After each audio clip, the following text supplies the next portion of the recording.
Let's see. Did you know that the Tileman mod has different overlays? Might have to remap the H key. Purchased as much cleaner overlay. Yeah, no, I did see that they had that. So, we're getting back into our Tileman challenge. This is day 3 of the Tileman challenge in Stardew Valley. For those who are not familiar with what this challenge is, you'll notice there's a grid here. Like, it's a little faint. But you can see I'm trying to walk onto these tiles, and I'm not allowed to. Now, if I grab this thing here, I can mouse over it, and I can buy access to that tile for 1,000 gold. So if I want to stand in this tile just above this rug, it's $1,000. It's basically electronics art, like Electronic Arts ran the Stardew Valley. Pretty much that. To that end, though, we are just doing our best to try and succeed, grow our farm and all that. We've made pretty good progress. To give you an idea of how rough this can be, it took us to the end, not quite the end. We were in winter year 1 before I reached Pierre's. I wasn't able to buy seeds to grow anything on my farm until right by the end of year 1. Now granted, the moment I reached Pierre's, I've been able to get like a solid repeatable income now. So the speed of things has increased a lot. To the point that we have reached the beach. Well, the beach tile, we haven't actually done anything on it, really. Just got our fishing pole and moved on. And we have reached Clint. And Clint is a major, major milestone. Because with Clint, that means I can buy ore to turn into bars, to turn into sprinklers. The thing that's holding us up from actually making sprinklers right now, though, is I need level 4 fishing, which I'm level 3 fishing. That way I can get the garbage recycler.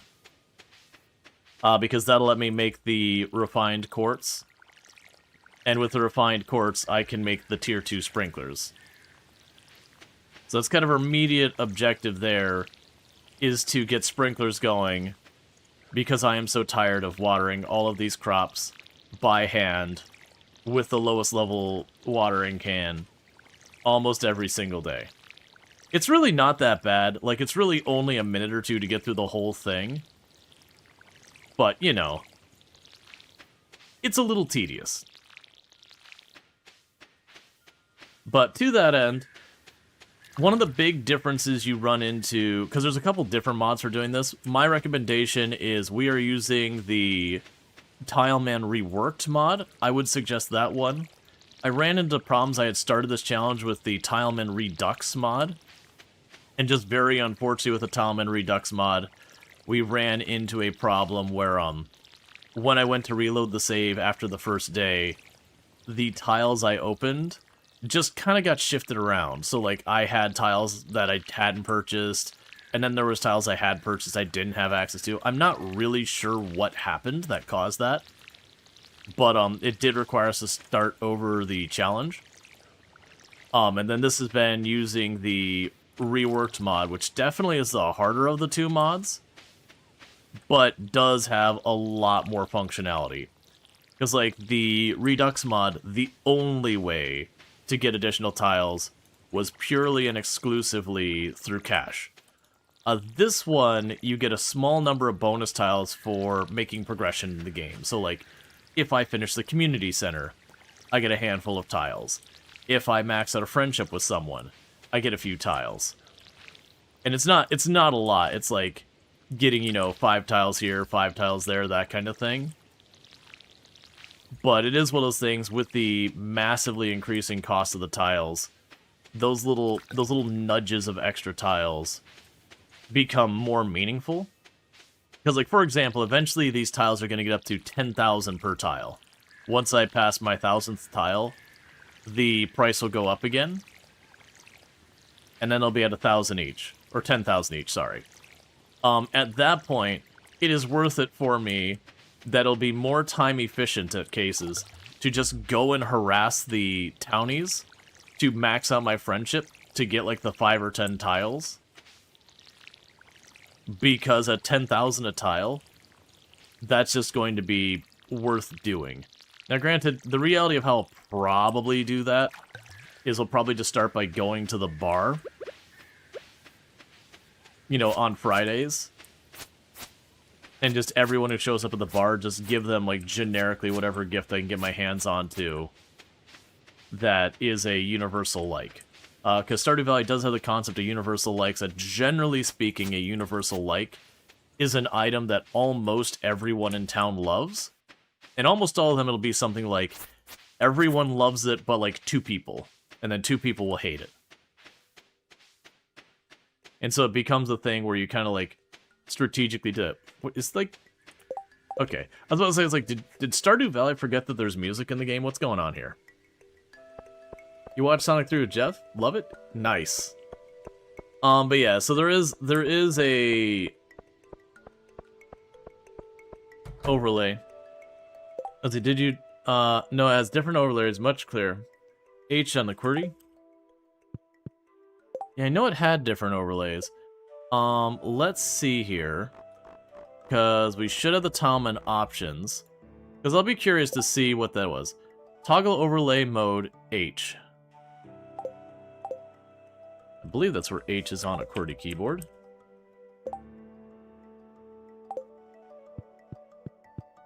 Because they do switch into QWERTY on here. By normally, I do all my grocery shopping here. Okay. So casually 20,000. And we're saving our money.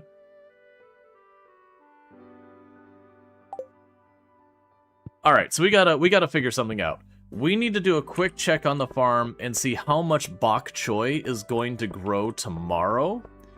Because I have just enough time for any of the bok choy that grows tomorrow to plant one last round. And then I'll get the bok choy the last day of the season. So any bok choy that we see here that says 1 day left, we just need to get a count of that. They've got 1, 2, 3, 4, 5, 6, 7, 8, 9, 10, 11, 12, 13, 14, 15, 16, 16, 17, 18, 19, 20, 21, 22, 23, 24, 25, 26, 27, 28, 29, nope. 27. No, it's 28. If I get 1 extra, that's fine. It just means I wasted 50. 29. So it looks like I got 29. And that one over there on the side is probably a crow destroyed it. Alright, so we need to get 28 because I already have 1 seed. That way I'll get 1 last round of bok choy. Because that equals a couple extra thousand, and with every tile costing 1,000 bucks, getting that extra tile ends up being a really big deal for us. And the reason I need to do this is tomorrow's Wednesday, and Pierre is not open on Wednesdays, so I gotta buy these while Pierre's open.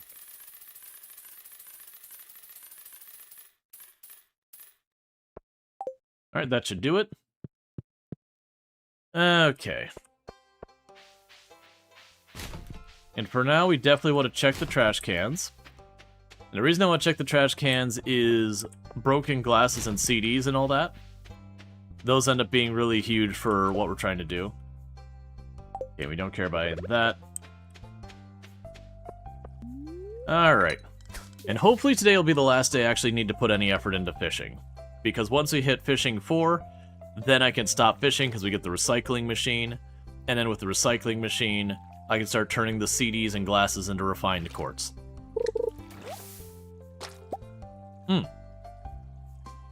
I need to get, I need to go to Clint really fast.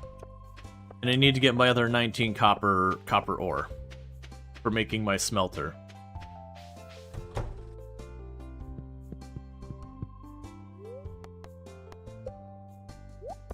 And we can pop the geode. I need to get to Gunther because I'm going to slowly collect more and more stuff for Gunther. And that is one of the things I can use for progress. Or, yeah, because it's something like every 5 items I drop at the museum, I get like an extra couple tiles or extra tile or something like that. I don't remember the exact amounts. But, so it is worth it for me to get to the museum. We also got a free tile for introducing ourselves for the first time to each of the townies. And we've done that for everyone but the Wizard and Linus. And I guess Krobus as well. And I guess Gunther. And that's because, you know, the wizard might as well be on the moon way over there in the jungle or in the woods. It'll take me, oh, and Sandy. But all of them are ones I'm gonna have to fork out almost 100,000 likely worth of tiles to buy to reach them. As far as where we're pushing next, I do think the immediate plan is going to be expand our farm to increase our profitability, because that's just going to be necessary to keep things moving. Once I've got the farm expanded to a point that I want to go after another destination, I've got a couple of options. One of those is there's the bookstore that shows up the traveling merchant, whatever she calls herself, that shows up. Oh no, it's the bookstore, that's right. Would be reach the bookstore. That's going to cost me a decent amount of money. That'd be another one. Joja Mart is probably another one we want to do, so that's leaning me more towards Joja Mart and the bookstore, because they're vaguely in the same direction. Because for this run, realistically, for progression, I'm going to have to do a Joja run, because trying to get around to get all the stuff I'm going to need for the community center is going to be an exercise in frustration. Plus, I'd have to unlock the path to each of the different rooms of the community center to do that, not even counting, you know, reaching the lake and the forest, reaching, you know, the area in the sewers, reaching the desert, reaching all these different areas to be able to acquire all the goods I need. Versus I can go to Joja, I don't have to do any of those other things, and I can just throw money at them, which is something I'm going to need to be doing anyways to afford the tiles. So just setting aside, you know, 10, 20,000 to get the fast travel opened is going to be way easier than a lot of the other stuff.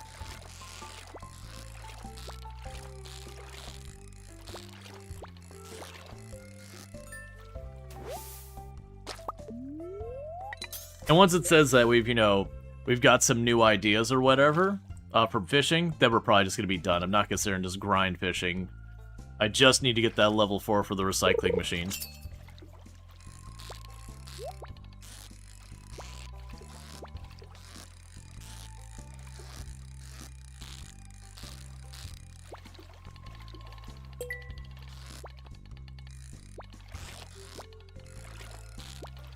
Need to get you back in the rhythm, because those chests can give me some good stuff sometimes. Hey, Sniper Spice, thank you so much for the 135 stream streak. We do appreciate it. Hey, Amethyst. Yeah, so I actually have a quest for Amethyst to give it to, I believe, Emily for Clint. So honestly, that'd be a good one if we can make that happen. And then the other Amethyst we could set aside for Gunther. And what I'll probably do for, you know, deciding to reach for Gunther is, since I am getting enough stuff to kind of justify me making a move over there, I think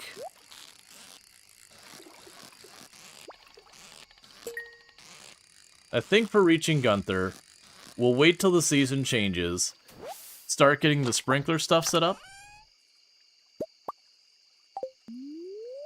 and when I reach a point where, like, I don't have the materials to make a sprinkler or whatever in time, we go for Gunther. And we do all that. Because my intention for fishing after we get this level is to just chuck some crab pots down. Because the crab pots will get a lot more of the trash, like the broken CDs and glasses we got, because that's what I actually want from fishing. So I can make my sprinklers. And those I don't have to, like, do the fishing minigame. We just walk up, grab the stuff out of the crab pot, throw some new bait in there, and keep repeating that process each day. You know, probably only have, like, 1 or 2 tiles, so it won't even be, like, that tedious there. But that'll slowly give us levels in fishing, because I do get extra points for, or extra tiles for maxing out a skill. But that'll give me the trash I need. But yeah, I think the moment I have to, like, wait for ore to process or anything like that, we make the push for Gunther. Or if I just get bonus tiles, I could just sit there and, you know, put a bunch of the bonus tiles towards reaching Gunther as well. Or if I start filling up my chest with a bunch of the gems and all that I don't have the ability to give to anyone.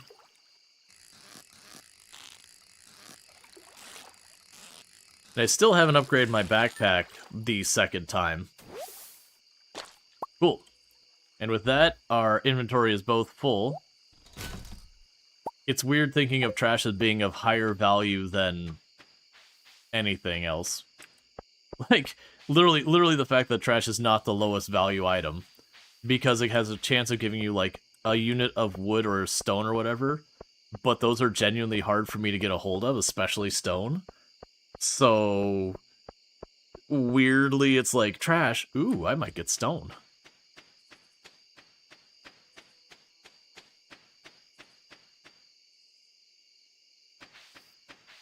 Okay.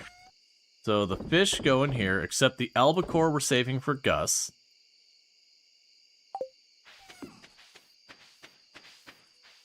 And go up here.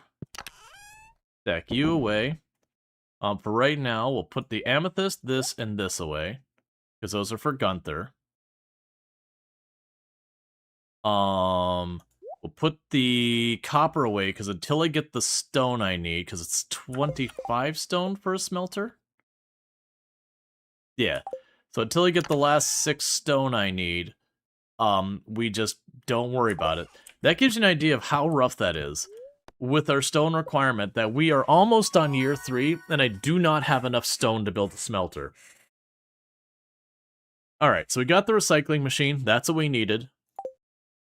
So we do not need to fish anymore. Okay. And fishing is very lucrative in Stardew. We're at the point it probably doesn't really make sense for me to fish, you know, as a moneymaker, so we're going to chuck the fishing pole away and just get it out of my inventory, save some space. That's for Emily, that's for Gus. We should have a day of harvesting today.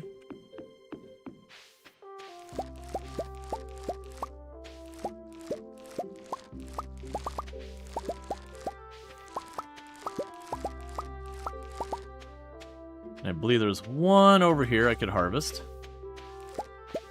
We got a couple that are kind of off on their own schedule because I missed watering them one day or whatever. It happens. Not gonna be able to go to Pierre's today, so those can all just be sold as is. I've got a tree in range, so that's lovely.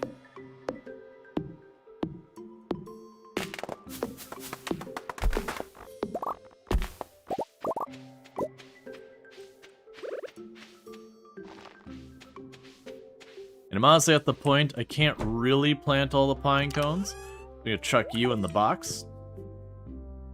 That's been a long time coming.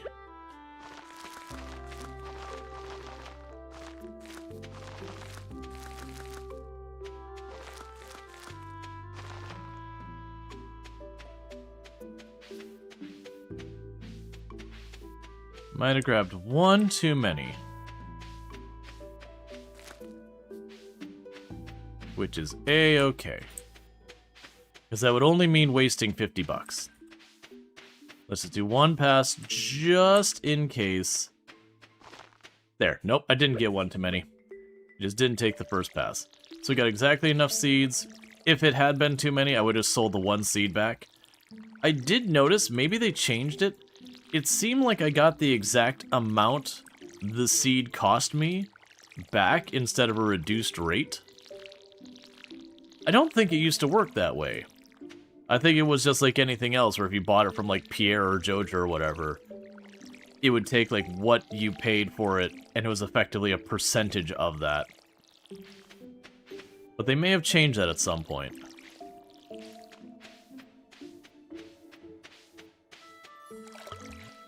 Alright. But yeah, so the plan is we get to fall. And once we get to fall, or not fall, winter.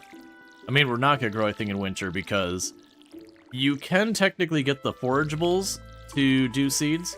The odds that I can get the flour from the forageables is pretty low. But, well, actually, I also don't have the level to make the winter seeds because my foraging skill is like 2. Because you primarily get that from cutting down trees and finding forageables on the ground. And generally speaking, with how little mobility I have on the map, It's not that we've not picked up any forageables. We've got, like, the very rare set of, like, grapes or whatever. But it's only when they happen to appear right along, like, this bus path to the right, and that's just about it. I believe, technically, if I get to the cave to the left with the mushrooms, that'll also count towards forageables. But I have to reach that, which is kind of the direction we're going to be expanding the farm. Is as I go to unlock tiles, I'm going to broadly work my way towards that cave.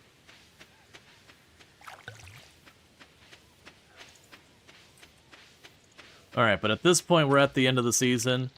Anything that is not planted today doesn't get planted, because it won't grow in time.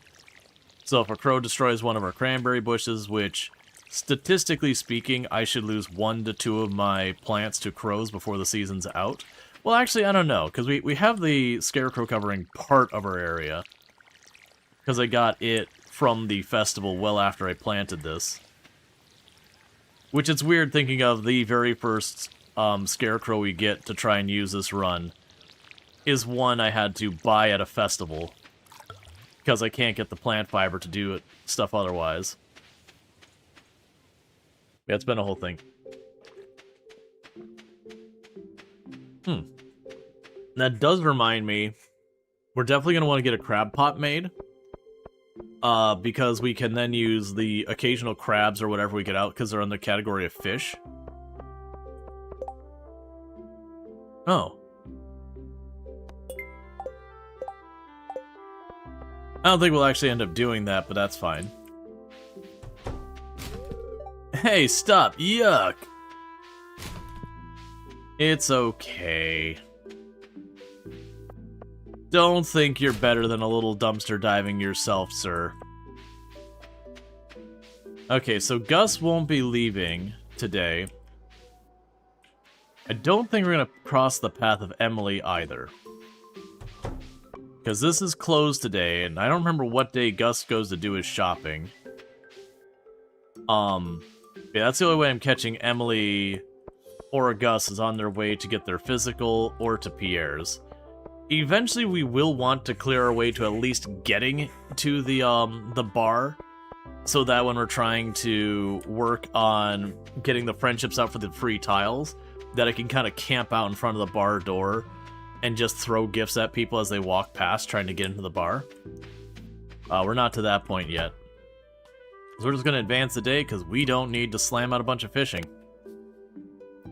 Because that might be faster in-game time-wise, but in real-life time, it'll just be easier to advance to the next big harvest and get our next big payout than to grind a bunch of fishing for a couple $1,000 a day.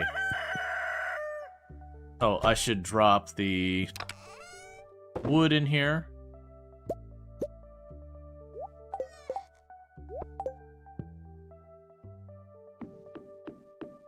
Alright, so these bok choy I'm picking up now are not getting replanted.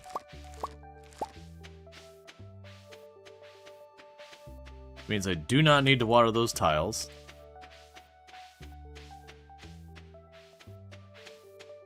And you still have time left, and there's some cranberries.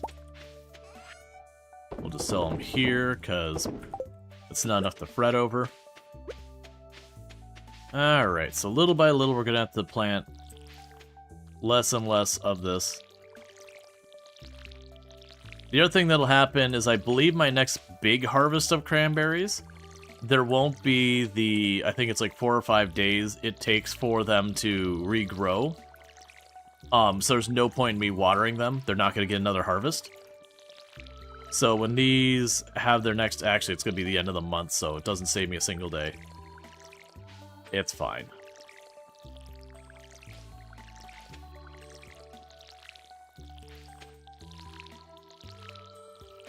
Yeah, so any that says over 3 days, we don't need to water. Because they won't have another harvest before the season's done, so I get nothing for my effort. Because I don't believe you even get XP for watering.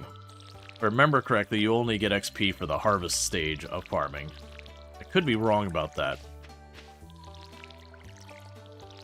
But I do know the main source of XP in this game is the actual harvesting phase. Because remember, it was a whole big deal in multiplayer that you'd put all the effort into growing the crops and then someone else would harvest it. And you'd miss out on all the XP. And that people get very frustrated about that. Yeah, I didn't need to water that one. It's not going to grow in time. Which one was it? That one? There. Now I won't try and water it every single day.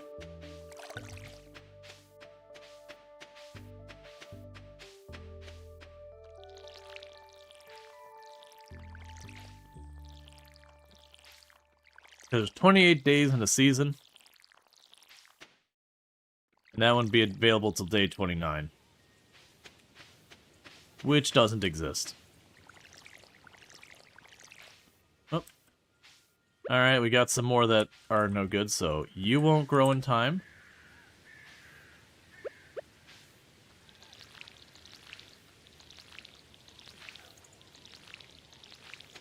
I usually don't have this UI add-on, but I've been very happy with it. I got it mostly for, if you look at the top right, there's a little green dice. That's just basically telling me it's a high luck day. That's all stuff you can get in-game information-wise. You just have to go to the television every day. It's just, you know, after you played this much, you kind of don't want to go to the TV each and every single day and be like, okay, what's the weather tomorrow? Okay, what's the luck tomorrow? Because each time you look at the TV, it's something like per channel, like 4 or 5 different dialogues, and it's not that big a deal, but I definitely would find after a while I just would stop doing it because I just don't want to deal with the TV every day. So I decided to grab the mod so that I could just see the information I just go to the TV for anyways. Hey Lardine, how's it going? Now one of the interesting consideration, you're going to the dentist tomorrow, getting a cavity and smoothing out your teeth because you chipped and jagged. Taking chunks out of your lips with tongues, sharp teeth. Well, I hope it gets all sorted. I know both myself and Tim have certainly had dental work over the years. Me, because I made dumb choices on eating when I was a teen. Just acid bath my teeth all day, every day.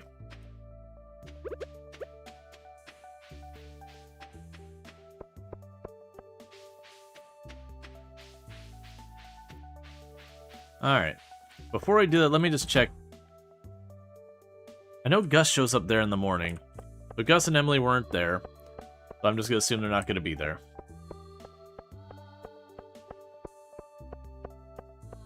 Your mouse has been cleaned for the first time in 5 years. Those ones, yeah, they can get a little gross. That's not real bad. The real bad ones when it comes time to clean the keyboard. It is breathtaking in the most disgusting way when you go to clean a keyboard and it's been a hot minute.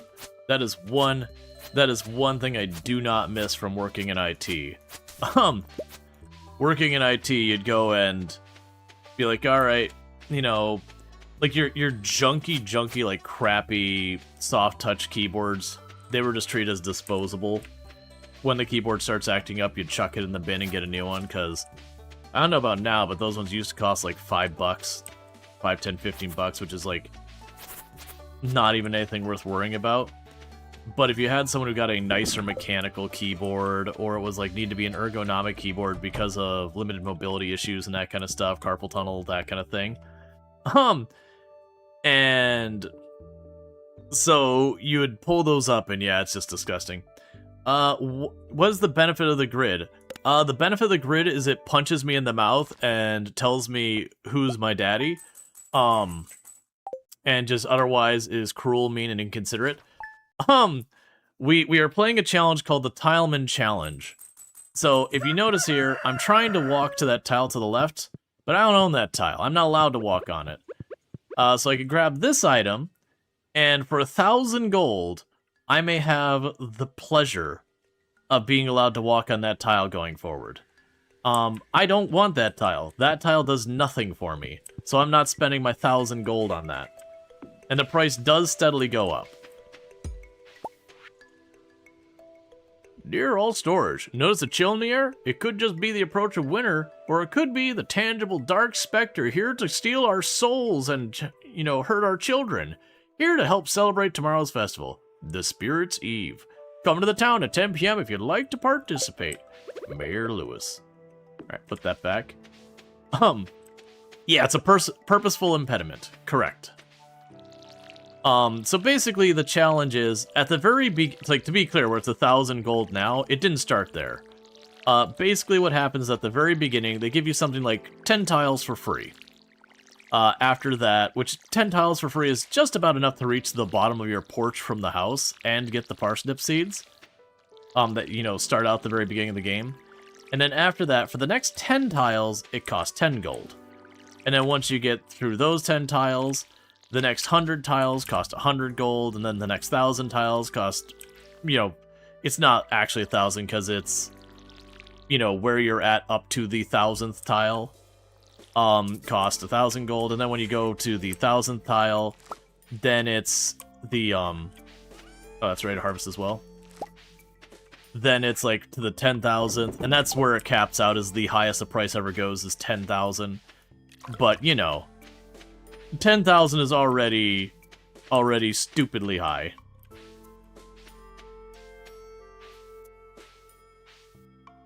Okay, I couldn't remember where I left off. Min-maxing incoming using space.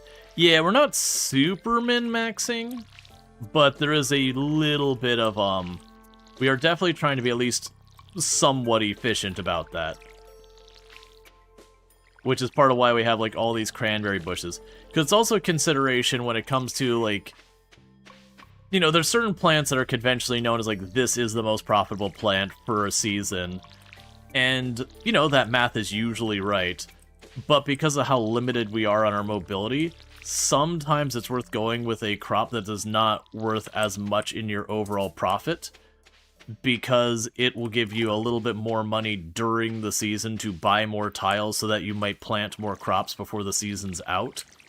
So it's kind of the, yes, one technically gives me a higher profit if I have like a static number of tiles for the entirety of the season, but also being able to acquire extra tiles during the season kind of fudges those numbers.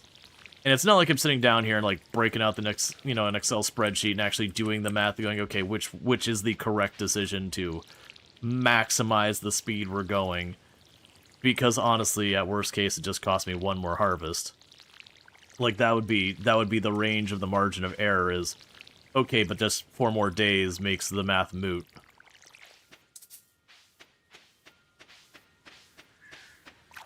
But yeah, so like, because historically, a lot of it is getting a very slow-growing but high-value crop, and then artisaning it.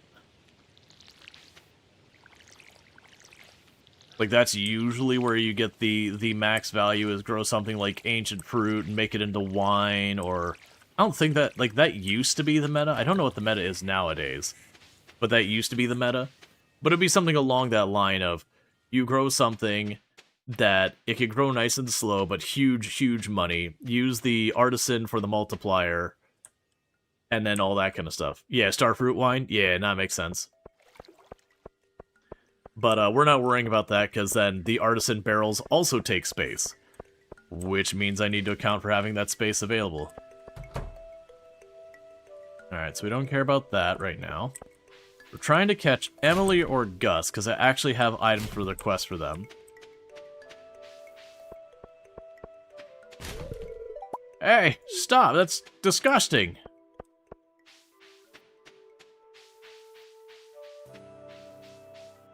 And I'm pretty sure because Emily comes from this direction, I won't be able to catch her going to work. Because I got an amethyst to give to Emily for a quest, and the albacore to Gus. And realistically, I'm just gonna catch them at the, at Pierre's. Oh, right, because I can catch Emily on her way to Pierre's on, I believe, Wednesdays is when they do, like, the workout thing. That'd be a good time to catch her.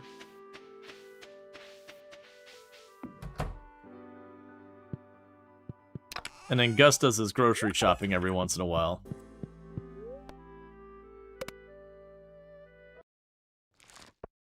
Tuesdays? Gotcha. Yeah, I couldn't remember which day it is, but the days she goes for the aerobics, I could definitely catch her to give her the amethyst then. And like I said, Gus, I don't remember what day of the week it is, but I do know Gus goes in the morning to get the groceries one of the days of the week.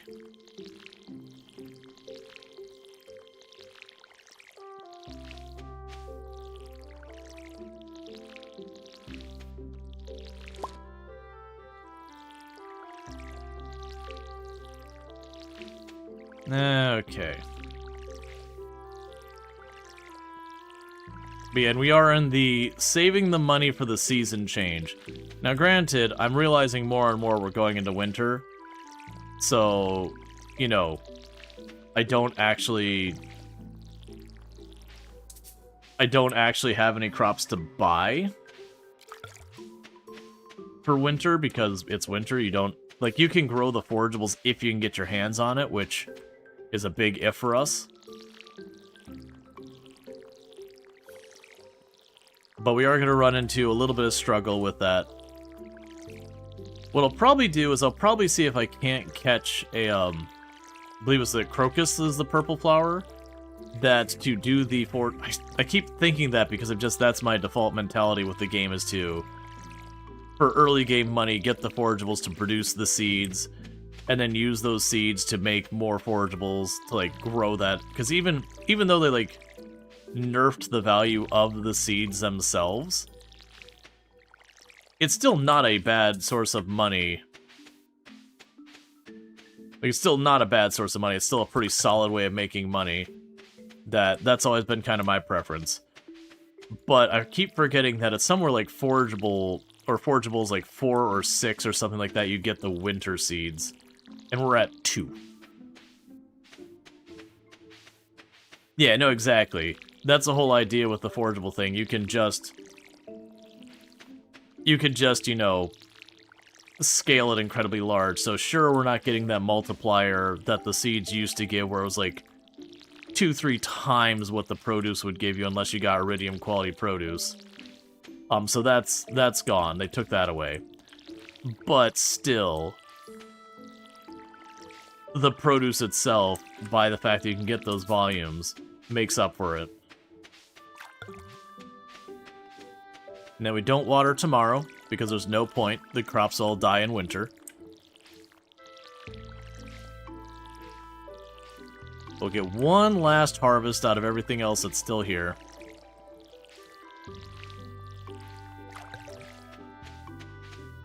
Alright. Drop off the last bok choy. But yeah, because that's what I'm curious about, is if I'm lucky, we'll get a crocus along. I keep saying that, but we still won't be able to make the seeds. Oh, right. There's a festival today. I wonder if I could turn the quest in during the festival. The festival is until 10 PM, unfortunately.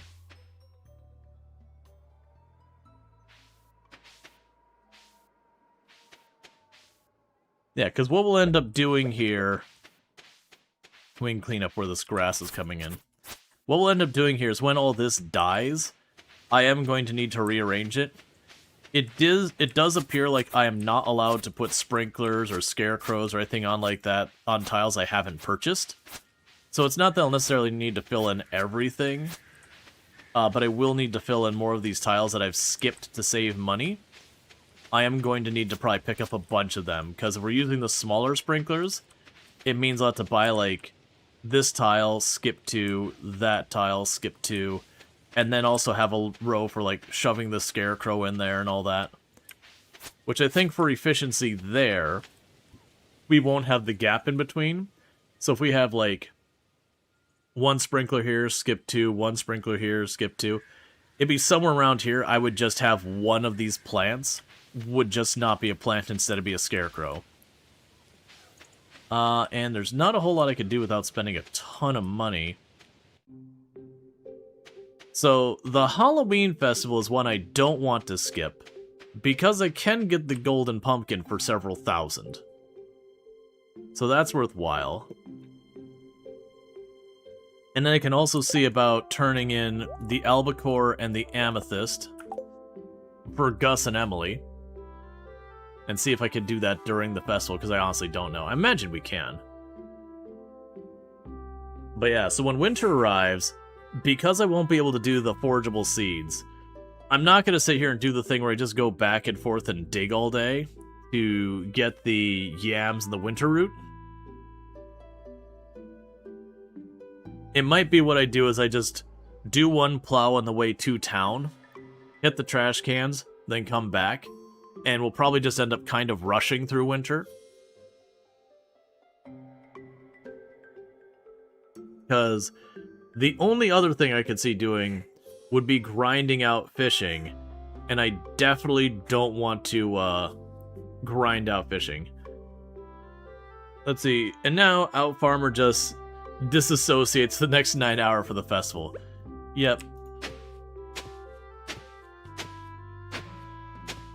Welcome back to Old Winter. Well, I mean, Old Winter, usually the way Old Winter went is you'd arrive in winter, you wouldn't really have a reason to mine or farm because it wasn't really available.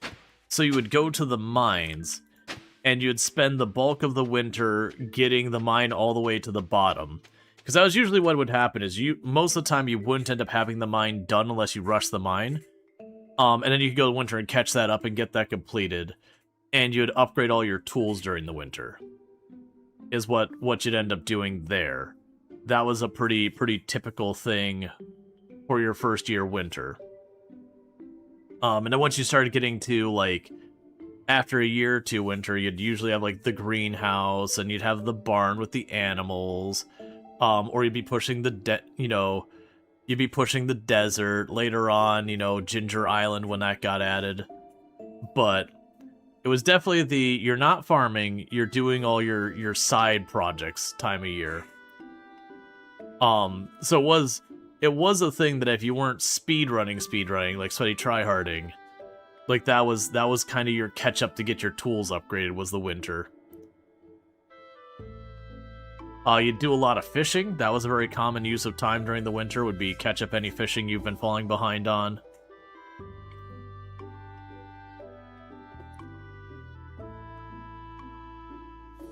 There is something I can do to be productive.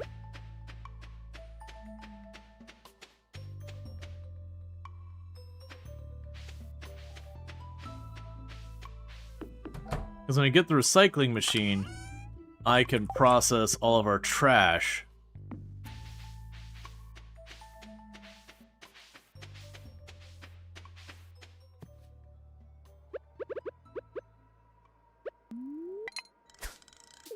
I say I can process all of our trash into stuff.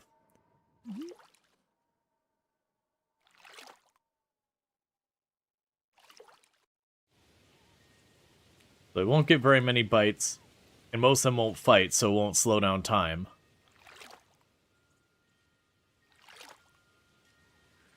Ultimately, we'll want to make crab pots here.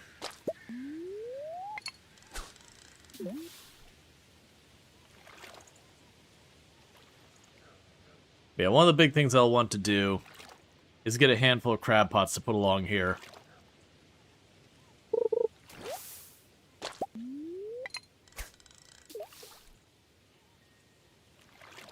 Because ultimately we want CDs, spectacles, and bags of trash. Bags of trash can become wooden stones. I mean, the driftwood can also become wood, that's fine, I guess. But the CDs become refined quartz, which I need for my sprinklers.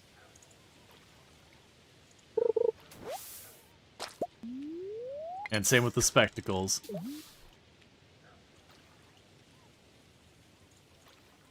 And technically, this does give us fishing XP. I believe it's pretty terrible fishing XP from doing it this way versus catching actual fish. I will say, catching actual fish, you get a substantially higher amount of XP per catch than you do from random rubbish.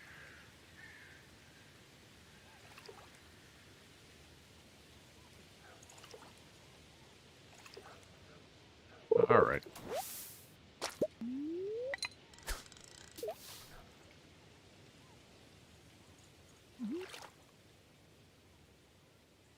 We can pull up all of our garbage for a minute here. Get a little bit of fishing XP while we're waiting.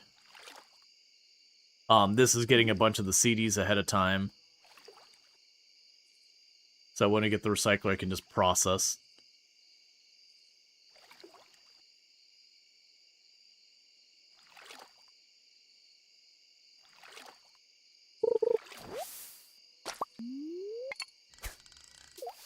Yeah, so the way I look at this is we've already pulled up 5 sprinklers worth of garbage.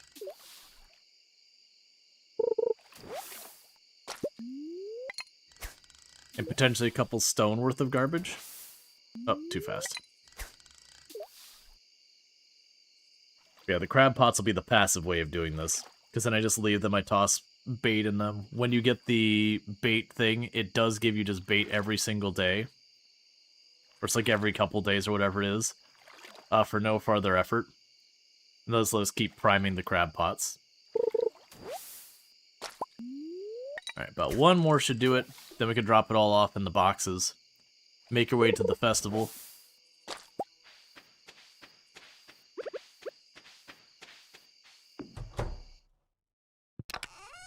Okay, so here's all the trash. Cool. Yes, I've got... Where's the spectacles? Yes, I've got about 12 sprinklers worth of trash to make refined quartz from. And as you saw, when I go to get that, like when we're low, it's not very hard to get a bunch.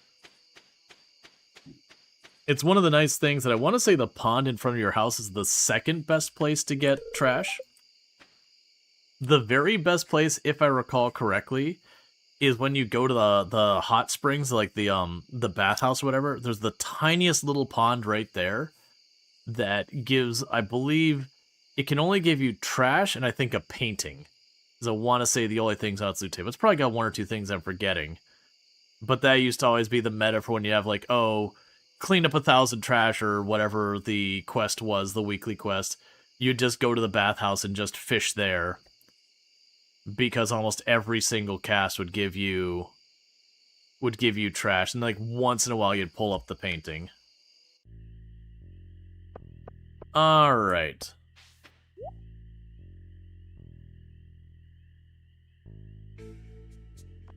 $5,000.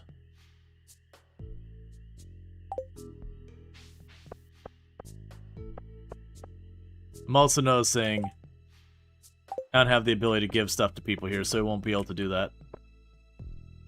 Alright.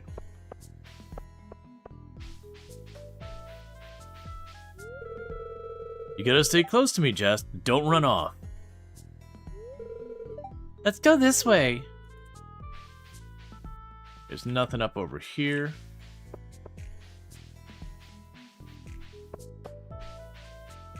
Eh.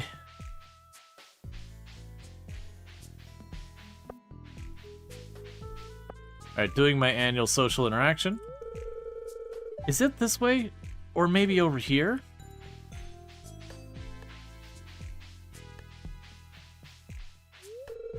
I'm afraid I can't quite...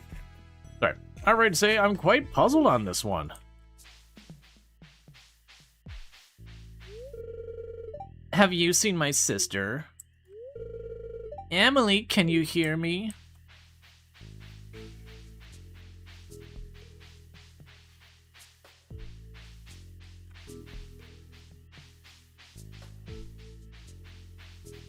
Alright. Oh, you found the secret entrance too?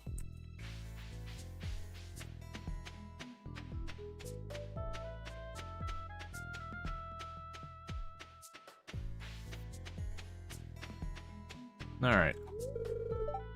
This is my spot. Okay. There's no need to be weird about it, man.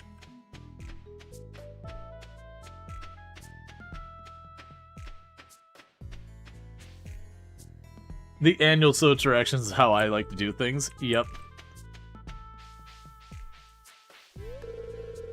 I think I heard a girl screaming. She needs my help.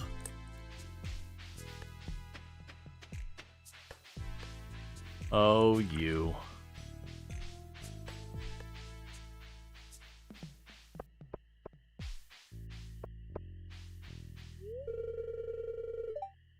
Did we beat the maze? Where's my prize? Am I Sam?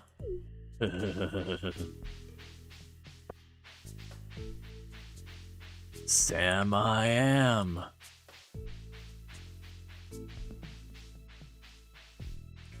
Yep.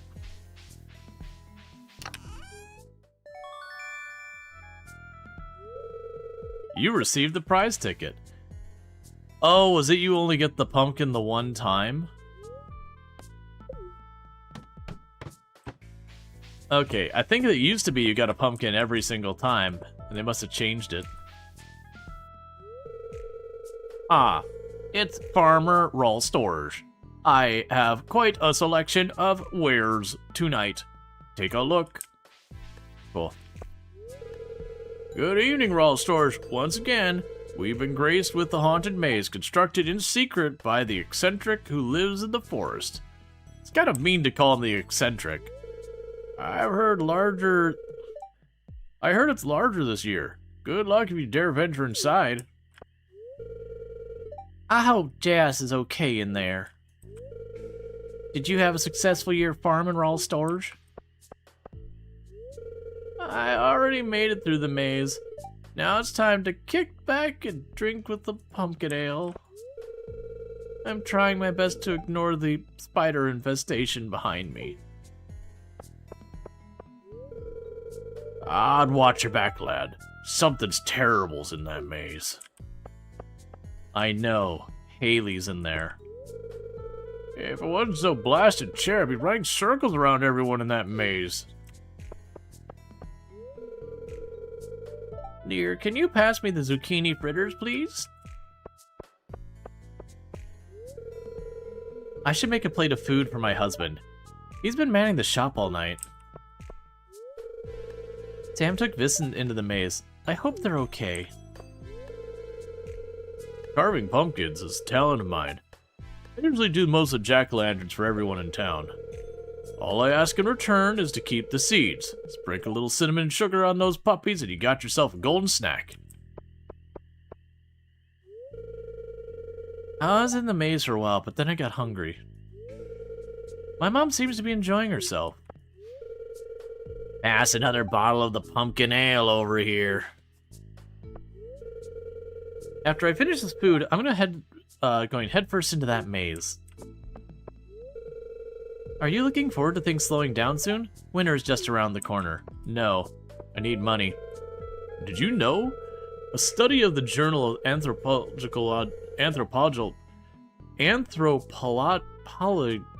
why can I not pronounce it? Anthropological physiology found that the cadence, tempo, and key for music can have a measured impact on cortisol levels. Is there vanilla ice cream to go with the blackberry cobbler? That's right, you gotta lower it down to my level, Demetrius.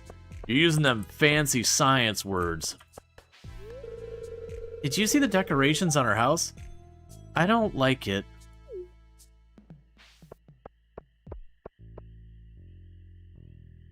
Oh, right, because she had a whole thing, but last time she's like, spiders. She's like, spiders can't. Got more monsters this year. Mind your distance near the cages. These things don't look so tough. Oh, pitiful wretch. In what fetid grotto lies your kingdom? Sometimes one must stare into the abyss to stir the languid muse. Well, Elliot, with that, I am officially outstage left. Do I buy the overpriced scarecrow for 5,000 bucks, giving me a second scarecrow to cover more of my farm? Because thus far I have not been able to successfully acquire a meaningful amount of fiber, which is what you need for scarecrows. So that solves that problem for at least a little bit more of the field, but that is not at a cost-effective rate. I will be getting around $20-ish thousand tomorrow. Give me the stupid scarecrow. Your rates are criminal, Pierre. You should be ashamed of yourself as you know, wring your greedy little hands together.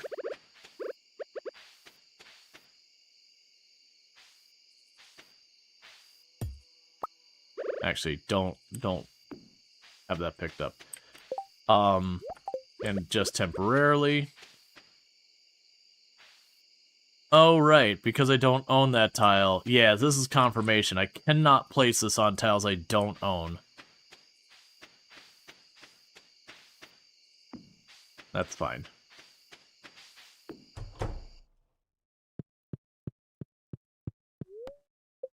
Here's like, yes, yes, buy my scarecrow for like $5,000. I know how desperate Rual is. I know how desperately he needs these scarecrows. I'm gonna milk it for everything it's worth.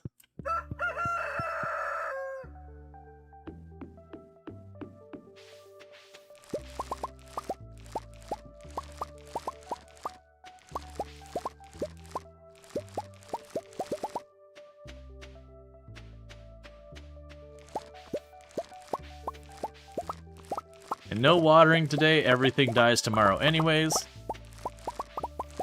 So we get our one last payday.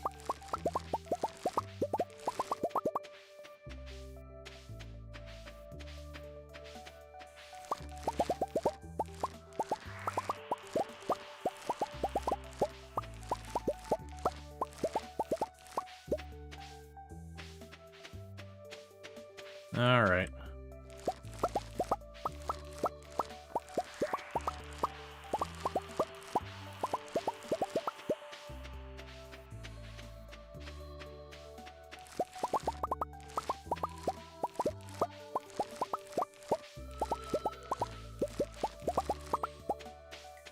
That is one thing I appreciate about Coral Island is they actually do have winter crops.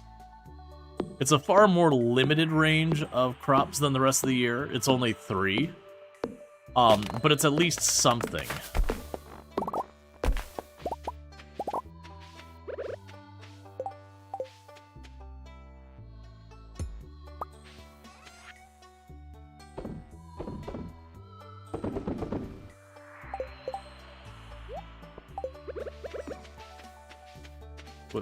We'll put one here, there, and there, because I won't need to go and sweep things up during the winter. Alright, so let's go over here real fast. There's no need to water any of that. Let's see if we can't catch Gus or Emily shopping today, potentially. So I don't remember what day Gus shops, but Gus does get in there around 9 o'clock in the morning, almost exactly. That's when Pierre's opens.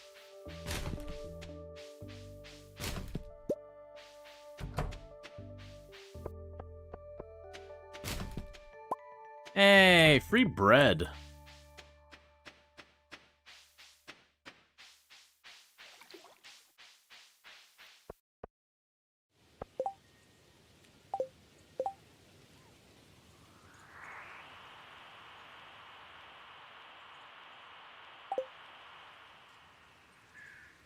So interestingly enough, I think if I acquire the coal for Clint by buying the coal from Clint, I can then just get the coal, which I'm gonna need.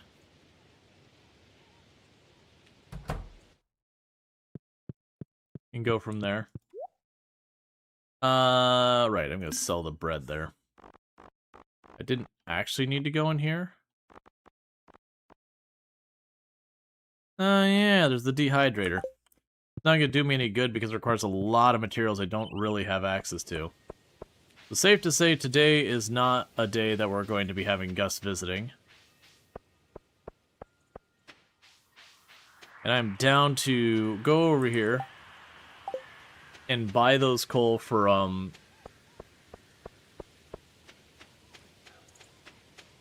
Sometimes let's get this bread meets rummaging in the trash. Exactly. So let's see. Your quest... Oh, I didn't grab it, did I? Let's put this mod to use. Process geodes. Another thing for the museum I don't have room for.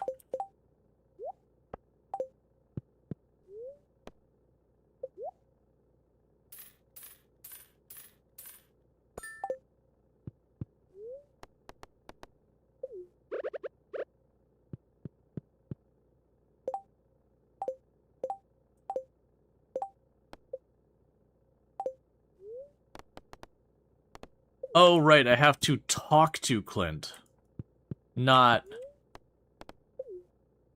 Alright. So I'm gonna have to wait for Clint to finish his shift. Because I have to talk to Clint. Not, you know...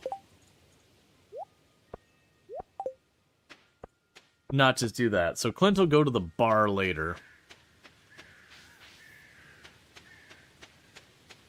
But that should give me some friendship with Clint.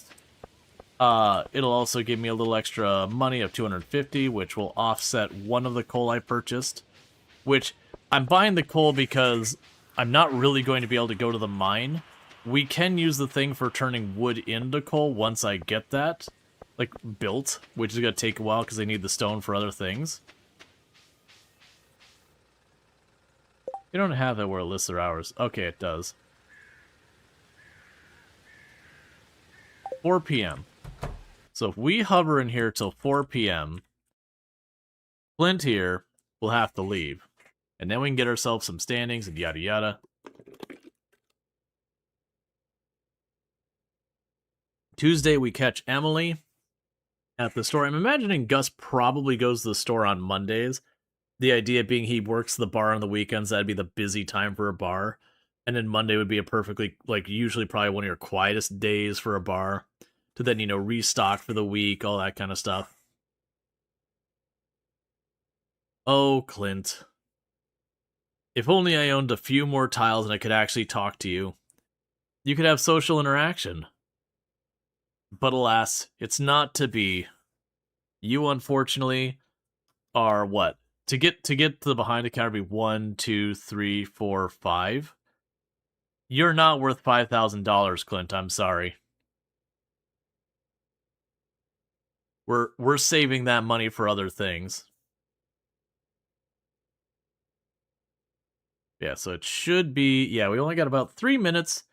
After that 3 minutes, he should leave his desk and then work his way over here.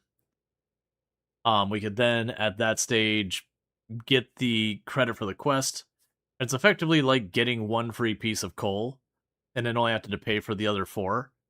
As well as then getting a boost in friendship with Clint, which won't really matter because of how much decay we're running into, because I'm not interacting with them very much.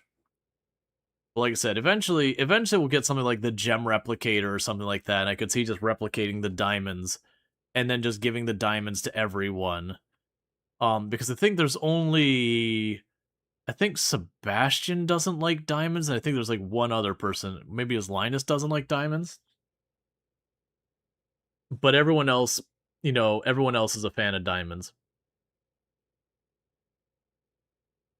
But that would be a way to start working on that. So it could be one of those things that, like, Tuesday we throw diamonds at everyone who comes into Pierre's, and then Friday we go and we throw diamonds at everyone who goes into the bar. Other than Sebastian. And then from there we can just go ahead and that'll get us like a good 80% of the entire town bought in on our shenanigans. Another thing that could potentially also help is the luau gives you a lot of friendship if you put something good in there. And there's a very good chance by the next luau I'm going to be getting some really good stuff on our farm that I could probably guarantee myself the best outcome. And just use that as a way to boost our friendship a great deal. So that as we progress, we just sit there and hammer that out. I'm honestly curious with how slow the decay is. If you were to just exclusively do the luau, like, how fast could you get everyone's friendship up?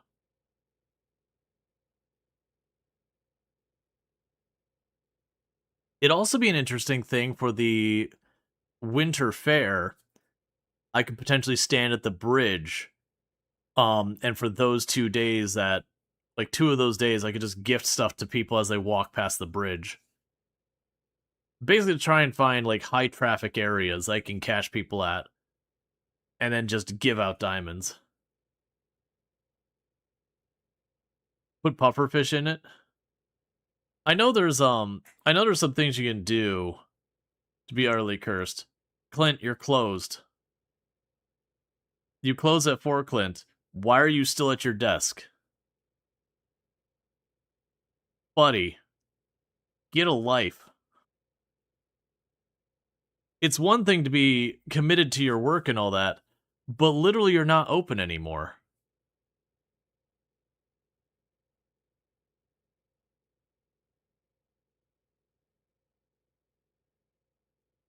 Clint's like, I locked the door, but I could still get a customer. Okay, cool.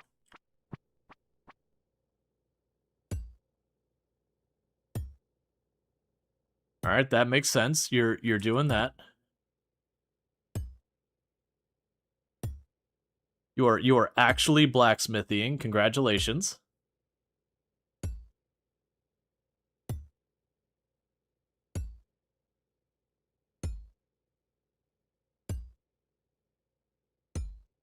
I'm assuming he only does that for an hour or two, and then he goes to the bar.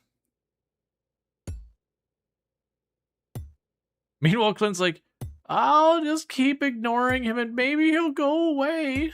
He's been standing there for like 5 hours, just staring at me. It's really upsetting. I don't want to get into a conflict, though, so I don't want to tell him to leave.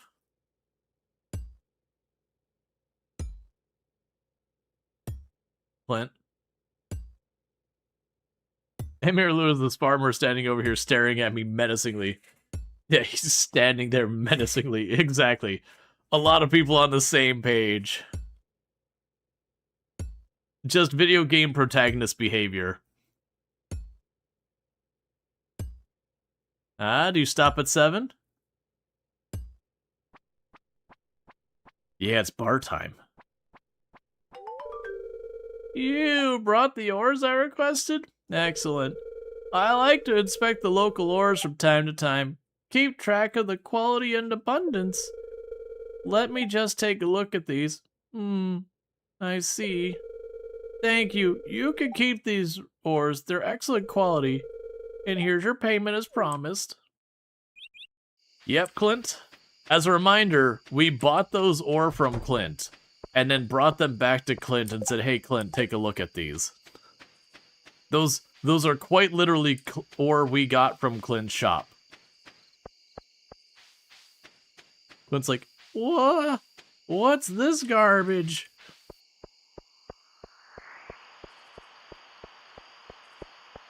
When I said bring me 5 coal, look, man.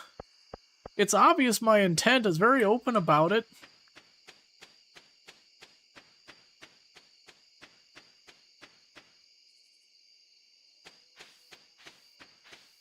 Okay, and now I go over here. And we drop the coal in there, the wood, that thing. We can sell the algae. I don't know if and or when we're going to get the prize machine in Lewis's house, but we'll toss that in there for right now. And we go to bed. And then tomorrow, everything is dead.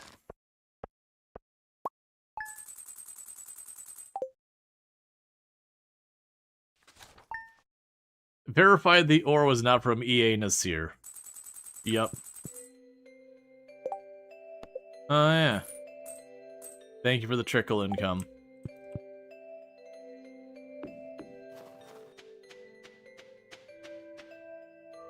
Yep, but there's a whole lot of nothing for me to work on right now.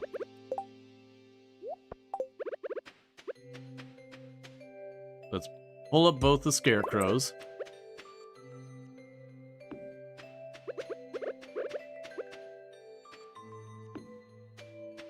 And I'm just putting them there to get them out of the way. We'll just let things grow. Let nature reclaim that which belongs to nature. And don't worry, we're not gonna sit here and do the whole like zigzaggy thing and going back and forth. I'm just gonna do one quick pass each day on our way to inspect the trash cans.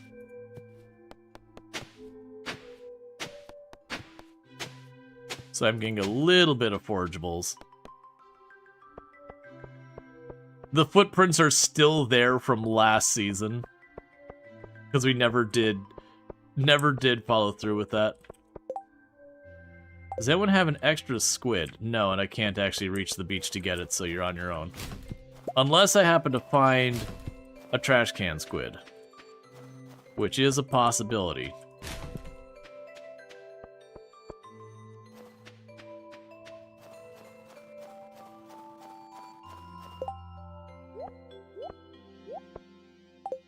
Alright. So let's see if Gus will try and go to Pierre's on Monday. Because like I said, Gus usually goes to the store like immediately in the morning.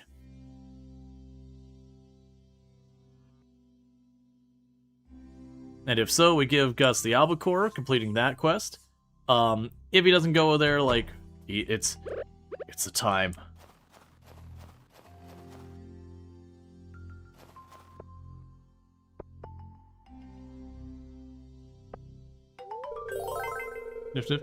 What's that? Something smells like albacore. Ah, you brought it. Thanks a million. So it gave me 2 free tiles for that.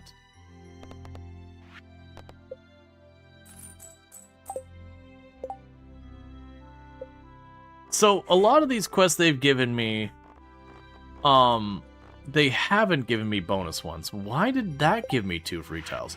So let's scroll down here. Villager quest. Okay. So it's interesting that some of the villager quests don't seem to be counting and other ones do. Yeah, I know a lot about the people living here. That's because I'm a creeper. How many days that fish stay in your bag? About a year? No. Was it that long? No, because it was last season, but we got it right at the beginning of the season. So just under a month, or a season, whatever. Here you can have that. Is there anything at all I care about whatsoever in here? Probably not. Well, I'll see you all tomorrow when we go to harass Emily about the amethyst to get our next 2 bonus free tiles. So I'm going to go ahead and do is sit on those free tiles until spring so I can figure out where to put the scarecrows and all that. That's going to take some finagling. Drop you 2 in there. I'll actually drop the sap in there as well.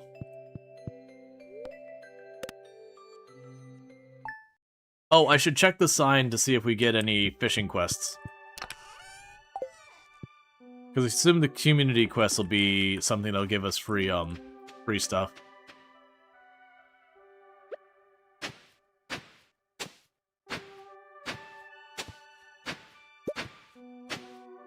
Now, even if we do get a fishing quest, it has to be a fishing quest that I can reach. You know, like I could reach where the fish are. Because if it's a fishing quest in the woods, it's not happening. If it's a fishing quest in the mountains, it's not happening. There's a very good chance this coming year we'll get at least one, if not both of those, accessible.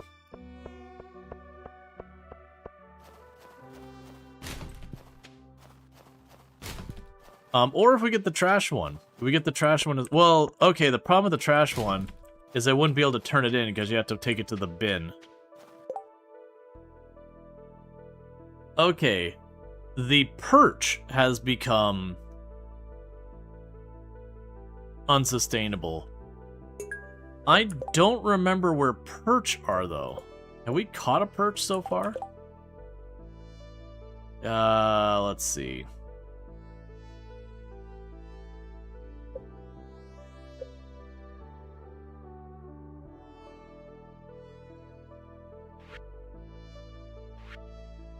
I'm guessing perch are not here.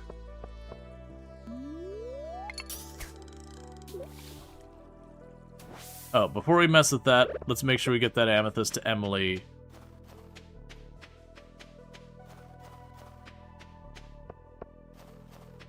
Because otherwise I gotta wait for her to go back and forth.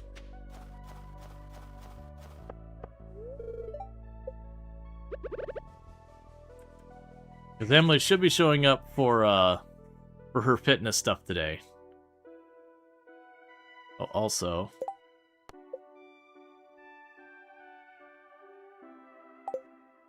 yeah, perch. I feel like perch was mountain. Which, as I said, if it is... or I don't think it's described as mountain. It's lake, river, ocean. Can be caught anywhere except the ocean during the winter. Gotcha, so we will want to fish for the perch. That'll be good, because that'll put probably a level or two onto our fishing. We'll make extra money from the fishing. And we'll be able to do the quest.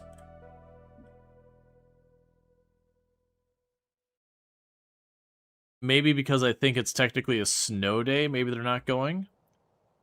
Because I want to say they're pretty prompt.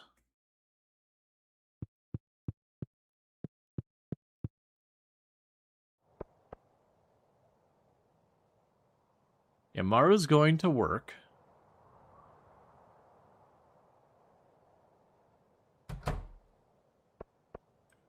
Yeah, I'd expect to see Jody and Caroline and all those start to work up. Because I want to say it's like pretty soon right after they open that everyone shows up there.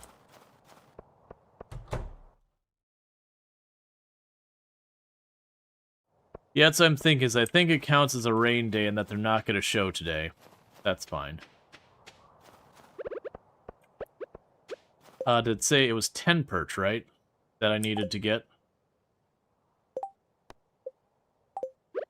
Well, let's go get our perch.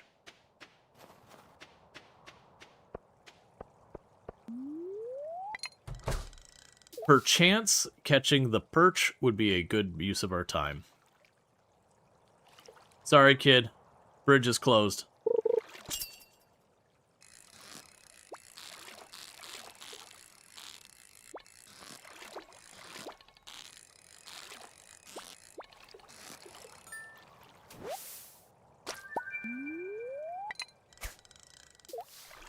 You're gonna perch up on this bridge all day. Yep.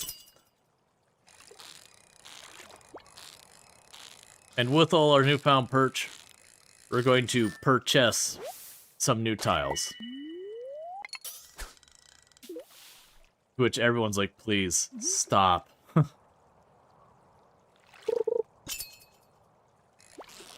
Whoa! Alright, I don't know what you are, but screw you, fish.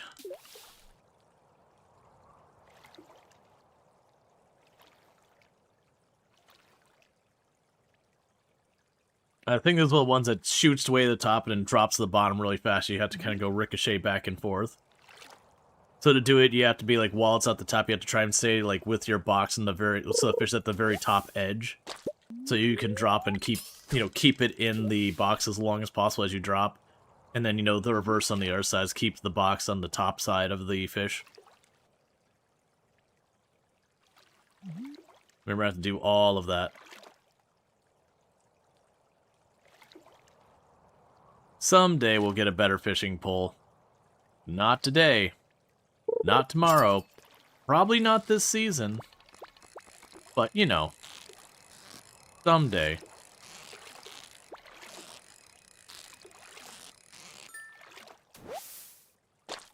Alright, that's 2 perch out of the 10 we need. Which will stop the moment we get the 10 perch.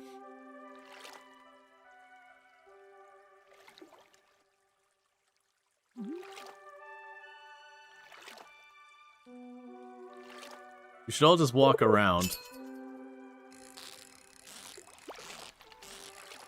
That'll probably be a pike.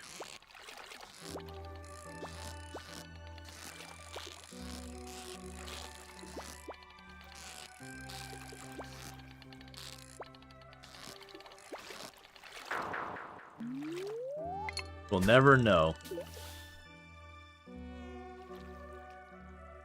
Food pick? Oh, you put like a food pick in the Discord? I do like where people have posted all the different things that we have, like, you know, people have been like, yeah, beef stew and all that's like nice. It all looks good. There's definitely been times with that someone will post food and I'll have like a plan for what I'm doing for dinner. And then I'll see the picture, it's like, alright, never mind. That looks better than what I had planned. Tacos? Yeah, no, it's exactly like that kind of thing. It's like, oh yeah, we're gonna go ahead and do like this, you know, soup and whatever for dinner, or we're going to do like, you know, frozen pizza or something else, and then someone post like this really, you know, like pictures like ramen or whatever. It's like, okay, never mind, I'm going out for that. Or they'll, you know, they'll post a picture of pizza and then I'll be like, oh no, I'm definitely gonna go and get a calzone tonight instead.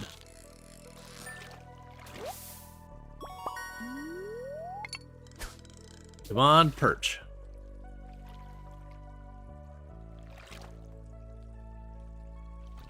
Yeah, so we'll definitely need to reach Willy at some point. I think priority-wise, first priority, we expand the farm.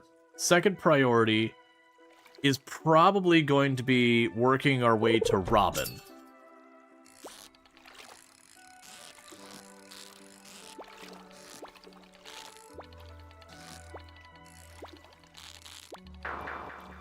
Because we get to Robin, I could just buy stone and buy wood.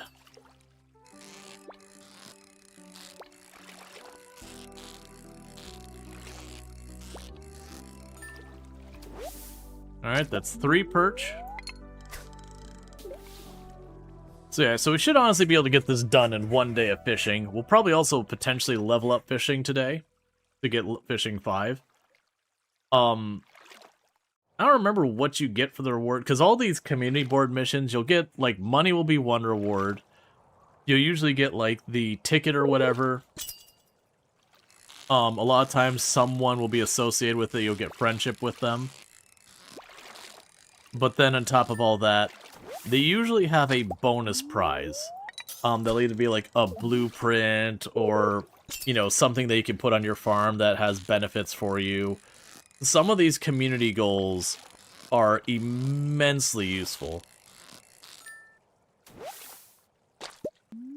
Alright, 4 perch. And generally, like, the more ambitious ones tend to be the ones that pay out. Like, I want to say, what was it? You do the stone ones and you get, like, stone chests or something available. That I think they're just bigger chests, if I remember correctly, or something like that.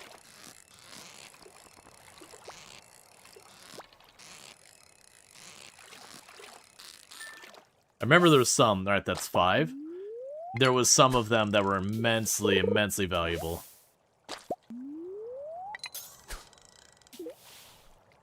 Alright.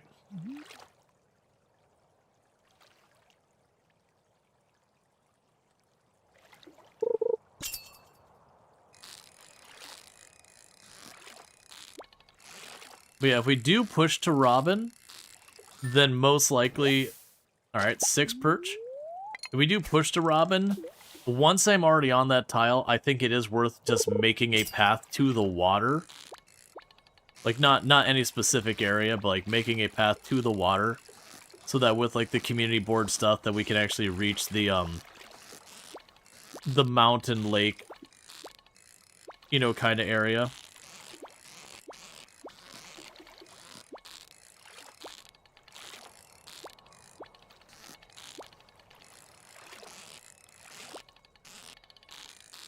Because once we've reached Robin, that's probably only like 15 tiles to the right of that.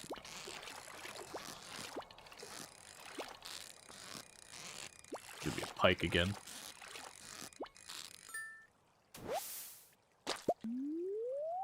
And with the 15 tiles to the right-ish that we've got there, for, like, again, the community board quest, when you get the occasional one for, like, going after a fish up there, or other useful materials, at least it's an availability. We'll see. That's not a priority. Robin will be a priority. Eventually, we'll also want to get down to Willy's, because, like, if we do go for, like, the Ginger Island stuff or anything like that, that'll be a necessity for achieving that goal.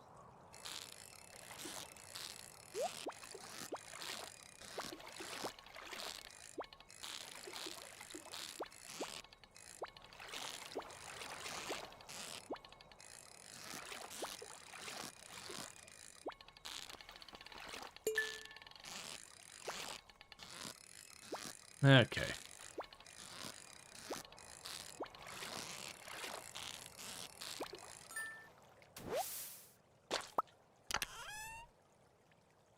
Alright, we got another artifact.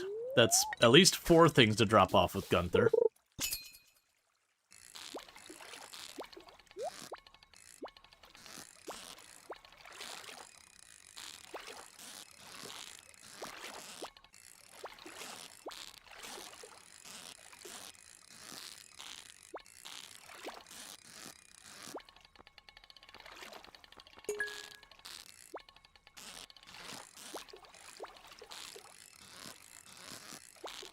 That's the reason I try and have it like as close as I can to full before I go for the chest and a hard fish.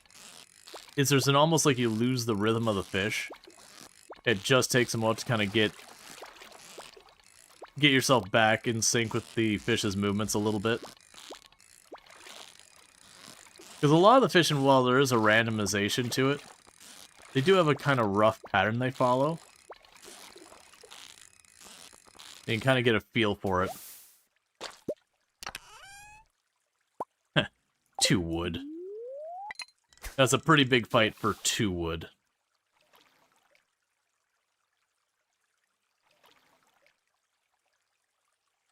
And I think we were at 6 perch.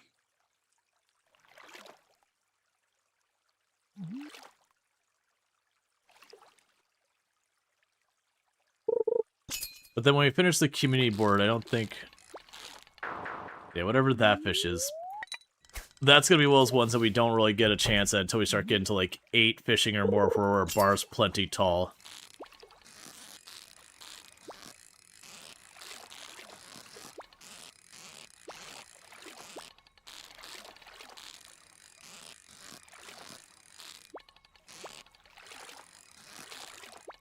Okay. I need less pike. Give me perch.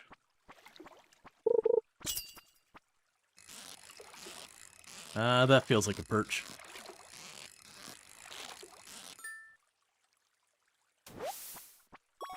Or it's a bream. That's fine. All this does give me money. And it does level up our fishing, which I mentioned a couple times before, but when we max out a skill, we do get something like 10 free tiles or 15 free tiles. I don't anticipate maxing out fishing anytime soon because I don't want to grind it that hard. It honestly doesn't take that long to max out your fishing. I want to say if you just go full into fishing on like normal Stardew, you can have it maxed within like the first week of the game. I didn't mean to do that. That like in the first week of the game, if you're just going ham, you can get it maxed. It's like the first day you'll hit level 2 usually. The next day you can hit 3, and then it takes about a day and a half to get 4. And it's like just those last little push at the end that takes to max it. But that's those things like people slamming that out real fast because there's the fish. I believe the legend at the mounds is a really rough fish to catch. It's one of the legendary fish. But when you're trying to do like a speed run, that you're doing everything, the only way you get that done in a timely manner is you gotta get the fish like the legend kind of the first year and just get it done real fast. But a lot of that can get into abusing stuff. I don't know what the strategies are nowadays. But I do remember there was the key for like, not just the finish the game, but the 100% everything run. But there's some of those legendary fish that you go after right away. So like you get to the desert and you get the sandfish really fast. I think we're down to just 1 or 2 more perch. I think we're at like 8 perch now. I'd like to get this knocked down one and done and not have to fish another day this season. At least not in the immediate future.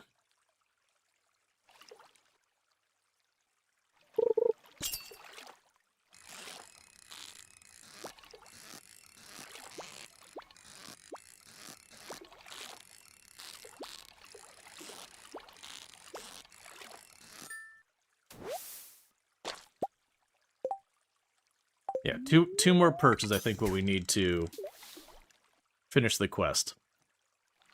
The other consideration I'm having is I'm gonna have to check what the cost is for the recycling machine. That very genuinely with the recycling machine, if I can make that, I can grab garbage and use the garbage to make the smelter.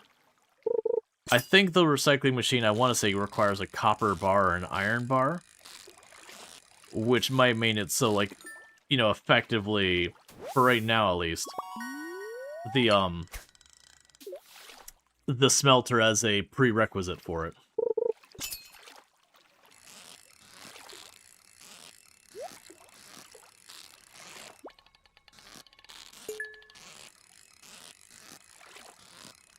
Okay.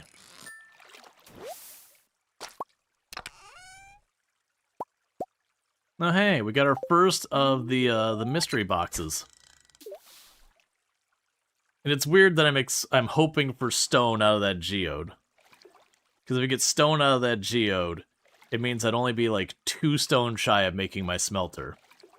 Once we have the smelter, we're going to be able to start making bars to do a bunch of different things.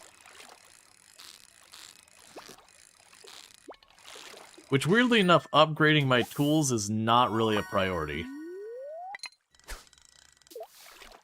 Because yes, I can upgrade my watering can, and that will help. I definitely would much rather get the sprinklers.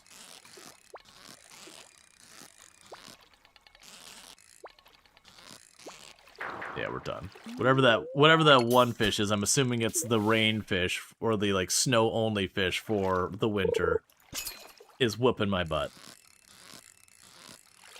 That's probably another bream.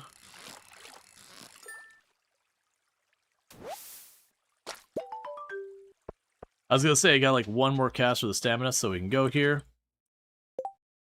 So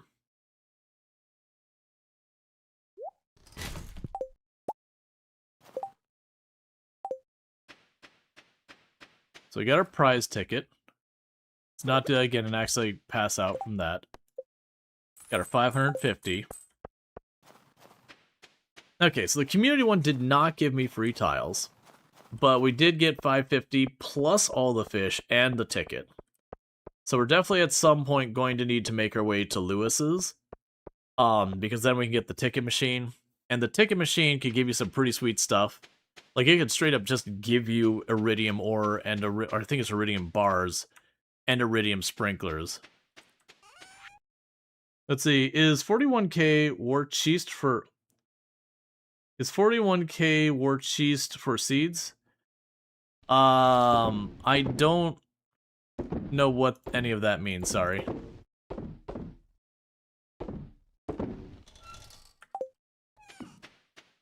Oh, the 41k I'm holding on to, that is intended to be, first of all, to make sure I have enough for the seeds in the changing season.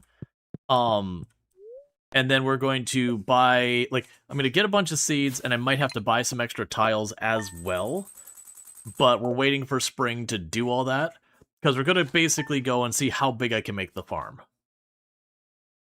But that only comes into play once spring rolls around, because there's no growing stuff in this season.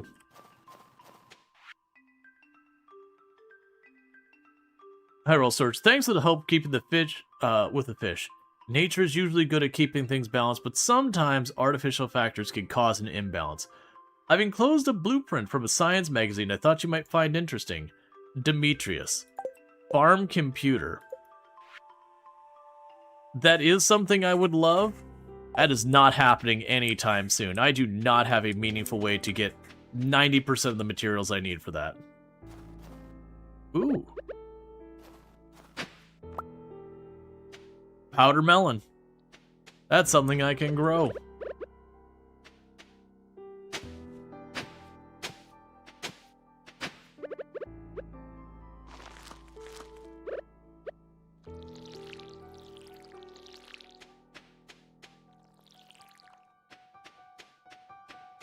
I forgot they added that.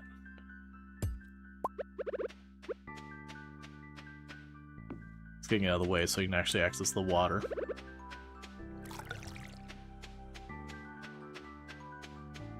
Also, Rual's playing the Tileman challenge. Every tile he can walk on usually has to be purchased. Currently at 1k. Yep. But yeah, I'm going to be holding on to that money. Yeah, that's the thing. The melon are something you can't buy from Pierre. That's something they added way later, was that you have summer squash, the powder melon. I don't remember what the spring one was, but basically there's one for each season. Yeah, so there's nothing else for us here right now. We want to go by Clint's at 9. Yes, it's in my tile. So 1, 2, 3, 4, 5, 6, 7, 8, 9, 10, 11, 12. I technically don't need that because I can cut across here. So it's 1, 2, 3, 4, 5, 6, 7, 8, 9, 10, 11, 12.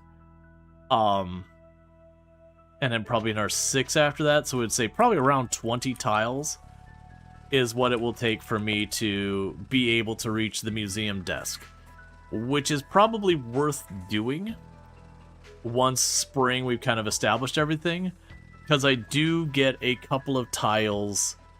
I don't think it's everything we drop in the museum. I think it's like every 5 or something things we drop in the museum.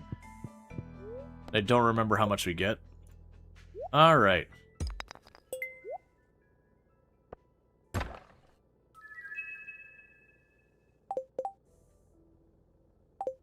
Okay, we'll sell the strange bun, I guess.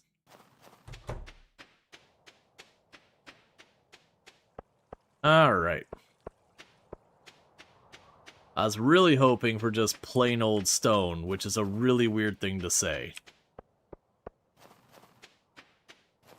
And I am deliberately avoiding going to places like the beach where a cinematic could trigger that would potentially put me in an area I cannot get back from.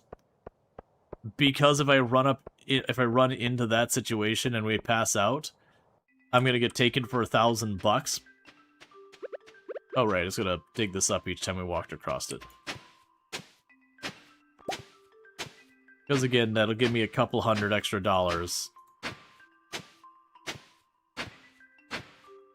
From the crops, and you never know when you're gonna get a rare drop.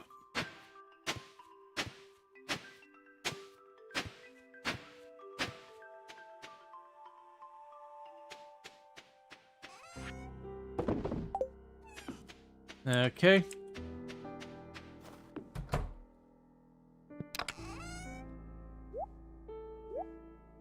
Put that away for now.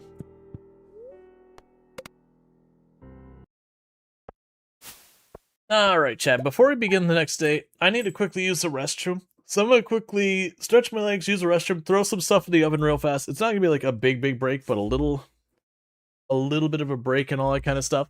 To just quickly toss my stuff in the oven. It's not gonna be like welcoming my wife home or anything yet. That's not yet. But I've got a roast I'm gonna be cooking tonight, so it takes like a good like 30-40 minutes to cook. So I'm gonna chuck that in, stretch my legs, and I'll be right back in a couple minutes. And thank you again for tuning in, and I'll be right back.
Alright, and I am back. I do love simulation games and the utterly cursed physics that occur. Because those are just things that go together. If it's a physics game, or if it's a simulation game, while the physics will play nice, a good 90-ish percentage of the time, every once in a while, total chaos. Okay.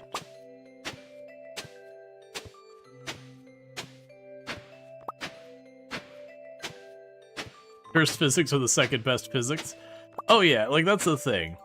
It depends on the game on whether they land in a way that you kind of like have yourself a chuckle and you just keep going, or whether it's frustrating. When you're playing games like Roadcraft and Farm Sim and that, where broadly speaking, it doesn't really matter. Herring is ocean. We can't do that. I would be able to do it otherwise, but it being ocean, I can't actually reach the ocean. Crispy bass. Mmm. Trash can... Oh, can of topaz? Thanks, man. Trash can, crispy bass, and a topaz. It's a big day for trash can diving. I don't remember what days Emily comes through here. It's fine. But yeah, no, it's so like those games where it's like, oh, when something goes wrong, it's not that big a deal. Like, learned quite a lot recently. Been enjoying your content. Thanks for the content and keep it up. Well, thank you. I appreciate it. Snowy day, just fish. Yeah. Well, that's the thing, is I definitely don't want to sit here and just grind the fishing. I know there's money to be made there. I wonder what milestone we hit selling that. I don't want to just grind fishing. I find, for me personally, watching when people are playing Stardew and they're doing something where they're just fishing the whole time, I find that incredibly monotonous to watch after a while. Roll Storge. I'm creating an enchanted staff of phenomenal power. However, I'm missing something. An iridium bar. I'll pay 5 times the market value for it. Bring it as soon as you can. Raminus Wizard. Okay, person I've never met. I will probably not be doing that anytime soon. But you just keep on waiting, buddy.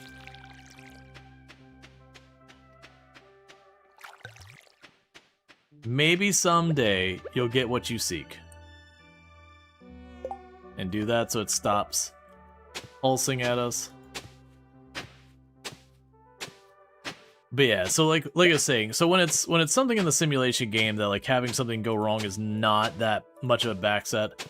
Like again, you know, Farm Sim, your tractor like bounces and rolls over. You know, it's a mild inconvenience most of the time, and that's about it. Same with like Roadcraft, you just reset your vehicle. It might have set you back like 5-10 minutes because you got to now re-drive your vehicle over there. But again, not that big a deal. But then you got a game like SnowRunner, where, alright, that's another ocean fish, so no help there. SnowRunner, when you have that kind of a setback, it can be substantially painful. Like, it can be really, really bad.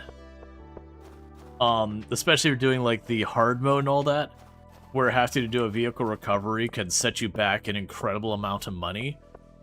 You know, it is a very tough simulator with that. Now, granted, SnowRunner, when you're not playing in hard mode, it's another one where it's more annoying than anything. But there are some of those routes that can be a pretty significant effort to get through. So it can still leave you pretty aggravated.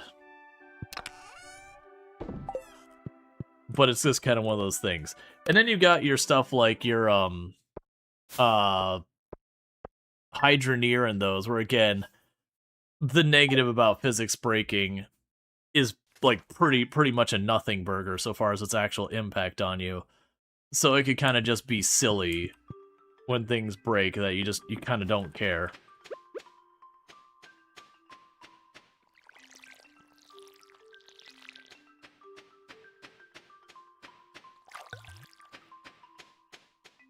All right.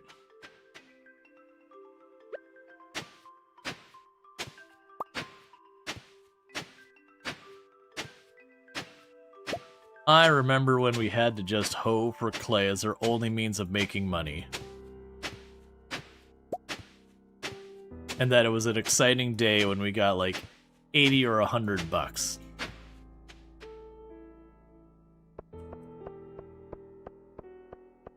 Those were times. I was gonna say good times because I wouldn't say that's necessarily appropriate. An earth crystal can't help you.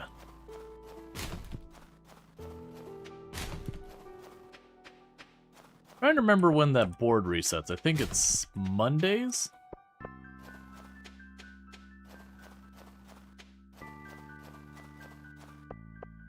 Okay. So yes, there's not a whole lot for us to do for the winter. I could sit there and just grind out fishing. And realistically, if we were to just grind fishing, I'd probably make somewhere in the ballpark to $2,000 to $3,000 a day until we start getting particularly high level. And that'd certainly be worth considering if we're strictly trying to make a bunch of money right now. But I would much rather just push towards spring, where we could start working on the farm again. Now, when we have a quest to, like, it goes, get me some perch. Sure, I'm willing to stop and do the perch. You know, get an extra amount of money, unlock some extra blueprints. You got all that stuff. Dear all Storge, tomorrow we're gathering in front of Marnie's house for the Ice Festival. It's a celebration of winter. There will be snowman, ice sculpture, and an ice fishing competition. Arrive between 9 a.m. and 2 p.m. if you'd like to participate. Mayor Lewis. Oh, believe me, Mayor Lewis, you will not see me there. Because getting to that festival is going to easily cost me 20, 30, maybe 40,000. And while I appreciate the sentiment, I don't think it's worth that kind of money. Like when our rate of making money has gone up another whole like threshold, we'll talk. But for right now, you're basically asking me to commit anywhere from like, you know, once a crop is fully grown, like 4 to 8 days, like a whole harvest or two, just to go to a festival. And granted, yes, I can win the ice fishing competition. I don't remember what your prize is for that. But you do get a prize for it. Okay, so that's not reset yet.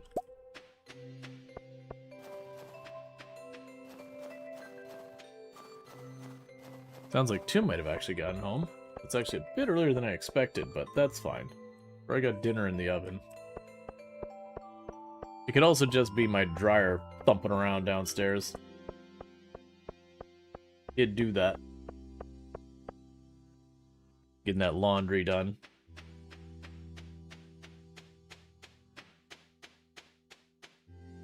Yep, nope, she's home already. That's fine. I'll go back down once the food's done. No point in going down there now. Just have to come back up and then go back down there again. So needless to say, it's a pretty fast turnaround each day with the pattern we're doing. Just bringing in a little bit of money, so at least we're not totally doing nothing for the winter.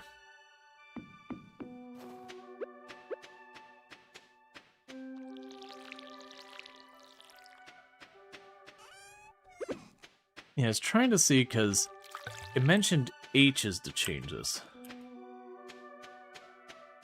But not noticing a change.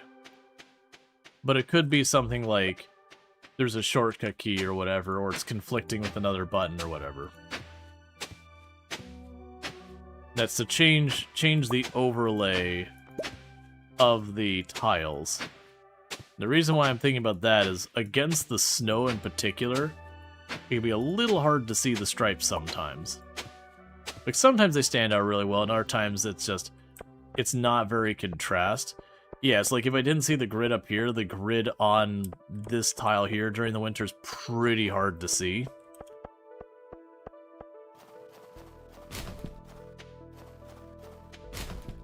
So I could definitely see working with that. Okay, and what does the board have for us today?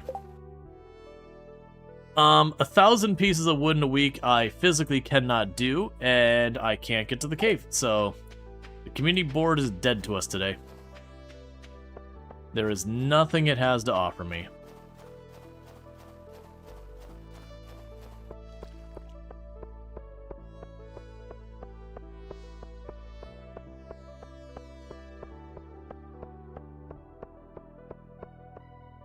Alright.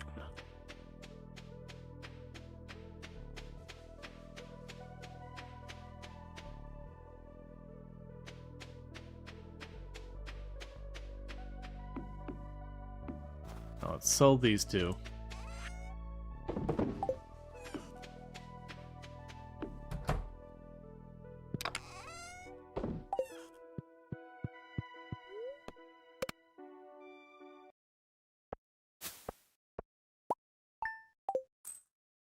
It'd be interesting if someone came out with the same kind of mod for Coral Island. I think that would also be fun. Coral Island would also be interesting in the sense that... Oh yeah, I mean, you had the bug catching and everything, but that also, you'd have the challenge of,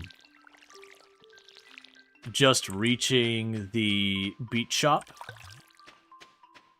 And then Sam's. But I could definitely see, like, doing this kind of challenge for that game as well. I think that one would be a little bit trickier because it's 3D versus a 2D grid. Like, don't get me wrong, it's still a grid underneath the hood and everything. That just gets into how these things kind of work. But also,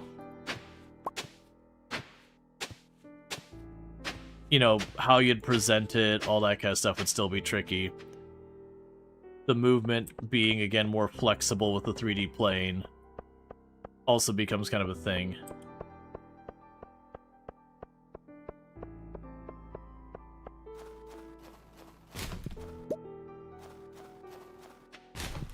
And sometimes you get some really good stuff out of the trash. But not right now, apparently.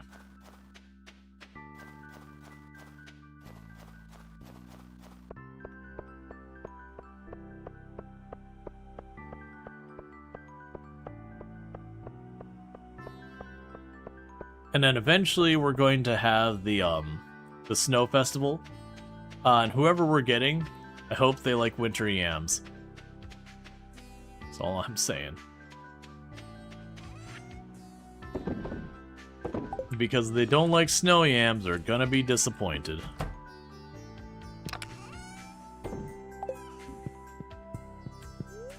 Because unfortunately, one of those amethysts is reserved for Emily, and then the other amethyst is reserved for Gunther. If we get more, then I don't mind giving him out, but...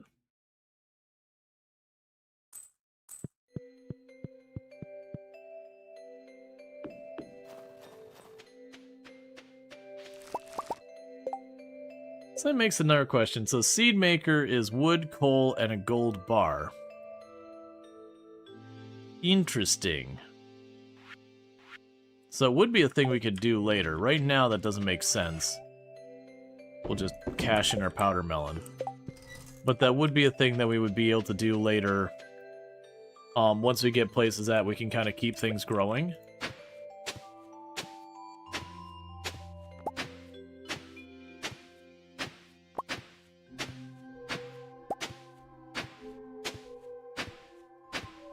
Okay.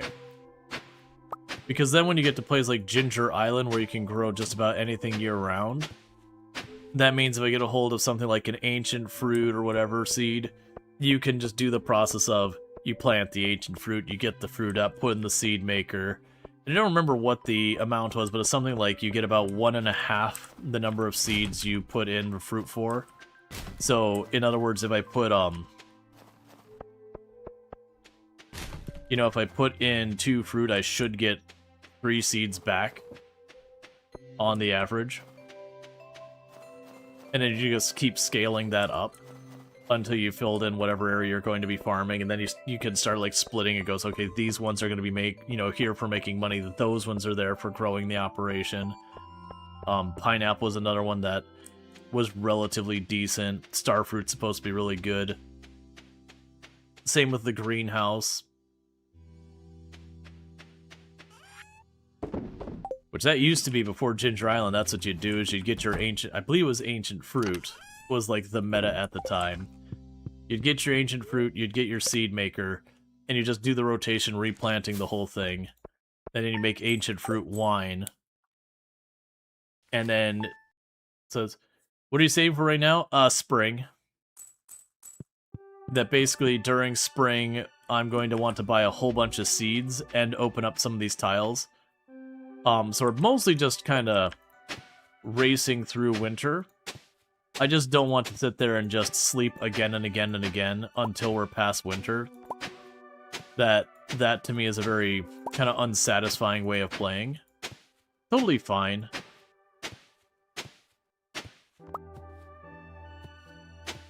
But yeah, so my intention here is just make a little bit of a trickle income during winter to be doing something.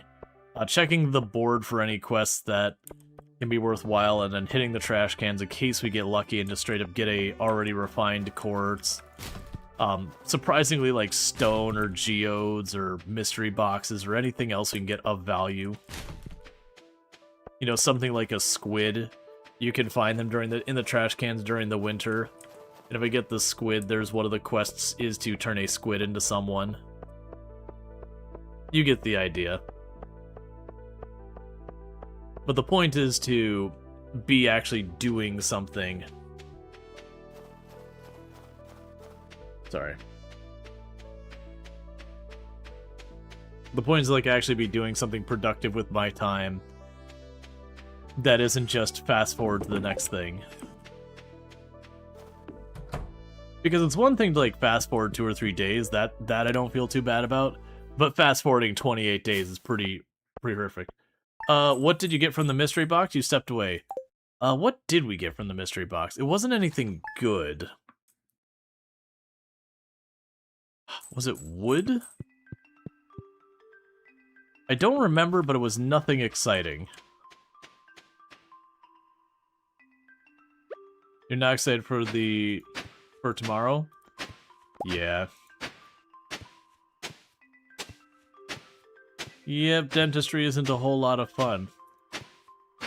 For me personally, I don't look forward to going to the dentist and dealing with dentist stuff, but broadly speaking, I do generally, like, once it's said and done, you know, I'm glad I got it sorted.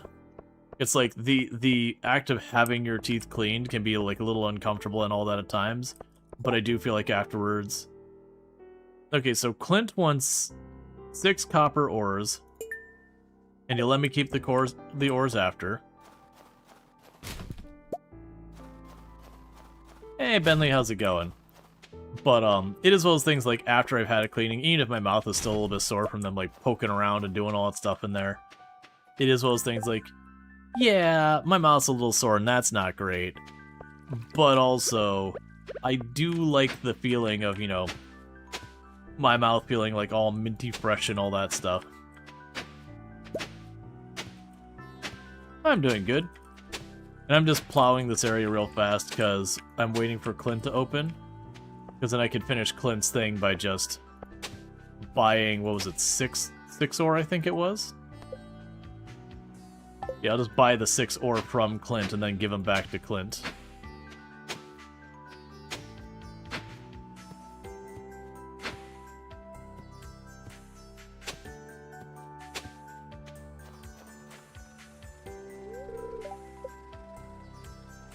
Let's see, you have a fear of the dentist, but you still love going. Of course, I feel a health boost. Yeah. Well, it's definitely one of those things that, like, you can be uncomfortable with, like, going to the doctor or the dentist or whatever, but it's definitely one of those things that, you know, you go through it, you get it done, and at least it's like the peace of mind of it. Like going into your physical and having that come back, you're like, yeah, you're good. You have the peace of mind being like, okay, for at least for a while, this is something I don't have to think about. Thank you to the follow. Welcome to stream. That, you know, they didn't find anything, so it doesn't mean there's like no problem. But you know, you feel a certain level more comfort. Yeah, this wouldn't be money laundering. This would be scamming Clint. Now the problem is, I have to wait till Clint finishes with his shift to turn that in. So, since that's gonna be a while, let's grab the amethyst that we've been meaning to give Emily and put that back in my inventory since I accidentally auto-stacked that away a while back. Because Clint's not gonna be heading over to the bar for a hot minute. But we still need to give the amethyst to Emily on behalf of Clint. And that might give me 2 extra tiles, because that is, you know, a townie quest or whatever.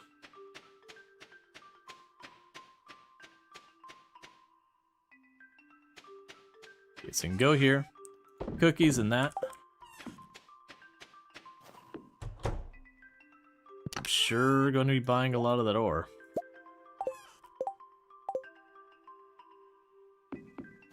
I can work our way back over. But yeah, no, we're definitely... We may not be money laundering specifically, but we're definitely scamming Clint. This kid's like, I want to check out the environmental situation in the mine and see if the ore's all good. Did you put away his copper? Yeah, because we already... Do I actually have to have the copper on me, though? That's actually a good question. I probably do. So thank you for catching that. Let's make sure we do actually have that copper on us. Yeah, like three people are like, you need the copper. It's like, yeah. That is one of the things that gets me in trouble. I do like to use auto stack to just get stuff put away really quickly.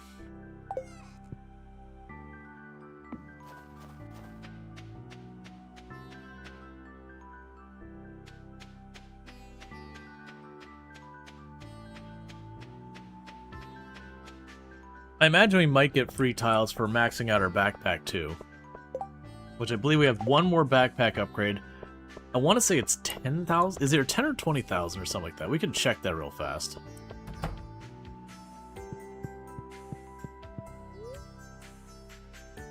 Not yet.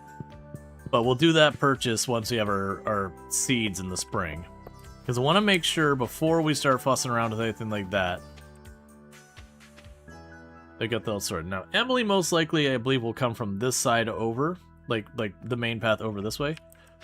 Oh, from what I thought that was Clint already. It's like, really? I mean, it is Friday, and they do show up earlier on Friday. Let's see, Critter Cove recently released an auto stack update. It's so nice. Oh, yeah. No, it's, there's so many of these games that you end up getting kind of frustrated with because you get used to such quality of life they've added to the game over the years, that when you go back and the game just doesn't have some of those quality of life things, you're like, okay, it's not a big deal. But after you've played like a month or two in game, you're like, man, I really freaking wish it had this setting.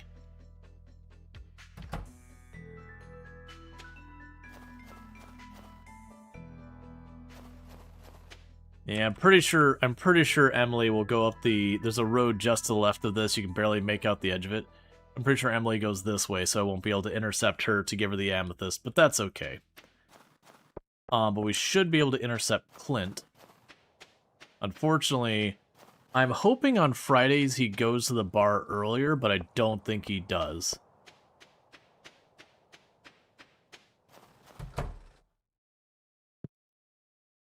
Because I have to talk to him, and unfortunately this doesn't count. I have to talk to, like, if I walk behind here and talk to him, it would count, but then I gotta buy 5 tiles to reach that spot, which is $5,000 to do that. So we just wait here for, it's like 3 minutes or something like that, unfortunately. It is one of those things, eventually we would want to do that, so when we have those regular quests come up, I can just run over there and turn it in real quick and not have to wait on him. Yeah. We'll wait till we got some really solid money making during the year. Then we can justify that a lot. Or if I find myself with just an abundance of bonus tiles, which I don't anticipate ever being a thing I gotta worry about. I think genuinely I'm gonna be begging for those bonus tiles pretty regularly. But yeah, so if Friday is the same schedule as the other day, Clint will leave his desk at 5 p.m. to go work on the forge. And then at 7 p.m. he'll go to actually leave, which is when we can talk to him. If he's not, like, if he's on the shortened schedule kind of thing, because it is Friday, go to the bar, that kind of thing, in that case, my guess would be he'd probably leave around 5. So it is going to be pretty quick. And tomorrow's our snow day. I'm hoping we have a Tuesday that's not a snow day so we can catch Emily and be done with this amethyst thing. So that I could give that to her. Maybe get an extra 2 bonus tiles. But, you know, if nothing else, start cleaning up the log. Yeah, so far it's looking like it's possibly in line with the other day as well. I also don't want to wait on this too much, so far as like waiting another day, because a lot of these quests, they only give you 2 days to do it. And just not knowing when I can and can't catch Clint is a whole thing. It'll also be interesting once we get the tiles up to 10,000. When the tiles are up to 10,000 or making good money, I don't feel like I'll be in a situation where I'm like, I don't feel like unlocking a tile. In that situation, if I've got the money, I'm like, well, I want to reach Clint. Let's just go ahead and buy it and be done with it. Okay, so you are going to forge, so we got 2 more minutes, and then Clint will head our way. So rude to his customers. He clearly sees me standing here.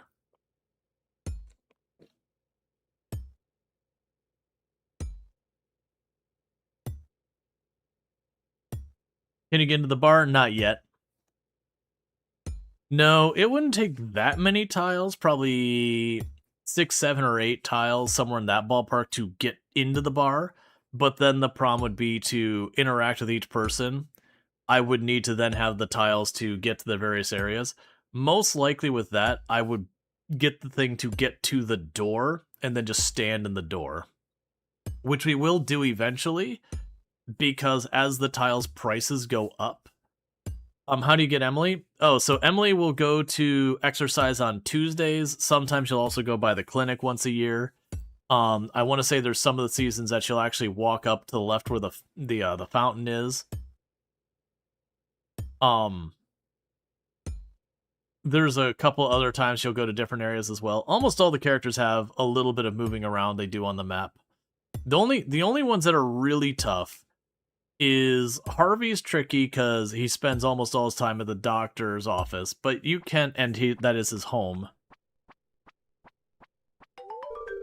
You brought the ores I requested? Great.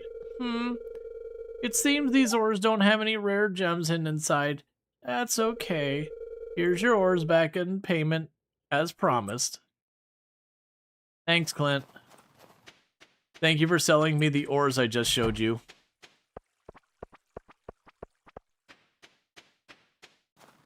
Okay. And just for sanity sake, you're still the same thing? Yep. We can't do those, so we're not going to worry about them. But yeah, so almost all the people like move around a decent amount. The exceptions are Harvey's pretty limited on his schedule. He spends most of his time at work. I do believe on the very, like, once in a while he goes to Pierre's, and then during some of the seasons he'll walk down to, like, look at the river kind of thing. But he tends to be, like, pretty much attached to that clinic at almost all times. Let's put you down here. And then Sebastian can be pretty rough because he spends most of his time in his room as well.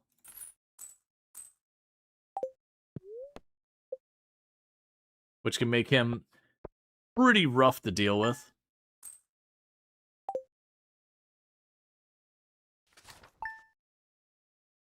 Leah goes a bit in her place, but she does go out to the river in front of her house quite a bit as well.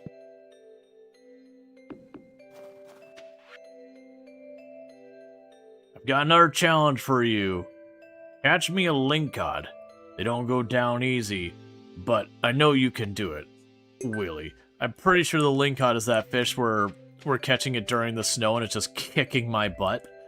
I'm pretty sure that's the lingcod.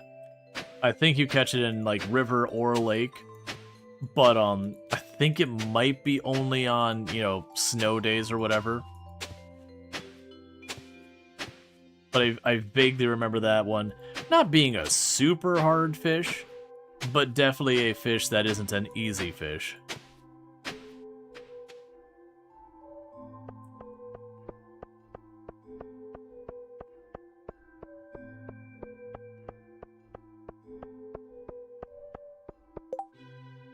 Red mushroom, can't help ya. If I get the cave on my property, I could. But, I mean, with the amount of points I have, or the amount of cash I have, I probably could reach the cave and get the stuff out of the cave. But then when spring came, I wouldn't be able to do the crops. Because I'd spend all my money reaching that area. Okay.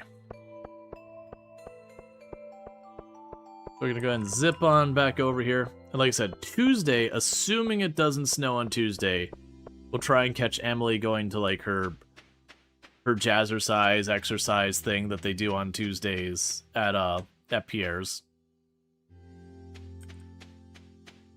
Oh, I didn't plow this. Yeah, I did. We just had a crappy day is all. Alright. Fair enough. Some days you just don't have much luck.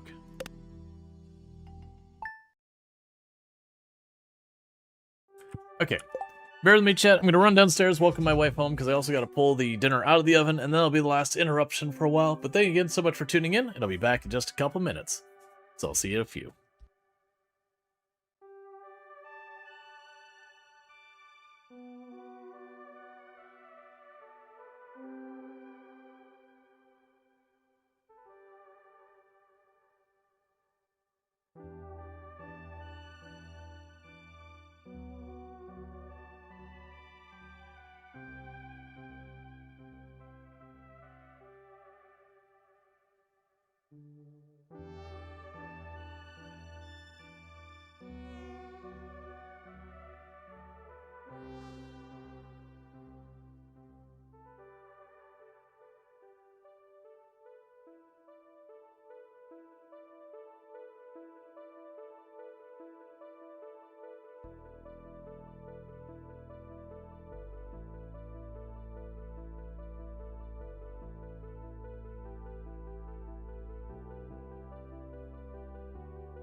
All right, and we are back.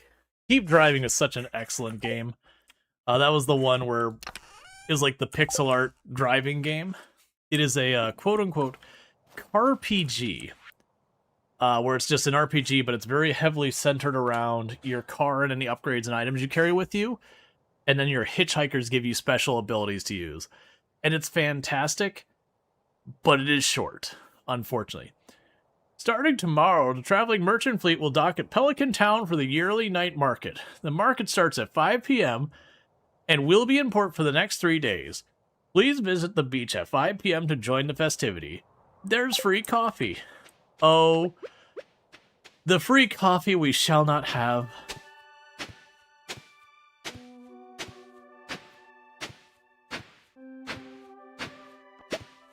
Yeah, because like I said, I think expanding our farm is our next priority. Once we get things established in spring, it might be worth pushing for Robin. Which, the route we're going to take to reach Robin, I'm assuming the fastest route to reach Robin. Oh, Clint.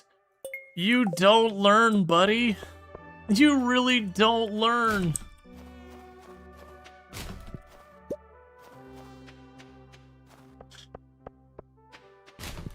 Clint, my man. You really need to change your plan here. I am just scamming you again and again. Oh, actually, that's a... Okay, so those will reset tomorrow.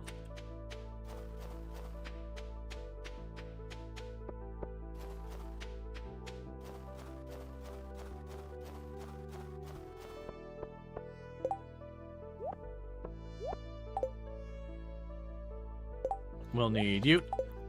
Alright, so it's not snowing today. Oh, it's a Sunday, not a Tuesday. What am I doing? Alright. I was all set up to be ready to intercept Emily on her way to the grocery store, but that's not what she's doing today. But yeah, so my thought is where I turn down is we turn up to reach Robin. That said, I think priority-wise, once we get things set up in the spring, we buy the path to Gunther.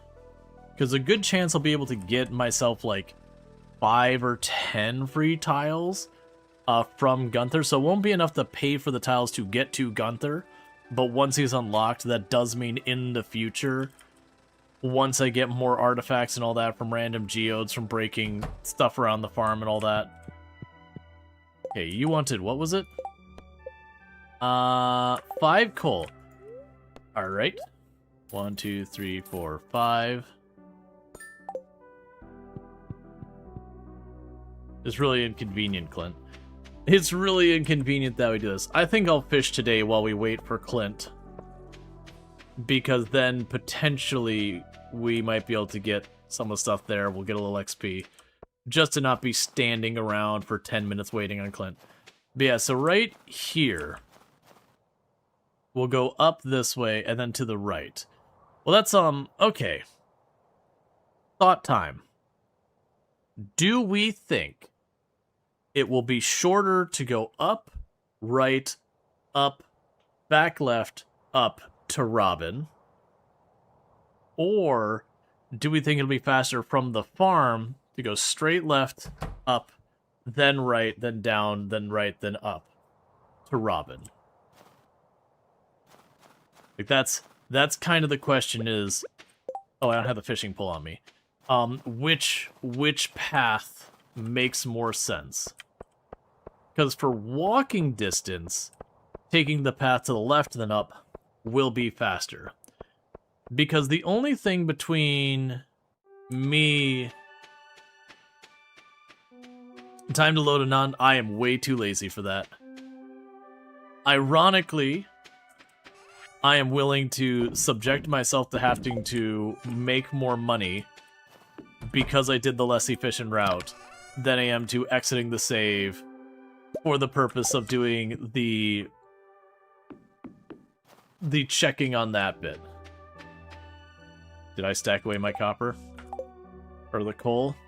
You better believe I did. It was 5 coal, right? Yeah, 5 coal. 1, 2, 3, 4, 5.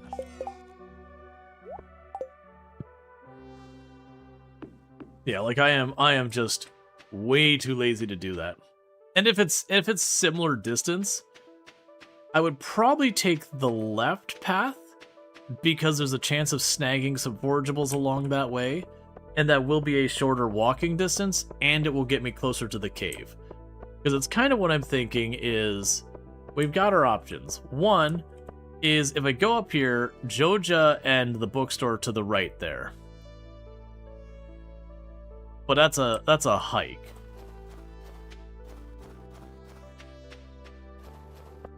Versus the alternative is we go from down here with Clint, where Clint is down here, and that would ultimately either go right, probably up, go right to unlock the quick thing, go right up around there to Joja, would be the alternative route we would take. Either way, Joja's going to kind of suck to get to. End is one of those ones I do kind of need to make a priority, because they're going to unlock the quarry, they're going to unlock fast travel, they're going to unlock those things. They're going to unlock my greenhouse.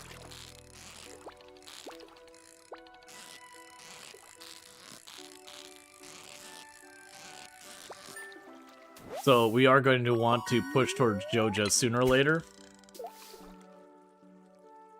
But that's the catch, is I need to get all these things.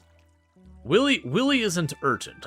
We don't need Willy until it's time to start considering Ginger Island, which, if we're being realistic, 1.7 is going to drop long before that happens.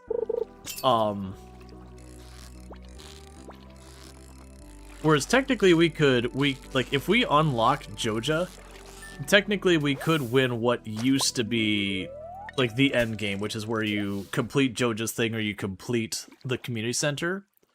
That was the old ending, and then, they added more content after that. It could be a thing that we're like, at least it's technically a win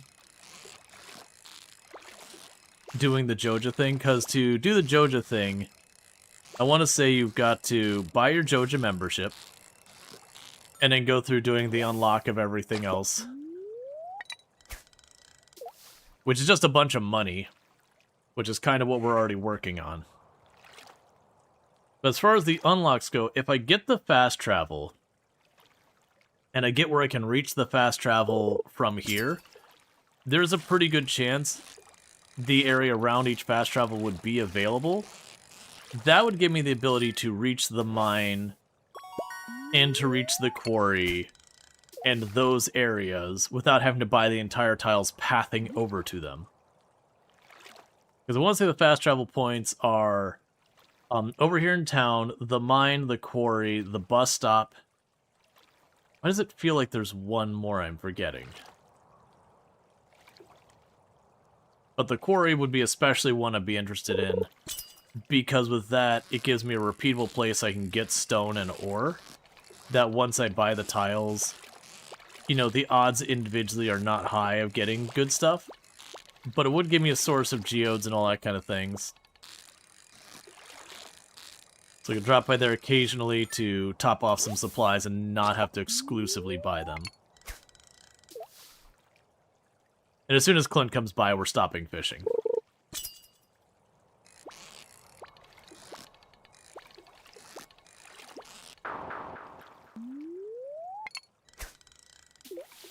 Okay.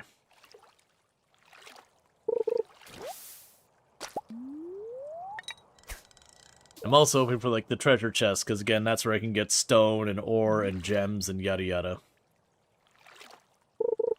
Yeah, I think I've talked myself into,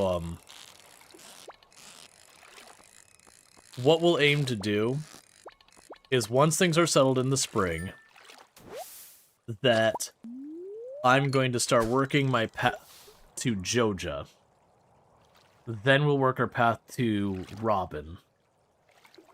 Then we'll unlock the fast travel at Joja, make the path to the fast travel, You know, we'll be expanding our farm while this is all this going on.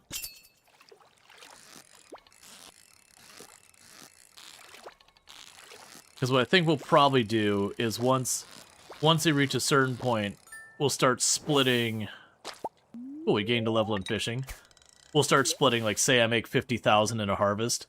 I'll put, like, 20,000 towards, like, doing Joja stuff, all that. You know, expanding otherwise, and a bunch towards the farm as well. It's also a thing that could potentially use the, I potentially use, for the actual consideration, my ability to build sprinklers and all that. That I won't expand past where we have scarecrows and sprinklers and yada yada. So if we need more fiber to get scarecrows to cover more area, I might just start putting the money towards achieving other goals in the meantime, so I'm not just losing my crops to crows and all that. We'll see. We'll figure it out as we get there. The first step is to get to spring. I also at some point need to get to Lewis's because we're getting these prize tickets now, which are good. Because the prize tickets can actually give me a lot of things I do want, like iridium bars and iridium sprinklers and our good stuff. Mother catch. Okay. There is, you get a, you do get a ton of tiles, like 25 or something, for getting Master Angler.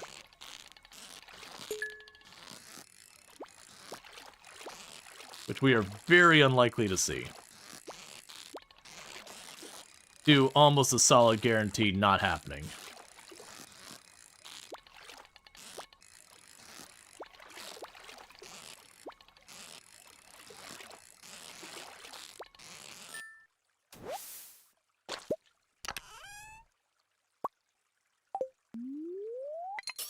If only we had the deluxe rod so I could actually use all that bait I'm finding. We'll put that in the crab traps, or crab pots, whatever. It'll be fine.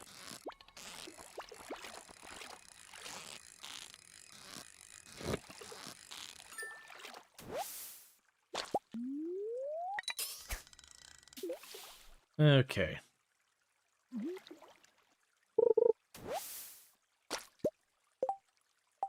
I'm not going to use that right now, because I got about 1 minute, not counting during the catching timers, but we got about 1 minute till Clint comes by, and we could just save that for the next time I have a quest that requires me to fish in the river.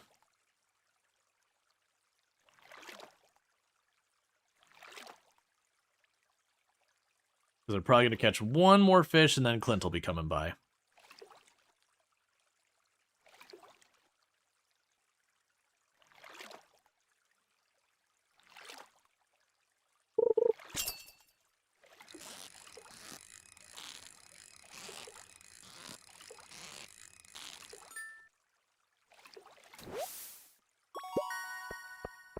I also believe you get, I think it was is there 1 or 5 tiles? I think probably 5 tiles for each legendary you catch for the first time.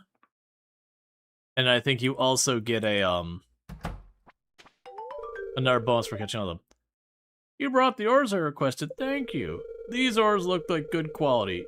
You can keep them, of course. I just wanted to see how the local geology is doing. And here's your payment as promised. Okay, cool. So we got our ticket, we got some cash, and we got our ore. So basically, it's effectively like getting 1 ore for free. We're gonna need that all anyways. Hey, so I picked up a fresh bok choy at the store last night. Grandma made her special casserole. A bok choy casserole. I mean, I've heard worse. Because casseroles are usually quite often savory. So you'd probably have, like, you could have a green in there. And then usually, like, egg and a whole bunch of other stuff. So you wouldn't, like, it wouldn't be that bok choy forward. Like, nothing wrong with bok choy. It was more just a comment on a bok choy casserole certainly doesn't sound like what I'd want. And it's not even because bok choy. I'd say the same thing about like a lettuce casserole or a cabbage casserole. Where you'd be like, really? That what we're going with? Alright. Resources required to craft crab pots are reduced. Even though this is what I'm going to probably use, this is a one-time. I forget if these branch. Oh. Stardew. Profession. Fishing. I think those branch where, like, you, I don't care about all that stuff. All I care about is when you level up. There's, like, your skill point things, and you can't have them all. Ooh.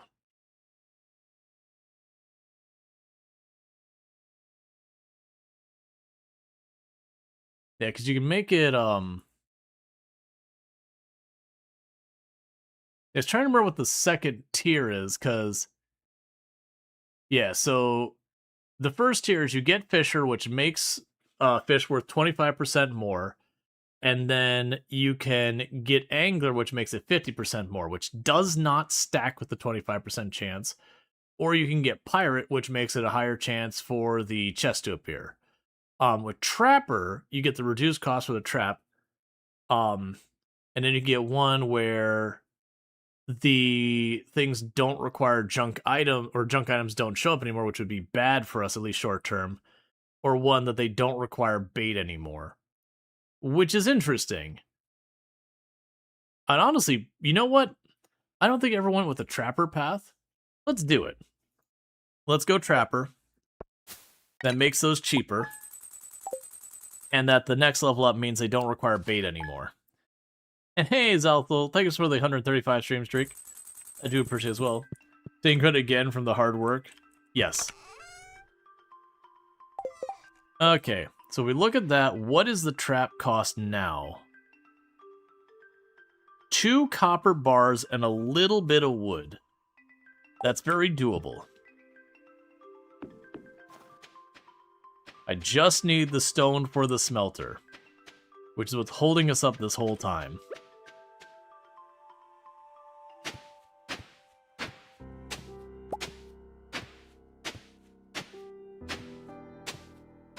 And we're over halfway through the month already.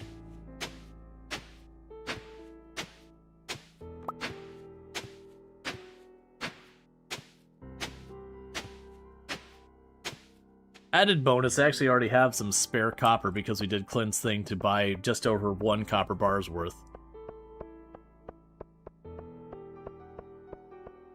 And then the board should reset today, so we'll see what we're in for today.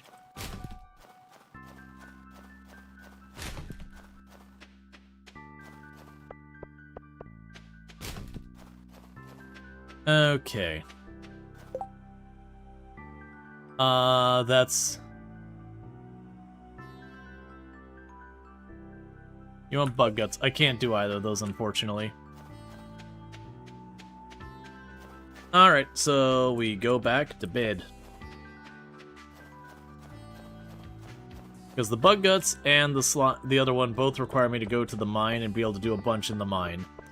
At least with the prismatic shard thing, that one, I could just keep resetting the same floor again and again until I see it. But, just very unfortunately, that's not happening for a bunch of reasons. I have to reach the mine and all that. And it does seem like the more cost-efficient way to do the mine would be to go to Joja, get the quick travel, buy access to the quick travel, and then, you know, go from there.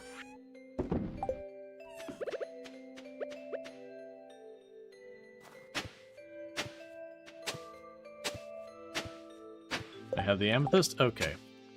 So, it's not snowing today, and today is a workout day, so we should be able to catch Emily on her way to her workout, so that we can throw an amethyst at her and get that quest done.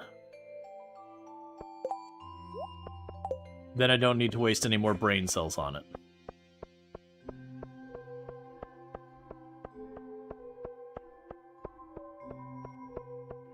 And I believe they'll try and be there about 9 o'clock. We should have plenty of time to hit the trash cans.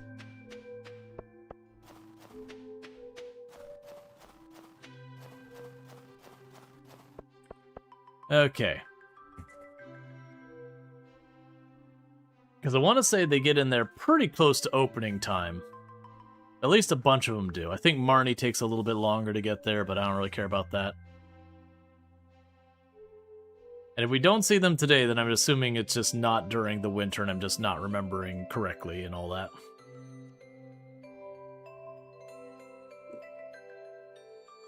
No, make sure you didn't update to something we care about. Red Snapper, I believe, is Ocean.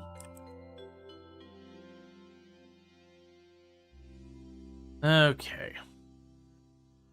There's any other cool information on here? Nah. They did add the mouse over where it tells you the hours. I don't think that's the UI mod. It could be the UI mod, actually. Because I remember that was one of the things that didn't used to be a thing. And then after I got spoiled with later games, being able to just like mouse over the store and be like, oh yeah, they're not open today. I'm not going to worry about it. That I found I ended up missing that a lot.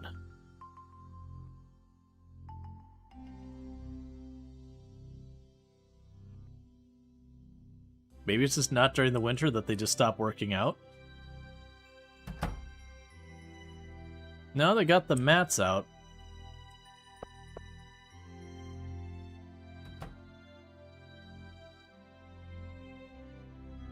I don't think the mats are always there. Well, actually, maybe they are.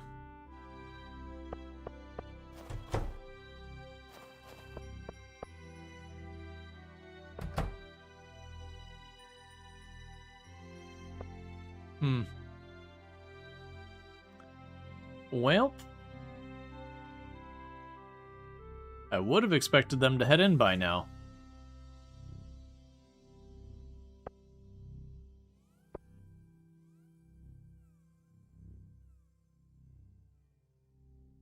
We give it just to like 10, and if we don't see anyone else approaching, we're gonna head out. Yep. Alright. I guess it is something we won't worry about for the winter then. I'm not gonna wait on it anymore.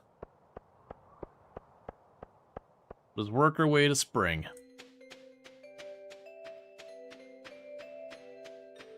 Because the spring, running back and forth to, you know, reset the, or get like seeds and all that as we need. That's gonna be enough. In the meantime, chuck you both in there.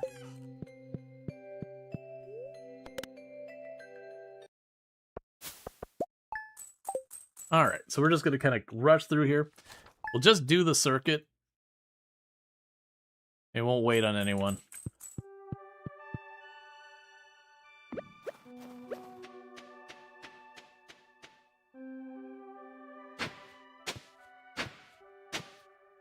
Because unfortunately, there's just not much opportunity for us to grow anything during the winter.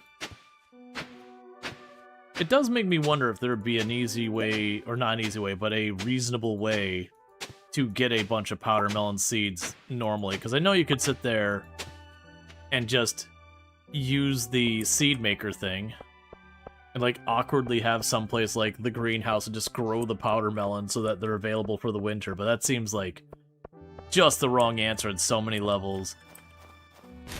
Because you could easily... You could just easily get better money and not have to do the labor during the winter.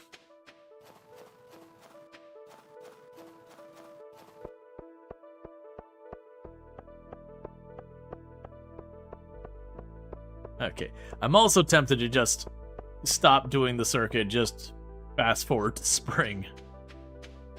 Because all this is giving me, you know, a couple $100 per day to do this lap.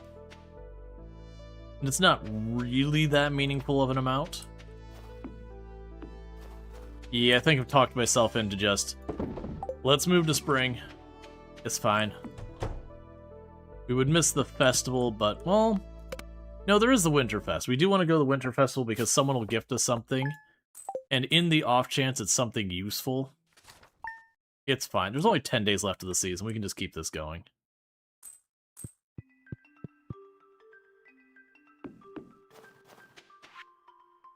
Dear All Storge, I'd like to give you some information about an upcoming event.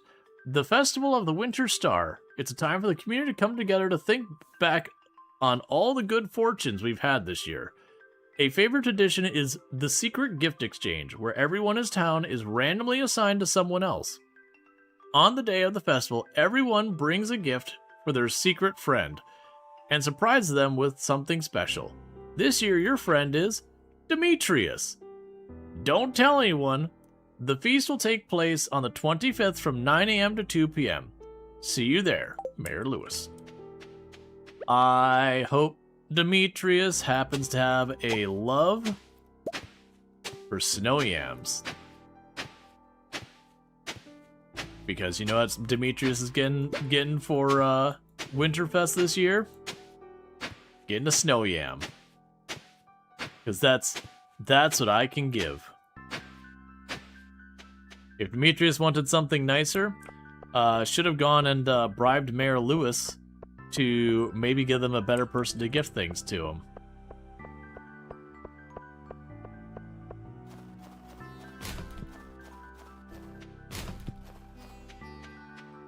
Okay. Aw, yeah. Breadstick.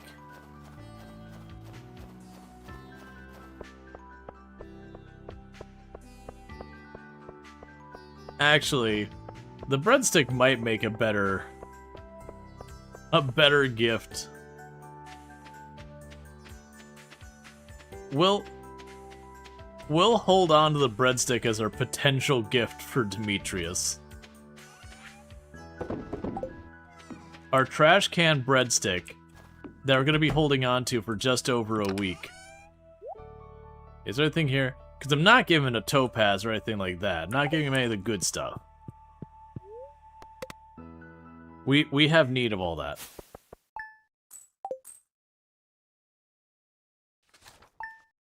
All we need to do is get a trash can pizza from Gus's place. And then I actually get to give not a crap gift.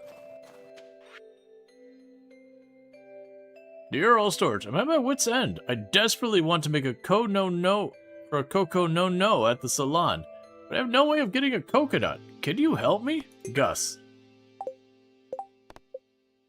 No, Gus.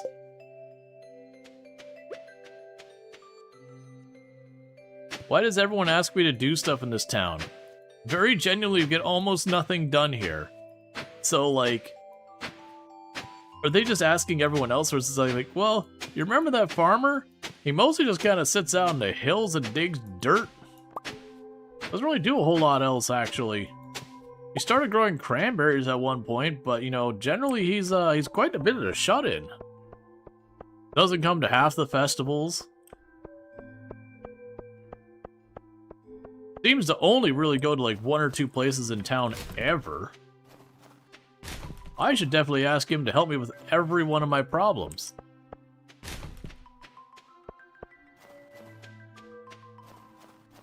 Okay. Someday, bookstore lady. Someday I'll be over there and able to buy books to make it so I can walk a little faster and get some bonuses while fishing. Someday. Not today. Not tomorrow. Next year isn't looking likely. But someday.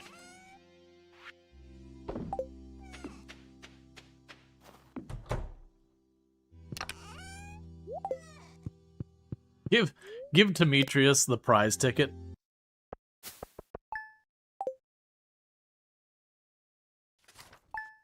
Okay, so 5 more days to the Winter Star Festival.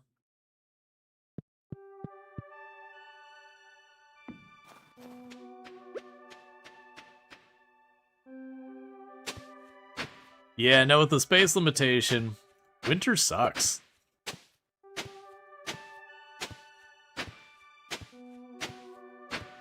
Because weirdly, where towards the end of the first year, I didn't need to, like, hoe the dirt to be able to do much productive. Now my choices are I can either just hoe dirt all day to get, you know, some yams and winter roots, or I can fish all day. You want a squid? That is unfortunate, Alex, because that's an ocean fish. I cannot reach the ocean yet. Sweet garbage.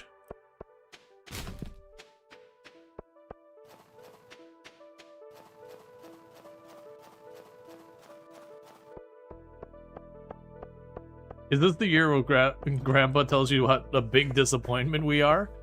Oh yeah, you know, you are fair. We are going to get judged in 8 days by Grandpa. I don't anticipate we're going to get a very good outcome. Now, granted, even the worst thing is generally positive, but it's like, well, it's not what I would have done, but as long as you're happy. You can't get to the night market either? No, night market's already in the past either. The night market would be especially rough because I would need to buy tiles that are only available during the night market. That they would be tiles I would be buying that only are usable 3 days out of the year because those aren't, like, those are just water the rest of the year. So that'd be a pretty hard sell.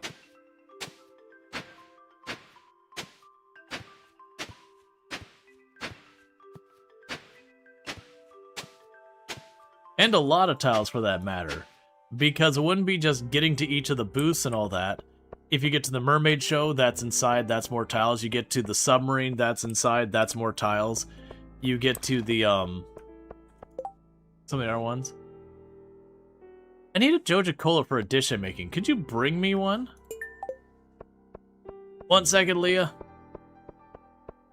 I don't know what days you walk into town, but I will carry that soda on me, just in the off chance that I happen to see you.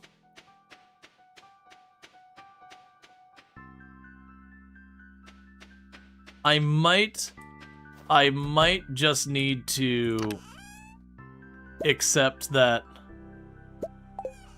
I'm gonna pick up a couple of tiles. Well, no, because it would be Friday, and that'll be way too late.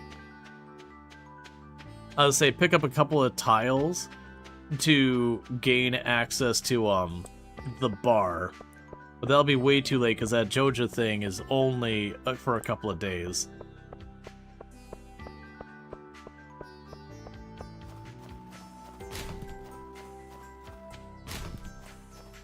Because some days Leah shows up at the library, and some days she goes to yeah, she'll go to the library sometimes, she'll go to the beach sometimes, sometimes she stands by the river. She spends a lot of time inside. She goes to the bar on Fridays, I believe.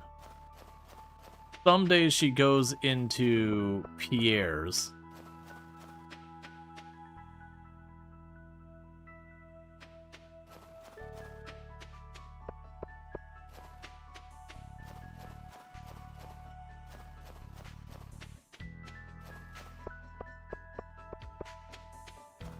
Alright, you know what I'm gonna do? I'm gonna go to our settings here.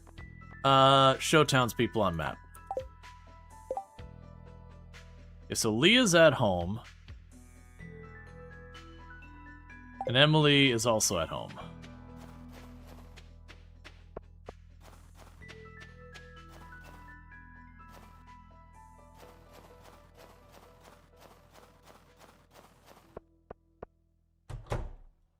We'll wait just a little while, and we'll see if any of them are going to move to where I can get to them.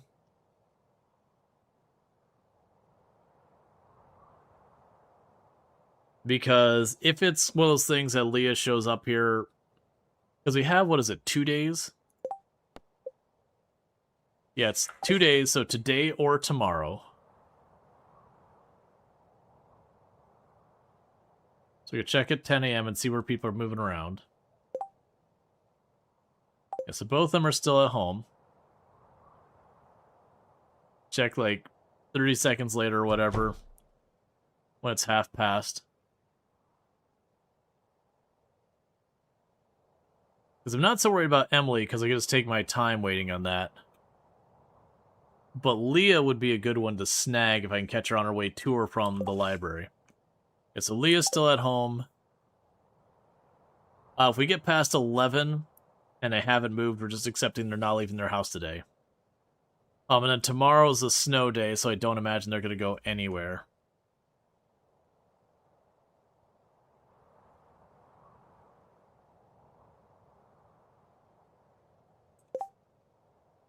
Okay, they're still at home.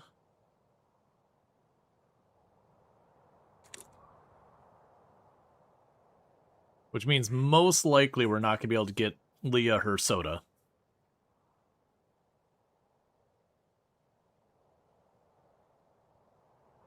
Because if she doesn't leave her house... Yeah, they're all still at home.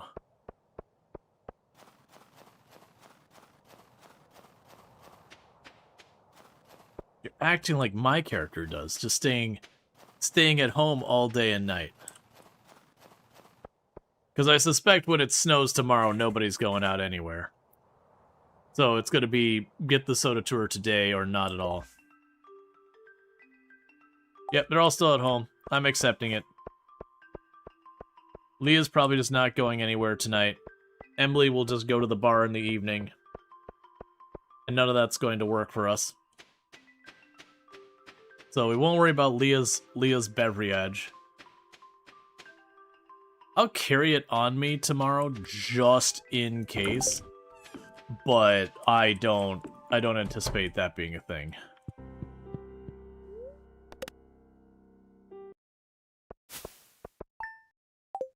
Alright. It's a shame you don't get a bunch of... Well, not a bunch. It's a shame you don't get really much foraging XP for doing all this stuff.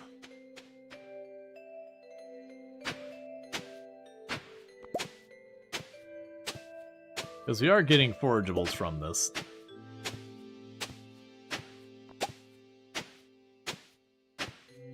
Alright.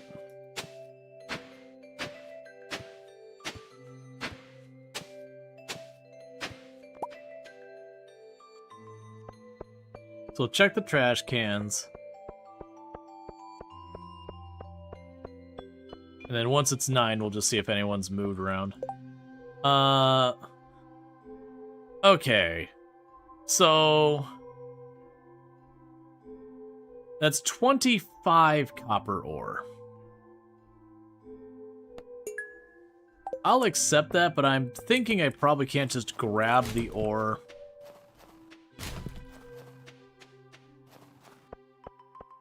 Out of my chest back home.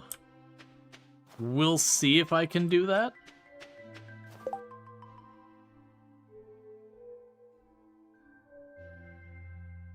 Okay. You want me to knock down the fish population? We can do that. So let's go see if I grab a stack of the ore for Clint, if that counts. Because I'm a little leery about buying 25 copper ore for getting 1 copper ore's worth of money back. Because that will be enough that I would be able to get 5 copper bars, which is enough to upgrade one of my tools. That would be a pretty big spend for something that's not immediately going to solve any problems.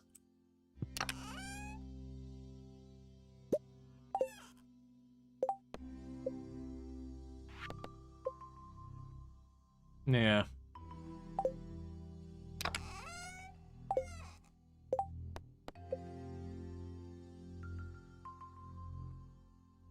Yeah, so I've got to get 25 net new copper ores. Which I think where we've been going through and just buying them from Clint, I think 25 is more than I'm willing to spend for that endeavor.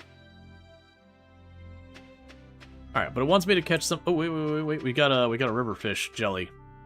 So it wants me to catch some river fish. We do also have a quest for a lingcod, which I believe the lingcod we catch during the snowy days in winter. I don't remember if it's lake or river, but it's one of the two of them. Maybe both. I think it's the one fish we've been catching that just shoots up and down and just throws me real quick. Because I remember it being a relatively hard fish while not being a super hard fish. But hard enough you want to usually have a decent number of levels.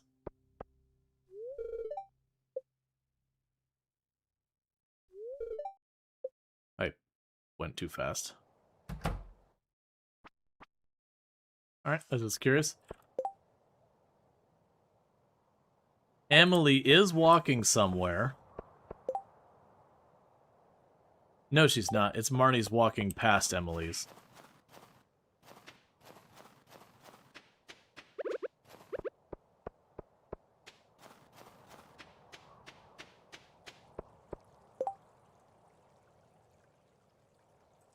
Yeah, so those two aren't moving.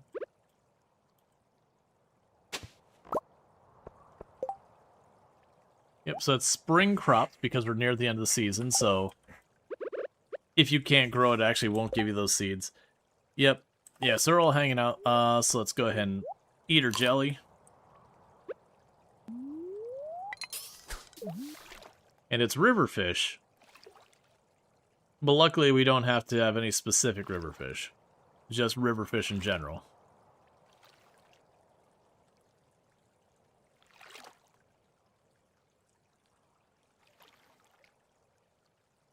Any time now?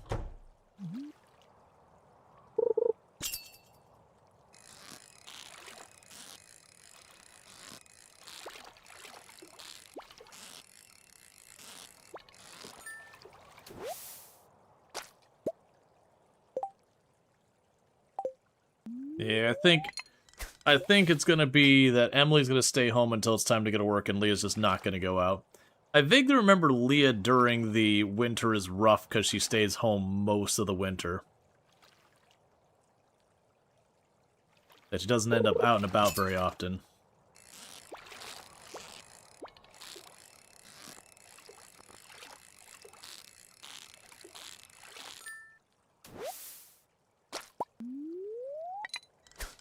Okay. Well, at least today will be a money-making day. This will be good. We might get ourselves another level in fishing. We'll finish another objective. You don't want to spoil, but I think you can catch Leah today with your pathing. Oh, got you. Where will she go? And it's totally fine to spoil stuff like that, because I don't think it'll be a doctor's appointment. She'd already be there. She could potentially go to shop today, later in the day, maybe. Yeah, that's what I was gonna say is, I know one day of the week she goes to the grocery store.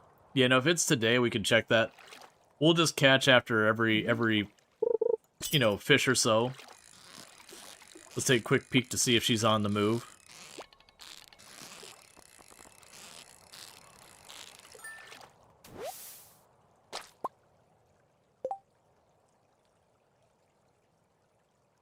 She's on the move.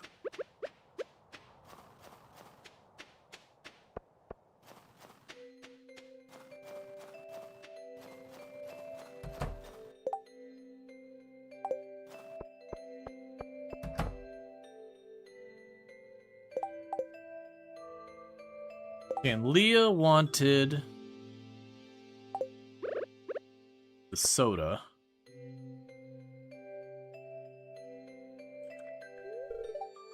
I love the way everything looks all covered with fresh snow. Hello, Rual Storge. So you saw my notice I posted? I really appreciate it. Let's see here. Here's what I owe you.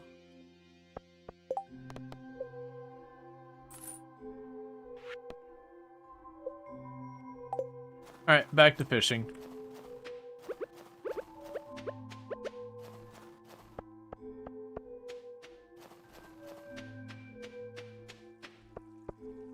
Also, yeah, Emily is still at home. Emily is away. Which is an interesting and stressful game. I think it's actually Emily's Away too. It is a game that is effectively, for those of us who remember AOL Instant Messenger or MSN Instant Messenger, or any of those, its entire interface is effectively AOL Instant Messenger. But the idea is there's like, you know, different romantic interests you can be talking to kind of thing, but it just has a tendency to escalate where they'll be having two different conversations, and if you try and like juggle them, one of them will end up feeling like you're ignoring them. And so it is a weirdly, needlessly stressful game that in so many ways felt like how it was to grow up with those kind of things, where people hadn't adjusted to the idea where, you know, a person isn't necessarily there 24/7 to respond kind of thing. So, like, if you were online and you didn't respond to someone in a timely manner, people would just assume you were ignoring them kind of thing. And it's just a lot around that. And then, you know, in that they reference, like, their equivalent to, like, MySpace, where they're, like, all angsty and, you know, have their little MIDI player and all that. So it's kind of like reliving a little bit of what it was like to be a teenager in that time frame. And again, how needlessly stressful it could be. It was a very much a slice in time that was unique to itself.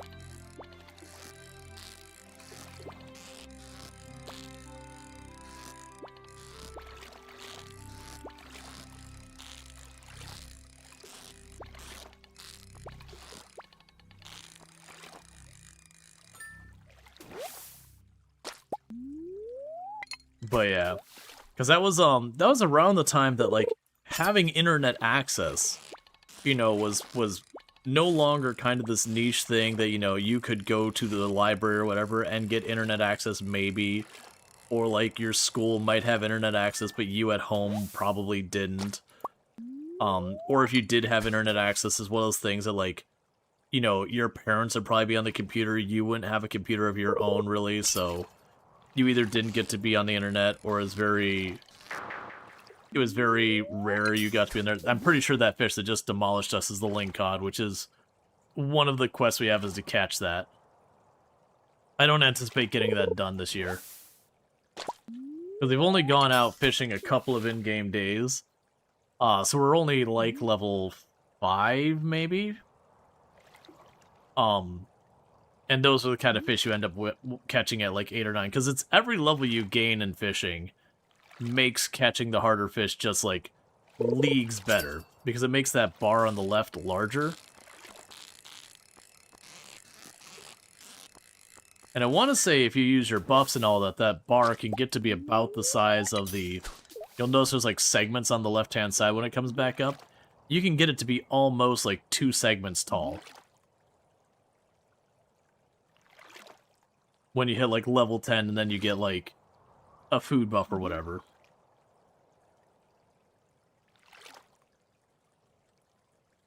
And then also, depending on your fishing pole and your fishing skill and yada yada, the rate the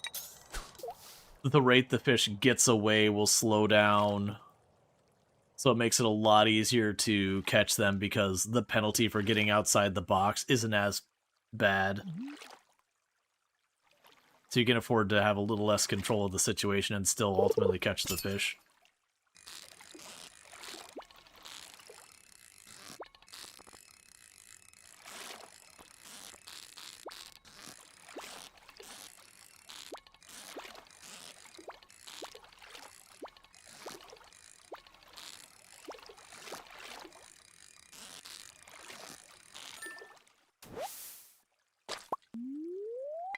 I'm trying to remember. I think we get the lottery box from Lewis or whatever it's called.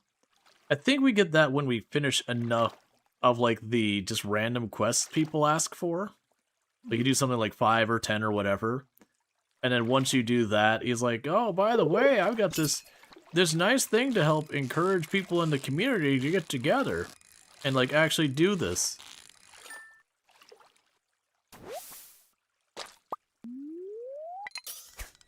All right.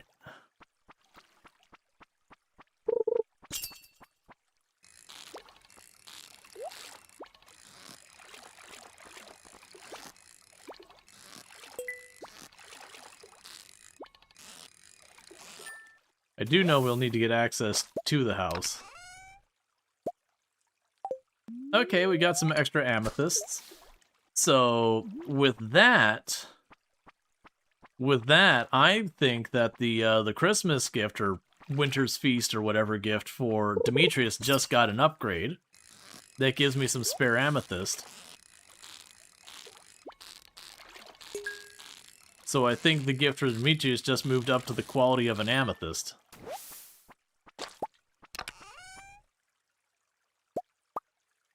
Okay. That's also, I think we're up to 10 artifacts, so it really is making sense to go for the museum, because we kind of guessed that it was going to take somewhere in the ballpark of like 10, 12, 15 tiles to be able to turn in stuff. And it reached the point where I've got like 10 artifacts, gems, whatever. So I'm going to start taking up too much bag space for my comfort. And then with the museum unlocked, as we get more stuff for the museum, that is a way of getting myself some bonus tiles. I don't anticipate the museum being a particularly good way for me to get those bonus tiles. Yeah, you just demolished me, Link God. And the reason I say that is just the fact that it's going to be hard for me to get any amount of those gems or artifacts and any reliability. We've been mostly getting them from when we get lucky and we get a box fishing, which is fine, but I don't plan on fishing in really high amounts. And then the rare geode we'll get from breaking rocks around the farm.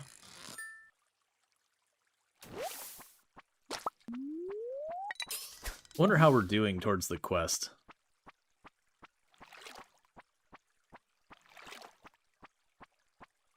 We should be getting relatively close. I mean, just the perch I'm at 9, and we needed, I think it was a total of 25 fish.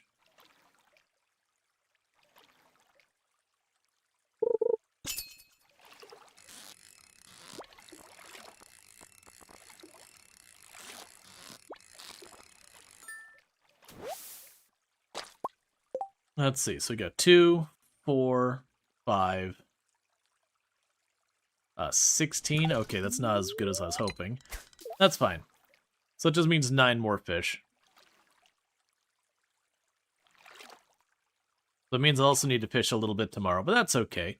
Because this is getting an objective done. It'll get us a, it'll likely get us a coupon thing. I believe it makes Demetrius happy. We get paid, yada yada, blah blah. Good things. And I'm kind of hoping that it mentions community or quest for the people give me free tiles. That's where 2 on the right there we have now are that we're waiting on was from a quest, but I haven't seen it be consistent. So it could be that like the very first one gives me 2 tiles, then maybe the other one. Okay, so we're 100%. We are opening the museum. Like, genuinely, I think we're going to open the museum tomorrow. Because I think that's almost up to 15 things we've got. My poor inventory cannot take it. We should gift him one of our bonus tiles just to see how confused look his face. Sadly, I doubt that's going to work. Hey, just like, here's a bonus tile. I mean, just like, oh, what are you talking about? I just get to walk around. You have to pay for your things? It's like, you know, no one else has to do that, right? Like, we're not all sitting there, like, bankrolling that, Mayor's definitely taking advantage of you on this one. What do you think, we, like, pay taxes for the dirt we walk on? That's ridiculous.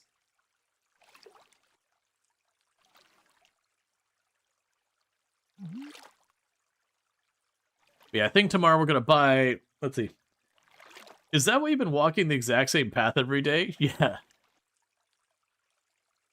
Comes out like this big scandal that the mayor's actually just absolutely been scamming us the whole time.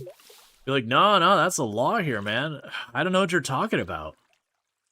And everyone else was like, what kind of law is that? That's the stupidest thing I've ever heard. You really believed that?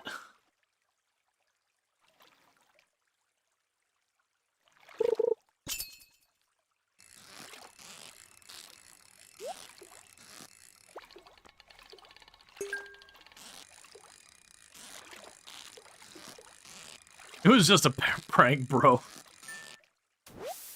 Be the exact kind of thing, too. Okay. The soggy newspaper gives me torches. I don't need that. Give me the ancient sword. We're definitely gonna get ourselves better seeds than the carrot seeds, so we won't worry about that. Give me the copper.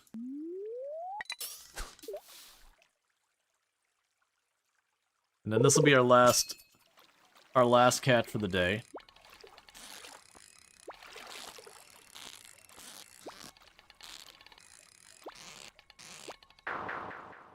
Okay, because I'm running out of time. Alright, so we want to drop all this off. But for the first day, we at least did pretty well with the biome balancing. I had one more fish to get. It's fine. We'll catch one fish tomorrow. Just one. And then that'll be done. Now, just double checking. I don't need to, like... I just need to catch him. I don't need to bring him there right there. Yeah, it just says catch. Cool, cool. Because we can sell the fish then. We can catch just one fish tomorrow. Get the community quest done. So, take all the fish. Do not take the other things. Alright. Okay, so drop you off. Grab one of you back. Grab a second one in case we get a chance to catch Emily. Grab the topaz. Oh, not you. Grab you. Grab you.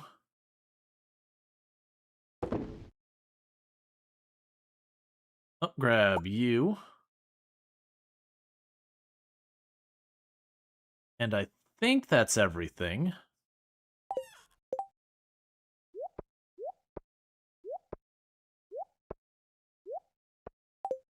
Alright. And chat, I'm gonna be right back because I'm like squirming here needing to use restrooms. So I do apologize about stepping away right again. Just snuck up on me and I have to use the restroom like now, so I'll be right back. Thank you for tuning in.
Okay.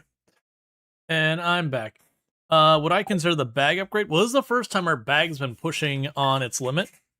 I wouldn't be against a bag upgrade, and we're probably not too far from getting it. It is 10,000, but that's 10 tiles worth of ground. And between the two, the ground is going to be worth way more for me than the bag. Now, that said, we are getting nearish to the point that it would be worth grabbing it even if I don't really need it, because we'll be making enough money that throwing 10,000 randomly off to a side won't be that big of a setback. So we need to catch one fish today, and then we got all of our artifacts and gemstones and all that. So we're going to get the museum, so that's going to set us back, honestly, like a good $10,000 or so. But dropping the stuff at the museum, I believe, will give me some more free tiles as well. So it'll kinda, it won't be a wash. I think we will be more behind than ahead. But also, I don't think it'll be a big deal either way. So let's do this first, just in the off chance it does give me a, give me any extra tiles.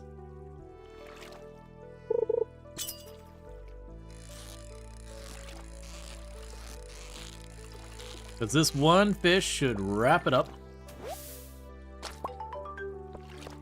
Alright. And there is the ticket. We get some money. 1,500 bucks. And then there's a good chance tomorrow. Okay, so if I go up one, this is the shortest passage. You go this way and then up. Because we try and go here, we hit the mailbox. So I'd have to go around it anyways. Yep, that's the shortest path we're going to have.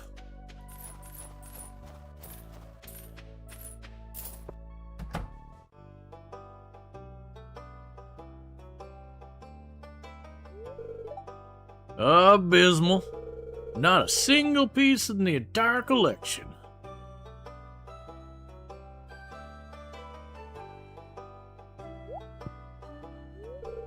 What's this? You found something? Let me see it.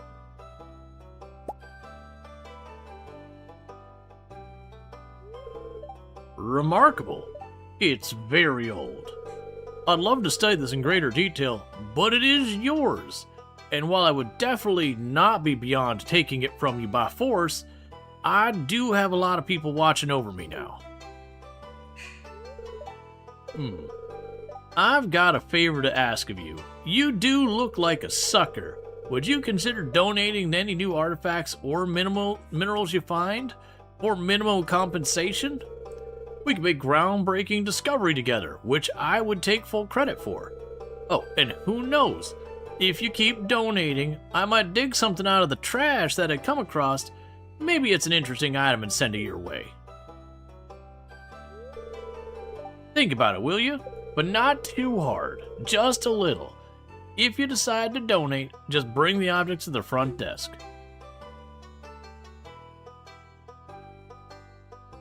Again, for minimal compensation, I cannot stress this enough. Your compensation will be as low as I can legally get away with. In some case, not technically legally get away with.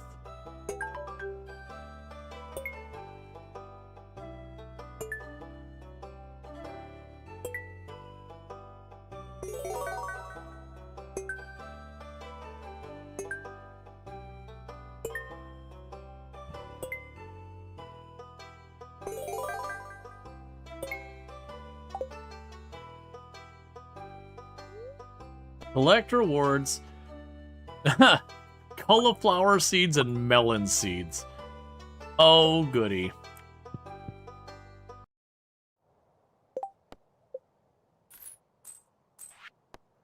I was under the impression I'm supposed to get bonus tiles for that.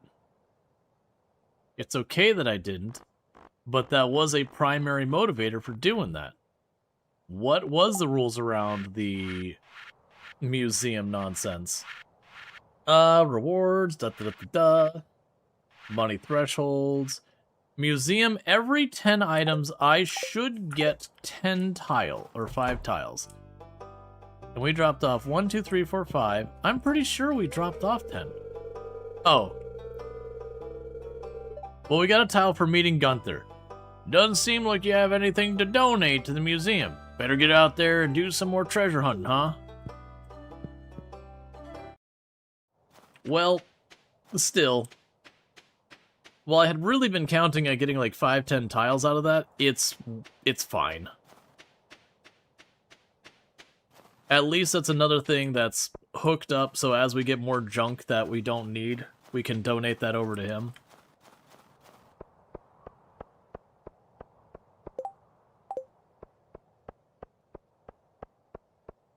Okay. That did cost us a pretty decent amount of money.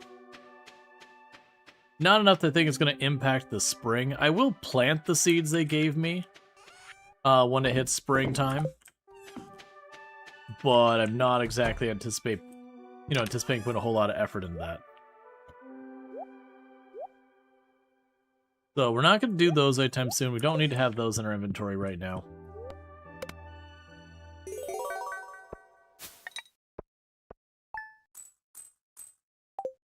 Okay, what made a happy chime?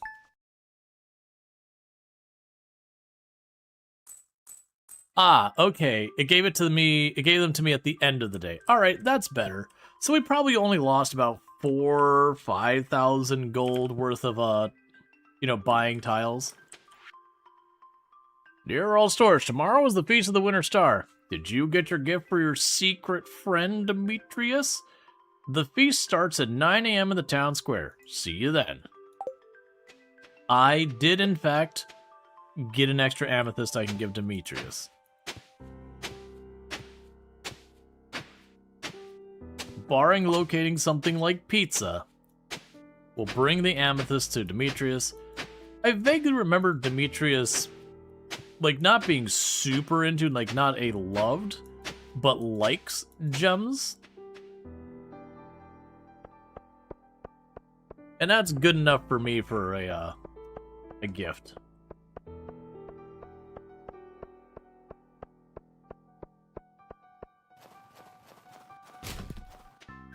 I want to make sure that we maintain a reasonable tone.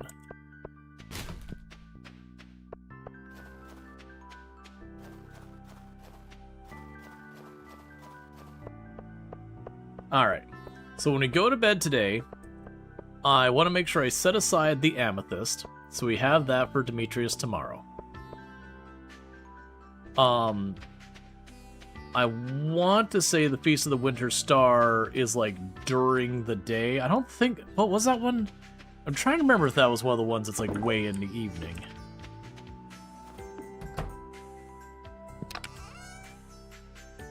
Let's see. There's the amethyst. I'll grab a spare in case we see Emily moving around. We will sell the bread.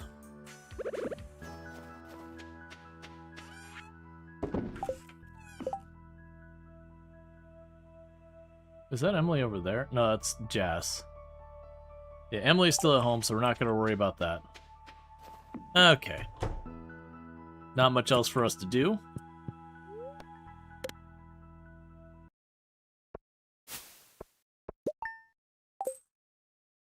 Okay, and we're almost done with the winter.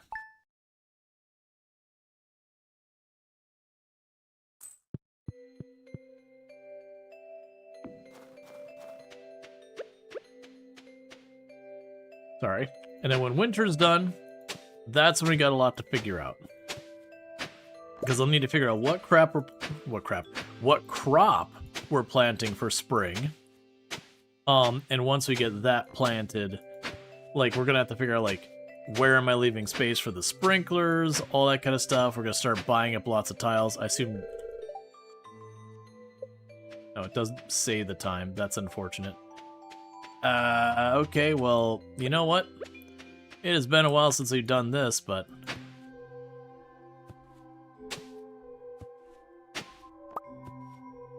Just gonna burn a bunch of stamina, hitting the ground. Get ourselves some various goodies. Because this is how we had to make money at the beginning of the game. There's not a whole lot else for me to work on right now. I'm hoping it'll be like 10 or 11. I don't think it's super late. But this is one of the festivals that's worth me going out of my way for. We will be gifted something random by someone. And they can be pretty good gifts. They can also be kind of meh gifts, too. It's also an opportunity to boost the friendship of whoever you're giving the gift to. I want to see you get a bonus.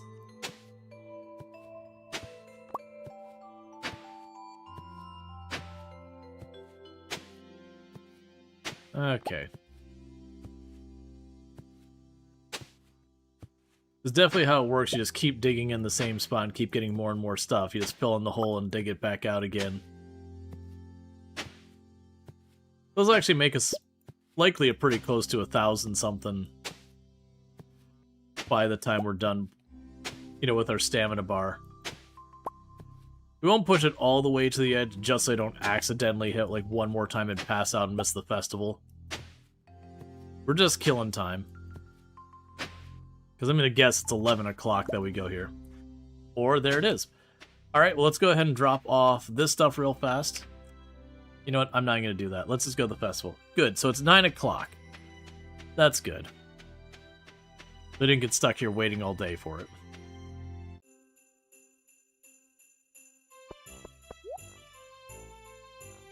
Ooh, I know Fire Quartz is used for something. We could also just give it to Gunther. I'm going to grab the Fire Quartz. Need any last-minute gifts? I've got you covered. Take a look at my wares. It's so pretty. I wish our town could always look like this. Look, it's the winter star. Oh, my mistake. It's just a decoration.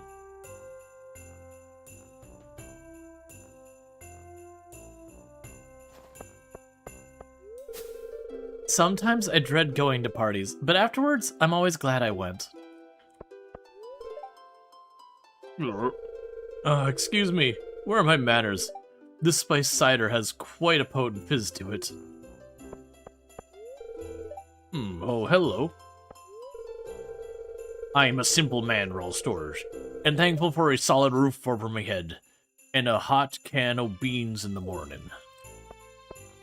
Thank you B_type13x2 for subscribing for 42 months. Oh no, he relapsed into Stardew Valley. Addiction is hard to beat. Hey, B-Type, thank you so much for the tier 1 sub. That's 42 months you've been subbed to the channel. A heckin' long time. I do appreciate that. Yeah, no, we're checking out, we're doing the Tileman challenge for Stardew Valley in preparation for 1.7 dropping potentially in 2 days. So there is stuff happening in Stardew Valley right now. But yeah, I know you've been playing a whole mess of games. We've only actually been doing Stardew Valley for a couple of days now. But yeah, now it's good times. Always good to have you. I could use some new blacksmithing tools. Might have gotten a little rusty over the years. You know, 42 months, if you committed armed robbery, you'd be very close to being paroled. Mulled wine is the only thing keeping me warm in these freezing weather. Hello, Rual Storge. What kind of gift are you hoping to receive this year? An interesting book. Yeah, a book can be a very nice gift. Well, I mean, a bottle of milk, a lump of coal, or a book. I'd take the book. Happy Feast of the Winter Star, Rual Storge. This is a time to unwind and enjoy good company, and express gratitude for all that we have. Happy feasting, Rual Storge. One bit of the cold weather is I could put a frozen pizzas under the tree. Someone's in for a real treat.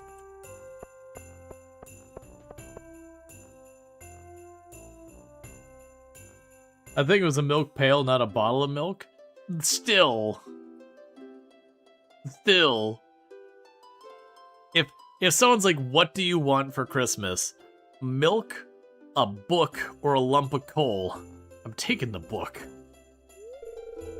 Is it time to open presents yet? The mayor personally invited me to his table. I couldn't turn that down. Have you tried the pecan pie? It's my favorite. Depends on the book. I mean, sure, but still. Eat. Eat while it's still fresh and hot. I could go on about my new method of making candy canes, but I'll spare you the details this year. I had a toy dinosaur I wanted, see? See my little boy happy and healthy is what I'm thankful for. This is the spot for the overflow presents. There's just too many to count this year. Who gives someone a Joja basket?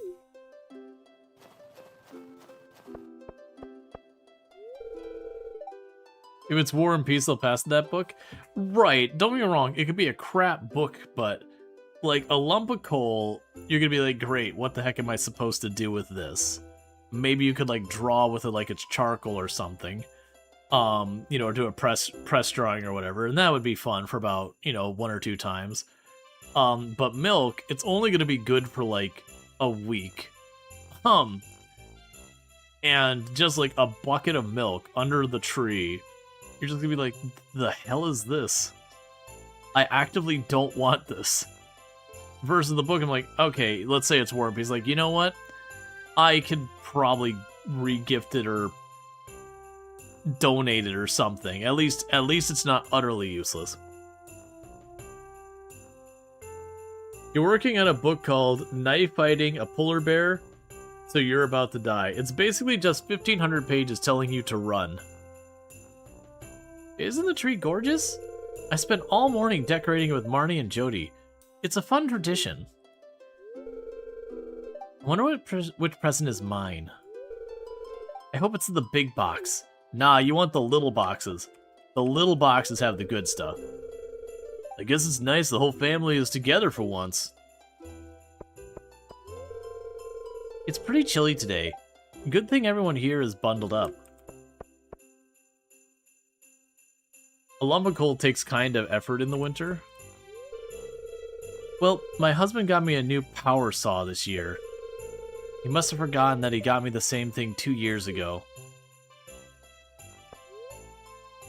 Give Demetrius his secret gift. Okay. You get an amethyst. Oh, so it's you? Ah. An amethyst. Thanks. Hey, Just Magikarp, thank you for the host. I do appreciate it. I hope you had yourself a good stream and all that good stuff. It's good to have you.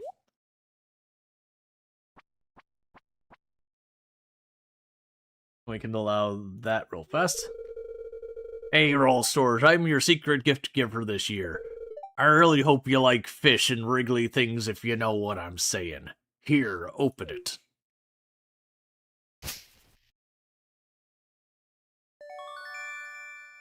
Dressed spinner. You received a dressed spinner. It's not much, but I hope you like it.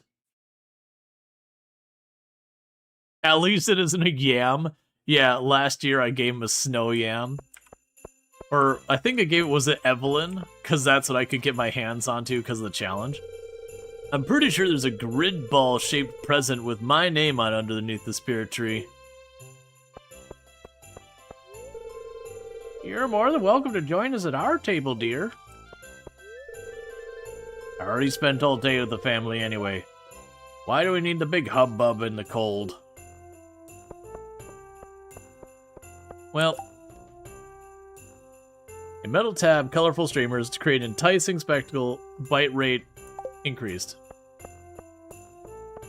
But you low-key got upset when you're gifted a DeWalt impact driver, because there's another battery platform in your garage. Oh yeah, so you had all your tools were like one brand or whatever.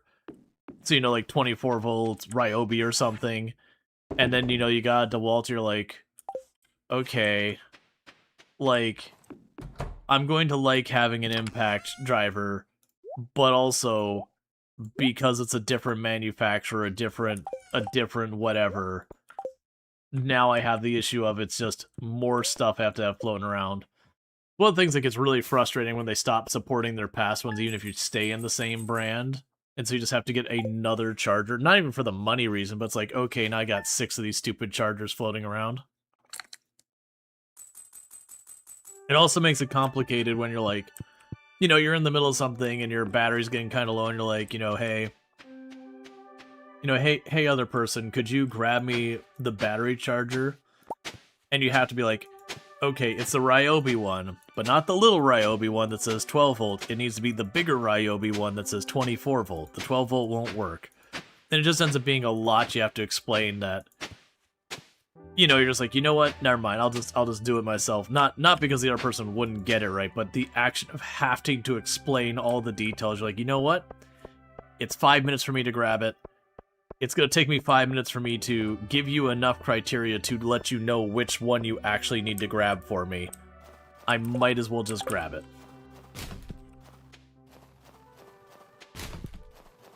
You have a mix of Makita and Milwaukee? And you have 2 impact drivers? Yeah. Yup. Alright, so let's drop this off.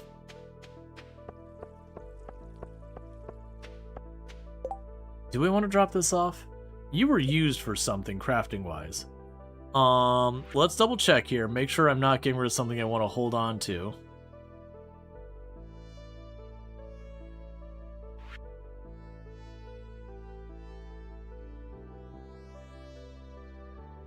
I don't think it's anything important. That's fine. We'll drop it off. Let's see. You could always have more, but its batteries now pricey they are. Yeah. Yeah, that was always the one thing to explain. People are like, why did you buy another drill? It's like, the new drill that came with 2 batteries was cheaper than 1 battery for the old drill.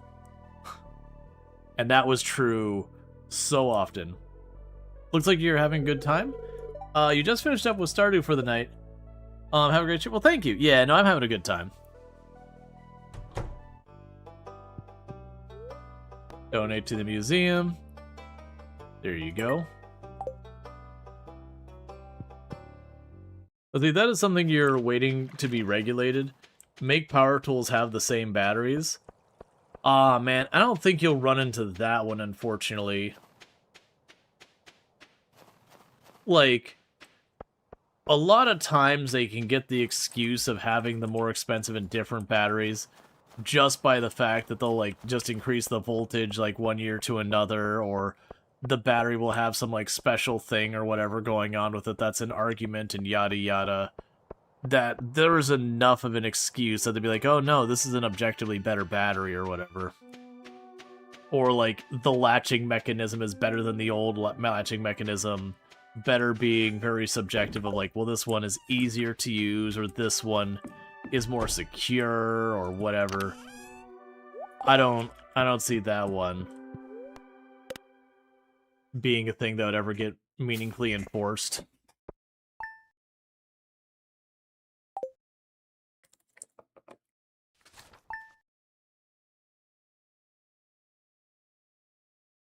Alright.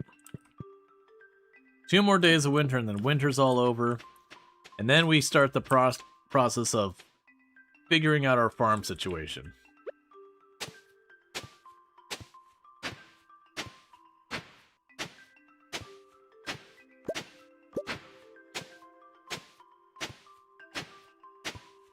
And we know we're getting at least 6 free tiles.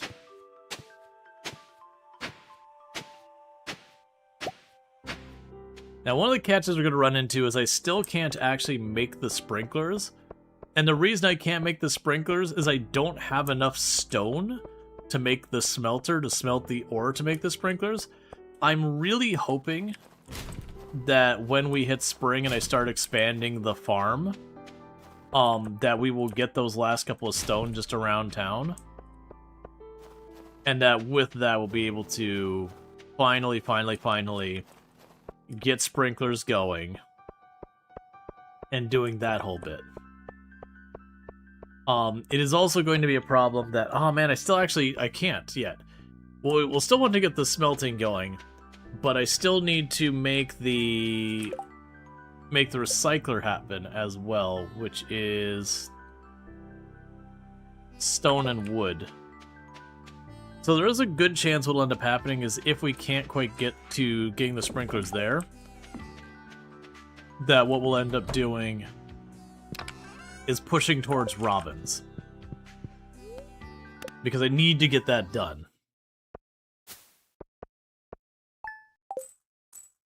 That'll be a tricky thing.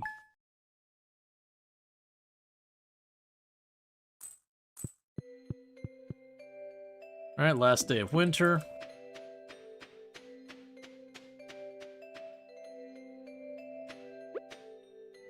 And I unfortunately expect the push to robins to be extremely expensive.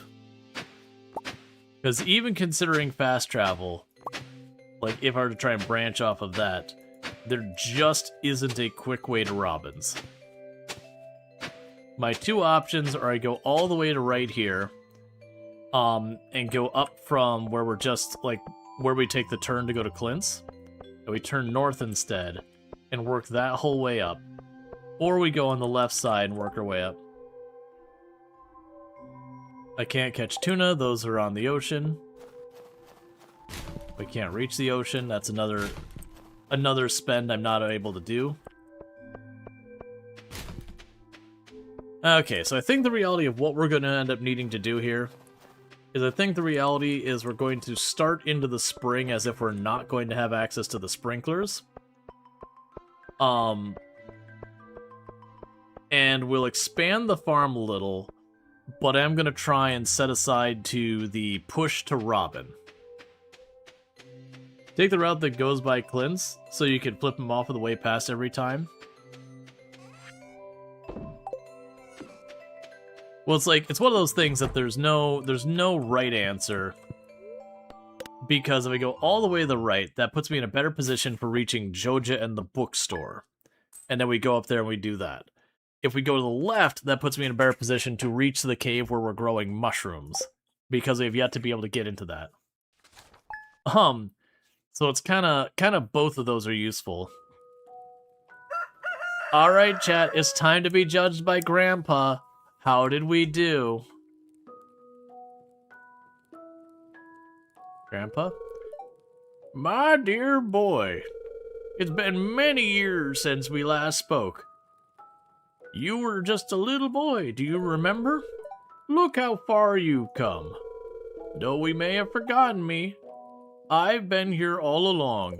I like to watch you when you sleep. Not in a comfortable way. You see, my body has departed this world, but my heart will always remain in Stardew Valley.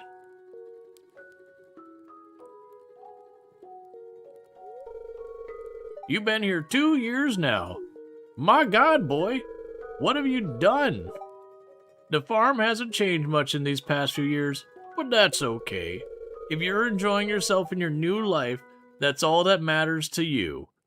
Me, on the other hand, I could not have been more disappointed. I really should have given this property to your sister. She would have done something with it. The heart is always beating under the floorboards. The future of MTX Farms is now in your hands. Farewell.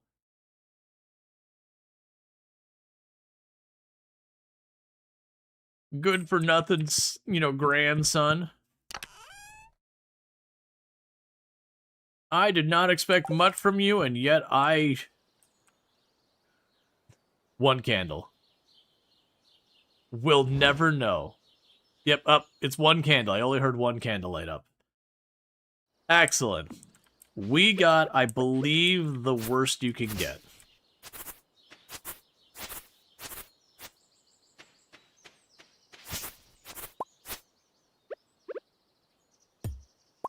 We also got very eerie silence.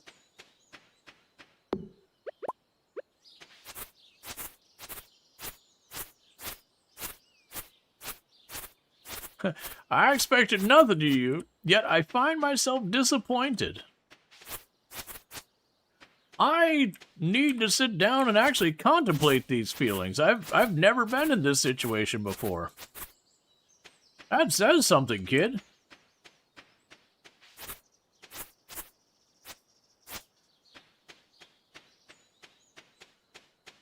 Alright.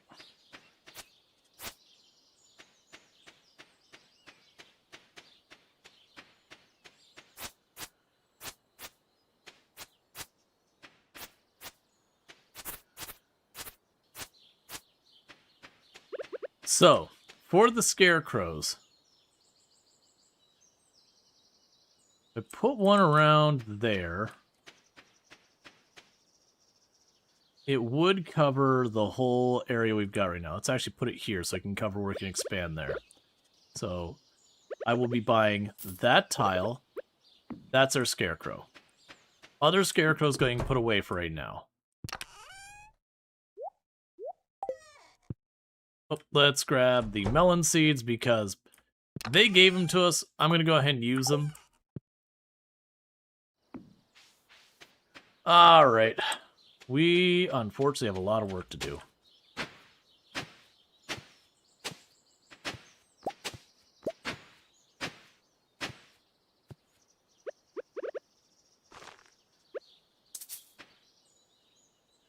Oh, I don't need the melons, I need the cauliflower.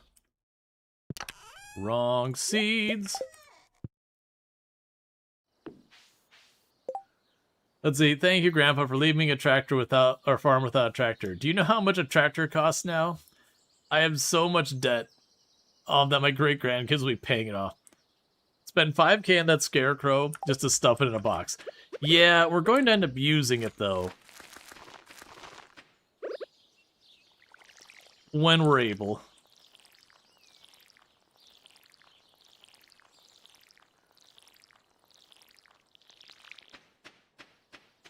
Alright, so let's work our way over here. Alright. So we will probably want to grab... Oh, what chair do you have? Oh, this chair, it's a Muso. It's been pretty good, but it's pretty worn out and needs to be replaced.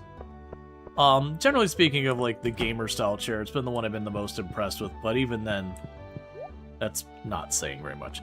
Alright, so we need to decide what we're actually growing. So last year we went really hard with the garlic. It made us relatively good money. Kale probably makes us really good money. Because I want something that's a fast turnaround.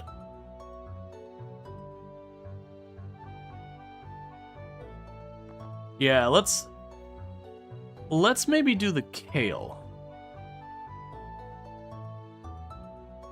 Because it takes 6 days to grow. Generally speaking, most of the time, the more expensive the starting seed, the more it's worth at the end. But the problem is why, the reason I'm not going with the cauliflower is how long that takes, and then the bean starter blocks the thing. You're a huge fan of the Haworth and Fern and their fern chair? Gotcha. Yeah, no, Herman Miller are also, I know Herman Miller are, really excellent ones. Alright, so let's go and get about 110 of these.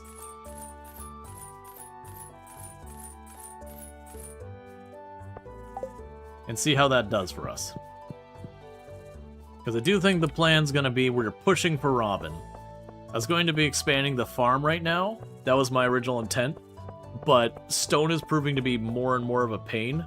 I think I'm realistically pushing to Robin so I could just straight up buy stone and wood. I'm still waffling on... I think we go from the side that Joja is on.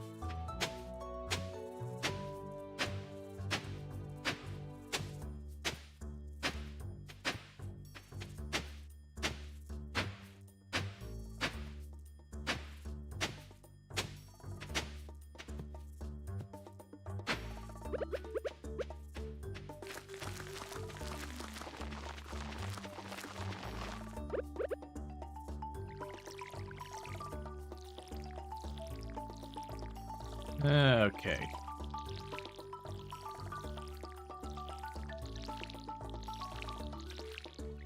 You used to have DX Racer. Terrible for your posture. I had a DX Racer as well, and I found the DX Racer to be an absolutely terrible chair. If it worked for you, don't let me yuck your yum or anything. If it works, it works. But for me personally, I found that thing to be stiff as a rock sitting in it. Like, literally, I found it so uncomfortable. It got put in the other room. It's still in, like, relatively good shape. And it's kind of just a chair I use when, like, you know, like, if this chair breaks, I'll, like, wheel that out until I can get something else. That genuinely, I just was that unhappy with it.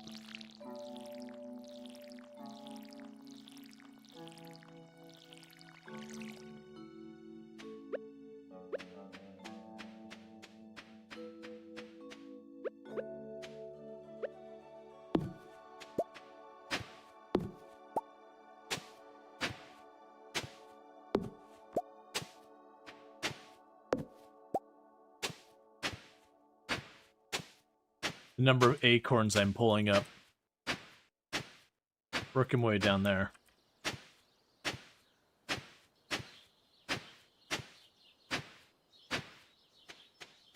So terrible and stiff? Yeah, that's one of the things, and generally speaking, just in the broad end of things, most, you know, quote-unquote gamer chairs, are pretty bad. That you are paying a very significant premium for effectively having it have some, like, colors to it and all that, and a brand name. Not always, there are some decent ones, but it is one of those things. It's the same thing like where you go and you buy headsets and all that, and you get some, like, really nice headsets, but then if it's, you know, a gamer brand, the headset's gonna come with, like, lots of RGB and all that kind of stuff going on. And you'll be paying extra for all that RGB.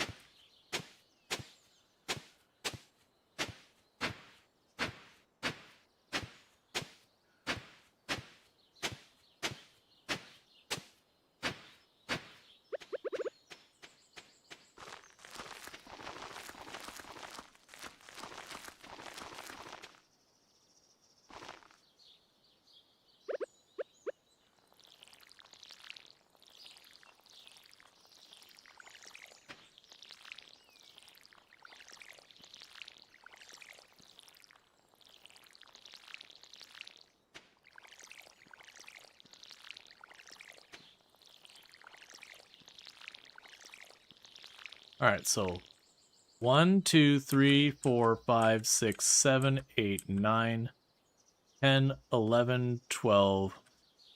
Okay, so 12 by 3, so I need 36 total seeds. Let's run over here while we can still get there to get 14 more kale seeds so that we can plant the entire area. Because Pierre's going to close in not too long. So I want to get all that planted.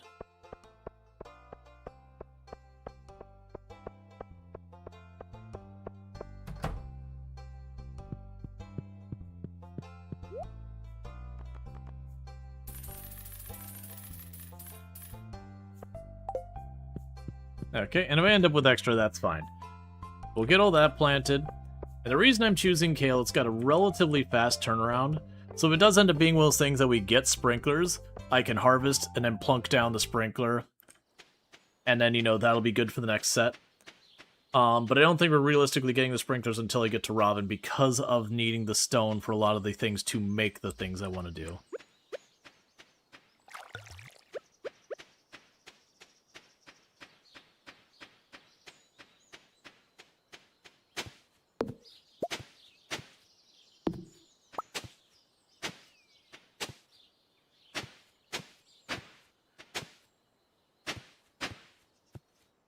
Okay.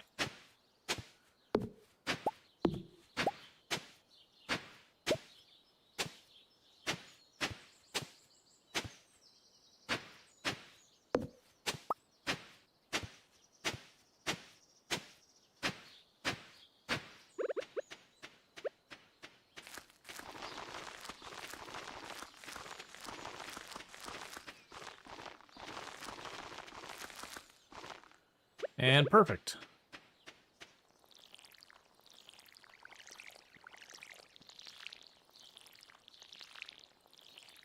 And we can just get these all watered.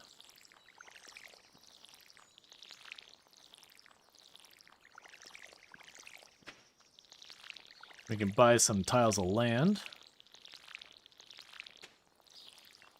towards Robin.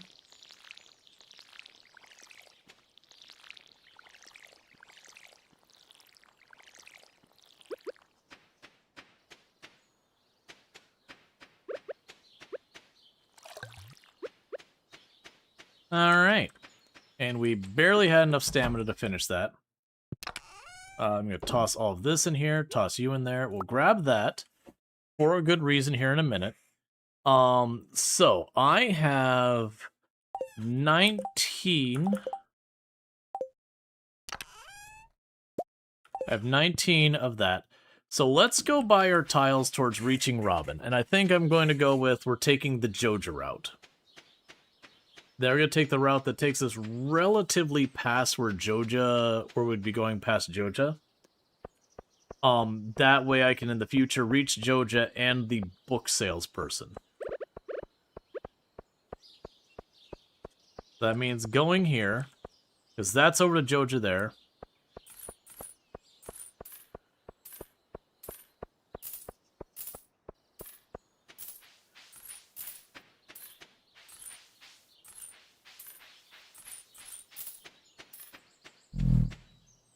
And there's our money.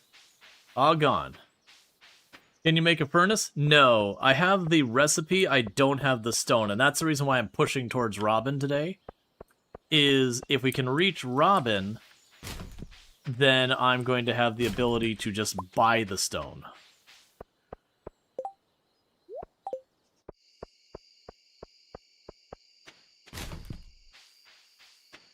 So what I'm going to do here, I'm going to eat that to give myself a little bit of stamina. You're not going to do a lot of fishing. I just want to do enough fishing that I can get... So it's 1 fish per 4. So about 5 fish will do. Oh, I should probably check to see what the board has there. But that way we can get the really good fertilizer. And hopefully make some more money that way.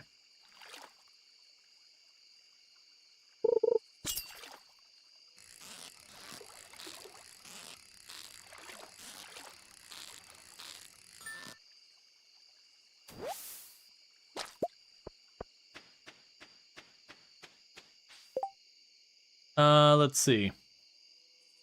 You heard there's a spirit made out of potatoes that really packs a wallop. If you know what I mean. Mind dropping a few taters into a keg and bringing me a batch? We don't have that. And you want bones, so I can't take care of either of those. But yeah, so we're beginning our quest to try and get to Robin.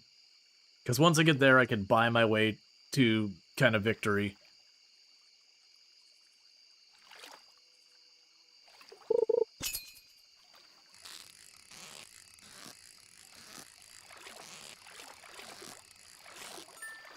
So we got 1 fish, 2 fishes.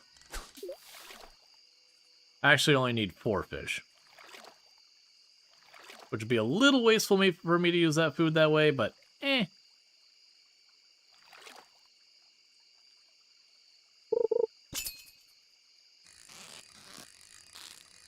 But then we can fertilize all the crops.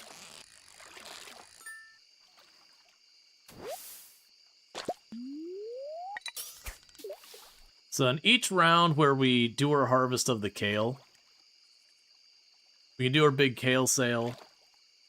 Buy the next round, like the next seeds for the kale and all that. And then whatever we have left over, we can continue opening up the path to Robins.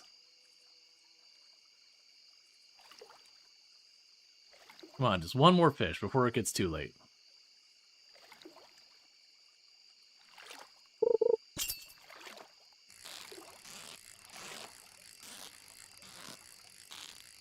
But once I have Robin, I'll be able to make both the recycling machine.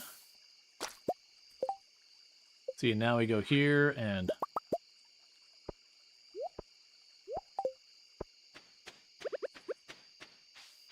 that gives us our fertilizer. So at least we can kind of max out the money we're getting for this. We're probably going to want to use these on the cauliflower. The cauliflower should be worth plenty more than the kale. So guaranteeing ourselves a higher quality on that will get me a lot more money than if I put on the kale for the lower set.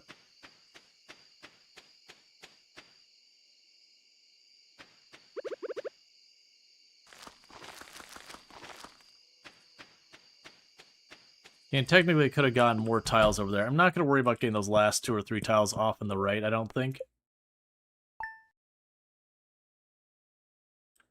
Because I'm not going to be able to set those up with sprinklers in a meaningful way later.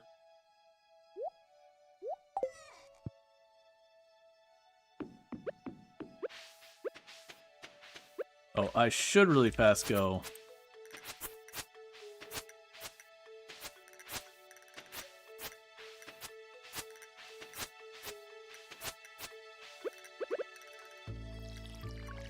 And just make sure we got that pot back. So our first payout is going to unfortunately be 5 days away.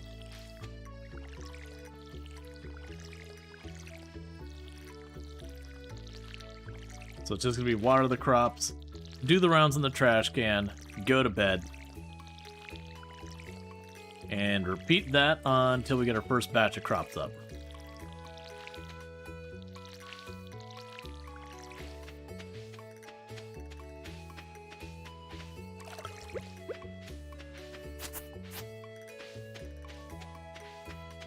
Okay.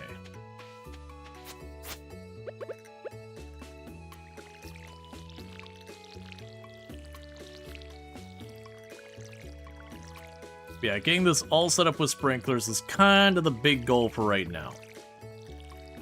Because the more we get that switched over, the less I have to manually do all this, the wider we can make the farm without being a tremendous time sink for me to just water crops all day.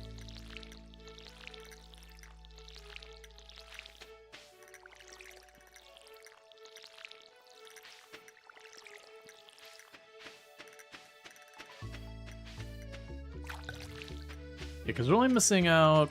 Actually, we're missing out 11 tiles worth of crops. That's not nothing.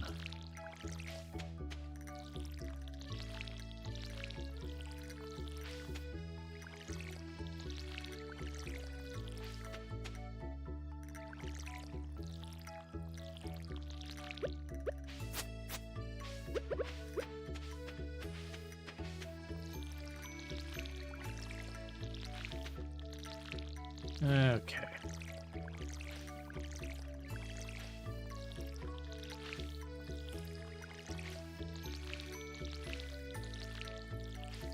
That said, I'm kind of in a situation where I don't get the choice to add more right now anyways. And the reason for that is I gotta wait for my first harvest to have the money to buy seeds. And where normally you could go and start whacking a bunch of the bushes and you can get some wild seeds, I haven't been able to reach the wild seeds at all. We've gotten a single wild seed this entire run because I can't get out to those bushes anyways. Because I need the plant fiber. That's the reason I bought the both the scarecrows as opposed to just going with it. Is just by the fact that I haven't been able to get the fiber.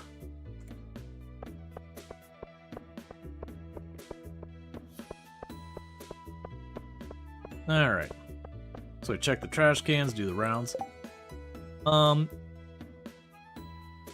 local carp population... Okay, so we need to catch 4 carp, and I'm pretty sure we can catch those in the rivers.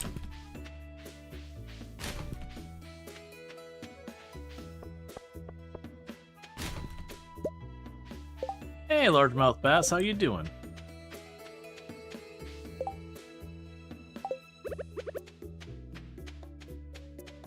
Alright, well, let's go catch us some carp real quick. That might give me some money for some extra seeds. It'll make Demetrius like us a little bit more.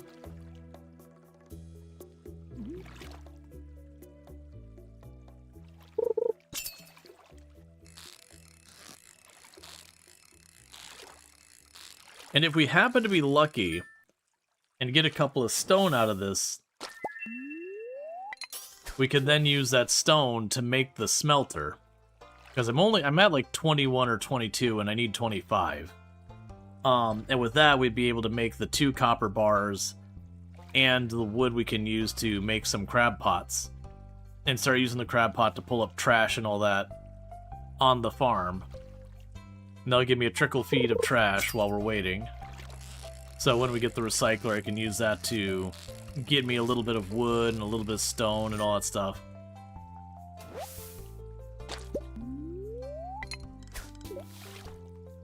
We should be pretty close to leveling up our fishing again.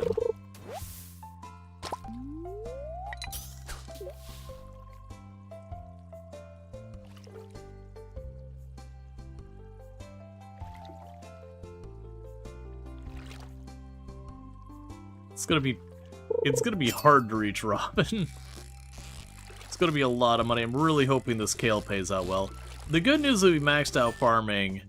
If I get the supplies, it would be good to get something where I can process our goods into artisan goods for the extra price, because we did take the artisan trait. I kind of wonder in our weird situation here if the grow fast thing at its 10% would have made sense. I don't know how that works when something, like if it rounds up or down. I want to say it rounded up.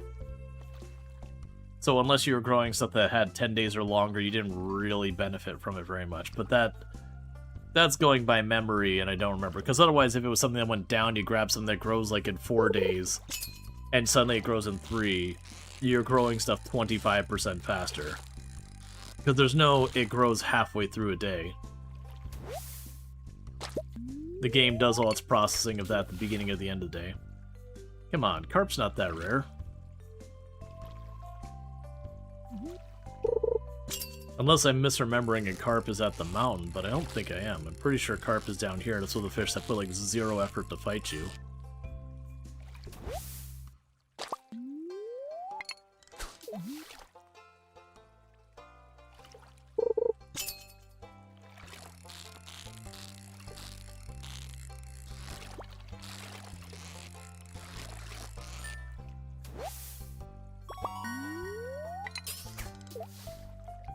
Okay. It's amusing for this run that if we max out our level and we go for the trap thing, we could potentially get ourselves in that. You think carp is lake fish? It could be. It's feeling like that. Which, if it is lake fish, that means we're kind of SOL that I'll just be failing this one. But it's fine. We're getting a little extra money here from the fish if it comes down to it. That would potentially let me... Yeah, carp is lake? Gotcha. Well, then we'll go ahead and we'll still just do a little bit more fishing to get a little bit more money in. With the intent on using that money to buy more seeds, I guess, tomorrow and all that. No, we won't. We can't buy seeds tomorrow. Well, we're getting more money. I'll buy 2 tiles of land or something.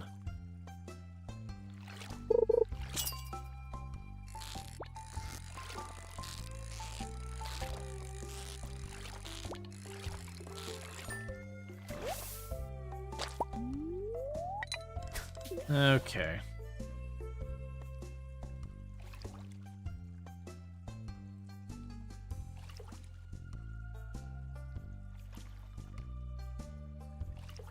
Thank you for going... Oh. That's cool, Elliot. You just want to hang? I can get behind that.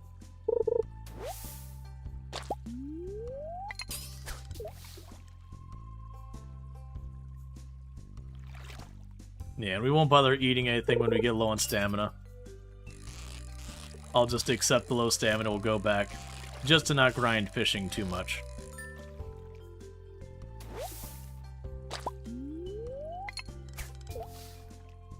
Because each time we cast, it does knock down like almost 10 stamina. Like 8 or so stamina, whatever it is.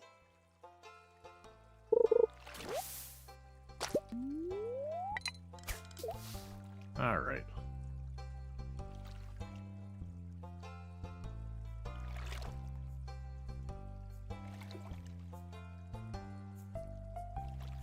It's also an interesting thing, the idea of getting the crab pots where there's no bait cost to it, so they just, you know, once you pull a thing out of the trap, it just keeps filling. And we won't do it this run because buying the tiles wouldn't be worth it. But the idea of just going along the coast and just covering it with crab pots. So you just go down the line and yank all the stuff out of there.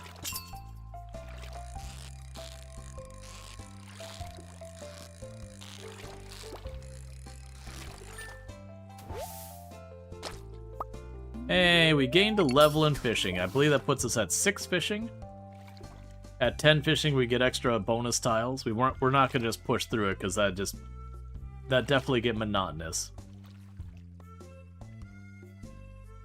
But like I said, we'll kind of do it the way we have been doing it recently, which is when a quest comes up, we'll finish the quest.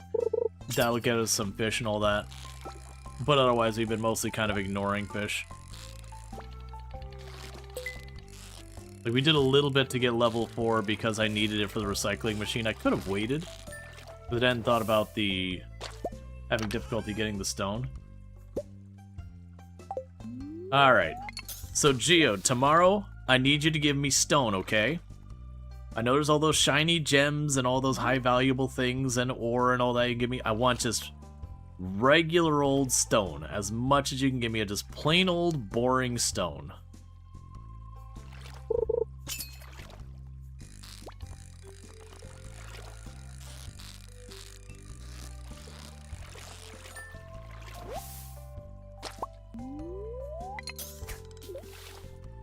Yeah, getting pretty low on stamina, so this won't be too much longer before we'll back off.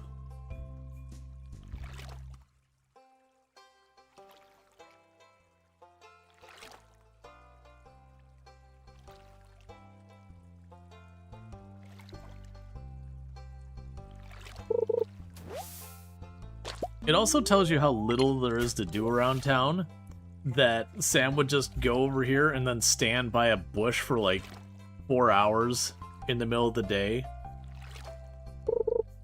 That small town life as a young adult, where there is crap all to do around you if you're not into fishing.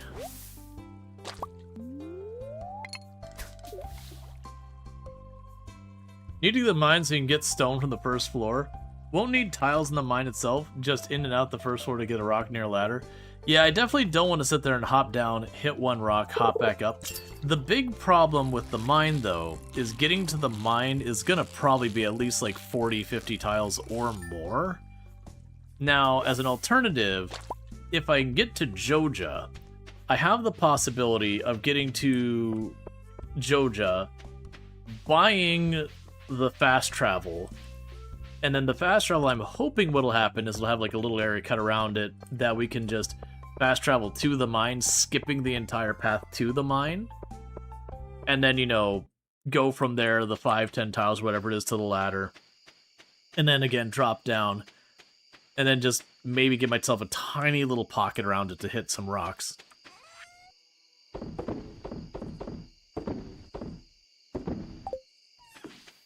Alright, so we got all of you.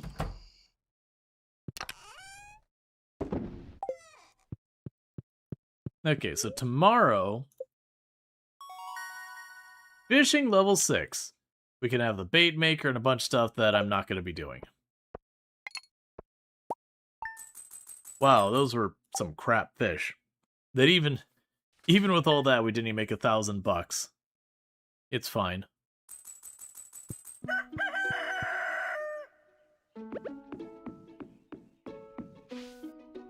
Okay.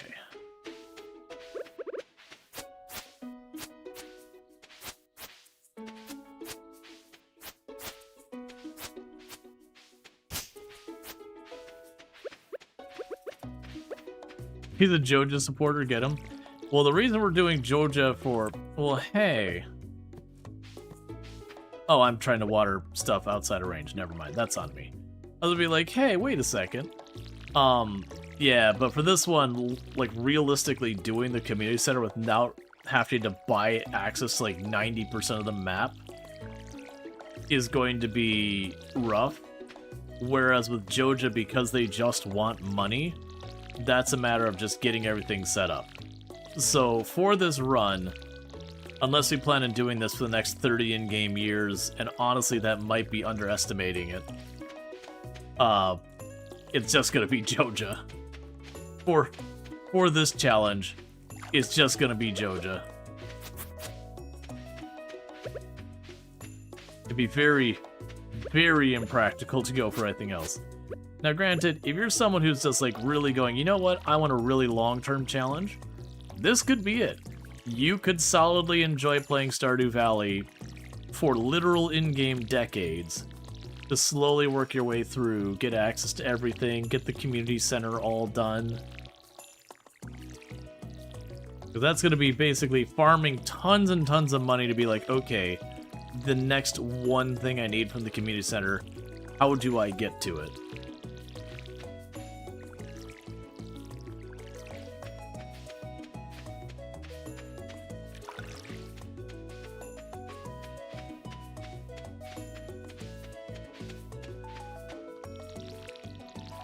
All right.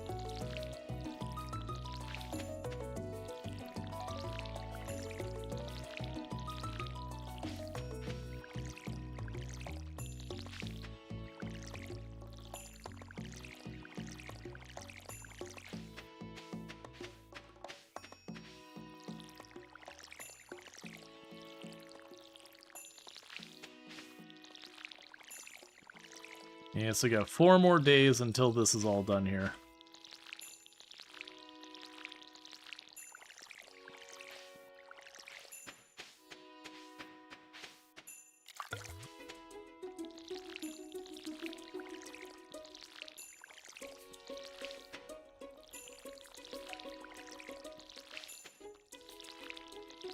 So if I want to sync all these tiles back up again, I could potentially plant a bunch of stuff up here on this corner, and then plant something like the parsnip that's only 4 days. So you can do this tile, that tile I can't.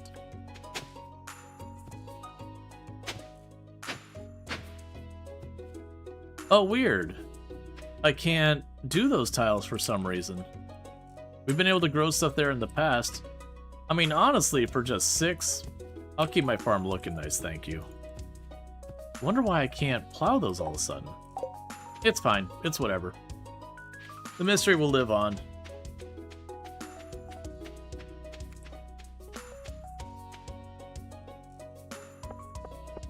Alright, fingers crossed for stone. We want to get stone out of the, this stuff over here.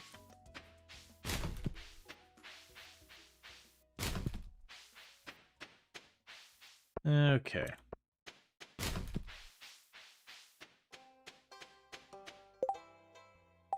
Right, and that was, they wanted one that, they wanted me to, age potatoes.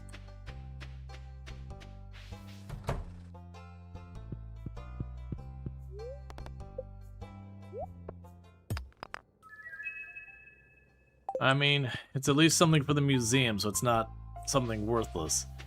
I was hoping for stone.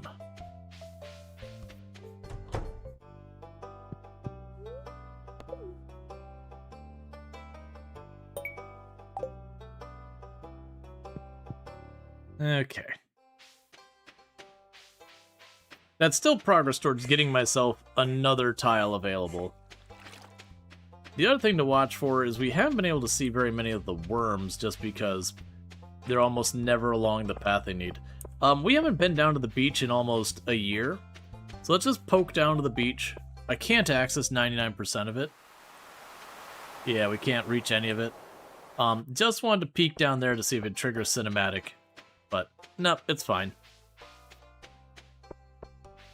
Eventually we would obviously want to get farther down the beach to being able to fish the ocean.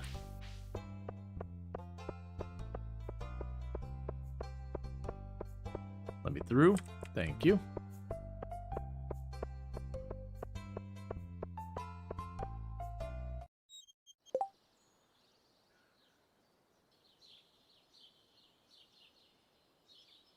Yeah, and Emily and them are all hanging out at Emily's. Okay. So not much to do here beyond we'll cut down the tree that grew. So we at least have some sap and some wood coming in.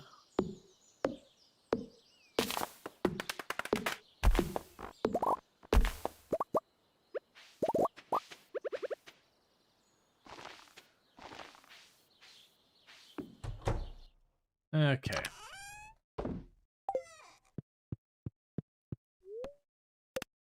And another day.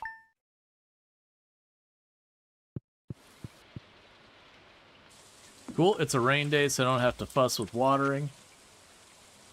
Come by my shop to check out the new rods I'm selling. They're the best money can buy, and you can customize them with different types of tackle. Hope to see you soon, Willie. Please, I really need your business. You're the only one who fishes here, and nobody's seen you over here at the beach in years, man. You just peeked from, like, the berm up the hill and then just stepped away and didn't come back. I can't run a business like this.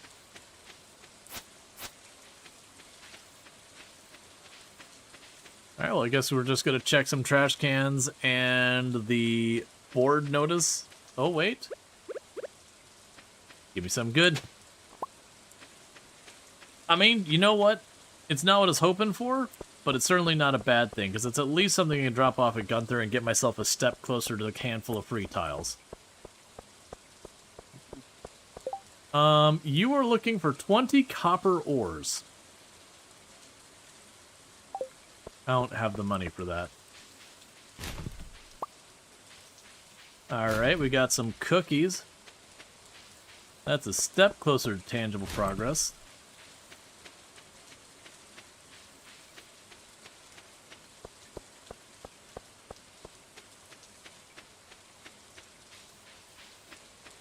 Gotta wait about 20 seconds and we can go in here. Drop off the prehistoric arrowhead thing. We could sell the cookies to Pierre, and that might be enough to buy one tile of land.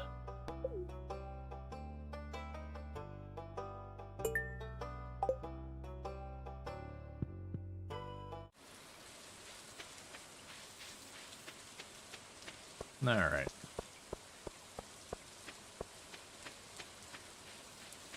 That'd be the interesting thing, is when you finally reach the point where you're able to reach all of the important stuff, and then just kind of making that decision going, you know what?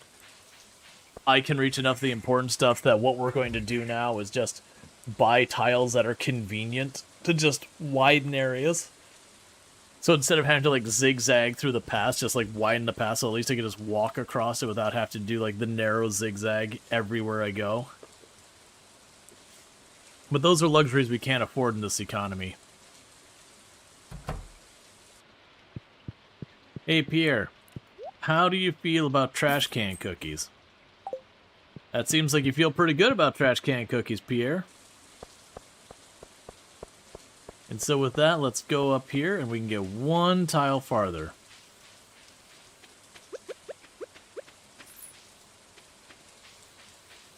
Alright.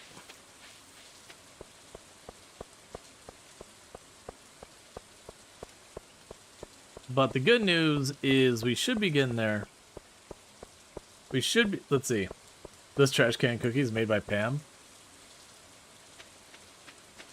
But, we should be getting pretty close. That I'm hoping each harvest of kale is going to give me like 15 tiles or so.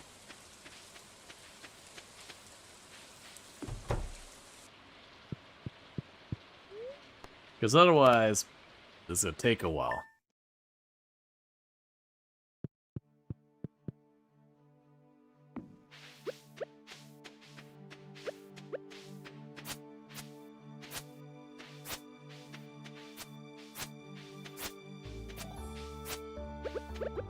I honestly think the trees have grown in so thick along all but the right side there that the grass can no longer reach us.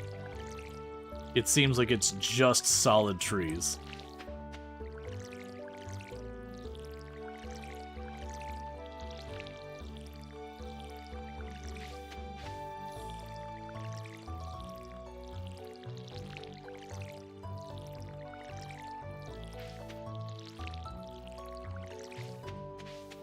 Alright, there's a herring frenzy at the beach. That's cool and all, but does nothing for me.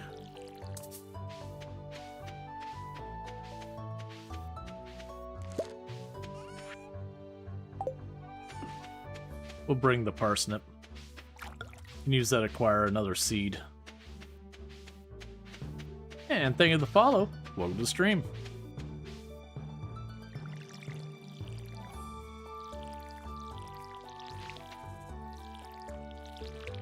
Okay.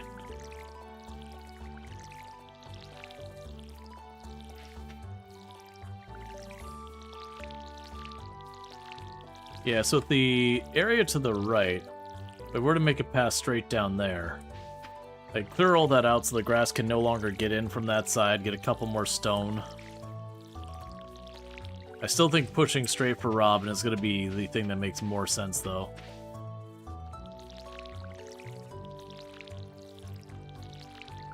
Just because I'm going to need a decent amount of stone over time, and decent amount of wood.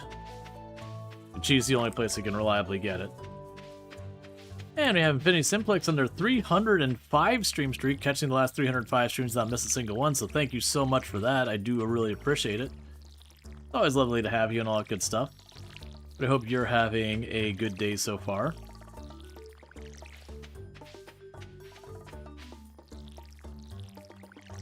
As we desperately try and get this all sorted. And also at some point we'll want to get to the traveling merchant just for convenience's sake of the stuff that that can have.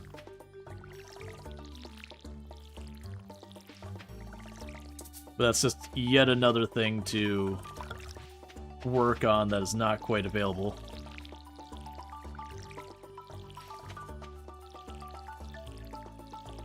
The fact that the farm is just nothing but trees. Drinking finally works from within chat, but still produces 10 chat notifications in the mobile. Excellent.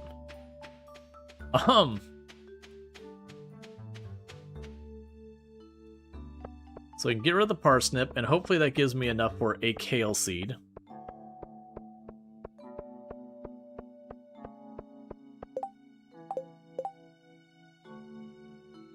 Okay, new plan. Lewis, where are you, buddy? So Lewis is at Lewis's house.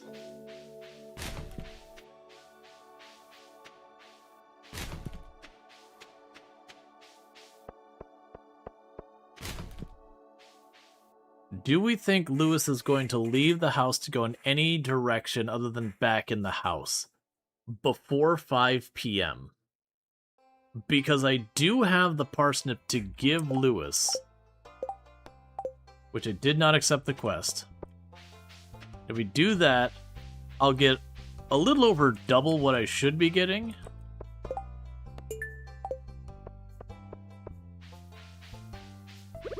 Oh, it's Friday. At a minimum, you're going to go to the bar.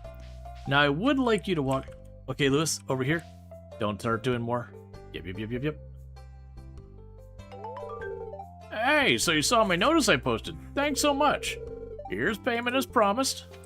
Yes. Okay, cool.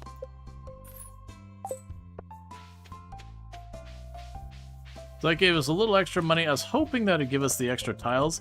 It's been very unclear which quests do and don't reward me extra tiles. So there's a kale seed. That's what we're getting out of that. That'll go and do the one spot that was a parsnip because of random seed. But oh, it's been good, Infinity. Thanks for asking. I've been doing good today. We've been making tangible progress.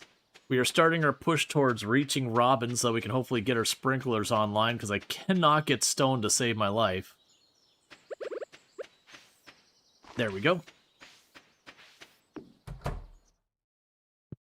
And we've made, like, good progress. We've leveled up fishing, like, 3 times. Money's been good. I mean, right now we look very broke, but that's because we're on the phase of just growing everything.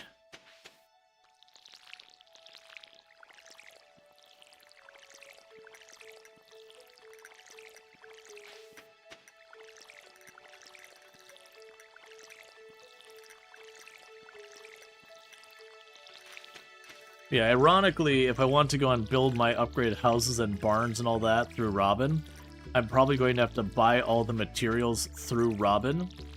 and then do the upgrade and pay Robin again.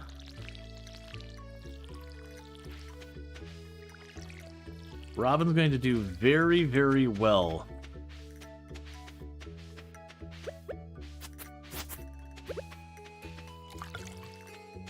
Once I reach her.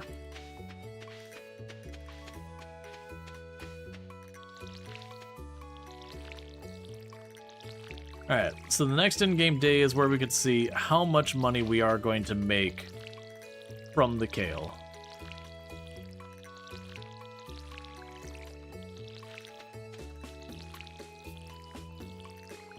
And I'm hoping that I remember that kale is relatively good money. I think it was cauliflower, if you use like fertilizers and all that, that ended up being the best money for this, and then later on I think there were flowers you could get that were better money. But that's also probably horrifically out-of-date information. And then also questionable memory. But I remember kale being relatively good. Because it's 6 days turnaround. Almost always your crops are like whatever the base cost was, plus some percentage. Then you have like the kind of magnifier that is the quality.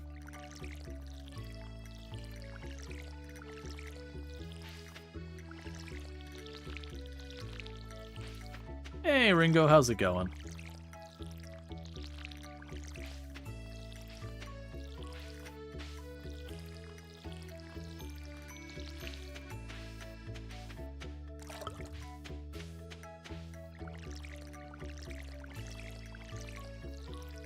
And got our last couple ones to water here.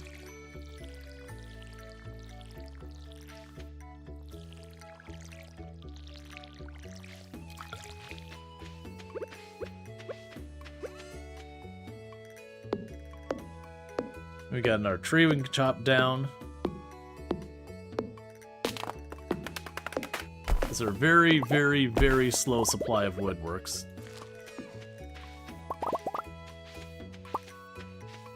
But also sap. That sap lets me make the better quality fertilizer. So we'll want to go and make that tomorrow in game.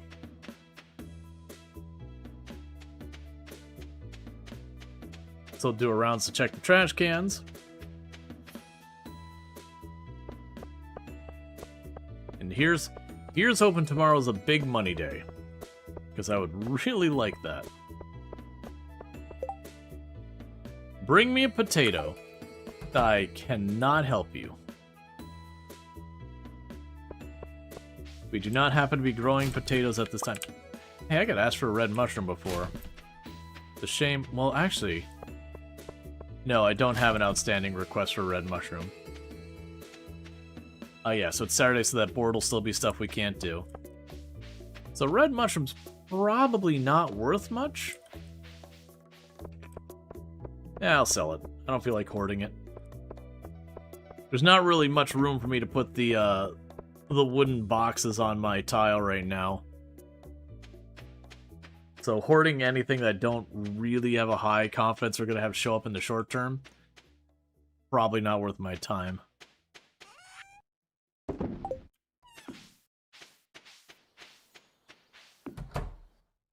Alright, and back to bed we go.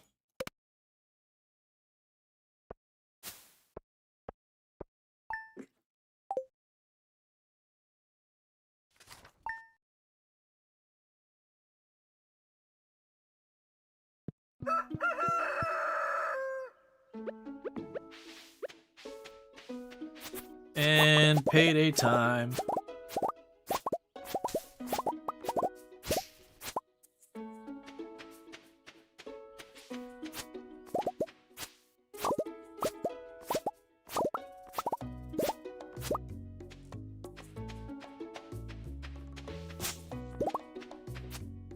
All right.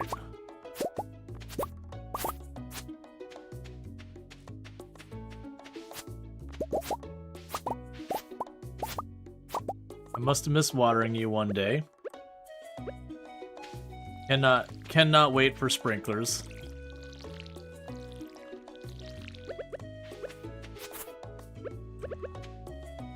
That way that doesn't happen, and we slowly get more and more of them kind of just off where the thing. Can you explain the Tileman challenge? Looks like you're walking very freely. Yeah, so the Tileman challenge, you'll notice there's a grid here all over just about everything, and that there's a couple spaces in that grid that are missing, which are the ones I'm walking around at. So basically the way the Tileman challenge works is every tile I want to be allowed to walk onto, I have to buy. And that price starts at, you get 10 tiles for free right at the beginning. Like, even your home, you have to buy the tiles to walk around on.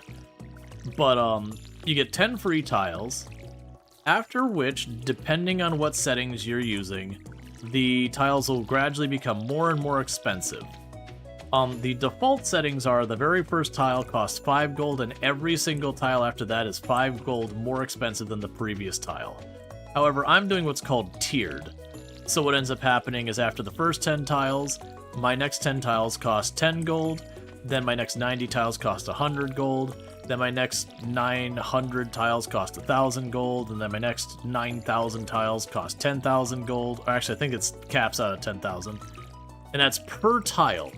So right now, if I wanted to walk on this tile to my left, I'd grab this thing, and it cost me 1,000 gold. And then that tile's mine to walk on. So it is a style where you're going to have to be like very mindful of going, okay, what tile do I actually need to meaningfully progress? Because it's not that it's like you make one tile mistake, it's a big deal. But you definitely don't want to be just chucking tiles down randomly. Because you just won't get anywhere because you'll be busy being stuck. But like, to give you an example, that's why I don't have sprinklers, is I can't get stone on any reliability, because going to the mine would probably cost me at this stage 80,000-90,000 gold just to reach it, and then I'd have to unlock the individual tiles in the mine to be able to walk around on the mine floors. So eventually we might want to do that as a renewable source. Realistically, I think I would just get the quarry and do that. But like, weirdly, stone is precious. I'm trying to still get my first 25 stone so that I can make my smelter. We are in year 3, spring day 7, year 3, and I don't have sprinklers yet because of stone. So we are pushing towards getting to Robin so I can buy stone. I'm not able to get eel. This sounds like a special kind of hell. Yeah, it's actually been a fun challenge because progression has been very meaningful as it happens. But you gotta be down with the grind.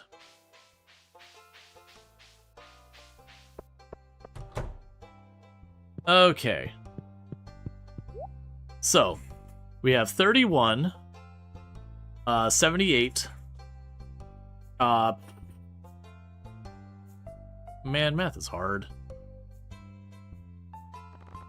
I'll do it this way. Where's the kale seeds? Oh, I have to sell them first, never mind. Okay, 46. So let's grab 44 to get the rest of that. There's 47.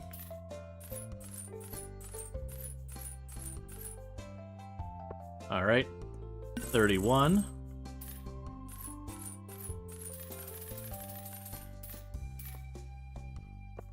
That was not as lucrative as I was hoping.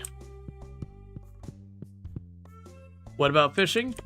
To fish, I had to get to the beach, which was something we accomplished early year 2, which we have done. But keep in mind, fishing usually only gets you a couple of thousand a day if you're just really going ham. And I definitely don't want to sit there and stare at the fishing mini game for long hours.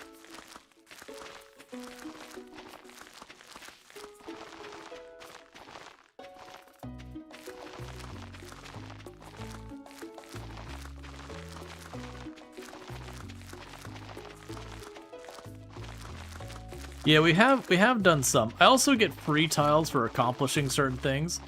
Like, you get 1 tile every time you introduce yourself to an NPC for the very first time. So we got a decent amount from that. Alright, so we got you. So that's all sorted out. Let's go here real fast. Grab our sap.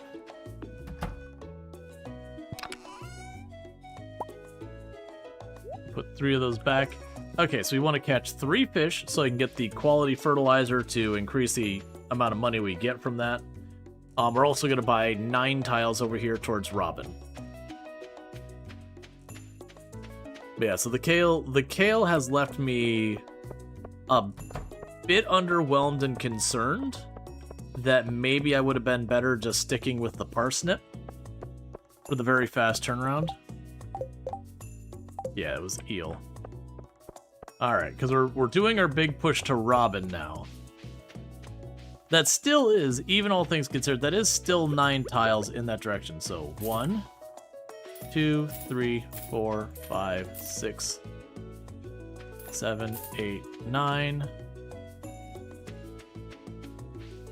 That's not going to be a great pattern for looking for in the future, but that's still fine.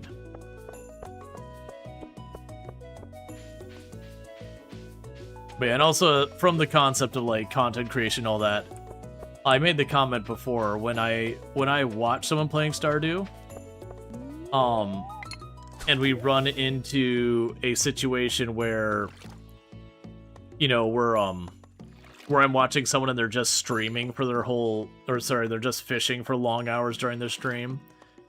It's definitely a thing that I personally bounce off pretty hard. Like, the fishing's fine as a mini game. I know a lot of people do and don't like it, but just watching someone fish is never super fun.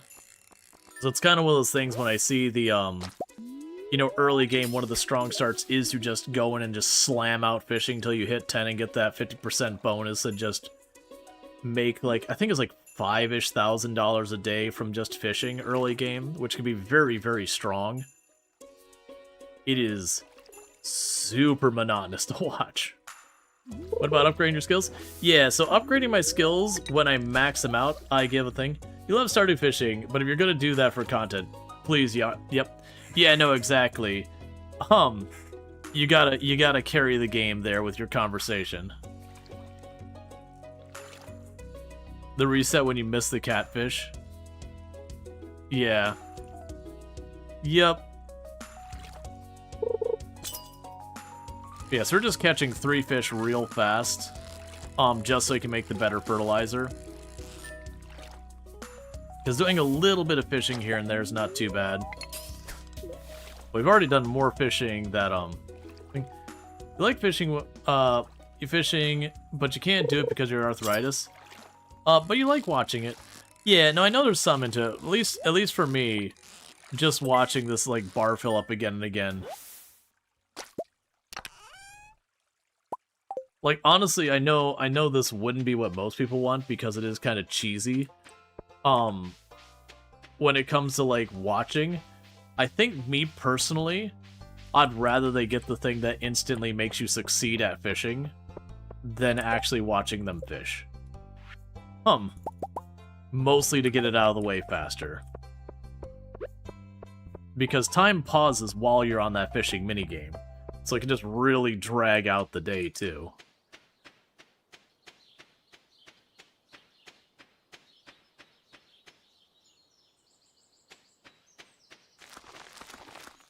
Okay. Hi, wifey. I head downstairs. Okay. That sounds like you're being responsible. Yeah. I have no idea what time it is. Yeah, that's responsible. Mm-hmm. I love you. I love you too. Stay handsome. Can't say what I'm not. I feel like there is never enough time to fish. Yeah. Alright, bear with me, chat. I'm gonna just quickly use the restroom and all that stuff. Let's see. You need to see what the mod name is. All you have to do is hook the fish, but the mod does the rest. Yeah, there's a couple different fishing mods. There's ones that where you, like, you fish, and then when you hit, it just pulls the fish out instantly. There's some where it still makes it, like, take, like, 10-20 seconds, which I always figured was a weird one, because, like I said, the game pauses time while you're on the fishing minigame.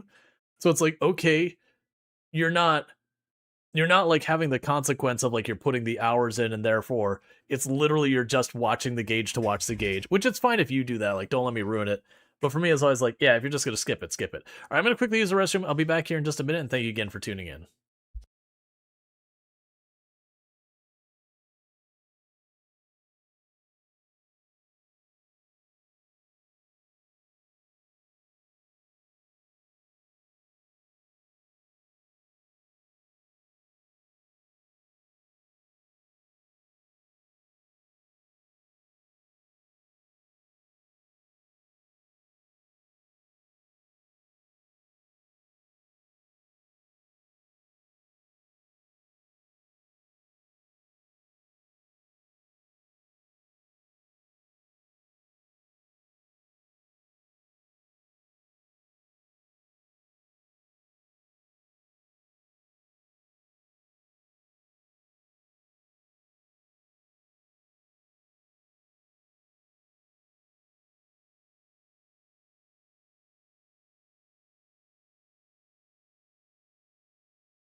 Okay, and we are back.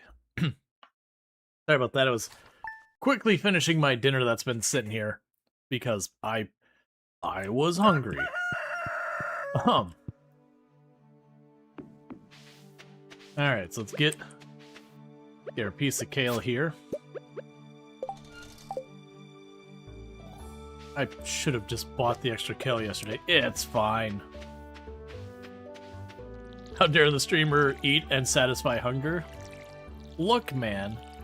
When sometimes you gotta satiate that need for human souls. That hunger, it's deep. It is deep and rather unquenchable.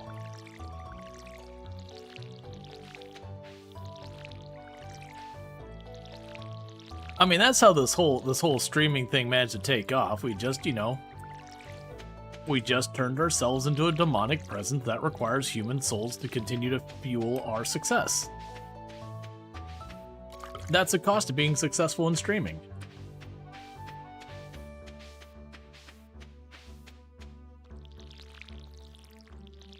If it's unquestionable, then how do you satisfy it?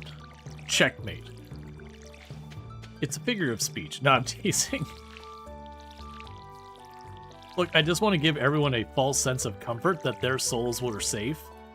But maybe watch your back a little.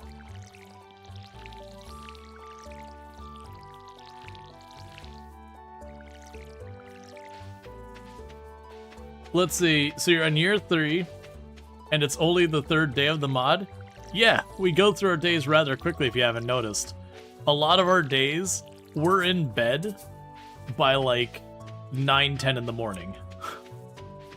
Not so much now that we're back into the growing season. Keep in mind, I wasn't able to farm until year 2. It took me basically till winter year 1 to reach Pierre.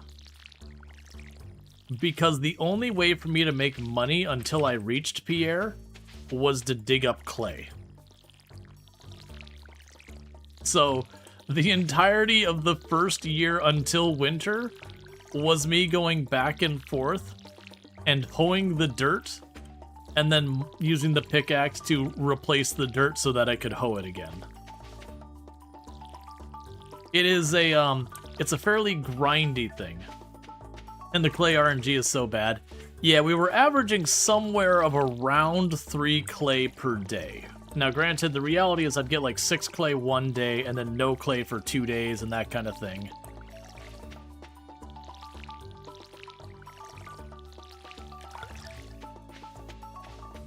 Yeah, so like we just finished with all our crops for today. It's only 10. And we're just going to drop off this 1 unit of kale. So what are we thinking, chat? Is it more economical for me to do parsnip or kale?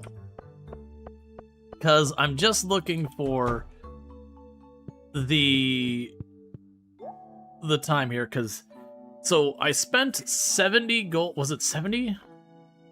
Yeah, it's 70, and I'm making only about not quite 1.5.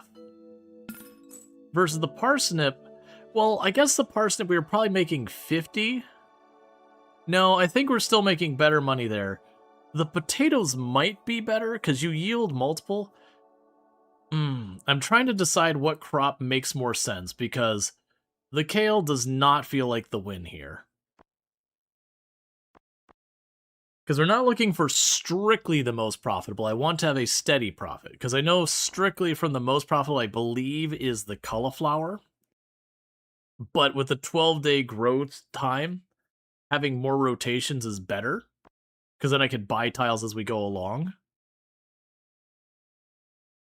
Oh, it's a chance of giving multiple potatoes. Huh. Because we have a very limited number of tiles to work with, so that's the consideration. We did pretty good with the garlic when I did that last spring. The garlic ended up doing... The potatoes are really good.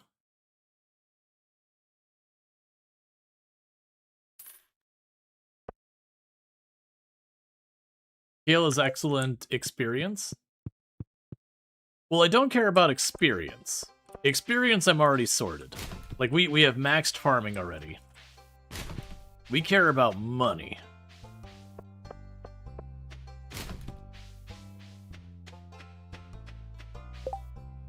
Let's see, there's a lot of trash in the water. Why don't we fish some out? So the problem with this one... So the problem with this one is I believe you have to drop the trash off in the dumpster where the train is. Not just get the trash. I'm going to choose it, but I don't... the things like the grid is ugly. Yeah, it's part of the challenge though. I can't walk on those tiles. That's showing the areas that's off limits to me. Yeah, and I was pretty sure you had to drop in the dumpster, which means it's a non-starter. Yeah, so I kind of need the grid to see where I can and can't go. Like if you see I try and go here, I'm not allowed. I can only walk in this little path. And that's because I have to buy access to those tiles. That's what the Tileman challenge is all about, is every single tile I get access to, I have to put effort into making that happen. But there is the consequence of the grid, I agree, is not attractive. It's not a good-looking grid. Yeah. Yep, that's not happening. Well, time to go to bed.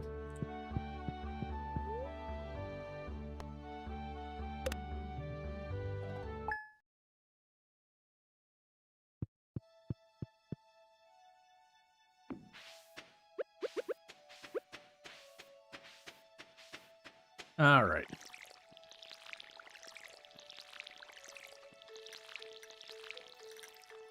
Yeah, I'm just trying to think in my head what would be the best moneymaker for our situation. Is it the potatoes? Is it doing garlic? The kale, like I said, I'm pretty mixed on. It's not terrible, but it definitely feels like I was making better money with the garlic last year. Because the garlic grows in 2/3 the time as the kale. It's 4 days instead of 6. And I feel like the ratio of what I spend into it to what I get out was similar.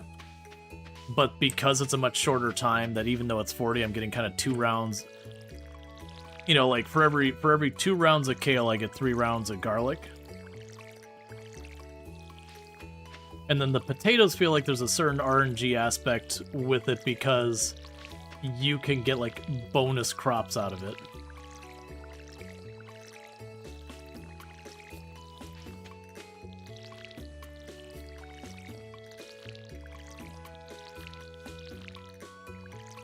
Because we want to get the money gradually as the time goes on. Because we found that each harvest of the kale is about 9 tiles. You know, 9-10 tiles we get access to. And we're pushing for Robin, because once we get Robin, we can get sprinklers online. As well as just getting our bars, all that kind of stuff. And that's when we're going to start just rapidly growing the farm again. Is basically as fast as I can get sprinklers going, we will just grow the farm to consume those sprinklers and all that.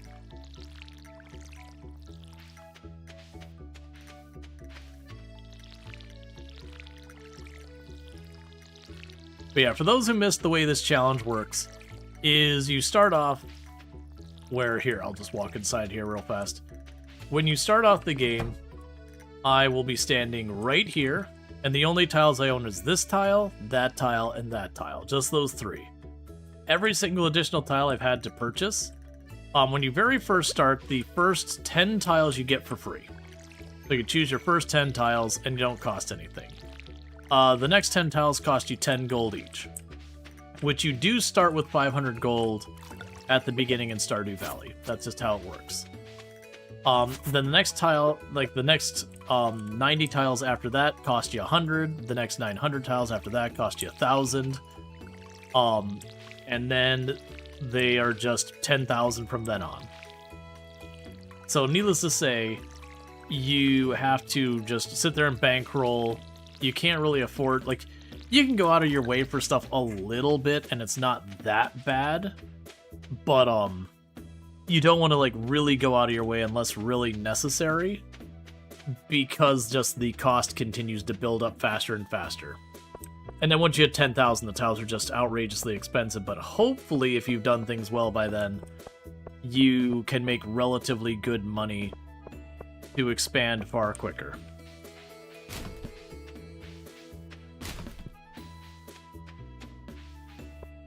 Okay. Yeah, so right now our process is we're basically growing the farm and doing that whole thing. Which I do know there are calculators out there, so you can... Oh, wait. Okay. We run home, we grab an amethyst. We have had a quest to give Emily an amethyst for like a year now. And today she has actually gone to do her exercises, because for once it's not raining or snowing or whatever on this day.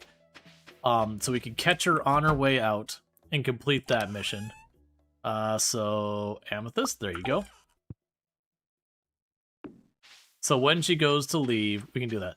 Like, to give you an idea how rough this is, I still have not made a scarecrow this entire run because I can't get the plant fiber. I'm at 11 plant fiber, and I've been at 11 plant fiber for about 2.5 years.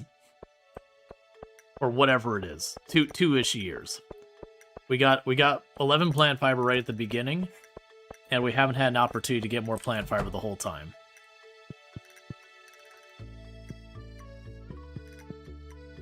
Well, so now I just stand here, and we just wait patiently for Emily to finish exercising for the day.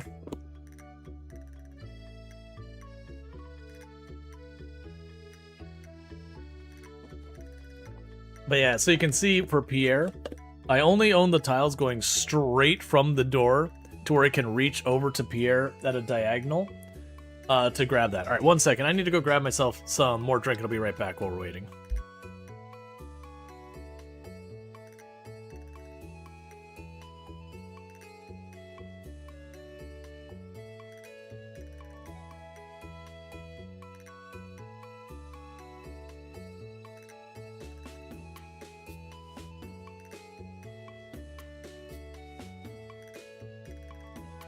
Okay.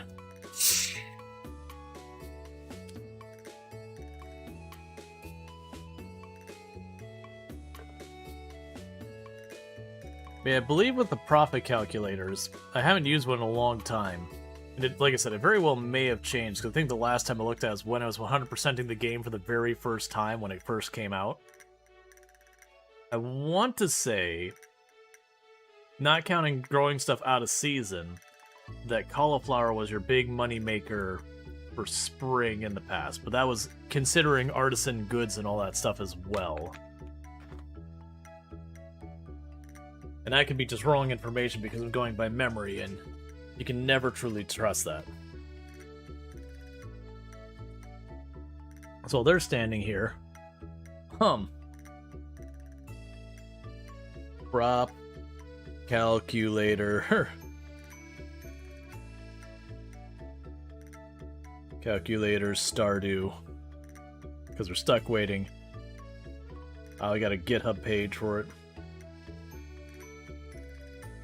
Spring. It actually has kale as one of the highest ones. It's like supposed to be like the fourth best. If I set the skills here.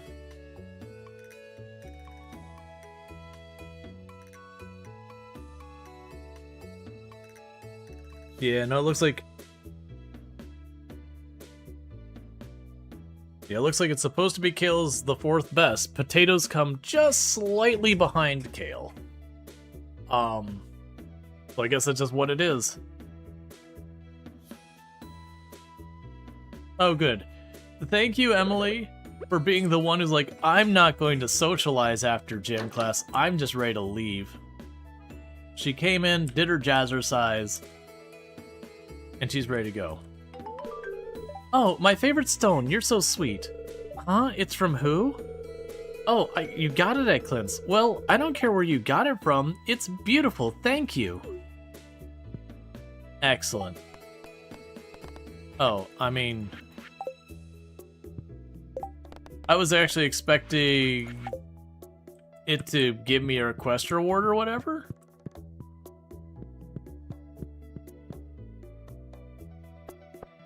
That's fine. Still, it's another one off the list.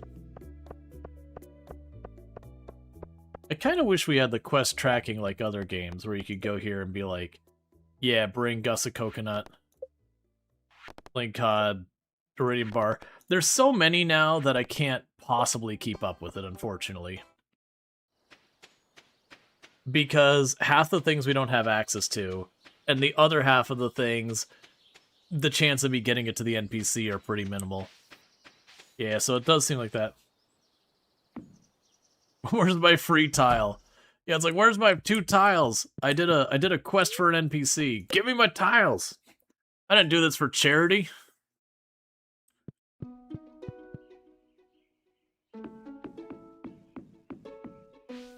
Okay, so you got 1 more day to grow.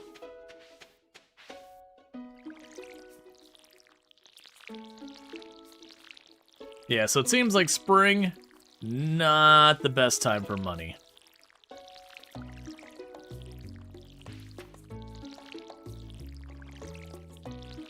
Because by comparison, when we're doing the cranberries, we were making around 20,000 in the same area. Per harvest. And each harvest was like every 4 or 5 days or so. Now, it did say that what is better is it did say that coffee is far better than the kale. I think it was something like the... What was it? Not ancient fruit is the other one. It's either like ancient fruit or the sweet drop or whatever. That was the best. And then afterwards, I think it said coffee. And I think it was rutabaga or whatever, which we don't have access to, I don't believe. I think there's we either have to go to get that from the desert or whatever. And then after that was kale, and then was potato, and I didn't pay attention after that. So at least for what we're dealing with, it does look like kale actually is the best for profitability. Which is unfortunate.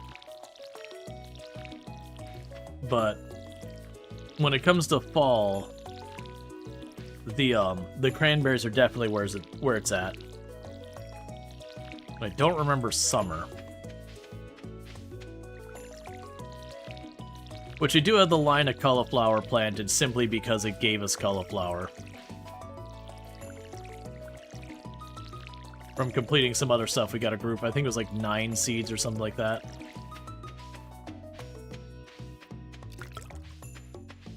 Whereas we also have a set of melon for the next one. Which, now that I think about it, I think it was Jody asked us for,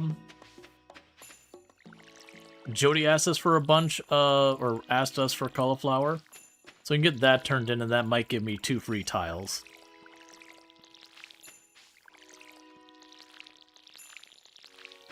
Okay. Gonna get that unit of kale the next day, and then we gotta wait 3 more. Honestly, part of the reason why the kale's less satisfying is just you don't get the payout as often. So it feels like progress is just slower. Versus the garlic tended to do pretty good.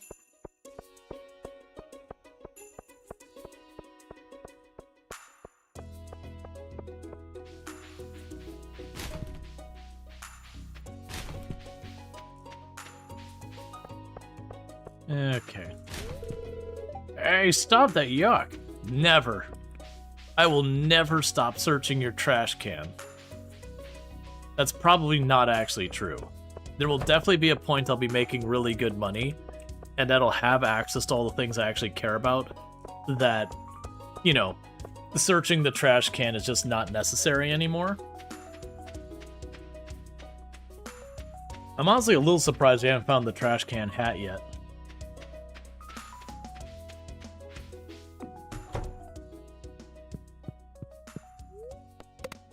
It'd also be nice if we could actually get to the mushroom cave that we got 2 years ago.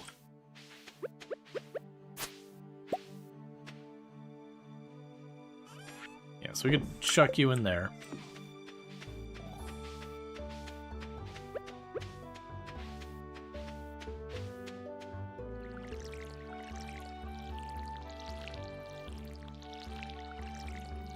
Alright.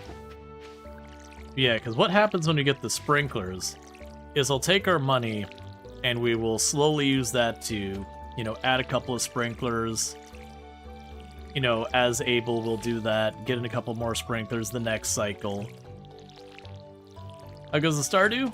It's going good. Slowly but good. We've come to the realization that I'm not realistically getting any sprinklers till we reach Robin because of stone. So we've got a pretty good effort towards reaching Robin on the tiles.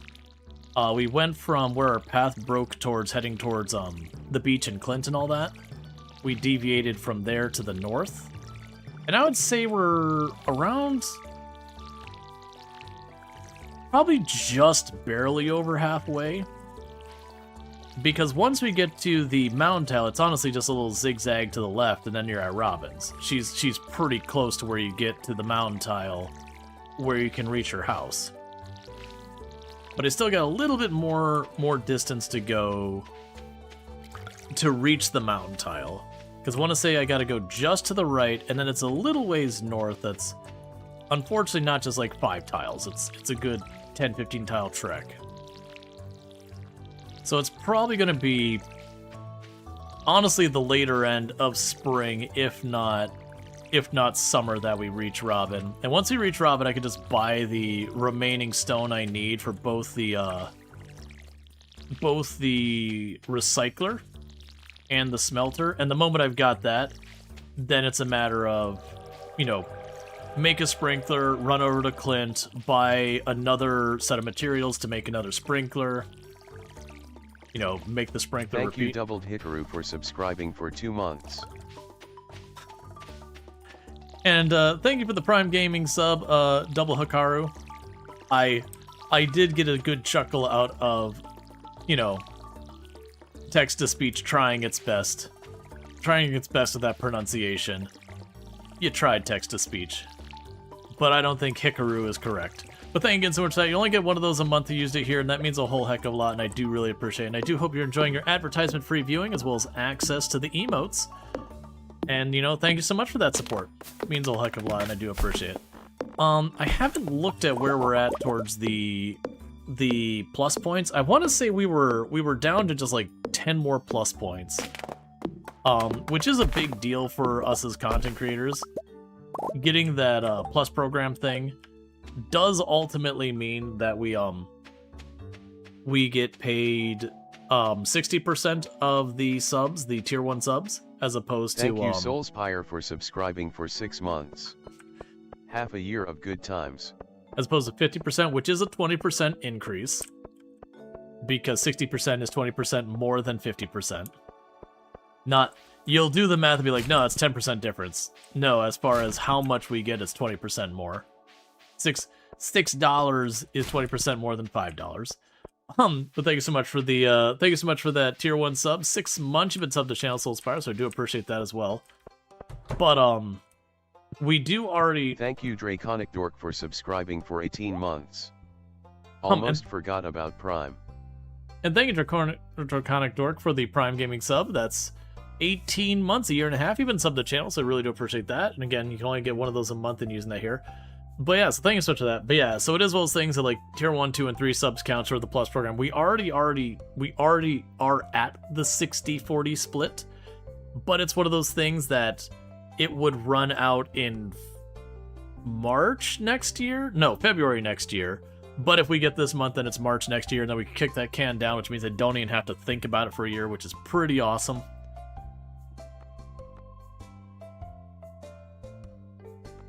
Part of me just wants to do the garlic for the quick turnaround. We looked at the thing, it said kale's best, so kale it is. And that's on a spot that already has fertilizer down, so I won't worry about going and doing the fishing to get more fertilizer. We'll worry about that when the big round of kale comes up, and then we'll just keep putting fertilizer down anywhere it is, because that'll give us a slightly higher return, because it'll give us a higher quality, and the quality makes a big difference. Like, very genuinely, it's one of those things I'm really bad about actually putting the effort into, is to fertilize for the quality.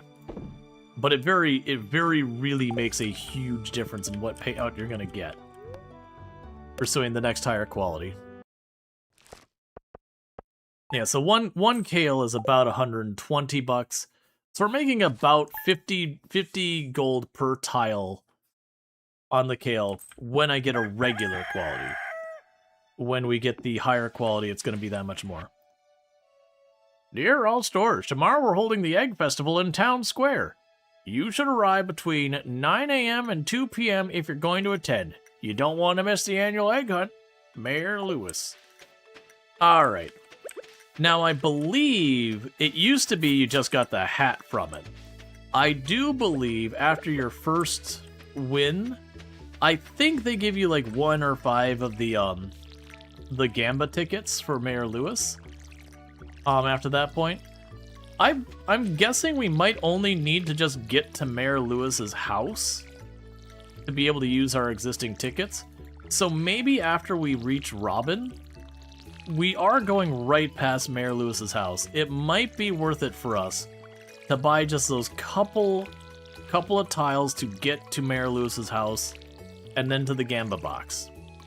Because we do have a couple of those tickets sticking around, and one of the prizes you can get from that is an iridium sprinkler, if I remember correctly, or otherwise iridium bars and that kind of stuff.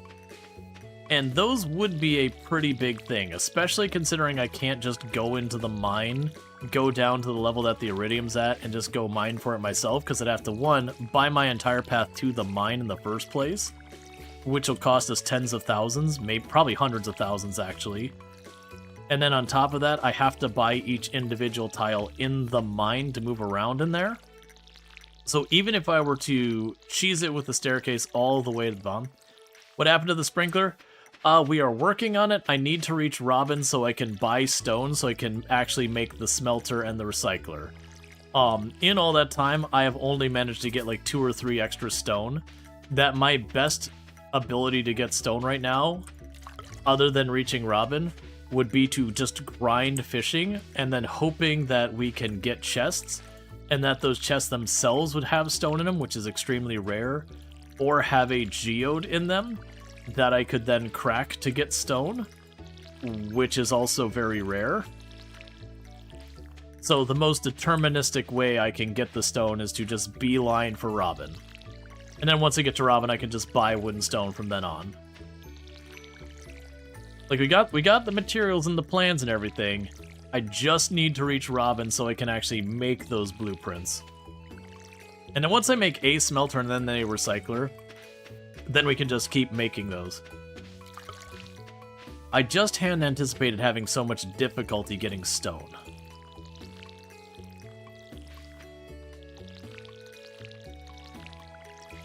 Because what I could have done is, instead of going for the pan to Robin, I could have gotten this area cleaned out and probably gotten those 2 stone.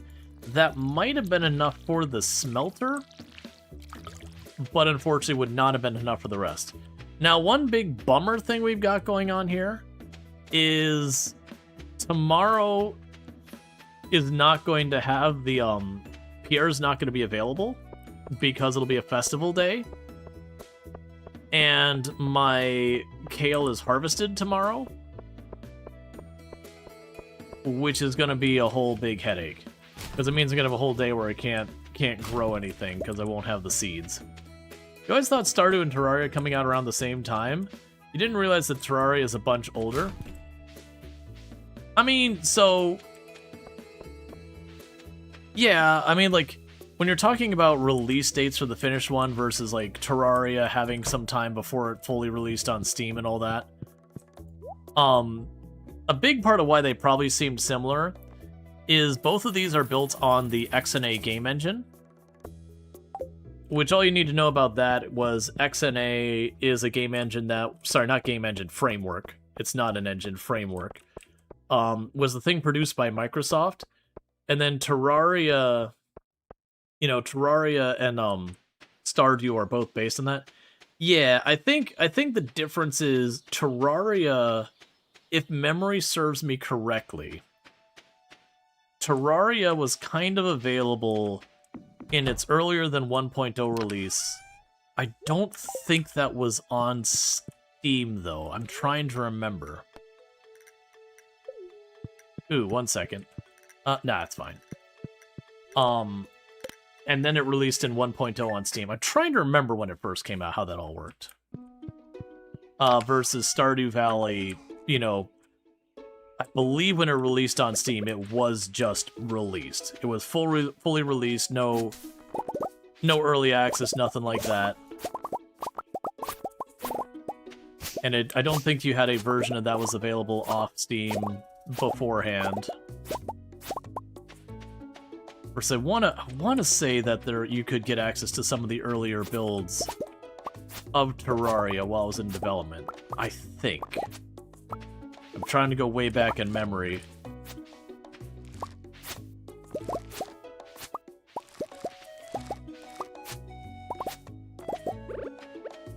Okay.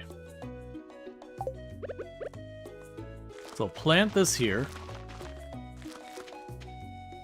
And unfortunately, because of the festival today,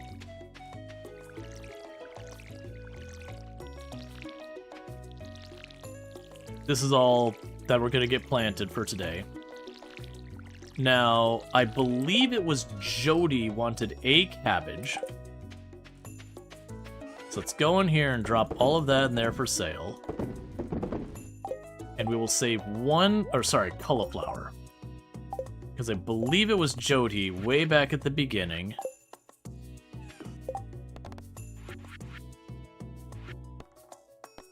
Let's see. Jody's request for a cauliflower.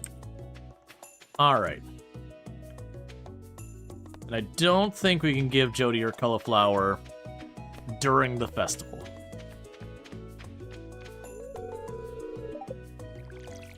It's either 8 or 9 a.m. we could go there.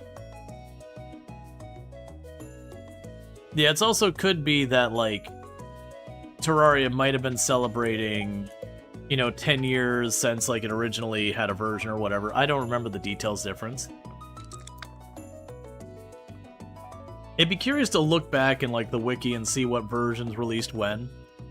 But yeah, no, I think part of the reason they feel like is they're games that are compared so much because at the time that these games came out, it was generally... It wasn't true, but it was generally a thing that if you wanted to make a game seriously, you needed to make it in C++. That wasn't honestly true, but that was kind of the belief at the time. Is you wanted to make, if you're going to be serious about your games, you had to make them in C++. Otherwise, you're making Flash garbage games. It's kind of the view. And so really, for making indie games, there's a lot of kind of being locked out from doing that, partly because of kind of that very elitist view that you had to use C++, which means realistically you had to have some of the really expensive software that was used to make a lot of that, on a commercially level, viable level. It was very hard to do indie games back then because I'm pretty sure Terraria and Stardew predate Steam Greenlight. I want to say the success of these games, if I remember correctly, which subject to being wrong, that led to the creation of Steam Greenlight, that we had a couple of outliers here, Stardew and Terraria and a couple others, that made a case for that. Because I want to say that these games were like coming across really well and that they had to kind of go to Valve and say like, no, we would like our games to be put on Steam, as they're being developed, like, our game is looking really good, let us put this on Steam, that ultimately led to Greenlight becoming a thing. I could be wrong in that, I could be misremembering. But a big part of it was that, again, XNA became a thing, which is C#, which at the time was kind of poo-pooed as you can't really make a game in C#, that the view was there's a process called garbage collection, it would just make your games run badly. And to be fair, it did cause a stutter in game. You could actually see it.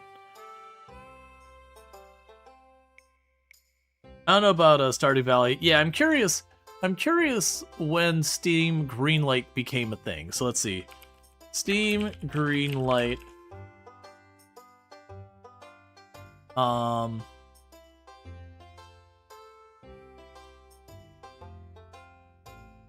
Yeah, let's see. 13 years ago, the spot, let's see, was routine. When, yeah, so stream greenlight.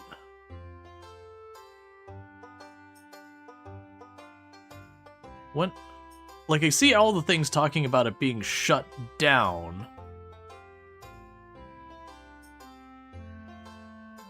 Oh, is this the announcement for the creation of Stream Greenlight?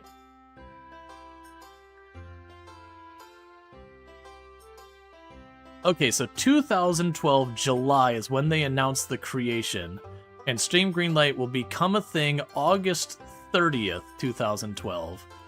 Terraria release date. Which Terraria came out March 16th, 2012. So again, that would have been a couple months before that. It almost correspond to when they announced it being created. Oh yeah, and then actually the full release of Terraria was actually August 12th. So that would have been about 2 weeks before Steam Greenlight would start being a thing. And then Stardew Valley's release date would have been February 2016. So Stardew Valley came after Steam Greenlight, and Terraria came before Steam Greenlight. But yeah, it was kind of a thing that indie games really were very, like, you could get them on Steam, but it was extremely hard, because the way you got your game on Steam back then as an indie game was you basically reached out to Valve and went, hey man, we really want our game on here, and convince them to get you on their platform. Like, you had to have that one-on-one kind of connection, discussion, whatever, or have a publisher who is already on Steam, you know, be willing to go to bat for you.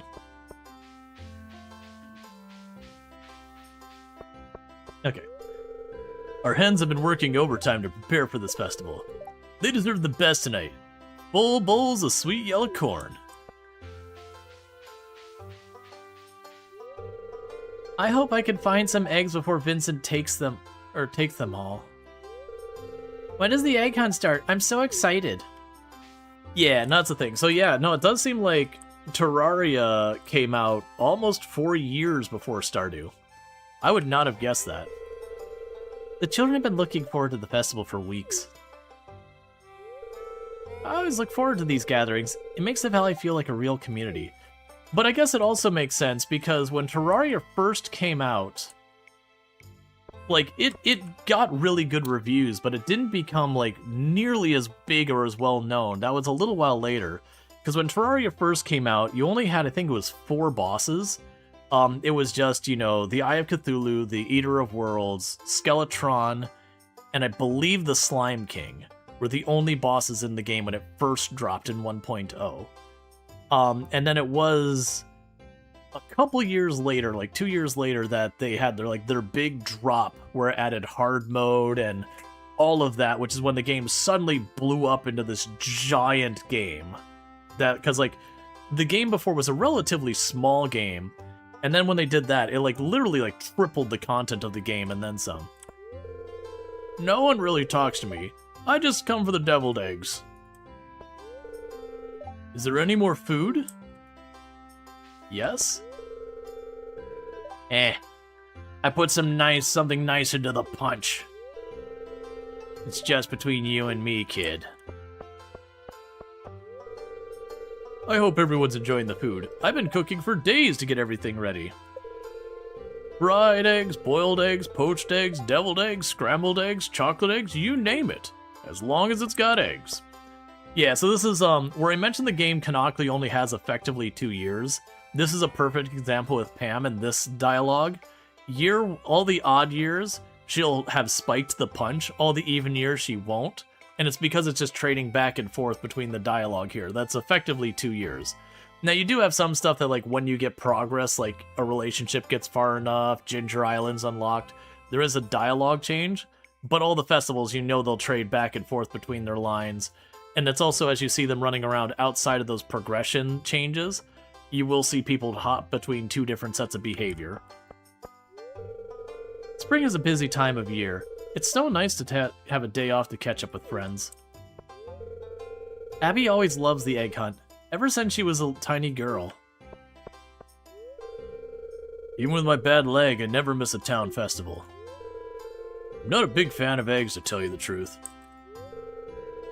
Sometimes I'll hide an egg too well and no one finds it. Well, until summer rolls around and the hot air starts bringing out the rotten smell. Eggs definitely have a place in a well-balanced diet. Oops, I should take off my doctor's hat for the time being.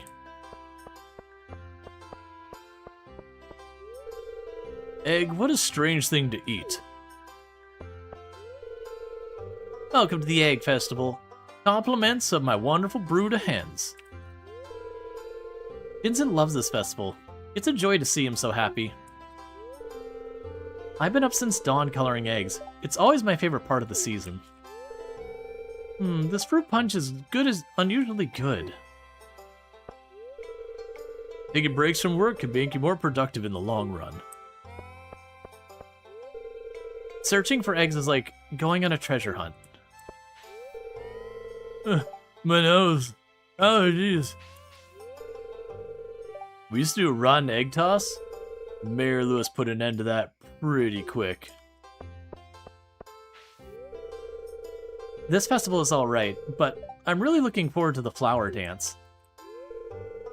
I try to eat at least 3 eggs every day. I need my protein for my legs. And meanwhile, Harvey's like, no, wait, that is too many eggs. This festival has been a tradition for as long as I can remember. Tradition connects us with both the past and the future. It's comforting. Why is everyone so happy about eggs? Why eggs? Gaston comment right there. Yeah, the 3 dozen eggs, and it's like, hold up, you will die if you eat that many eggs. 3 dozen eggs is not... Doesn't matter how much you work out, you will give yourself vitamin A poisoning. You do not want to be eating that many eggs. Do you think everyone's ready for the egg hunt? Yeah, let's start it.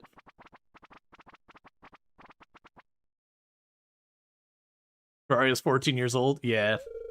It's time for the highlight of today's festival, the annual spring egg hunt. This is where Rual walks around and kicks over little children and wins, and we all kind of feel bad for the whole situation, but no one can bring it to themselves to tell him he's too old and to stop ruining it for the children. Calm down, kiddos. You're going to need all that energy if you're going to stand a chance against this monster who keeps showing up. If you hope to find the most eggs and take home the exclusive prize.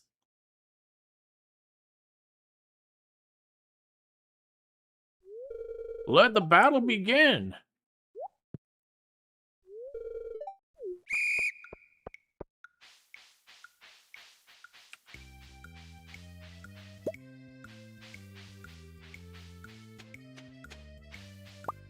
It's so weird. I can move around the town. For one day. For one day, I can actually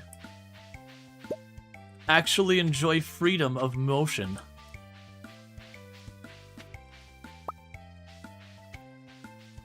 Yeah. What is this free movement? I feel like I'm breaking a law or something. Can I grab you?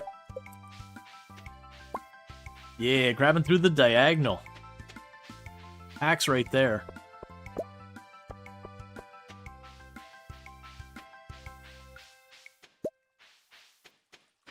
I didn't get as many eggs as last year. It's okay, I already got the hat.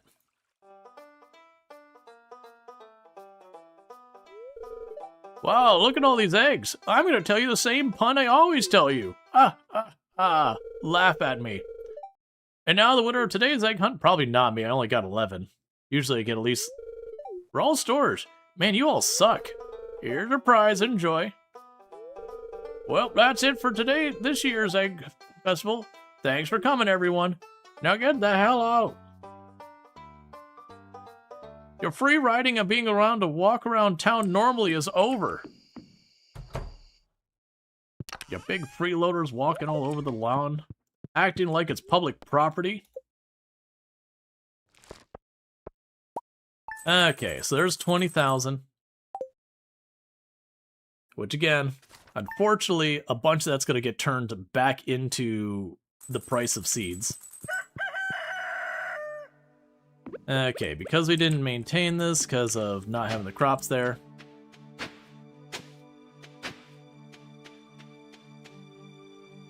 Okay, I think that's all fine.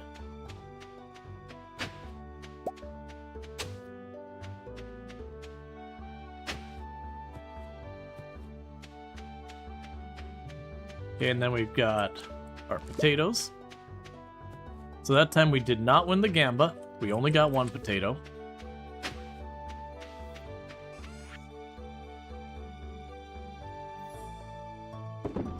Yeah, I'll drop you in there. I'll grab the clay. I'll chuck it in here.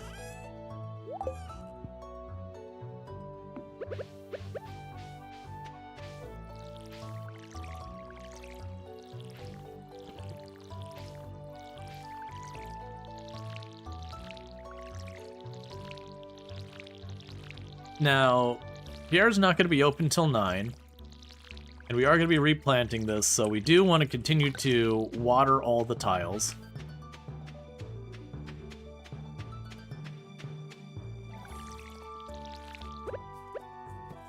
Yeah, I couldn't tell if you,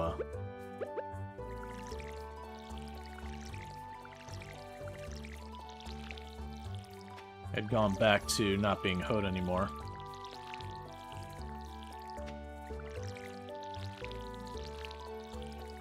Yeah, so grab our kale.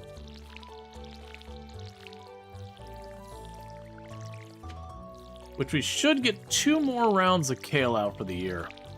I didn't really pay that close attention to how much we sold yesterday to know how much I needed to buy. So we'll just probably go in, buy like 120 seeds. That'll be more than I need. But at least then I know I will have all of it covered. Because any surplus, we just turn around and we plant the next year, it's fine. Or not the next year, the next harvest.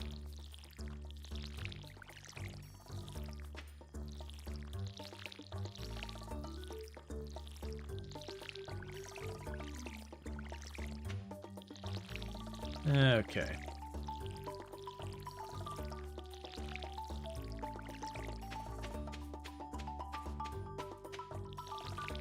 Now, one curiosity is we have the prize tickets, and we're getting a decent number of them.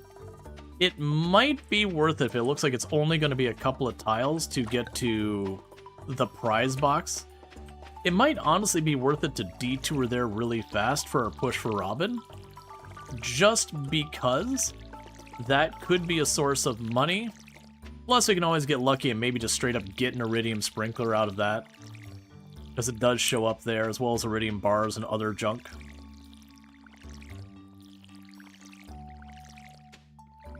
I don't know, let's see how many tickets we have. We got like 15, 20 tickets, then sure. If it's just like 5 or so, probably not worth it. I definitely know we want to make that push, though.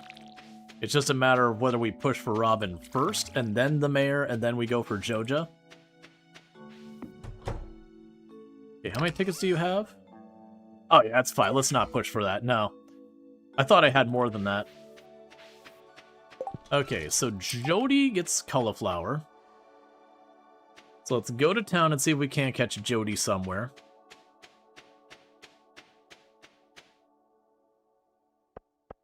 I think Jody is going to shop right now. Don't you dare go to the clinic.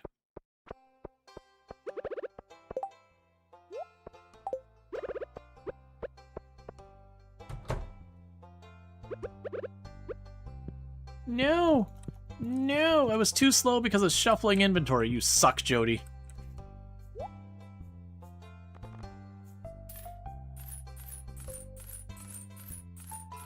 Okay.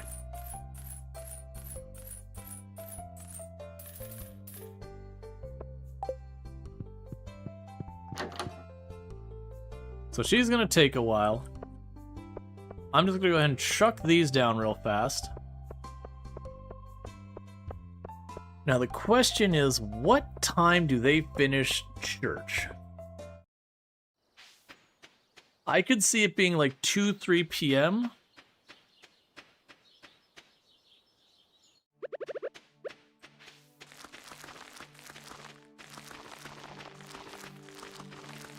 Because this isn't like an urgent thing, but there's a very good chance that this will be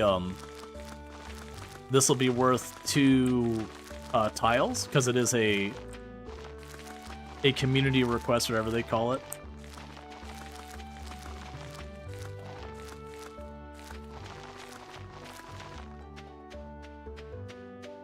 Okay.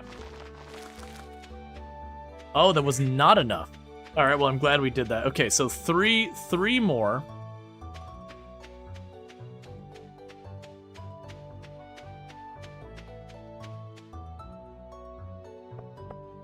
So I'll do 3 more. And I wish I had grabbed the sap to know how much... Ooh, actually, I don't think we got any sap since the last time.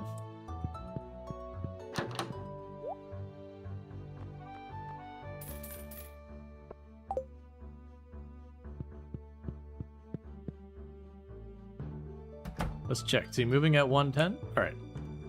So that means most likely they're staying there till at least 2.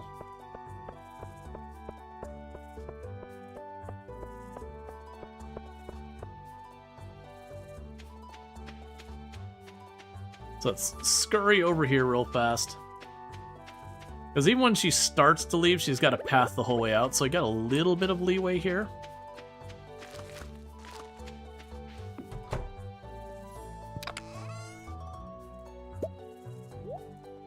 Okay, so we'll want 3 fish. That way I can make the better fertilizer and chuck that down on a couple of tiles. We continue to increase the amount of money we make from it each time.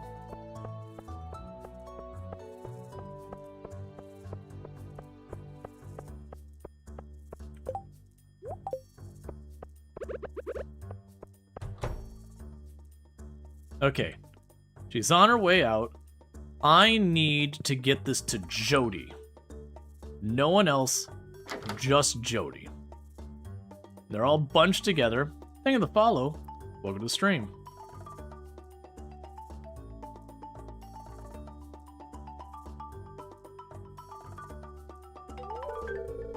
Oh, that looks so delicious. Thank you. This is just what I wanted.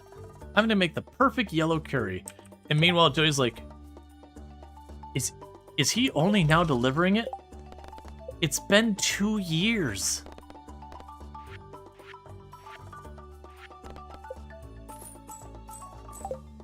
That did not give me 2 free tiles.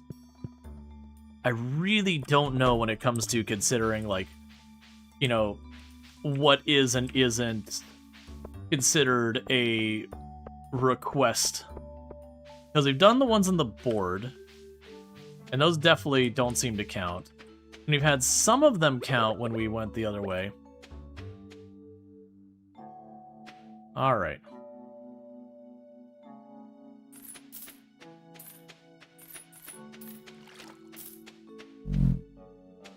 Alright, well, there's more progress. Why would you have to be right at the intersection, Caroline?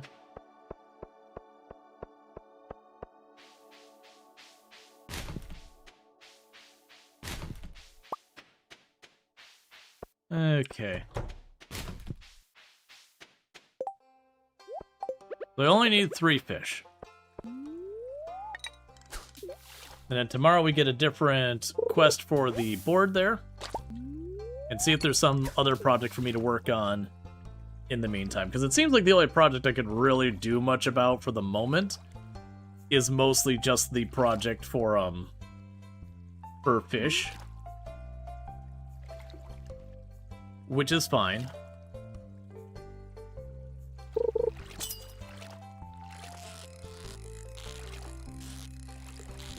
Okay.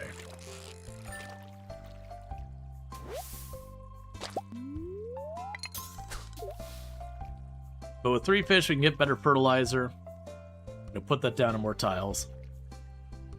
We'll just slowly get more and more of that done.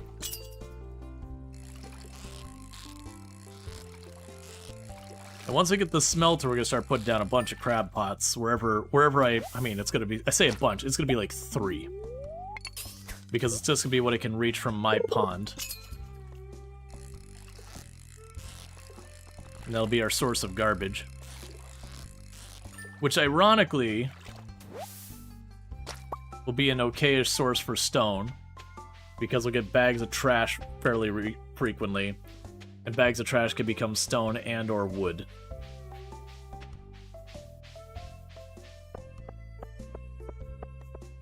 So now I can go like this.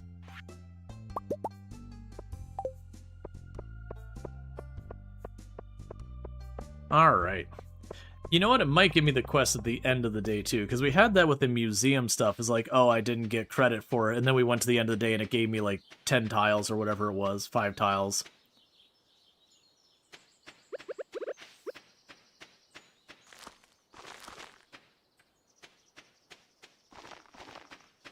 Okay, and we got you all sorted out. Drop the trash in there.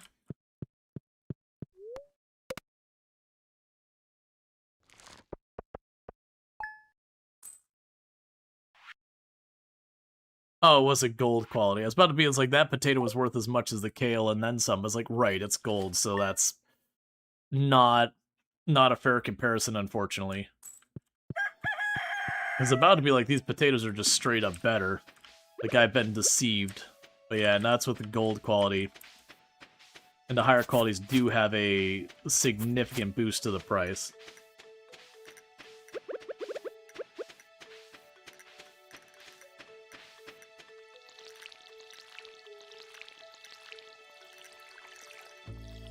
Okay, so we're doing our best to just really quickly try and get to Robin.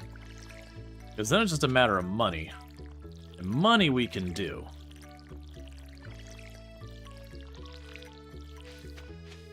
I'm also getting alarmed. We got a long ways until the price jumps up to 10,000. But we are getting there. We're just a bit over a fourth of the way there, or a bit under a third. Which is a little concerning that that price is sneaking up on us pretty quickly. Especially when we consider our entire farm, I think I get, what was it, like 120 or 130 tiles worth of crop? And if we want to escalate this, we're going to have to jump it up a lot.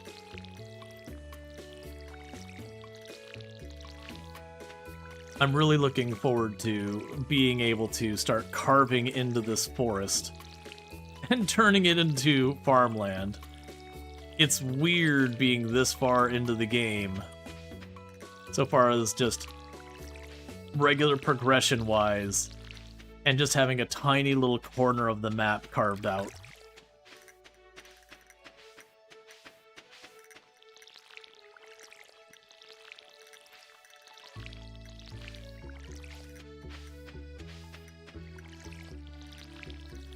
Okay.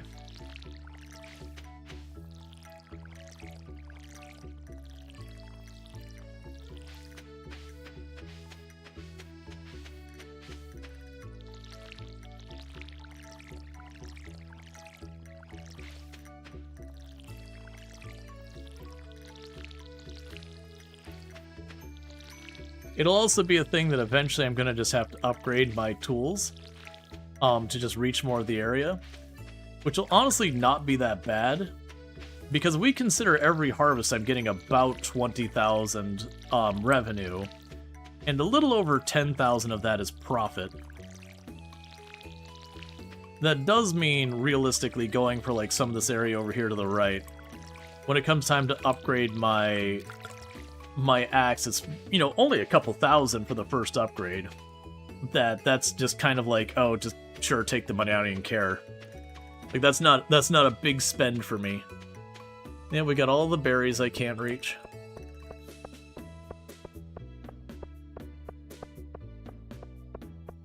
Okay, so we'll check on the community board, see if there's anything this week that we could do. Hey, breadstick. You might actually be worth enough money for me to get one more tile today. Maybe. It's on the fence. Let's see. You want me... Okay, so 25 gold star vegetables in 14 days is probably doable. The other one is absolutely not doable. Because we are a max level farmer. So I will get 2 harvests. It'll be pretty close to the end of season that comes into play.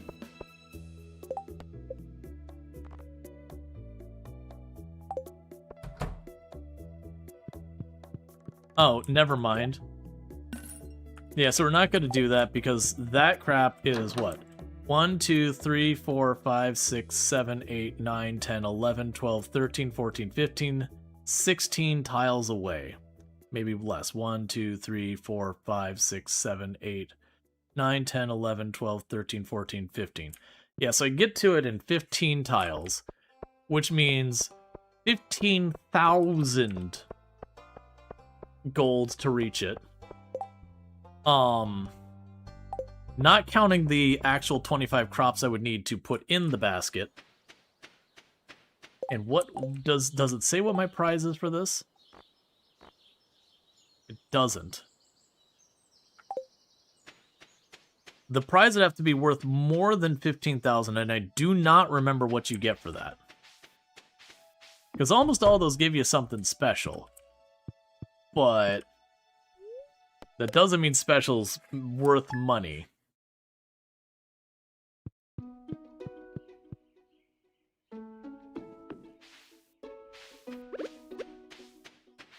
Which special order is this?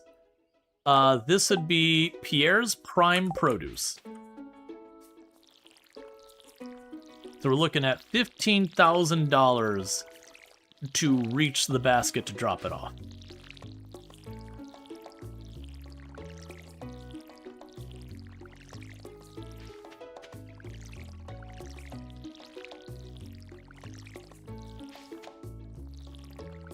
You get 2,500 and a mini shipping bin. Here can go fly a kite. That is definitely not worth it. Like, don't get me wrong, in a normal playthrough where you don't have to pay, you know, to get over there, the mini shipping bin can be one of those things that people don't like, you can position that thing in a way to make it pretty useful. I wouldn't say it's something that's, like, critical or anything, but there's definitely times where you can have like inventory management situations where just dropping it, like sometimes dropping it right outside where your animals are at can be good. If you have, for example, like you've got like a vineyard going, it could sometimes be just helpful to like put the shipping bin like right there where you're gonna be like pulling your kegs and just save you from walking. I don't think it's ever like, oh, this is so incredibly amazing or anything like that. I don't think it ever gets that good. But it can be a mild convenience.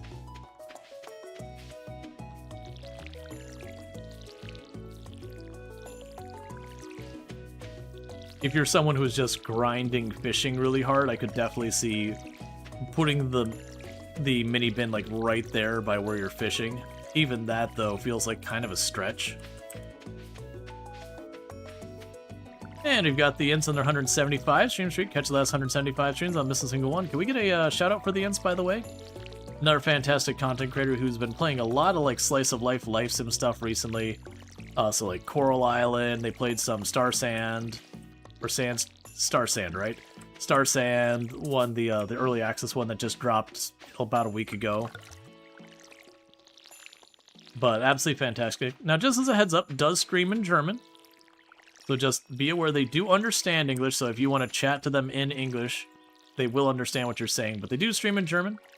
But I do know we have a lot of people who watch here who, you know, who do speak or at least understand German relatively well. But definitely good times over there.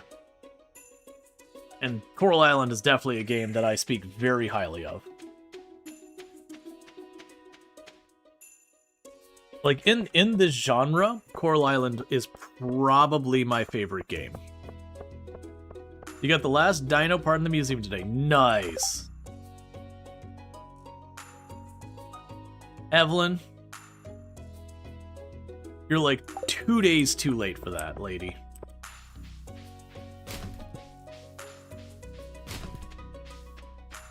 If you would have brought that up 2 days ago... Hey, stop, yuck! I would have actually been able to help you out with that.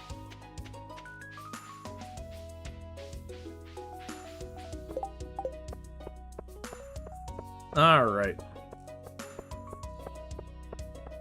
But yeah, no, for those who've never seen the comparison, the usual argument I make between the two games is I would say as far as like systems and mechanics, Coral Island looks at Stardew Valley and goes yes and has a whole bunch of extra stuff in it.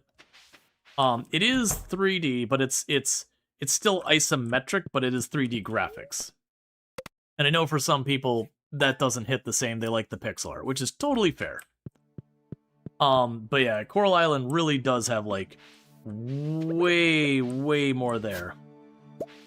All right, and it does look like that's just got to wait till tomorrow to be planted because it's Wednesday and Pierre's not open today. But that sounds harder to mod. Yeah, there is a modding scene for Coral Island, but it is nowhere near as strong as Stardew Valley. And that can even just boil down to the fact that Stardew Valley is definitely the more popular of the two games.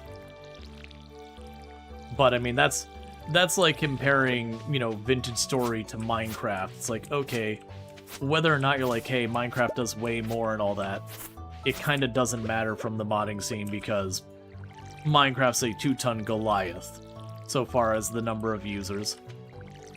But yeah, no, it wouldn't surprise me to find out that it's just harder to mod for like more meaningful stuff there. There is a modding scene, it's just not the same size. Which again is certainly a factor to consider.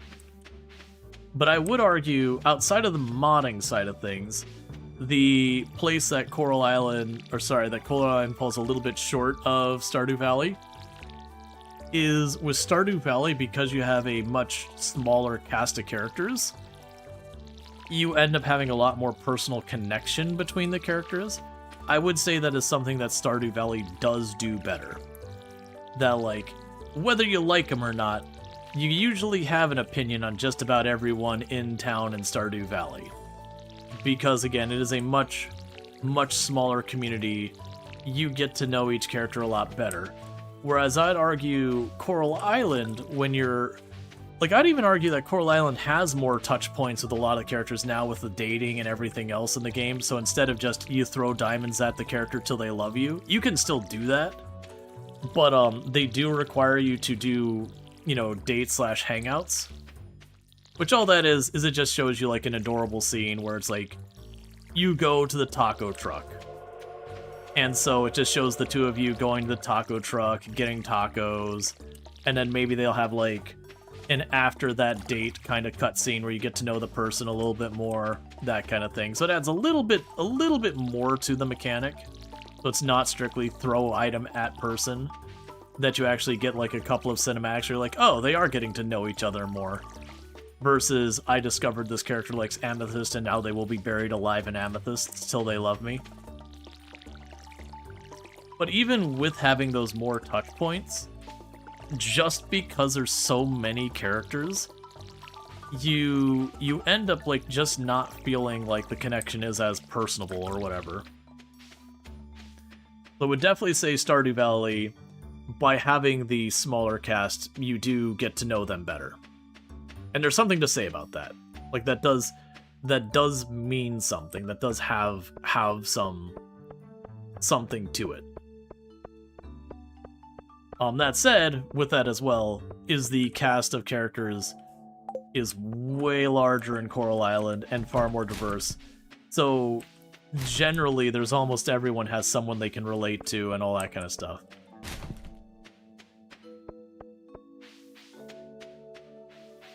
It's what? There's like 28 romanceable characters in Coral Island. It's something like that. So like, it is a really big cast, and that's just the romanceable characters, which, you know, is something like maybe a third of the characters in the game. But like, to give you an idea of an extra system, that game, they have like their museum, it includes the fish as something you put in the museum. They also have bug catching like Animal Crossing does, so that's a whole extra thing, and you put the bugs in the museum as well. They have fossils, artifacts in that their museum has different sections for all those things. And the core progression loop for that game is around what's called your town rank. So, where Stardew Valley, the core progression, I would argue, is the community center or Joja. That, like, yeah, you go to the mine, it unlocks more ore, and that extra ore lets you get better tools. You know, both games kind of do that. Coral Island also has, like, you clean up the ocean, you get the kelp essence, which gets you automation kind of stuff, and yada yada. But all that contributes to what's called your town rank, which is just like an overall score.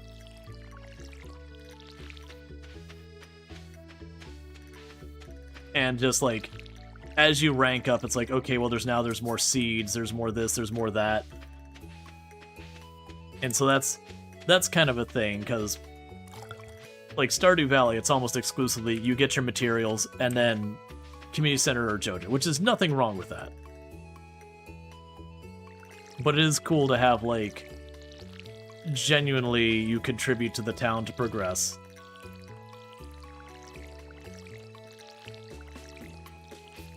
Coral Island also gives you fast travel relatively early. They're equivalent to the community center. I want to say it's when you finish the first section of the first part of the community center equivalent, the temple, that they give you fast travel. And it's kind of interesting the way their fast travel works. There's a bunch of different points all over the map, and each point has something you have to accomplish, and then that becomes available. So I won't spoil most of the ones that are like kind of a mystery or anything. But like there's the one outside the museum that quite literally is like, progress the museum.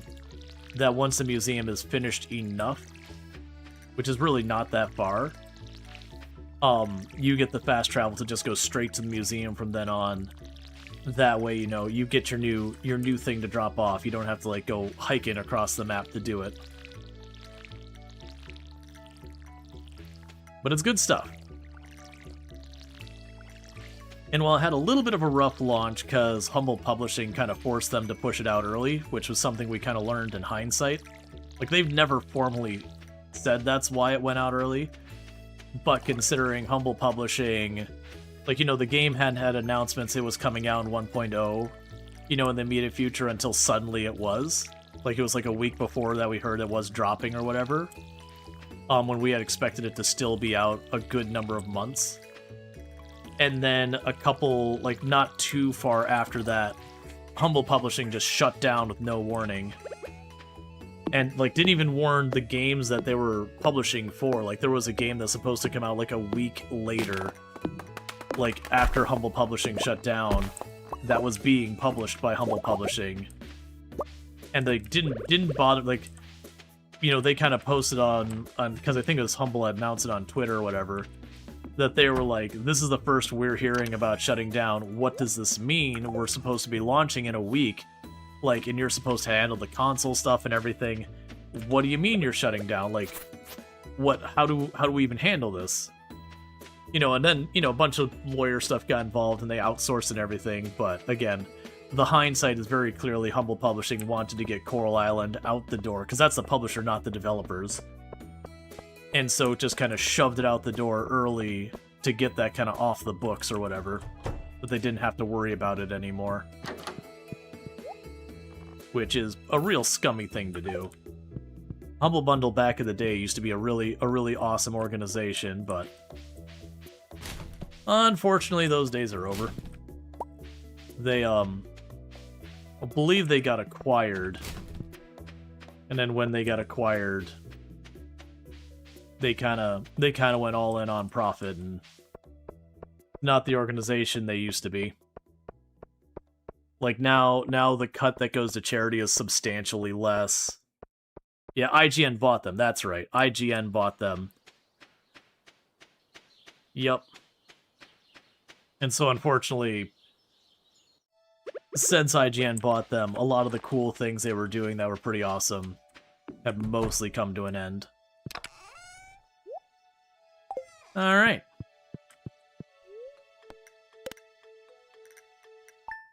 But yeah. So if you ever look at the reviews, like the early reviews of Coral Island are pretty scathing. And again, being prematurely released and pretty buggy is a perfectly valid reason for some pretty scathing reviews.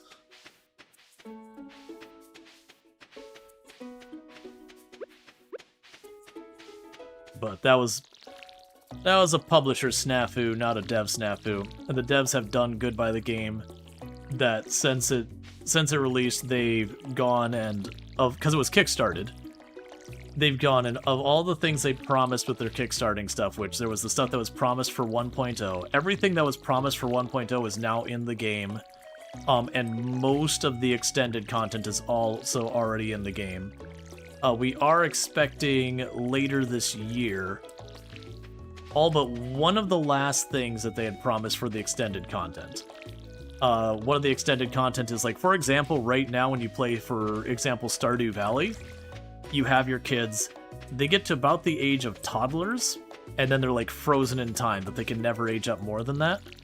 And then the other kids, like Jas and Vincent, never age up ever. The game, like I said, canonically is effectively 2 years, that you just kind of go back and forth between the 2 years, with a couple things breaking out of that cycle, like your kids growing up a little bit to, again, toddlers.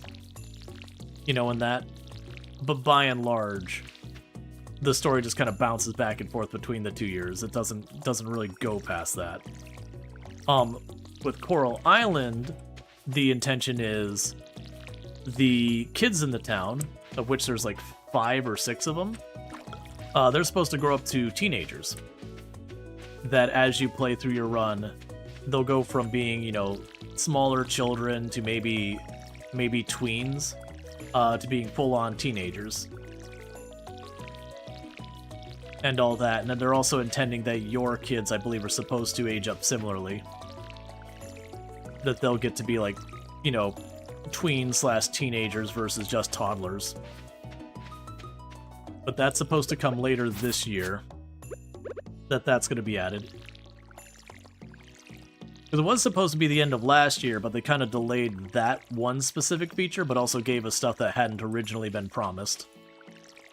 And then that leaves the one and only thing they promised with the Kickstarter that's not yet in the game, or not yet mentioned on the date, is they're supposed to have an infinite islands mechanic, which we don't really know how that's going to work in-game, but the idea being, instead of just being just on Coral Island, that there will be some equivalent like we have Ginger Island, except for instead of just the one static island, that there'll be some type of either like procedural generation or something that's going to go on with that.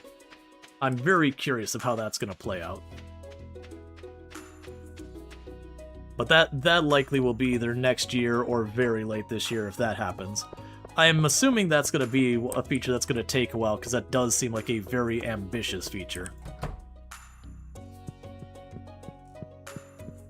Let's see, Cursed Thought. Imagine if the new Stardew update actually makes Jas and Vincent grow up in their grown-up versions of the romanceable new PCs. Oh, I hate that. I hate that thought entirely. I hate that thought absolutely. And imagine the like teased new land is just like a theme park or something like that to make it even more cursed. I think we had 11 Kale. Yeah, it's awful. I hate that thought. That is a terrible thought. For those who don't know, we're expecting 1.7 probably, depending on your time zone, in 1 to 2 days, the 26th. It'll probably be... You know what? I actually don't know where Concerned Ape is based. Doesn't matter. But, so the heavily implied rumor is the 26th. That Concerned Ape made the comment that that's the 10-year anniversary, and that would be... You know, that'd be a great time to drop an update. By the way, update 1.7 is like... hitting its final stride. So while they've not said the 26th is when it's dropping, it's really, really heavily implied that if not that date, that is when they would love to aim for. So probably that date. But the only things we know about it is it's supposed to be a significant update so far as scale, and that we are getting 2 new romanceable characters. They haven't said if those new romanceable characters are existing characters that will become romanceable that aren't already, or if they'll be net new. My guess is they're going to be new characters. My guess is we're getting another area on the map kind of thing, and that they will be characters associated with that new area. That's my guess. Let's see, half a year ago, people were telling me that 1.7 is several years out, and I can take my time with the playthrough. Those liars. It's a challenging thing, because there's sometimes with dev stuff, you can get a really good feel for stuff. Like, where people be talking about different things. Like Project Zomboid. There were a lot of people who were expecting Build 42 to drop exactly 1 year after Build 41. And it was just one of those things that, with what, because people wanted to have the NPCs like literally in like the next year or two or whatever. And at the time it was like, there's zero chance. It's like, there is absolutely no chance Build 42 is coming out that soon. And it didn't. It ended up being like a whole year after that. But even to their credit, I still had anticipated Build 42 being like at least 6 months to a year later than when it dropped. And honestly, I think that probably would have been a good idea to delay it that long, which I know would be a very unpopular opinion.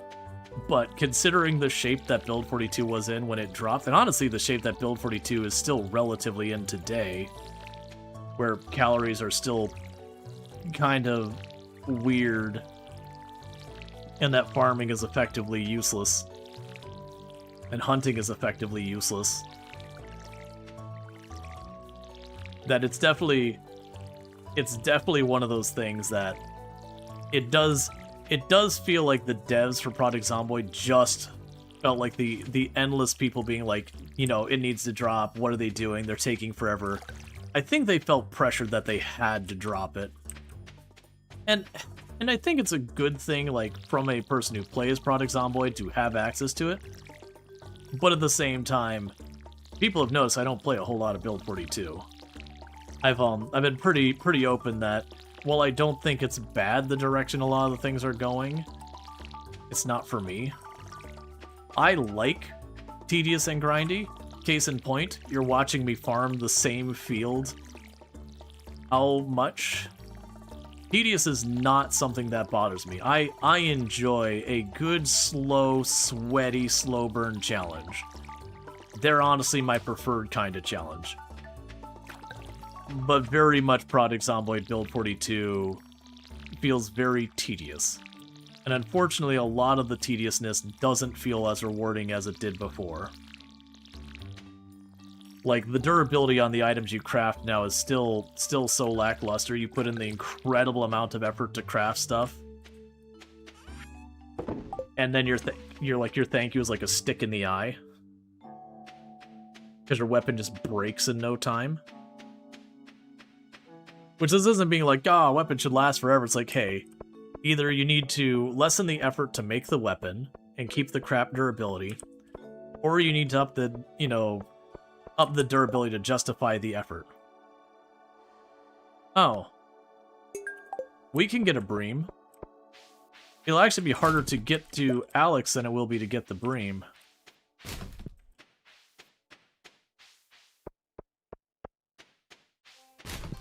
There's a difference between grindy and tedious is the player intent. If your intent, let's see, is your intent is to do something in a certain way, that is grindy. If the game enforces a specific way, it's tedious. Yeah, and that's kind of the problem we have in Project Zomboid right now, is if you want to gain weight, you kind of are stuck doing only one of two things, which is very much a not feels good. Alright, so we've got 99 between those two. I'll go and buy those.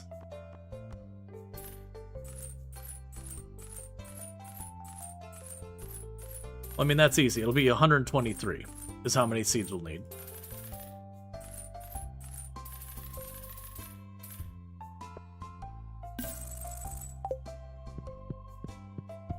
Okay. But yeah, so it's kind of one of those things that... And for the record, part of the Project Zomboid thing is self-inflicted. Basically, the way I play the game got broken. I tend to be against slow burn challenges. I like playing at 16 times pop, because for me, my argument has always been that Project Zomboid is not a survival game. It is a zombie apocalypse game with survival mechanics. And the reason I make that differentiation is you have games that have survival mechanics that I would not call a survival game at heart. Like, they're a game with survival mechanics, so survival mechanics can be meaningful. It's not to say they're bad or anything. But ultimately, the core aspect of the game isn't survival.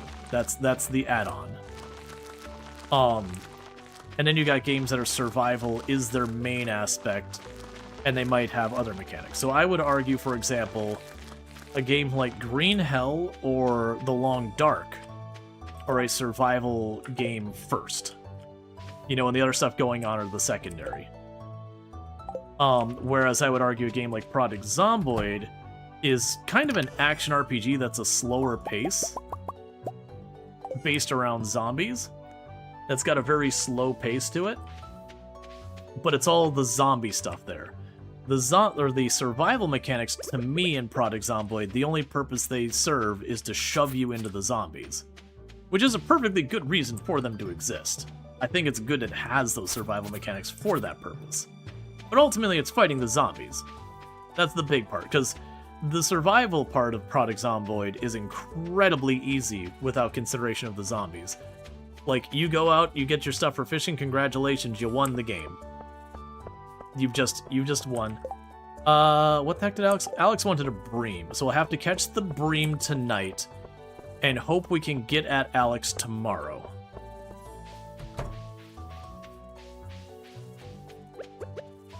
Which is fine, because then I can catch 2 fish here real fast for my fertilizer. And then it's like 7 p.m. or something that the bream happens, so we'll have a fishing day. It's been a little while since we've had, like, an actual fishing day to level up. And to be fair, by saying a game is not a survival game, that's not me being negative or bad-mouthing about the game. It's just trying to be honest about what the game is. Like, for example, I Am Future is advertised as a cozy survival game.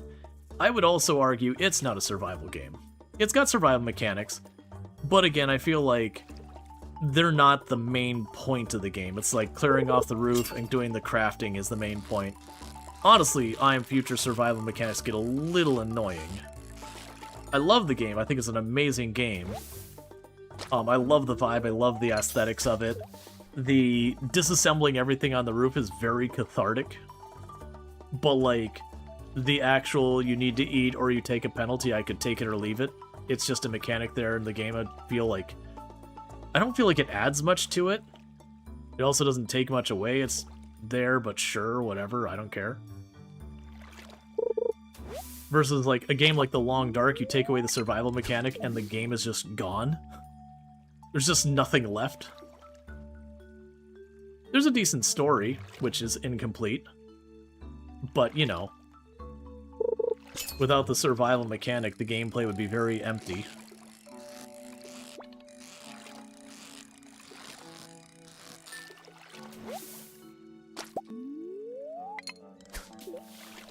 First, like, honestly, to be fair, with Project Zomboid, if you got rid of food and water,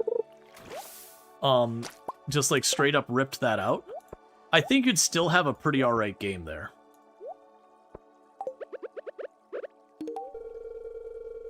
This item gives me a terrible feeling. I have to dispose of it. I wasn't trying to give it to you, I was trying to eat it. You jerk. You took my stuff. The thing I've been talking about elsewhere recently is the notion that some devs have where survival is a checklist of mechanics to have without regard of how well the mechanics contribute to the gameplay. Oh yeah, no, exactly. Well, I accidentally gave Elliot something he hated, so he likes me less, but that's fine. He didn't really like me to begin with, because I haven't done anything for him. I'm more annoyed that I didn't get the bonus of the 1 extra level of fishing while fishing, because I accidentally gave him that.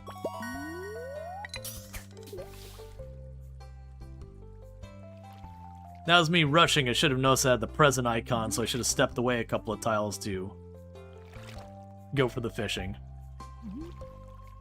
If we're lucky, we'll get another one here soon, and that'll be fine.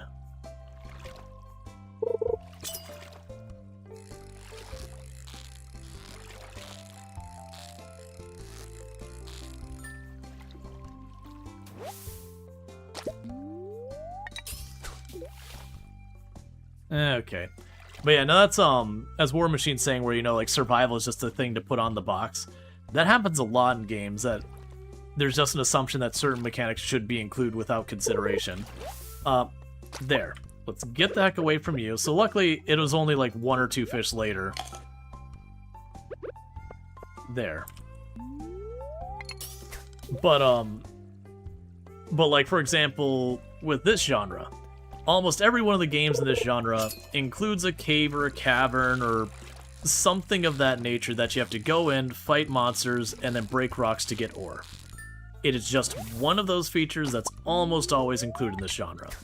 Another one is your stamina bar. Almost every one of these games has your stamina bar, and almost all of them have it at like 1, 2 a.m. that you pass out. Those are just things that have been in this genre and is like in 95% of the games. It's actually kind of refreshing when you boot up a game in this genre and they're like, yeah, there's no freaking cave. Especially when you consider most of the games in this genre, their combat is almost always pretty underwhelming. I'd actually argue that Stardew Valley is like, I wouldn't say it's near the top on the combat by any stretch, but I would say it's like a little bit above average. But that's partially because the average is kind of so low. Whereas there's only been like 1 or 2 games in this genre that have had combat that you're like, you know what? This is actually fun and compelling combat. So it's definitely one of those things. Like, it's just a feature that so many games feel obligated to include. You're like, but no, really. Usually in this genre, the combat in the cave is usually one of the places the games don't do well. But you all seem so hell-bent on including it. Let's see, there was an IndieStone dev in a larger Project Zomboid stream a few months ago, at least they said they were one. And the chat stream accepted them as such, know the game well. We had to talk about what features they want to put in until it gets released into 1.0 and why. And they moved it into a whisper with me. Let's see. I'll have to catch that in a moment, because I actually have to pay attention while fishing. They moved it to a whisper with me, because they said chat is strenuous in the past. Yeah, no, I mean, I do know that a lot of the Product Zomboid devs will pop in the stream. We've had the Product Zomboid devs in this stream a lot when I'm playing in that category. Usually the conversations don't get that heavy on the feature things. I do think right now the devs in Product Zomboid are kind of trying to figure out what to do. And this is not going, like, I do have inside channels. I have been able to communicate with the devs in the past and all that, and I still have those. None of this is coming from that angle or anything from that communication, because they don't talk about that kind of thing there. But it does seem like the devs may have expected a different response to Build 42, because there's parts of things where the people like that the crafting has more to it, but by that nature it feels less rewarding now, which is, I think, something that caught them by surprise. And that also a lot of things that I think they felt were going to be well received, like the muscle strain and all that, were received very, very poorly. And that by and large, I think they've been trying to make the game significantly harder on the survival aspect, and that broadly speaking, the response has not been good. So I think they're kind of caught off guard and trying to figure out, they're kind of at that crossroads. Do they keep going the path of making the survival side of the game harder, which is proving to be unpopular, or what should they be working on in that direction? I know, and NPCs, for example, in the game is one of those features I think is going to be a feature that's extremely popular on paper, but when it comes out, because of how dramatically it's going to change the vibe on the game, is going to be a very controversial feature that a lot of people are going to end up not liking, even people who are like, I can't wait, that the thought of NPCs is going to be more fun than the reality of NPCs, is the way I feel. There's going to be people who certainly love it, but I think for a lot of people, they're going to realize it just changes the entire experience of Product Zomboid so much in a way that makes Product Zomboid less unique. So we'll see. And also, I think what people want NPCs to be versus what they probably will be will not be the same. As far as like the no stamina bar, that's actually one of the things I love about Roots of Pacha. Roots of Pacha has no stamina bar. That's another game in this genre that I highly recommend checking out. It's also pixel art like Stardew Valley. They don't have the cave with combat in it. They have a cave, but it's more puzzles versus combat. They have no stamina bar, but it's interesting because it takes place in like paleo time. So like agriculture doesn't exist at the beginning of the game. You have to unlock it. And so it's got an interesting one. That one is a game that your progression. Oh, I have lost track of time. We are in trouble. That the progression in the game is very, very heavily based around your social interactions. So where Stardew Valley, you can kind of neglect all the other people in town and still see the game through. You don't need to romance and all that. Roots of Pacha, you don't need to romance, but you do need to like build up the friendships because that's where the ideas come from of like, oh wait, we could, agriculture and all that, and you unlock it through those interactions and all that. I stand by it. For me personally, I think it's a really good game. But that is one of those things that is a feature that I could see causing people to bounce. Oh, wait, I needed some of those. That's fine. We'll fertilize the next batch. And thank you for the follow. Welcome to the stream. Let's see. And they advertised certain features with our crowdfunding campaign backers, and those expect those features to be in, where there wasn't a promise fulfill, and the push for those promise to really get those fulfill. On the other hand, most other buyers want sensible, useful features and development. You're massively simplifying. And that's been a few months ago, so take that with a grain of salt. Yeah, that's another thing. So like they had like a bunch of backers for all these features like NPCs and all that kind of stuff to like move it towards the grittier survival side. But by and large, as they've been developing the game, Project Zomboid that is, the reception on those features has been poor versus like adding basements and new towns and all that has been extremely well. And so they're kind of in the, okay, well, a long time ago they promised these features, but as those features are coming, the giant ridiculous sized player base that they built doesn't seem to be liking them. And so they're going, okay, well, these people gave us the money so we could make our game in the first place. But these people are actually buying the game now, and they want different things, and we're not sure how to navigate this. That's my guess. I haven't heard anything from the inside in there.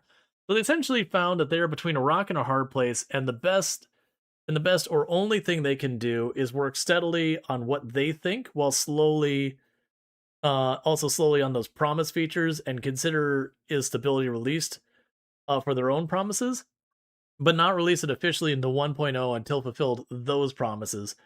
So that would fit well with what you said about people pushing that this must be implemented. Why aren't you implementing this year by year? Yeah, so I think it's one of those things that like the success of Project Zomboid has made it more difficult for them to navigate what to do moving forward. Because again, you've got money tied up on both ends, and both ends want different things. And yeah, it almost feels like, because I don't know where they originally got their money through Kickstarter or Patreon, it almost feels like I'd love to see them put a poll on that side, the people originally like kickstarted whatever. I don't remember how the funding went with, and always be like, hey, we promised all these things, but like the game has moved in this direction. Do you still want those? Because it could be that they come back that like of the, let's say 10,000 people who drop money on it, it could be that like 8,000 of that, well, probably realistic, would be like 4,000 say no, 2,000 that say yes, and then the other 4,000 don't answer, because they've moved on to other things by now. I could see them potentially getting a thing to effectively free them of their obligation by the fact that, as the game has evolved, these people's expectations have also changed with their player base, that really those initial promises aren't as wanted anymore, even by the people who made the promise. But we'll have to see. I gotta use the restroom real fast. I've been drinking too many fluids. It's what it is. I'll be right back, and thank you again for tuning in, and I'll be back in a minute.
All right. Yeah, no, I've heard the same. Everyone I've known who's played Roots of Pacha, like least on like stream and all that, those kind of. Well, actually, I mean everyone I've known play Roots of Pacha, not necessarily anyone who's played it. I've seen them just kind of go all in on it and end up playing through the whole thing. I can't think of anyone I've known who played it who bounced. I mean, I'm sure there's some, but I'm not aware of any. Like, it's definitely one of those games that gets slept on that is just such a good game. Like, I personally also, like, really like Coral Island, and I think Coral Island gets slept on. But I do also feel like there is, for people into this genre who have come from Stardew Valley and Harvest Moon and all that, I do think there is something to be said about, like, the aesthetic of Coral Island being so much different than the rest of the genre, that while I like the aesthetic, and I know a lot of people who do, I can certainly understand where people would be like, I don't know, this just doesn't land with me kind of thing. Which is totally fair. But with Roots of Pacha, I would say it's similar enough to Stardew Valley with like the pixel art while being its own style.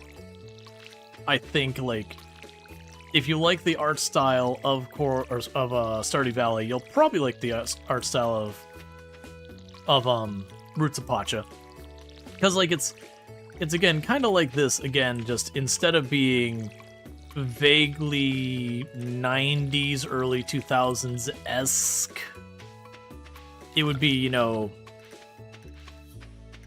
like paleo type times where you know we don't quite have domesticated animals, we don't quite have agriculture, you know, cave drawing is a thing. Because that's actually one of their festivals in Roots of Pacha, is you do a, you go to a cave and you do cave painting.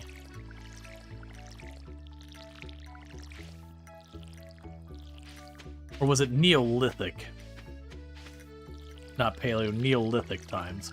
Either way, it's way back when stick with stone on it is considered some fancy tech.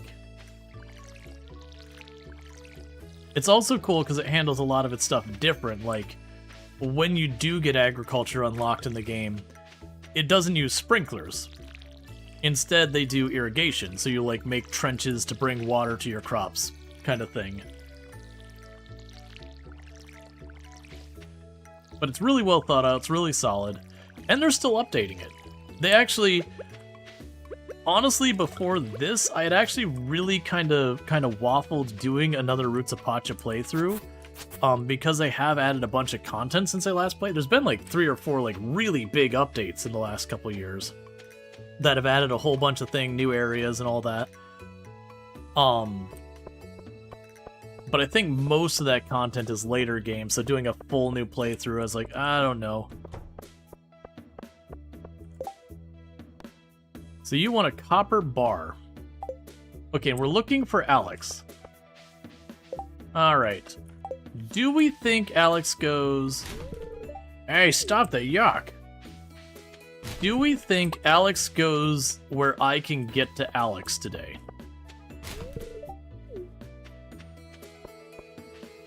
That is the big question. Alex is chilling there, throwing his ball in the air. And it's Sunday. In the spring. I think Alex is just going, actually, you know what? I think Alex in the evening might come over here to stand by the doghouse. Because I've got a bream here for Alex that Alex requested. I did accept that, right? Yes.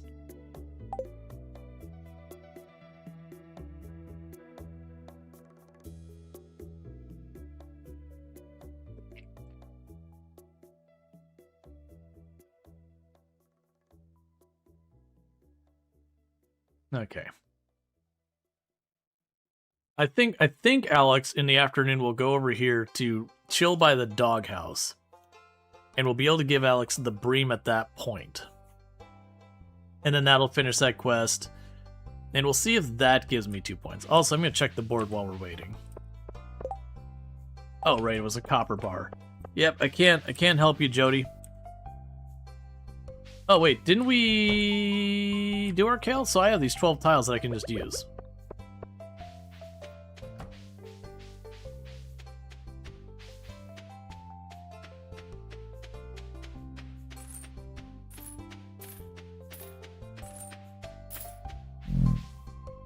Alright, home stretch. Not really, still gotta get to the other tile. But we're getting there.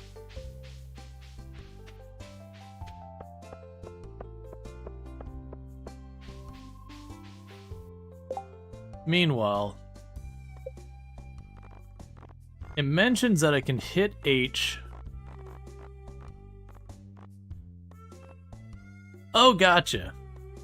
Yeah, okay, so it is set correctly. Can I change your shortcut key?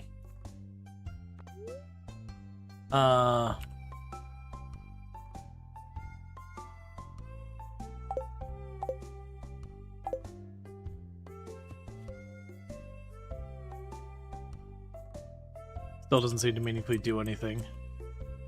You suck, Alex.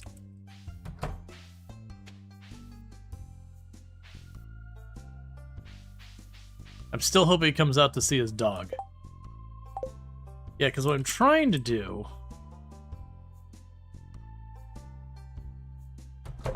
is, with the mod, I'm supposed to be able to change the way that grid looks.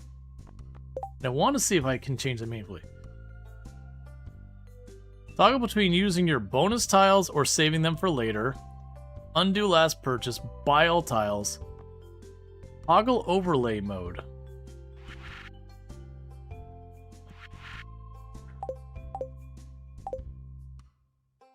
I don't know. It's fine. Whatever.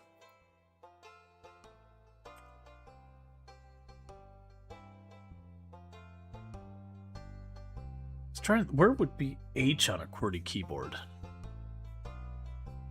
Right here? Because I don't use a QWERTY keyboard. I use a Dvorak keyboard, which the game itself works fine with. But that mod, it's special things. In the middle.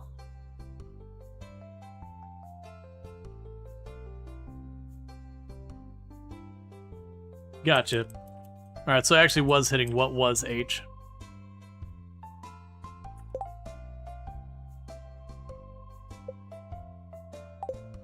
Hey, Sui, thank you so much for the raid and the host. So both on Twitch and on YouTube. Yep. But welcome in, raiders. I assume you're doing more Project Zomboid?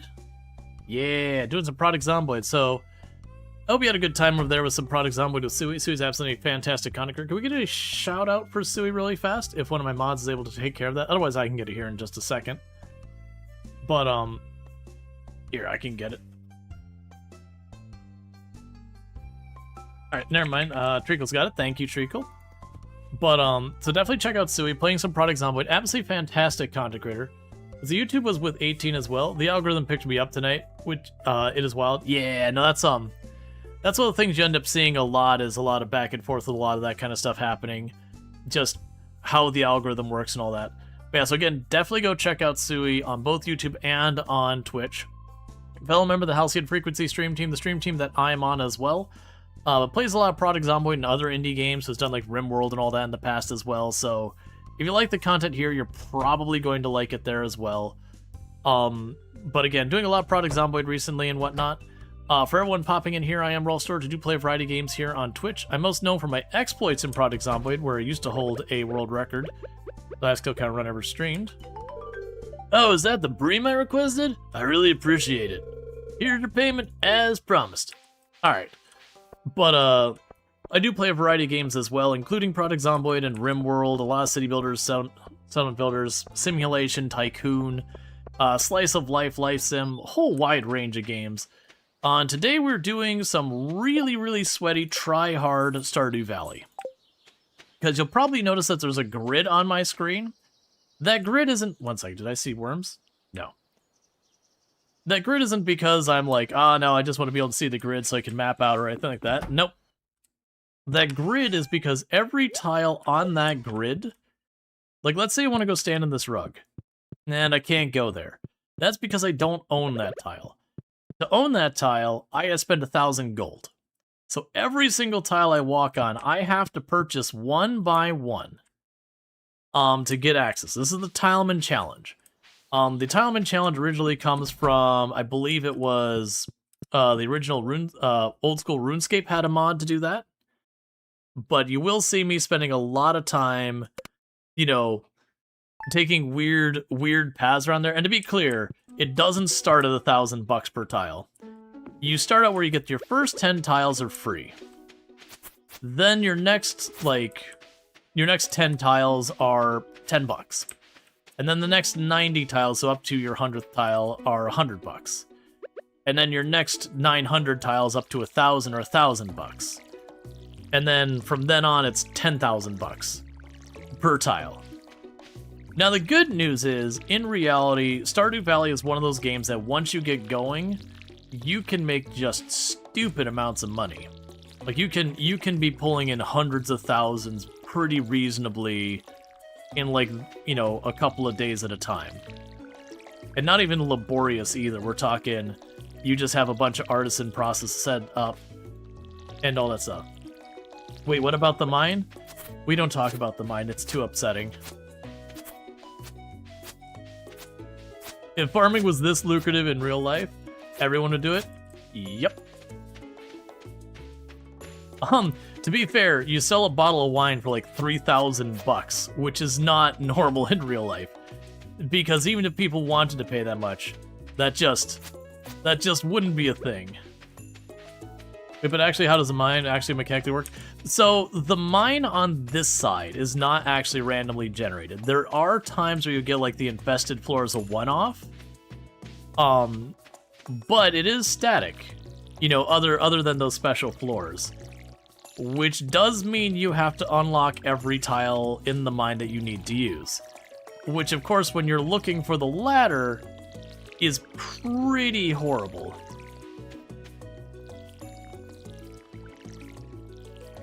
But the Stardew Gold can be equated to cents, actually.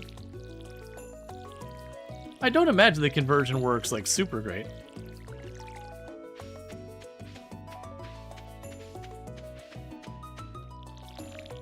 But, still, regardless of, like, the exchange rate or whatever, the point being, well, I mean, okay, we could still sit there with, like, the mention that it equates to that.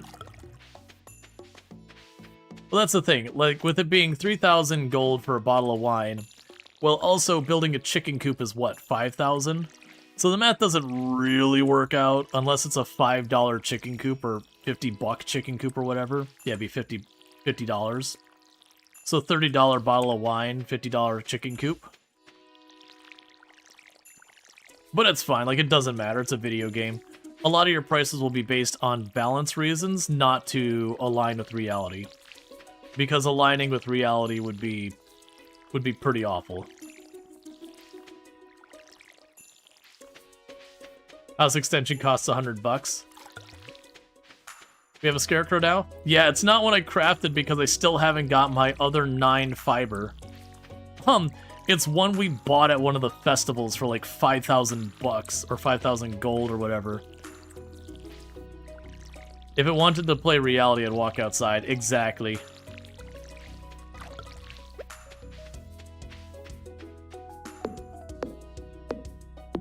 Alright, we got a couple of our trees here growing in.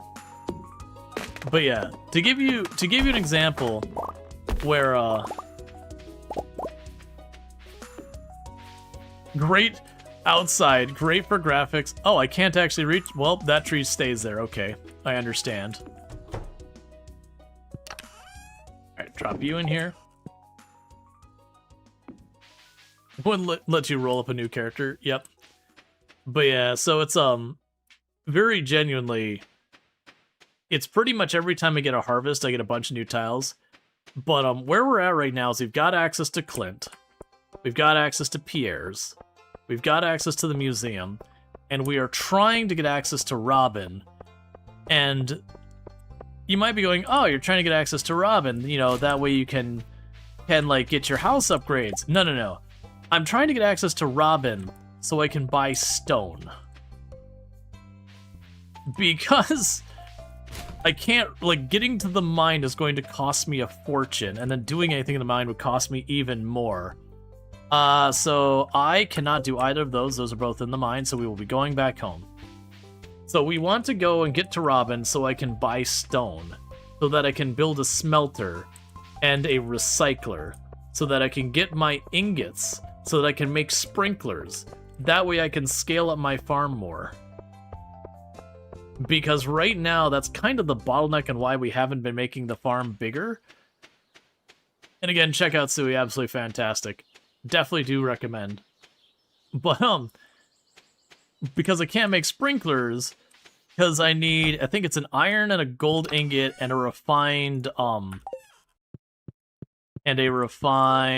quartz, which is the recycler and the smelter. The better sprinkler, I need lightning rods and iridium and gold, which still is a smelter, and then I also have to get a lightning rod, which is going to require bat wings, which is going to be a whole other thing. Dear All Storge, tomorrow we're getting together for the flower dance. If you could find a partner, you might even want to participate in the dance yourself. There's a little clearing beyond the forest west of town where we hold the dance. Arrive by 9 a.m. to 2 p.m. if you're interested.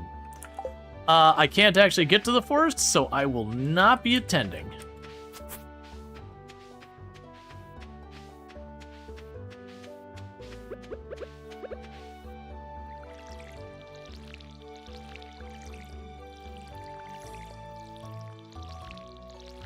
Alright, so now the big question is how much kale do we have here?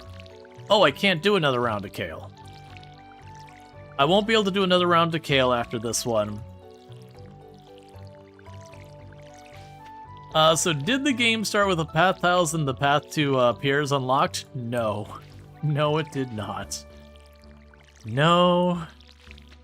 No, it did not. And also check out Treacle, another fantastic content creator. Been absolutely highly recommend. Does like a lot of RimWorld, been doing the new Star Trek Voyager game. To give you an idea of the beginning of the game, these 3 tiles here are the only unlocked tiles. I get 10 tiles free, which is just enough to get over here, grab the parsnip, get down here, and get roughly to the end of my porch. Because the porch itself is unlocked. Where you walk onto areas will be unlocked so the game doesn't glitch out. But that's usually just like the 3, 4, 5, 6 tiles on the edge. And then when you start Stardew Valley, you start with 500 gold in your pocket. And so you have to be very, very careful to spend your coins to buy tiles to your shipping bin. And you can do that with the initial 500.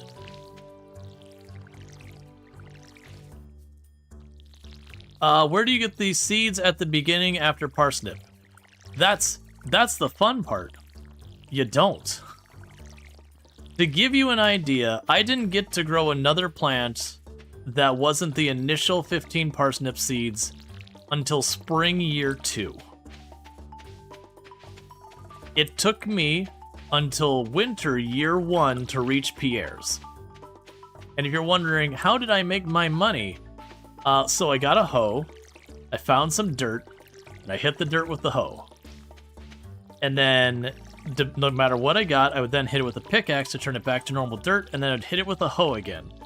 And every once in a while, I would be graced with clay. Clay is worth 20 gold. Which means at that point, every 5 pieces of clay got me 1 tile.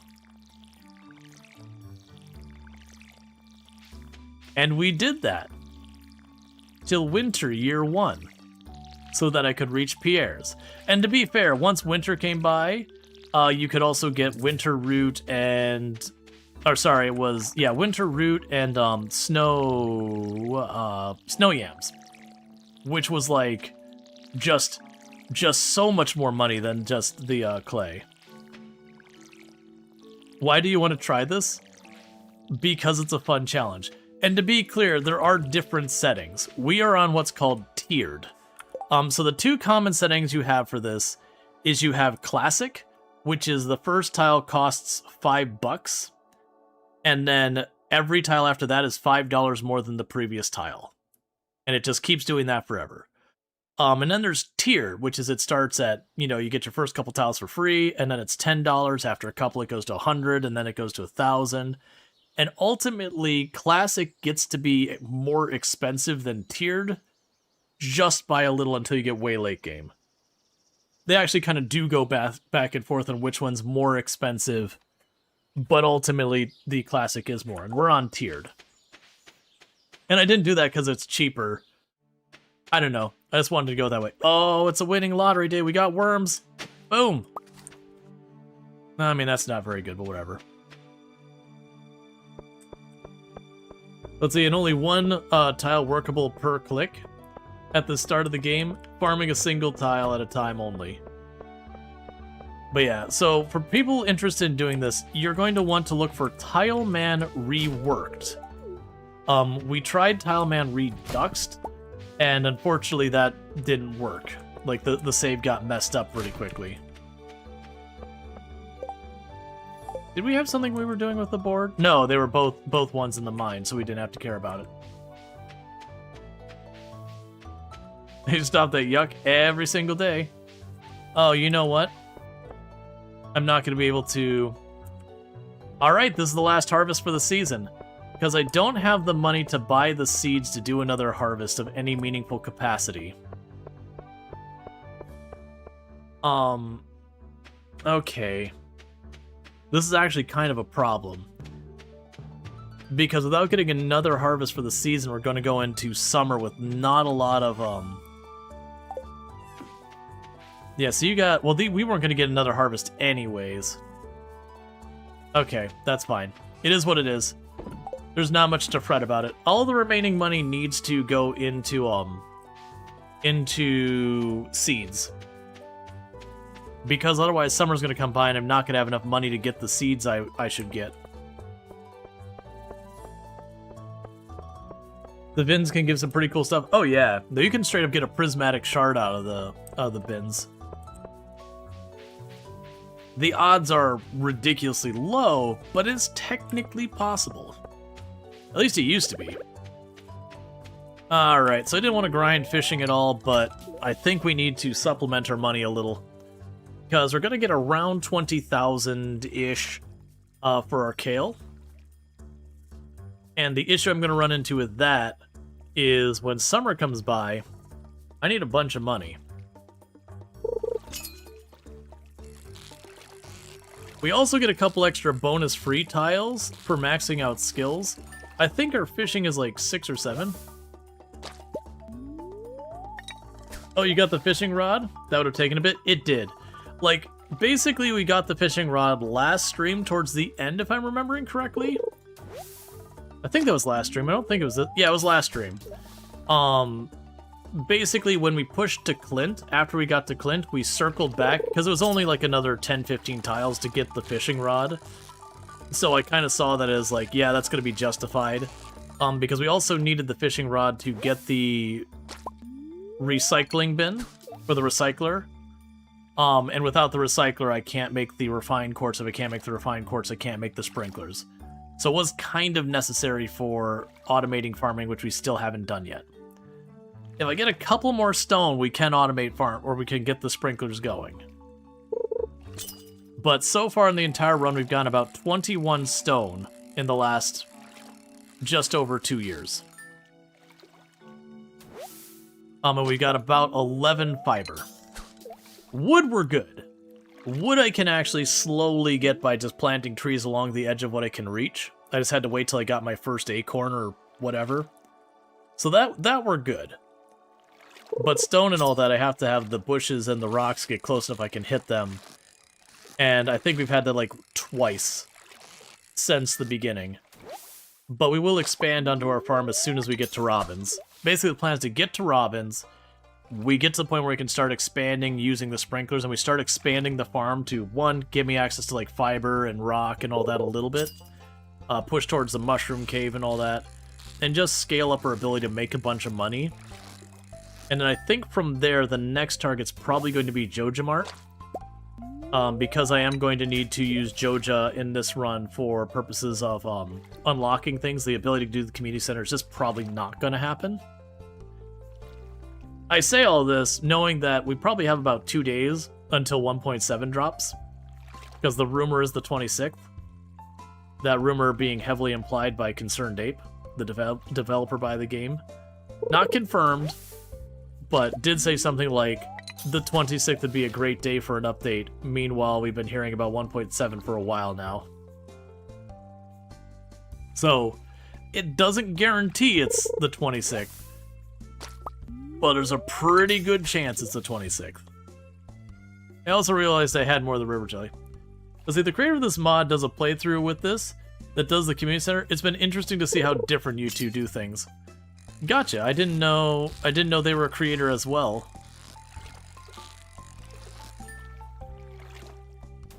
You want to drink a Joja Cola in real life? Yeah, it's probably just like a cola, just a typical cola. The question is it going to be like Coca-Cola or like RC Cola? It'll be New Coke, Coke 2, or whatever they called it.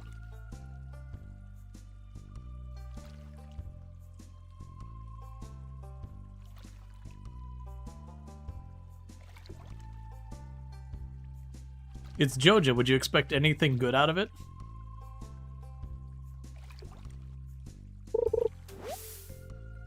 But yeah, when 1.7 drops, we're gonna be doing 1.7 stuff. That said, I could definitely see doing this challenge, you know, seeing it through. Because, like, honestly, I could see doing the community center. That said, the community center run, I would have to approach this different. We would definitely want to be way more min-maxy about this. So out of curiosity, with you, you mentioning how, like, different we approach it. The other person doing this run, how are they approaching it, like, so far as compared to what I am? Like, I'm not going to change what I'm doing, I don't think, but... Because my driving force is to get money. And I'm assuming we just have different strategies for money. Because I'm also looking at, realistically, getting the animals up and running would be really, really difficult.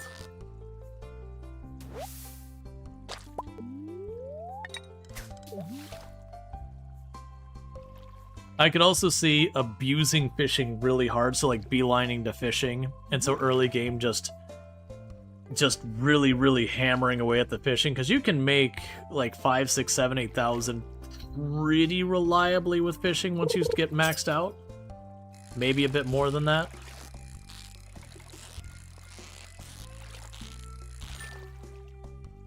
To start with, the slightings are slightly different. There are no free tiles for talking to people, but you do get the tiles from the community center submissions. He's also gotten into fishing much sooner, unlocked the traveling card in the community for community purposes. Gotcha. He started with tree farming instead of clay, although he did calculate clay to be the same speed. Yeah, now my whole issue with the tree farming is the fact of, like, effectively fast forwarding time to make it happen. The super sleep, as it were. But yeah, so we kind of started our initial money different. He also went for upgrading the watering can. I've thought about that a few times. Either way, I couldn't do either until we get the last couple stone. Which, honestly, one of the ways I can get that is just by fishing, which is probably something that's helping him a lot. Gotcha. Yeah, that probably helps a lot. That probably helps a lot, being able to just edit away the monotonous parts. You can see using the 4 corners to find kind of bit of everything, or fishing. That's kind of one of the things I was thinking. Was use either 4 corners or the mountain one, so you have the stone right there. If you buy a shack, do you have to buy tiles inside? Gotcha. It flagged because it thought you said shag, which is another term for, like, you know, sex. Yeah, I don't honestly know.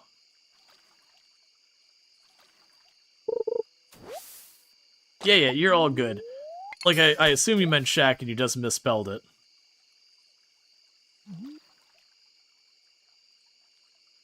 Yeah, I figured it was just a typo. Like, and even that, like, saying the word shag is not that big a deal. Not unless the stuff surrounding it is a problem.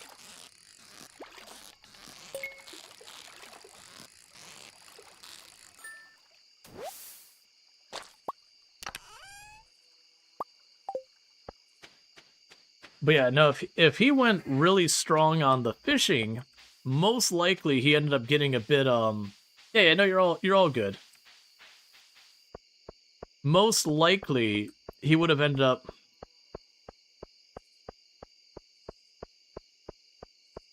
Yeah, sorry. It would have, yeah, in British you'd assume it refers to fluffy carpet. Well, yeah, so we have, shag carpet's also a thing in the US, but it's a thing that we don't do anymore. Not really. Like, shag carpet was, like, all the rage and, like... Man, when would that even be? Like, 50 to 70s, maybe? I might even be a little off. Like, shag carpet used to be a really popular thing. Yeah, I was gonna say 70s, I think, is about right. But it used to be a really popular thing, and then kind of fell out of favor.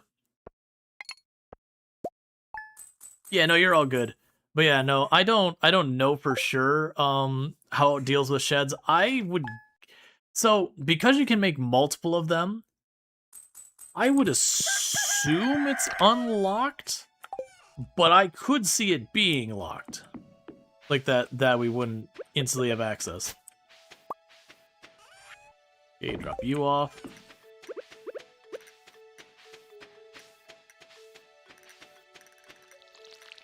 So I got 2 more days we water these, and then we get that last harvest.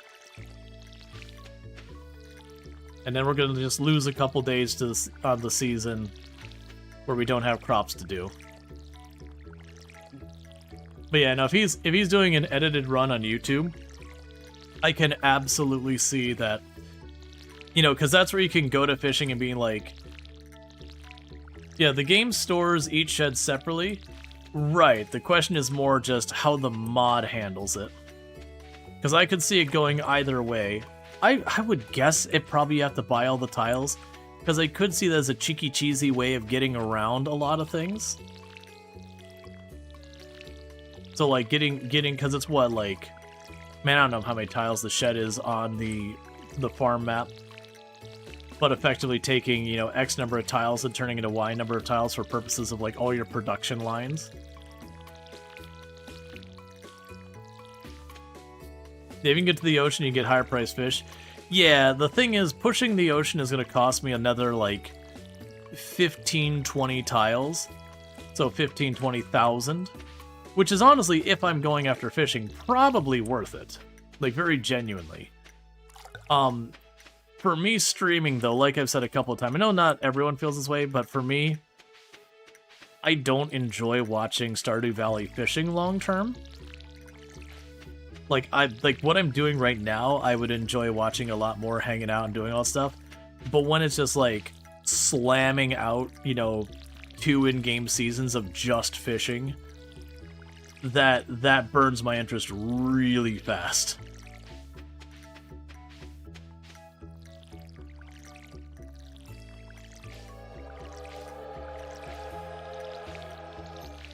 Well... Sorry, Flower Dance. I can't get to you.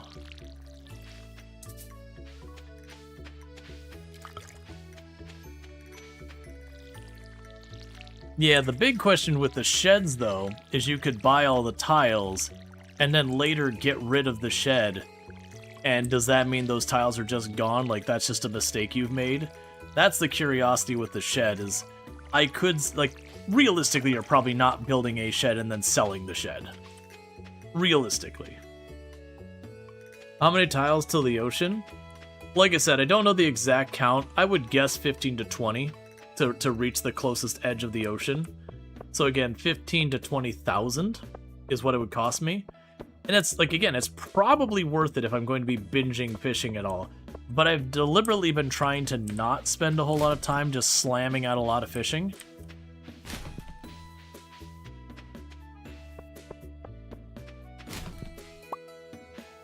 Like, we've certainly done fishing. Yeah, like, we walk down here. It'd be 1, 2, 3, 4, 5, 6, 7, 8, 9, 10, 11, 12, 13, 14, 15, 16, 17, 18, 19, 20. Let's say 25. So 25,000. And it would make me more money. I'm mostly just supplementing my money right now because we got a couple days till summer and I didn't plan ahead, and I probably should have gone out of my way to, you know, keep the last harvest kind of thing. So just trying to make sure I got a little extra money in the bank for when summer happens that were good. I'm not going to do it for like all the rest of the spring because I can't stand this much fishing nowadays. I enjoy the fishing, but it definitely gets tedious if that's all you're doing. You don't know how to handle separated maps? If replacing the shed were somehow to reopen shed 1 map or what? Oh, I have no idea. I guess there are some bugs, oversights in mods, and you guess how to handle tiles bought inside a shed could be an oversight. Yeah, well, I mean, it's also very atypical behavior to buy a shed and then sell the shed. Like, there's times you would move the shed, and it's not something that you would never do, but I would definitely argue that's probably a pretty rare behavior, especially in someone doing anything min-maxing like this, or not min-maxing, like anything sweaty like this.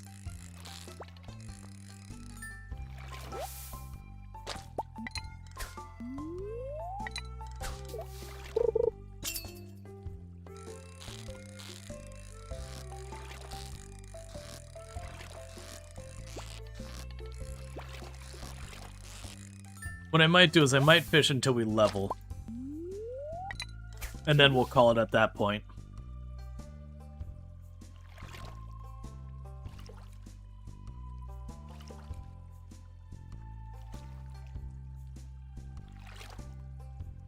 Let's see, good morning to you. Tileman is really funny, but you need to make the tile price lower. Yep.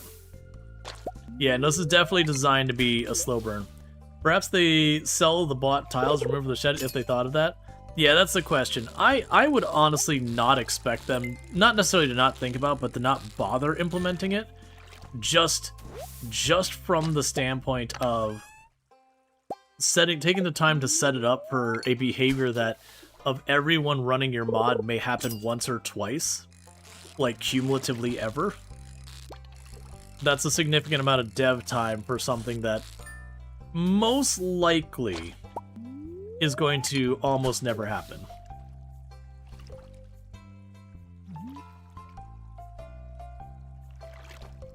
And that could also be one of those things they can hand wave away where it'd be like, well, you bought the tiles and then you got rid of the thing the tiles were in. That was a life decision you made.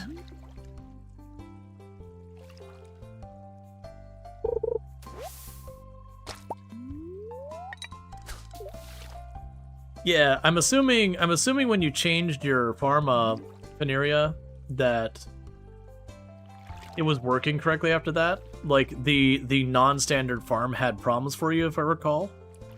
Because that was one of the things we were theorizing, that if you wanted to like do this challenge and, you know, really get sweaty with it, like really kind of min-max your strategy, I could definitely see not doing the standard farm, but doing something like Four Corners, or something like that.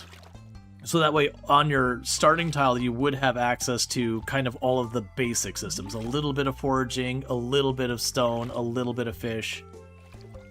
And then, you know, some farmland.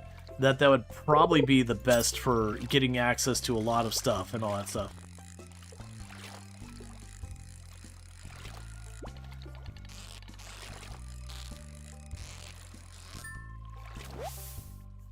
Oh, you found a problem with the mod maker updated it yesterday? That's pretty cool that they're that on top of it.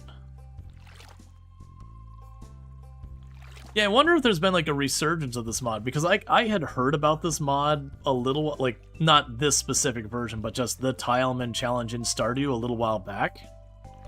And I hadn't really looked into it much past, oh, that might be a fun challenge. And then it was a couple of days ago that we basically finished Timberborn. And I was like, man, I don't know what I'm doing right now. I was like, well, you know, I got a little bit of an itch for some Stardew. Yeah, the Tileman challenge is pretty cool. We'll check out the Tileman challenge. That'll be fun.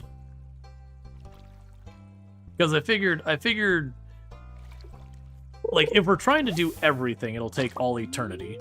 But we're doing something where we, like, finish, like, the old ending, you know, Joja Mart or Community Center, that you could burn a week or something on it. 5, 6, 7 days or whatever to get that done. And that feels like kind of a reasonable amount of time.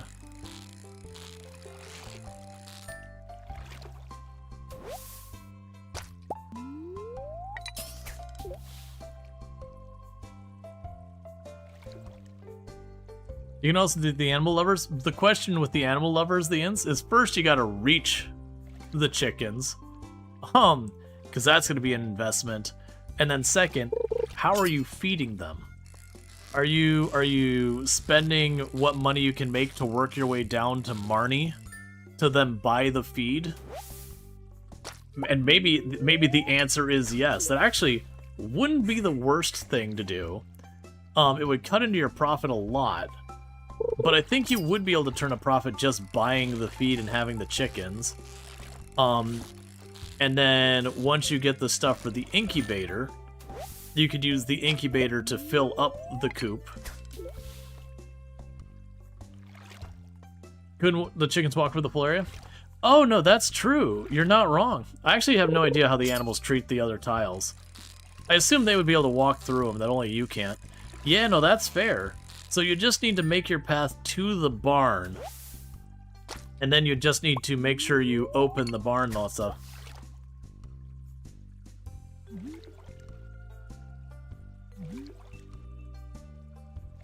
You'd probably want to... Actually, I would assume... Well, ooh, okay, your farm's pretty long. That's actually a fair concern. I assume going through town would still be the longer route. But how much? Yeah, so that's the thing. You could definitely let them out, and even do it during the rain or whatever, just to keep them fed. But they would give you eggs regularly. Let's say your doggo ran away into unreachable tiles, so the chicken would probably do that too. So our doggo didn't run away. We named our doggo Pets DLC in all caps, and then our doggo ceased to exist. Like, even in the like the dialogue where Marnie is supposed to be like, you know, hey, name of your pet, you know, do you like your new home or whatever? Where the name should have been, it would have like, hey, like 2 spaces, and then the rest of the sentence without actually having the name there. For some reason, naming our dog Pets DLC made our dog cease to exist in this universe. Which is certainly an interesting development.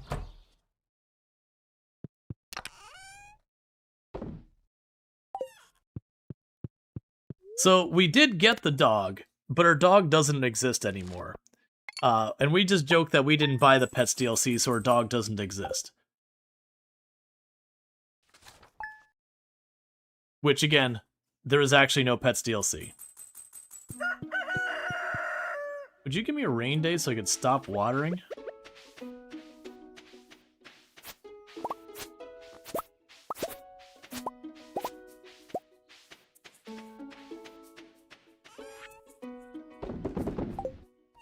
Would be a typical concerned ape Easter egg. Yeah, but I feel like with that kind of Easter egg, though, there'd be some nod to it somewhere. Or, like, you would name it that and it would have, like, a little prompt or a dialogue box or a message or something.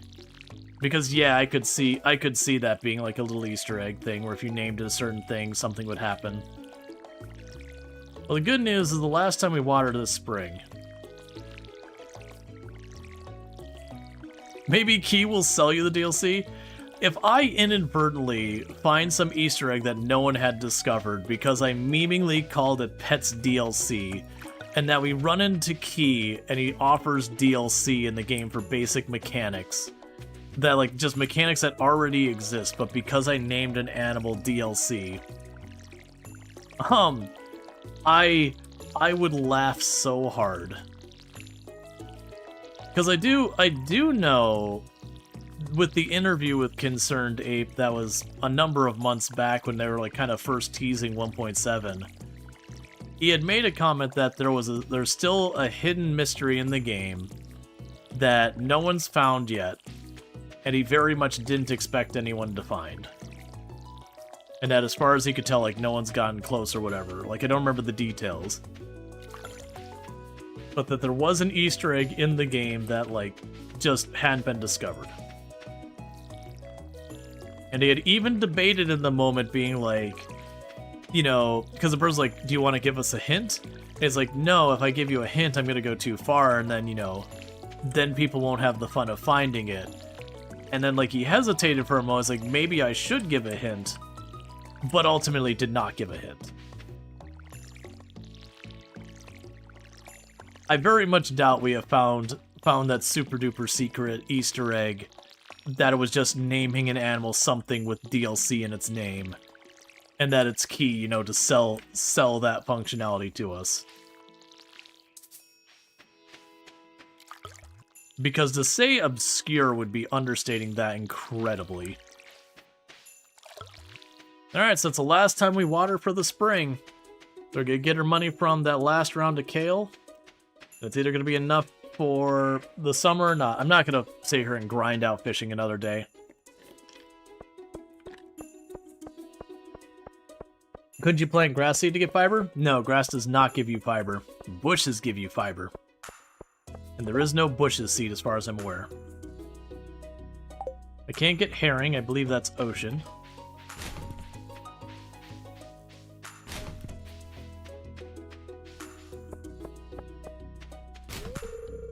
Hey, stop that yuck! I'll stop that when I don't have thing. Fiber seed exists.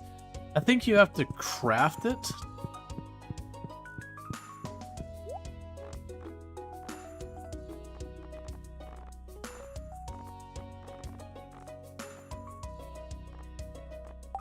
Yeah, I think don't you get a recipe for that eventually?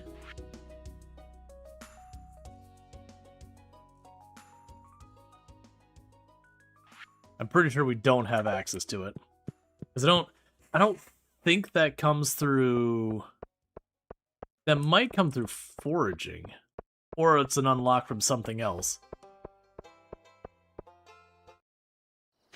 Lina gives us that?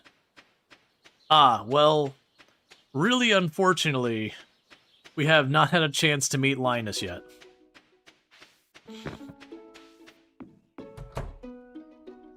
Gotcha. Yeah, so if it's the cleanup one, we unfortunately can't do the cleanups one until we get all the way to the far side of the train station, which out of all of our priorities is probably like 80th. We got a lot of priorities that come before burning $50,000 to reach the far side of the train station. It'd be even more than that, like significantly more than that. It's just a lot of the other parts that cost me money are actually have other purposes that are helpful.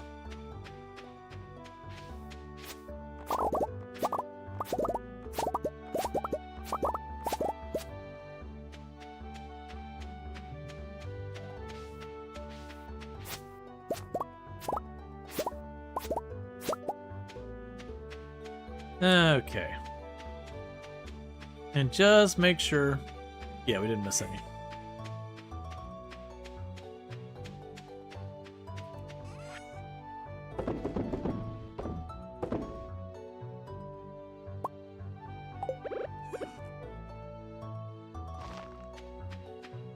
You can fish the trash in the farm, but you can't deliver it. Right, I can't deliver it because it's the far side of the train station where it goes. Because we grabbed the quest, it's like, oh wait, I have to turn this into the recycling bin on the far side. People are like, yep. It's like, well, that's dead on arrival. Not gonna bother with that one. Let's see, you currently have a tile price set at 20 gold for tiles 1 to 100. 1,000 gold is simply unattainable. Yeah, no, that's the thing. The tiles... Well, like, don't get me wrong, the 1,000 is pretty rough. You genuinely can actually make some pretty solid money once you get going. But it is definitely one of those things that, you get there. Because it's definitely one of those things that... Stardew is a game where you can get, like, serious cash once you get the ball rolling. On our tiny little farm, we are making, per harvest... Like, with the kale, it's a little bit lower. But, like, when we had the cranberries, it was, like, 20,000 plus profit. Each harvest.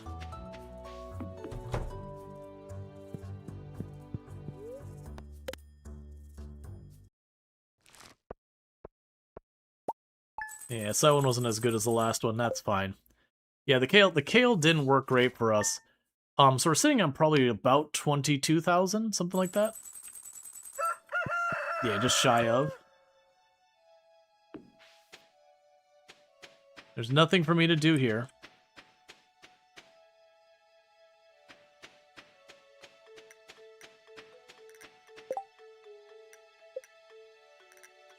Yeah, you're at 6 for fishing. We do have 1 star drop.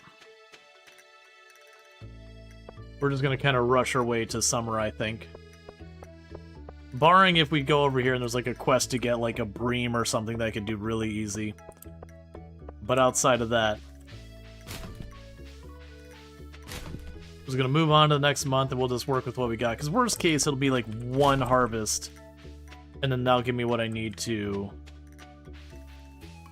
It'll be like 1 harvest and that'll give me the thing, so we'll just miss out on half of a harvest kind of thing. But I think grinding out the fish for a couple thousand, probably just not worth the time. Like, in-game time, like days going by, that would certainly be the correct play for progression. But human real hours, spending like 20 minutes grinding the fishing, well, it'd be like 10-ish minutes grinding the fishing per day, to save myself from having to do 1 extra harvest.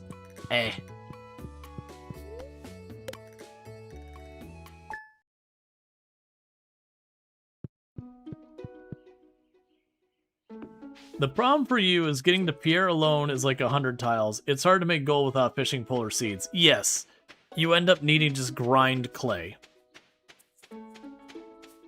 And that's kind of the thing, is like it's a really big hurdle to reach Pierre, but then the moment you reach Pierre, you kind of get turbocharged where you can blast through to grab like the bunch of the farm and all that pretty rapidly at that stage. Because once you reach Pierre, you can start growing stuff. And then you can basically scale to whatever you can tolerate watering with your fishing pail. And so we went till we were about using at the time, because we were like level 6 or 7 farming at the time. We went till we were running to about 20-ish% of our stamina, just watering. And since then we gained a bunch of levels, so it actually only takes about, like, I still have like 30+% when I finish a day of watering. Alright. It is summertime.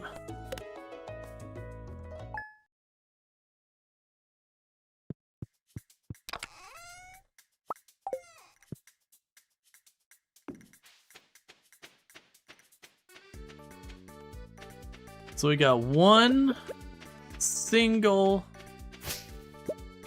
bush that gave me a single piece of fiber on our farm. We have officially moved up to 12 fiber. Been a long time coming.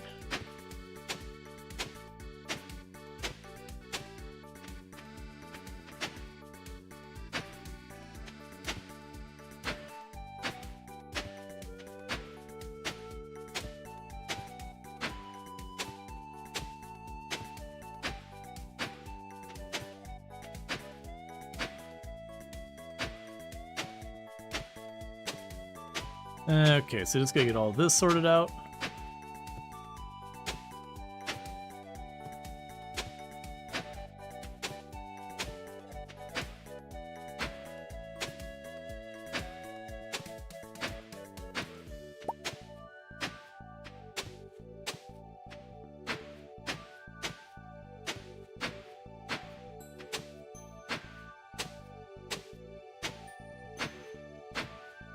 Another season closer to sprinklers. Yeah. Yeah.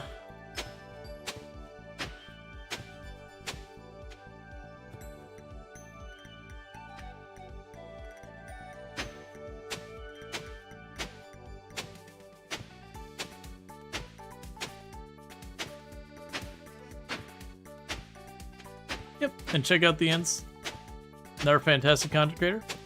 Also playing slice of life games like Coral Island and all that. Does stream in German. Just as a heads up. What is going on here?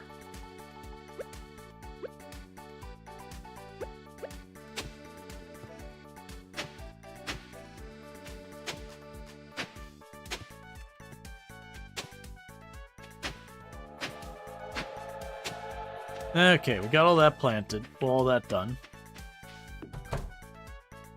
You hadn't spoken Germans in school? I know that feeling.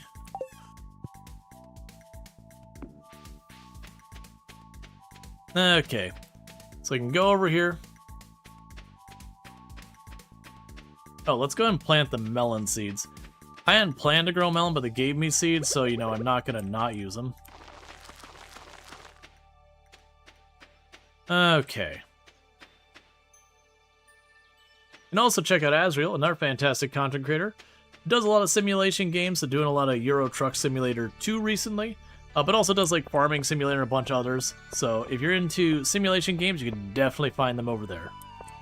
So definitely something to be aware of and do consider. Looking for a red mushroom. Probably not going to happen, Emily. Also, side question, Emily. What are you going to be doing with the red mushroom?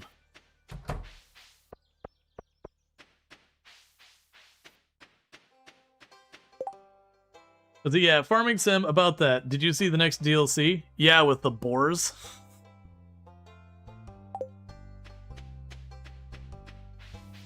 Yeah, it added something like 8 pieces of equipment for their hardware pack or whatever, and then boars. Which I'm like, okay. I'm curious how that works. That sounds like, because I've talked about definitely, you know, potentially adding pests to the game and all that stuff. But it's like, okay, I'm not sure how I feel about that. Alright. 12 pieces of grassland equipment and another gimmick. Yeah, I mean, I know you're kind of like whatever. These are the packs, though. These aren't like the expansion. The packs that usually just give you a handful of tractors. That's what it is. You marked your version. No, I did not make this one myself. So we gotta decide where we're growing. So this time, blueberries should be able to make good money. I'm leaning towards the blueberries, because I can grow the corn, and they do go for all the way through summer and fall. But I vaguely remember corn is actually not as lucrative in itself. I know Sprangle... Oh, poppies. Poppies were good money, too. I wonder how poppies compare against blueberries. The poppies were good money the last time we went. Yeah, the issue isn't that it's a pack. The issue is more it's grassland stuff, and the fact that Giants seem to think they're building hype by not telling us anything. But in fact, they're just annoying the player base. I mean, I don't know. I don't really worry too much about, like, if I go to the subreddit or whatever people say. I've learned that all subreddits are just awful when it comes to games. That no matter what gets announced, everyone hates it. Blueberries or poppies? What are we thinking, chat? Blueberries I plant once, and it'll take 13 days till we get any. That's already enough. Never mind. We don't need to have a discussion. Because the blueberries, I wouldn't get anything for like half the season. Yeah, it was as blueberries or poppies is where I was going with this. The poppies give me a faster turnaround. Even if they're not ultimately as profitable. Okay. Yeah, that's fine. Even if the blueberries were significantly more. That would have been nice, but at the same time, waiting 2 whole in-game weeks to get my first payout is pretty rough. And with those averages per day, is that just like once it gets going for the season, or is that like if you put in a greenhouse?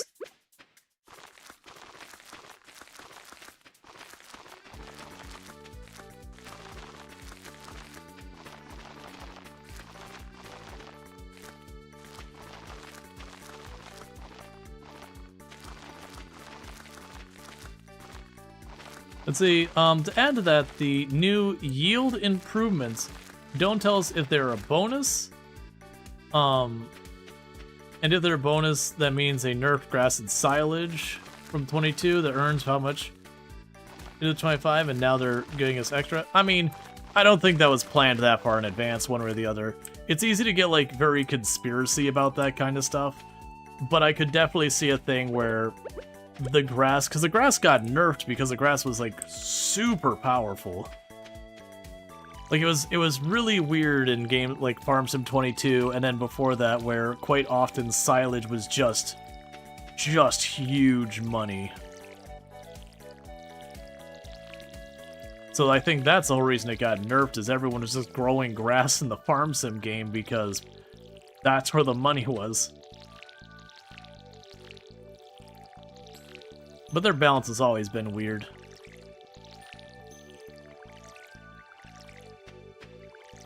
Either way, like, don't get me wrong, I'm not being like, oh man, I'm so hyped for the new one or anything. It's like, yeah, it's just whatever, it's another pack. The packs I usually see as being fairly minor things, where it's the expansions are the big ones.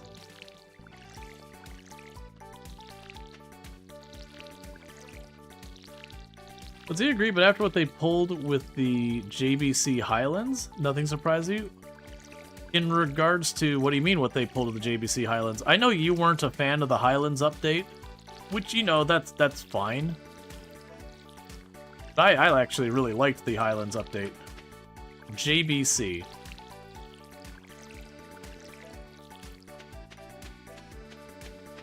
Or JCB. I don't, like, not catching the thing. So if you buy a coupe, do you also need to buy the tiles inside when you upgrade it? We don't know. My guess would be probably.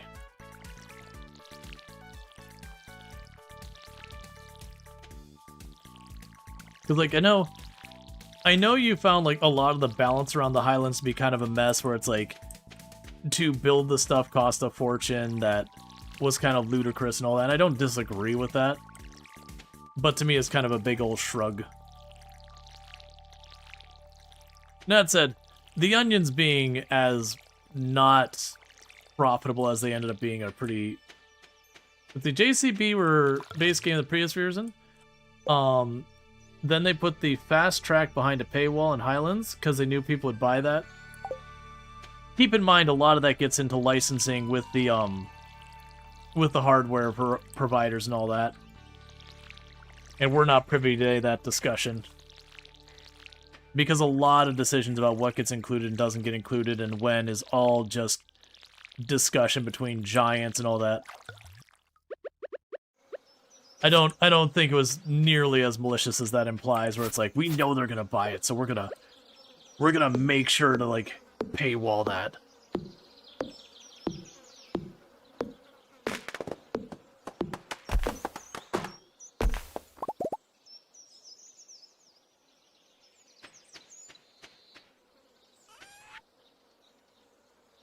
Do you have to buy the land? You have to put the coupon. I don't have the answer to these things.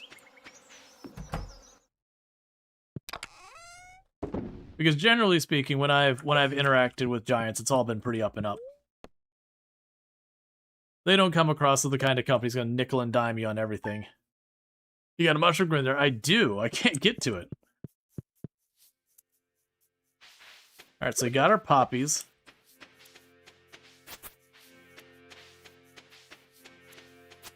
But yeah, no, I know you've been pretty salty with a lot of decisions that Giants has made recently, which is fine. Not trying to change your mind. But the classic, don't assume malice where ignorance can explain. It's really easier to see a darker reality than what's actually going on.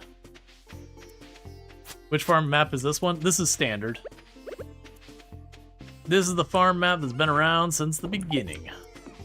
With minor tweaks that have happened over the years, but generally, it's basically the same map.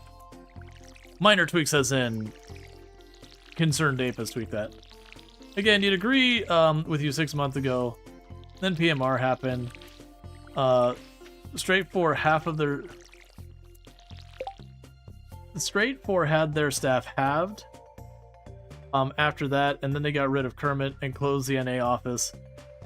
Yeah, no, I mean, like, Kermit going away, that was a bummer. Like, the downsizing kind of thing, I think that's just like, the whole, no one's, like, people are just pulling investments out of gaming right now and all that garbage. That's an industry-wide problem. Still, I don't know. I would agree it doesn't lead you to confidence when they start laying people off.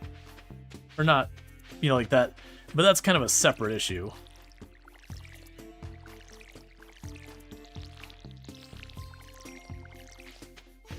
Well, that's been an industry-wide problem that dang near everyone's laying people off in tech and gaming and all that. And a big part of that is almost all these companies have either like publicly traded components or investors and all that stuff.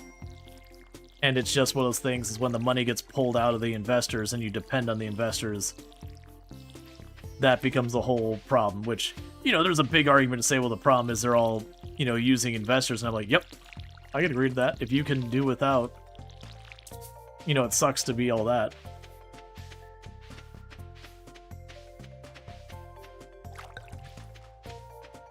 He said the biggest problem is I went to the publishing side, back a game that turned out to be bad. Yeah, no, I could agree with that. That's kind of become the model for a lot of indie devs these days. Not specifically with Giant's comment. Is you look at how many indie devs they'll get like that one game that launches at least relatively well, and then they will turn around and become a publishing company instead. That they'll use that earnings to turn around and become publishers. And that's, you know, it's worked for a lot of them, it's failed for a bunch of them, but you have like Chucklefish and all that have done that kind of stuff. Tiny Builds to a certain degree did that. And it's because a lot of them realized you make a hell of a lot more money as a publisher than as a game developer most of the time. Because as a publisher, a lot of the times, most of the risk is assumed by the game devs, that you can offset most of your risk as a publisher. Not that you can ever be without it, but they'll do stuff like have it where, you know, the game devs don't see a dime until the publishing costs are paid off is a very standard thing for a lot of indie things, and it's a terrible practice. It's one of the reasons why I like Hooded Horses. They're one of the few publishers out there who don't do that. That they take on the, you know, pretty much equal response or equal risk as the game devs.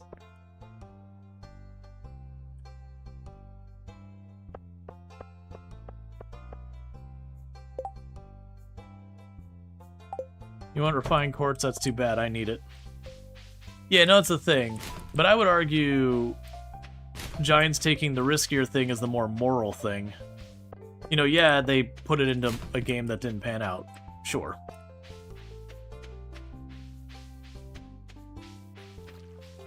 But yeah, no, it's like I said, a lot of the publishers, they put all the risk on the game devs that, you know, they give you money, but it's just, you just have, like, everything can go wrong so easily.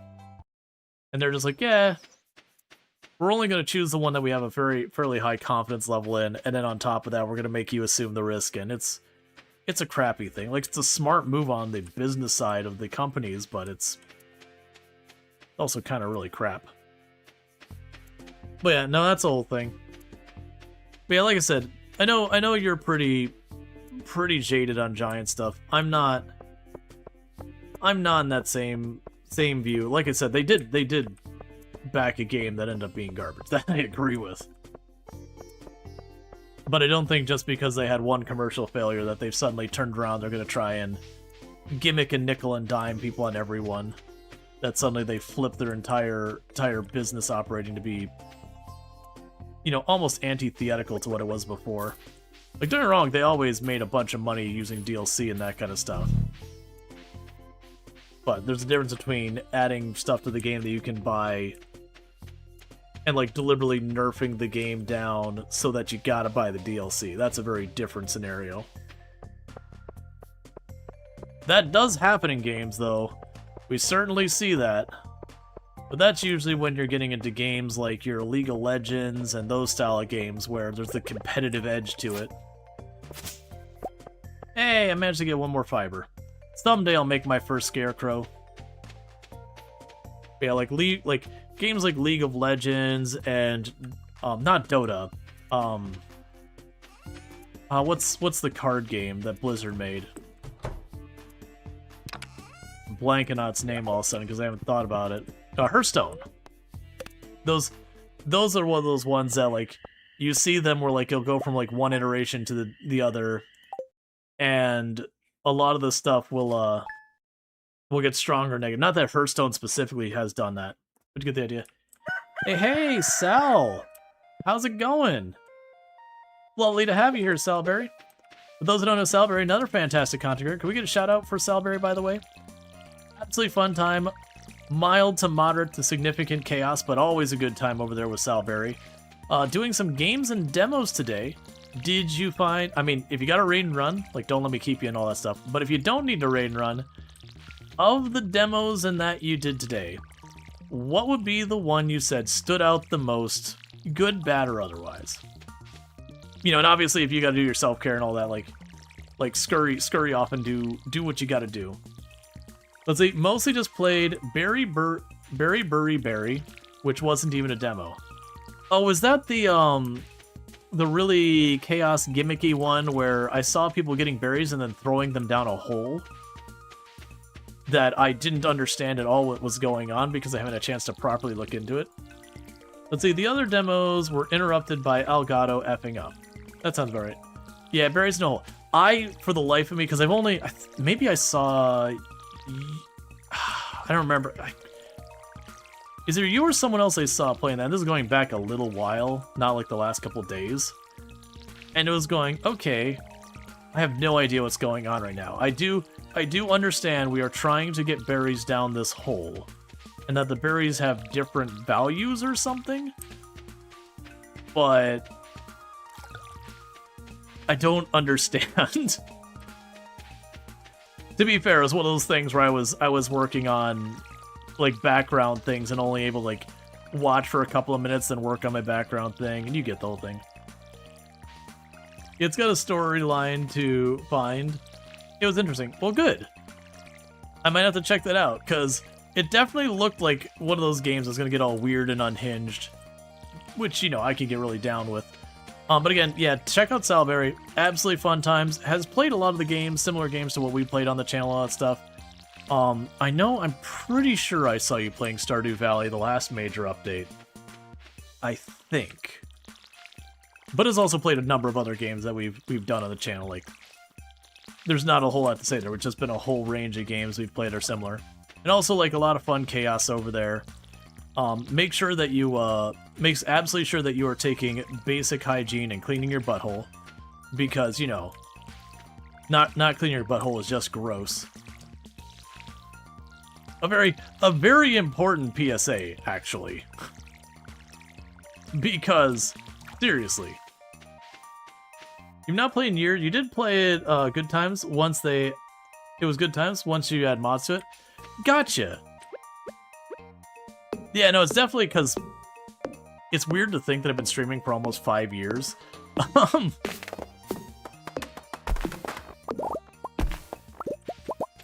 But yeah, no, definitely, because like I know it was a while back. I thought it was the last update, but it could have been before that. But yeah, so again, definitely go check out Salberry. Good times, a lot of fun chaos over there.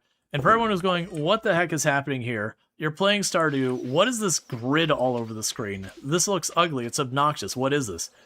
Don't worry. Nah, ages ago such a thing? Alright, I must be thinking someone else. Either way, definitely good times.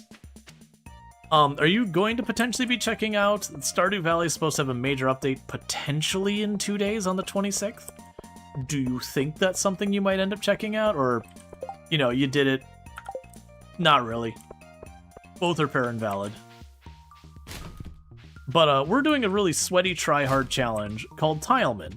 So you'll notice I'm being, like, very rigid in my movements around town where I'm kind of following an exact pattern.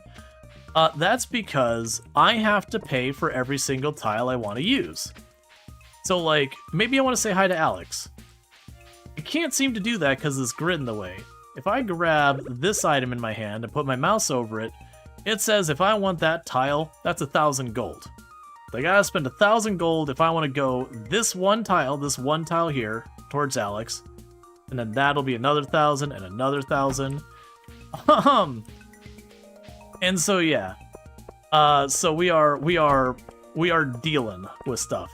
Our current goal of what we're doing is we're trying to reach Robin. Because I don't have a smelter yet, so I can't make sprinklers yet. Or bars for upgrading my other stuff yet. Because I need stone. And I've got like 21 stone, and I cannot get more stone without either unlocking the tiles to grab 1 or 2 stone here, or reaching Robin, where I can just straight up buy the stone going forward. So I'm choosing to just go for Robin so I can buy the stone going forward, because that just continues to scale forever. Or at least not scale. It lets me just get it forever versus if I go like 2 tiles to the right and grab that 1 stone, I get a stone, and I've spent, you know, $2,000-3,000 to get that stone. Which is a pretty steep price for stone. I'm just checking the edges to make sure grass isn't growing in here. But you might be like, well, you're doing pretty well for your first year in spring or summer. This is year 3. Do what you will with that information on the pacing of this challenge. Basically, at this point, every time I get a harvest, I get somewhere in the area of like 11 tiles that I can go farther. We're pretty close to getting to Robin. I think I got 2 harvests and we'll be able to get to Robin. Maybe less. The tiles do get more expensive as we go along. The tiles actually started out, I got 10, I think it was 10 tiles for free. Then they went up to 10. And then after I bought 10 tiles, they went up to 100. And then once I reached my 100th tile, they went up to 1,000. When I hit my 1,000th tile, they'll go up to 10,000. And I do believe that 10,000's the cap. Not that 10,000 isn't an utterly obnoxiously expensive amount. For what equates to, what is it, 32 pixels? 64 pixels? 32 probably. But keep in mind, Stardew Valley is a game that once you get the ball rolling, you can make stupid amounts of money. Once you get it rolling, we're not there yet. We have this tiny postage stamp farm here that each time I harvest, I'm making around 20,000. But once I get to Robin where I can set up the sprinklers, the intention's going to be just kind of ping-ponging back and forth between buying the ore from Clint to be able to make a sprinkler, and then making the sprinkler, and then, you know, buying another 9 tiles and repeating the process. And it should be that every rotation I do should be like another like $1,000 or whatever it ends up being. So it will be one of those things that it will scale up very rapidly until I hit 1,000 tiles. And then we'll kind of get a little bit of a setback when the price goes up. But by then I would anticipate likely being able to get like per rotation, you know, 20, 30 tiles. Probably more than that, maybe even like 40 tiles per rotation with the farm when it gets to be that size. At which point then, you know, it kind of sets us back to the 10 or whatever. But yeah. At that stage, though, we're kind of automating it more and more where I just run around and pick up the crops. And sell them and all that good stuff. We'll likely get the artisan goods going, which once we get that starting, that'll just be a force multiplier for our profit margins. I actually went with artisan. It is a thing that I realize in hindsight I probably should have gone with quick growing. The thing I don't know, because it's been too long, is with quick growing, when it comes to crops that have less than 10-day grow time, how it impacts things. Because I would imagine if it cuts off, like it rounds down, you could grow something like garlic, it would take a full day off, and that would be, you know, a big, big, big bonus. Whereas if it doesn't apply in that way, where it doesn't round down, then potentially you'd want something that you'd want to make sure your crop has at least 10 days to get the full value. It's also a thing that you could early on push for fishing. I did not do that because, at least for me personally, when it comes to Stardew Valley, watching someone fish for long hours is not my cup of tea. Even if it's a great strategy. And also for me as a player, I've definitely reached the point after the years of playing Stardew. I also don't want to fish for hours either. A little fishing here and there is fine. Which I should probably mention, I do play a variety of games here on the channel, like I've done RimWorld, Project Zomboid. I do lots of simulation, city builder, city builders. I do the occasional like slice of life sim like Stardew Valley here.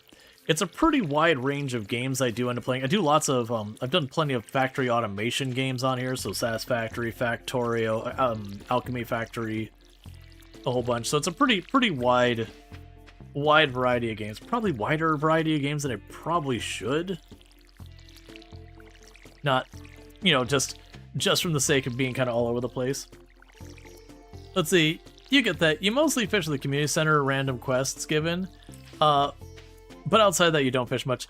Yeah, and that's kind of how we've been approaching fish here. We're not doing the community center for pragmatic reasons, because good luck having to pay $1,000 per tile of getting to the desert and the skull cavern and, like, the pool of water there, and then getting through the mines, and you get the idea.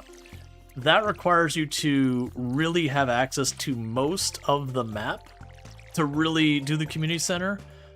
Whereas we can just throw money at our problems the Joja way and get all that going. We don't actually have access to Joja yet. Or the community center for that matter. Like right now we've got access to Clint, the museum, Pierre's. I can get to the first tile of the beach, but not actually reach the water or anything like that.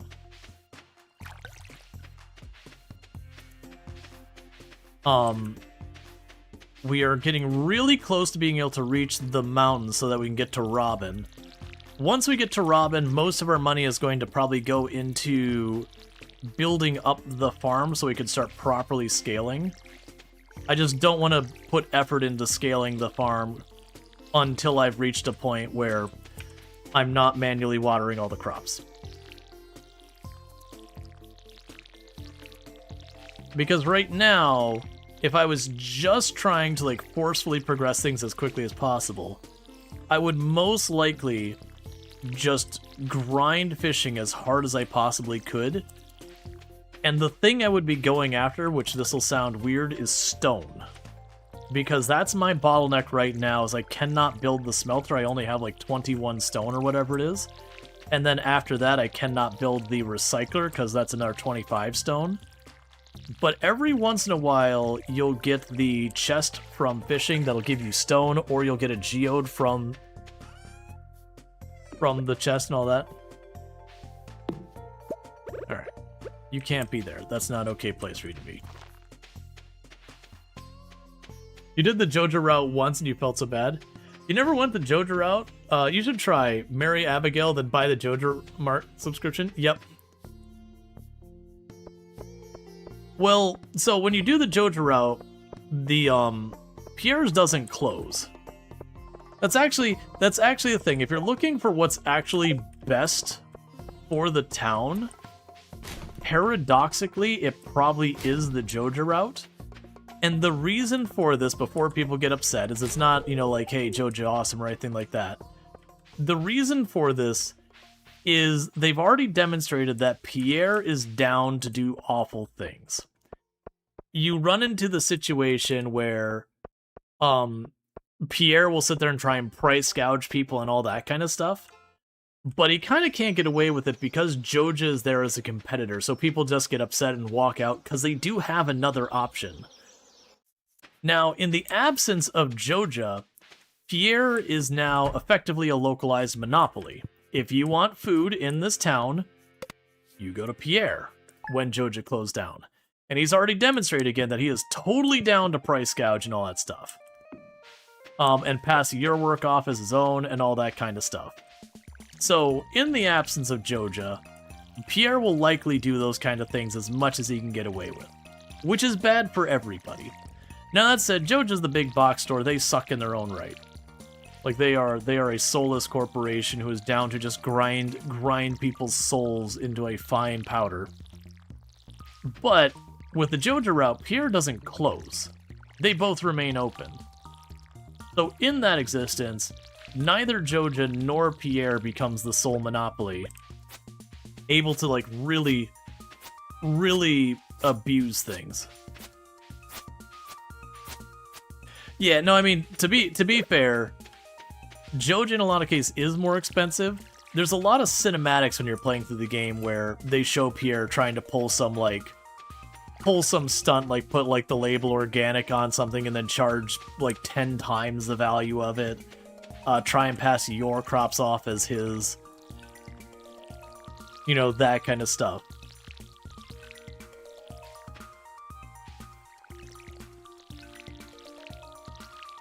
The only way to prosperity is through big corpo, utter and absolute destruction and scorched earth. Home ground is a valid alternative. Yep. And again, that doesn't make Joja good. Like, Joja is their own... It's like both Pierre and Joja are awful. Like, both of them are terrible. But by both terrible entities being present, they kind of are a check on each other. That when one starts to get out of hand, you know, the other. Yeah, so both need to exist.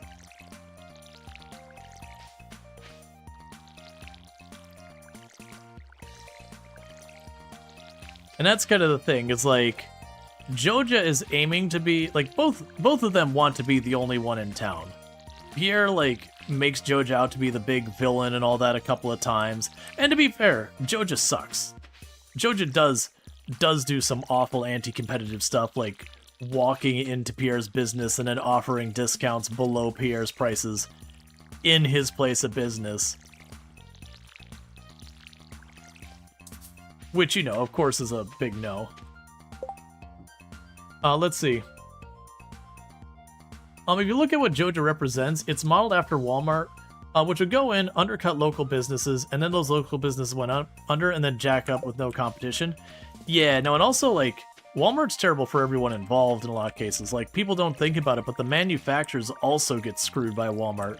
Because what Walmart will actually do is they'll set up some contract with the manufacturer. Like, make me product whatever for this value. And initially, you know, it's not a terrible deal. It's not amazing, but it's like, okay, but, you know, we're going to get it in volume. So while our margins aren't the greatest, this is going to be lucrative. And it's like, cool. And a little while goes by and Walmart goes, okay, you've been doing good. We are going to need you to make a little bit more of that for a slightly lower margin. And the company's like, all right, well, we need this customer. We're heavily dependent on it. So we'll take out a loan to be able to scale up their operation to meet Walmart's demand. And then, you know, again, it's like, all right, cool. Like, it's making our margins a bit thinner. But this is still making us money, so this isn't bad. And then, you know, a little while goes by, and then Walmart goes, okay, we need even more of that, but we're going to need it to be a little bit less of a margin. And they basically keep pushing until either A, you push back and be like, we can't take on this debt. Like, we're like, because each time to grow their business that much, they're going to have to get financing to, you know, double their production or whatever. They're not going to just have that money overnight. And the moment you say no, Walmart goes, okay, we're done. We're out. And so you scale up and you scale up and you scale up. And if you ever say no once you've started that treadmill, you now have all this debt you can't pay without Walmart remaining your customer, your client. And eventually those margins get so thin that you're like, I can't. It costs me more, like literally the, you know, amount that this is, that you're driving my margin down to. Like, I lose money when I produce this good. I can't go that low. And again, the moment you push back, Walmart goes, okay. And they just shut down with you, and you go out of business because, again, now you're saddled in a whole lot of debt. And you just... It becomes kind of this poison pill that once you get on that treadmill, the only correct answer was to say yes the first time, and then the moment they make you scale to a point where you can't just do that, you know, with your existing stuff, is be like, okay, we made our money, we're out. But just so often you end up having to go into debt to get the equipment. So, like, the only thing is, like, if you can set up with that initial contract right from the beginning and not have to take a loan or anything to scale, you take that first check, you do that first round, and when they come back and push for more, you just go, nope, this is what it costs. And when Walmart's like, okay, well, we're out, you're like, all right, we made our money. Because even the initial one, like I said, is usually not super generous. Like, you know, you'd be stupid to say no or anything like that. It's not that good. It's just the promise that you'd go from, you know, making 100,000 units of, like, refrigerator testers to now making hundreds of millions of units and just having what feels like a very safe and secure money going forward. You know, there's a lot of temptation there. Having a reliable and continuous large client is like the dream as a manufacturer. You know where your paycheck's coming from. Let's see. You're keen for Haunted Chocolatier? You're still waiting to play it? Will you play Yeah, when it's released, I'll play Haunted Chocolatier. I don't imagine that's coming anytime soon, though. It's one of the things that, like, every time people have pressed Concerned 8 for a date, it'll be ready when it's ready, and that he is splitting his time between doing more with Stardew Valley and Haunted Chocolatier. Not in, like, a bad way, but it's one of those things that you really don't... Like, he's not in a rush to just deliver it because people want it. Just like with Stardew Valley, he takes his time, and he makes the product he wants to make. Which I think is done very well, because that's what's gotten us Stardew Valley. Yeah, no, exactly. But I would not guess it's going to be in the near term. Yeah, exactly. You prefer it be good than rushed. It can be frustrating and hard to stay patient when something takes longer than you want it to. But also a thing. It also helps having a patent to be the only one to make whatever product Walmart wants. That's the only thing that gets you out of that loop. Yeah, no, if you're in a situation where you've got a product that Walmart feels like it cannot get away with not going, that's how you get yourself a fair deal. Make the game maker make games faster. Okay. What day does Leah go shopping?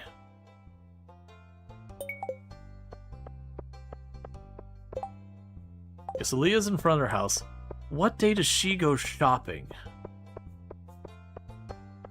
Because if it's Sunday, Monday, or I think Tuesday, we can maybe get this to her. If it's any day but that, unless she has a path that takes us to one of the places... Oh, you know what? She'll either go shopping or to the library, I think.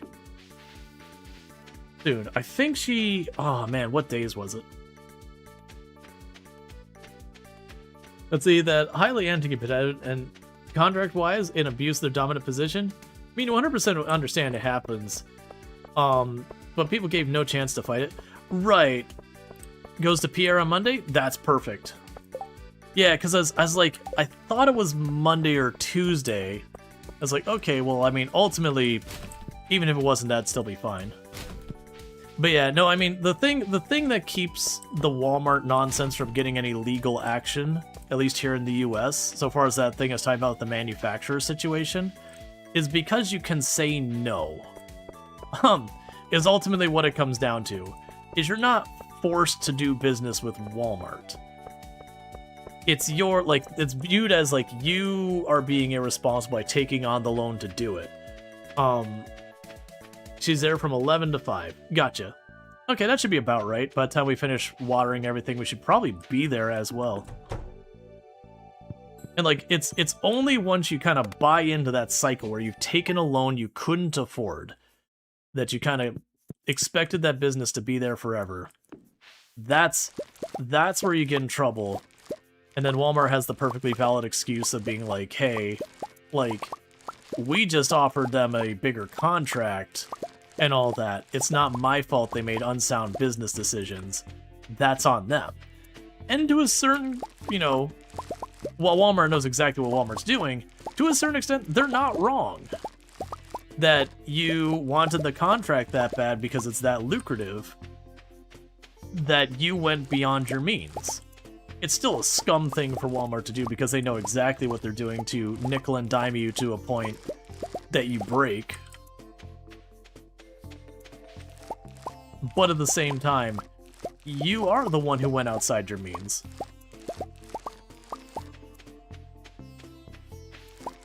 Which again, that's where Walmart kind of gets away with it, because like again, they're not a monopoly. They're not making you sign a contract saying that you will exclusively work for them or anything like that.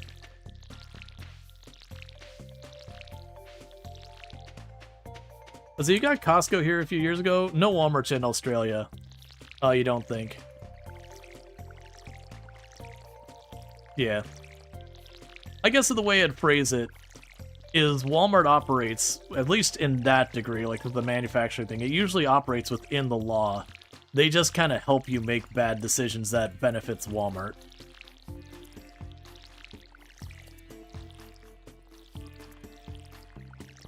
But it depends on the contract. If you had a contract give X amount for Y years, they can't break that because you don't want to provide X for Y years. Yeah, but that's the thing. With Walmart, they usually will do that, where it's like, you know, you'll sit there and say, okay, you agree to make 100,000 units, you know, over the next 2 years, you know, at this price. And they will honor that. But it's when it comes time that comes up that they'll turn around at that stage and go, okay, well, now we want you to make 400,000 of those. And again, it'll be a slightly worse rate. Usually you can still turn a pretty good profit the first type of turnarounds. But you do eventually hit a point where you're going, I'm making nothing, like, profit-wise, I'm making nothing, just about. Like, it's not worth it for me to do this anymore. But because they require you to scale up your operations so much to meet those things, because again, once you say no, they go, okay, we just won't do the contract. The thing that gets you in trouble is your desire to keep that contract and then scaling beyond what you can afford. And again, it's scummy on Walmart to do it because they know what they're doing. But you kind of get baited into the promise that this is this, you know, lucrative deal that's going to go be like your golden ticket to the future. And if you're not aware of this process that they do, you get you get kind of conned into it, and you just get yourself in that situation where you put in the money and now you kind of have to. Let's see, you bought a $115 subscription that never went there. Oh, to Costco, yeah. Yeah, let's see. When a thing is in production or development, I typically refer to it as come out before A, the creator dies, and yeah, no, exactly.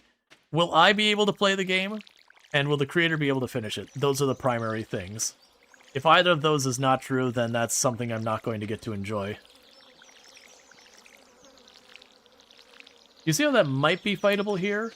But you're neither just nor into those discussions? Yeah. Well, that's the thing. In other countries, they might not do that. And it could even be in some states here in the US, they might have stopped doing that too. If you don't know either how exactly their things, yeah. That being said, you have zero experience with them. They fail due to anti-competitive practice here. And some, I'm going to assume that was labor practice, you remember correctly? That weren't, but those weren't neck-breaking. Yeah, no, there's, they've gone in trouble with a lot of labor practices. Man. Okay. So, 12.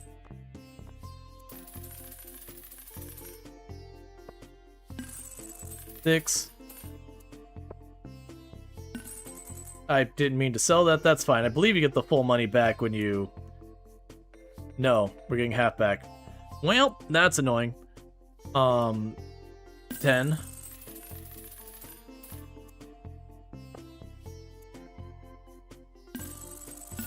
25.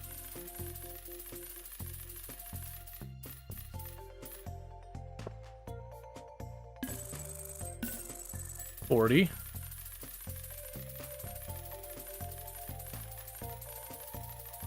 Yeah, Walmart loves to ride that fence with what they can get away with. And 32.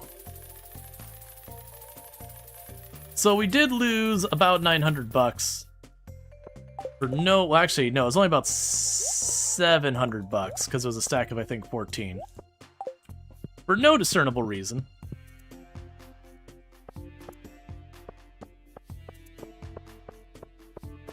The Walmart tried to get into Germany, and we treated them the way Pierre treats Morris during the cutscene. Quiz B. Pierre punches him in the face.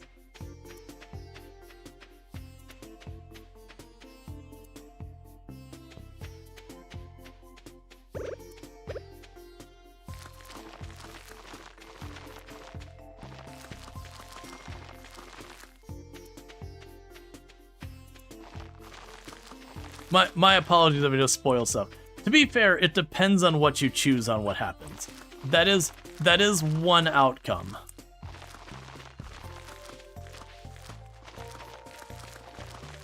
I feel like I missed a spot.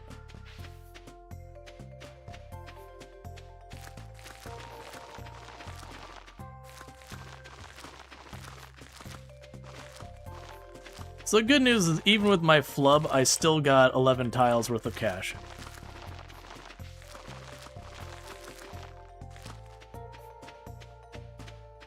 Alright.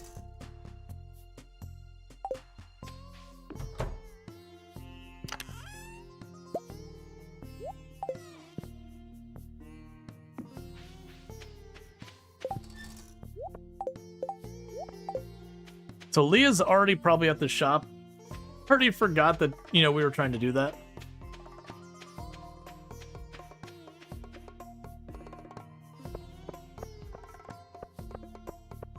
Okay.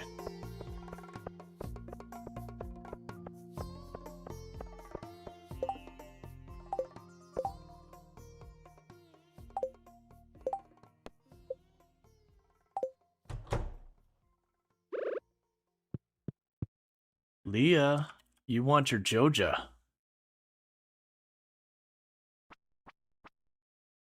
Stop. It's right here. I know you're looking in the shelves for the soda. I've got it for you. Come on.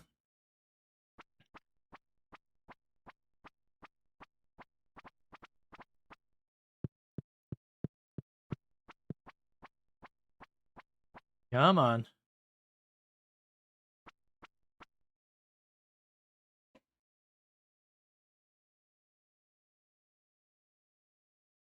I was like, okay, you feel like that's not how Walmart got treated in Germany? They did things. They paid the same price as other companies paid. Simply, they were pretty unprofitable for them to operate here. Yeah. What's Nicole laced with? Nothing. She just wanted a soda. She asked me for a soda, but because we're doing Tileman, she might as well be on the moon right now. I mean, technically, I could buy tiles to reach her, but I'm sure as hell not spending $5,000 to give her a soda. Leah, stop shopping. Been looking at the same two shelves. Look, I know it's catch-up and catsup, and that's very confusing. But I just want to give you the soda.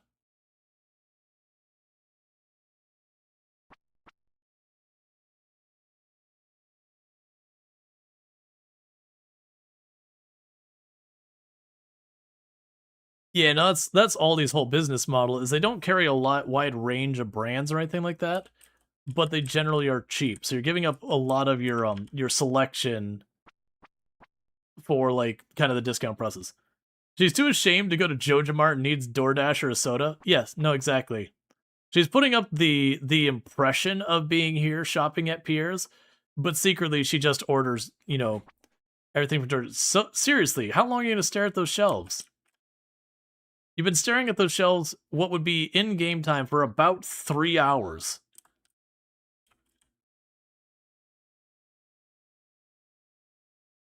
I understand you're, like, staring at it and you're calculating the cost per ounce, and then having to do the thing, like, the one is, like, on a buy one or buy two, get one free sale, and then trying to do all the calculus. Look, Carolina left, did her entire errands, and came back in the time it's taking you to check that shelf.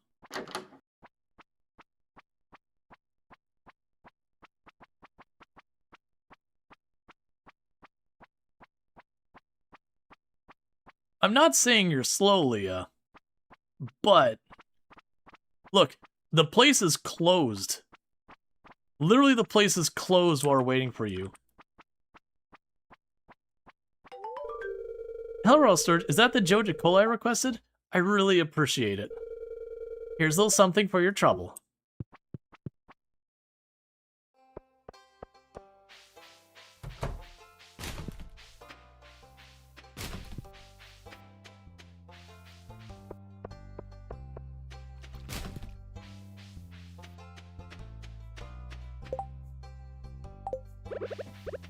Okay, so if we're quick and we do a little bit of fishing, I can get 5 fish. We can get the really, really good fertilizer to put down on 10 of our crops to boost the potential sale. Also, give me my money. And part of the reason we're doing that is if we gradually make a bunch of our people happy here,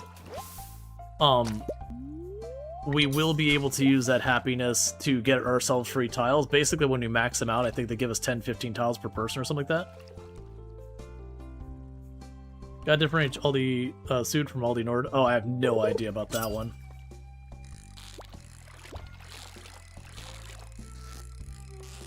So we just need 5 fish for fertilizer. Okay.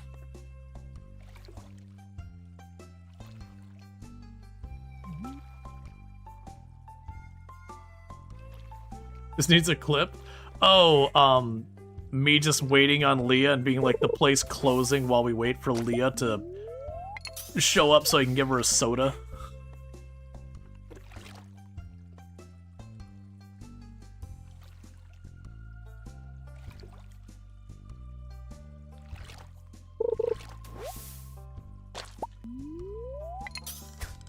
Story of my life. Having worked in retail, it can be shocking how long people can take sometimes. You just want to be like, lady, we're closed. Either you need to figure it out or you need to come back tomorrow. The only wrong answer is you standing here not deciding. The only wrong decision is a lack of a decision. Maybe I play Stardew Valley again? Hey, like I said, we're supposedly, the rumor is we're getting an update on the 26th, so 2 days. And again, that's based on Concern Date being like, hey, the 26th would be a really good day for an update. It's the 10-year anniversary. And the fact that they've been plugging the 1.7 update as coming soon. So, while it's not a guarantee, it's a pretty strong likelihood. Oh, I botched that pretty bad. That's fine. That's because it's, so, Thindari, you're getting the quote wrong, which is the problem. There is a saying, the customer is always right, which is wrong because that is an incomplete answer. It is the customer is always right in matters of taste. So the customer can be right in that I like blue more than pink. But the customer is not right on, like, you know, should this be refundable or stuff like that. Or like, should this be more or less expensive? Should they have to wait longer and all that stuff? Yeah. There's a lot of quotes out there or that are misused and all that stuff. Because you got like the customer is always right in matters of taste. You've got, you know, the jack of all trades, master of none, but I can't remember the exact words. Like jack of all trades, master of none, but still then master of some or something like that. That the short version that most people say would imply the jack of all trades, you know, is not something you want to do, whereas the full quote is actually, no, really, you know, being a jack of all trades is actually a really good thing for you. But oftentimes better than master one. Thank you, that's the one. But oftentimes better than a master of one. It's darkest before dawn is often a misquoted phrase. Yeah, the water is thicker than, or sorry, blood is thicker than water is actually blood of the covenant is thicker than the water of the womb. Yep. Yes, there's so many of those that are made to mean literally the opposite of their intended meaning. And then you have ones that people just don't think about it. Like we hear, you know, here we hear a lot, you know, pick yourself up by your bootstraps as a way of like, oh, I just need to be a go-getter and like get out there and make it happen. where the actual saying, pick yourself up by the bootstraps, traditionally means something that is absurd, that is impossible. Because if you think about it, your bootstraps are on your shoes. To pick yourself up by your bootstraps means you grab your bootstrap and you lift, which means you're now on your butt because your feet are no longer on the ground. You physically can't do that. It's not possible.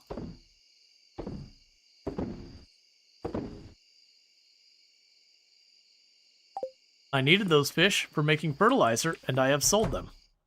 That's twice in a row I've done that. I still need 2 more stones for my smelter. Yeah, I could care less. Yep, which means you care just a little. At least just a little. Versus I couldn't care less, which means you genuinely you have hit rock bottom on the possible amount of caring.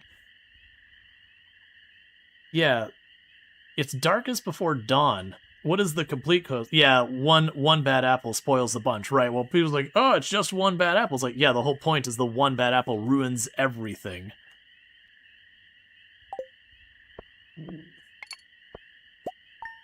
Like that's all it takes.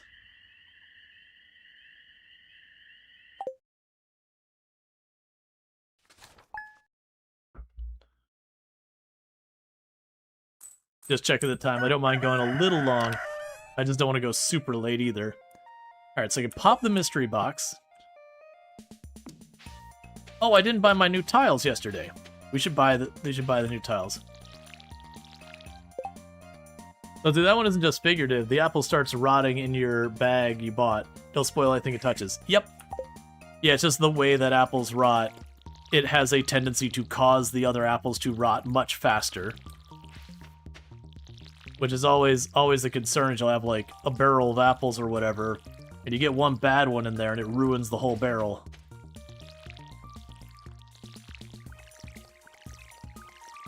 Yeah, you're all good. Oh, like, I'm not upset. Like, it's not that big a deal. Because most likely by the time... Because there's, you know, we don't have stream delay turned on. But by the time, like, I stream it, you see it, and your message comes back to me, it's usually with something like that too little too late, unless someone reminds me in advance.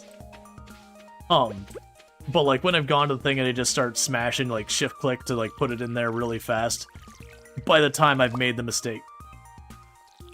Well, we can get one more poppy seed. We've got one that I missed last time.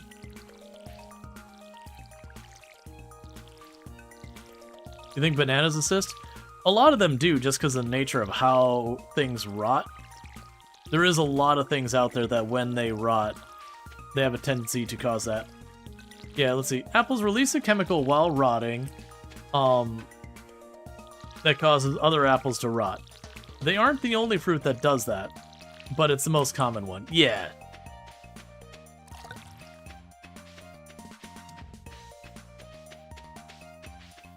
Because when you think about the, with the entire idea, is that you would have the apple, you know, ignoring us grabbing it and eating it, when it comes to the apple spreading, so the apple would fall off the tree, you know, a bunch of critters would grab it and run away with them, and, you know, that would spread the seeds out.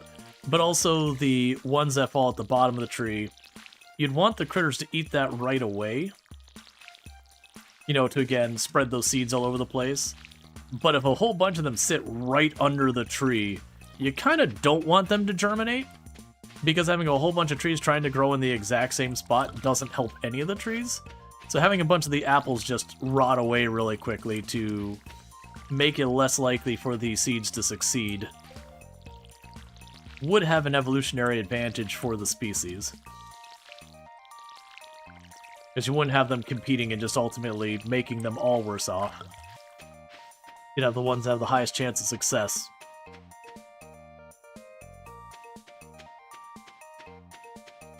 People do that too, it's called social media.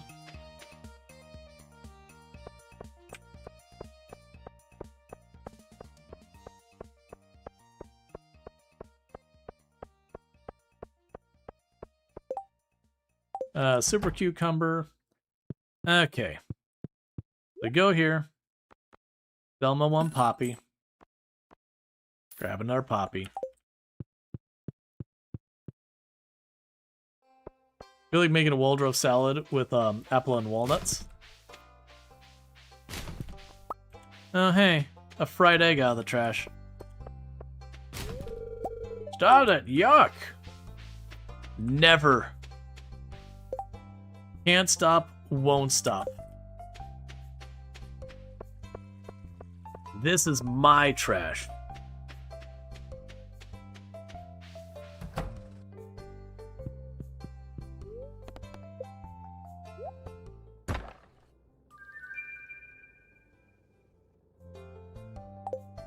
That's a dangerous item. I don't think I want to get that off my bar. That item right there is how you get yourself in trouble. It was a teleport totem for the beach. Which would teleport me to the little teleport location on the beach, which has no walkable tiles around it for me, which would mean I would get stuck there.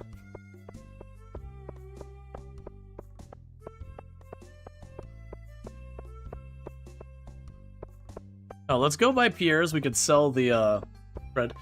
Let's had 2 months ago for the first time. It really nice with fried rice and mango. Nice. Beach totem equals danger, Will Robson. Yeah, we're selling the beach totem. And thank you for the follow. Welcome to the stream. So what we're gonna do here is I've got room for 12 more tiles. And thank you for all those follows. Welcome to the stream.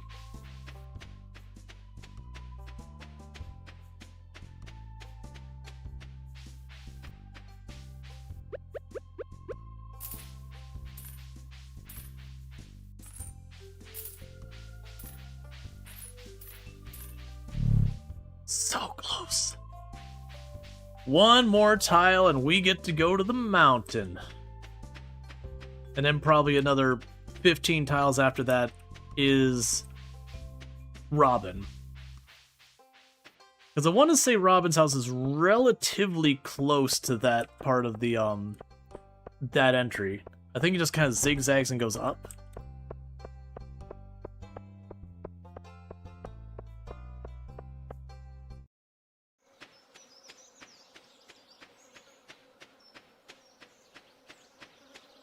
And once we get that, I got really excited there for a moment when we saw that I had the,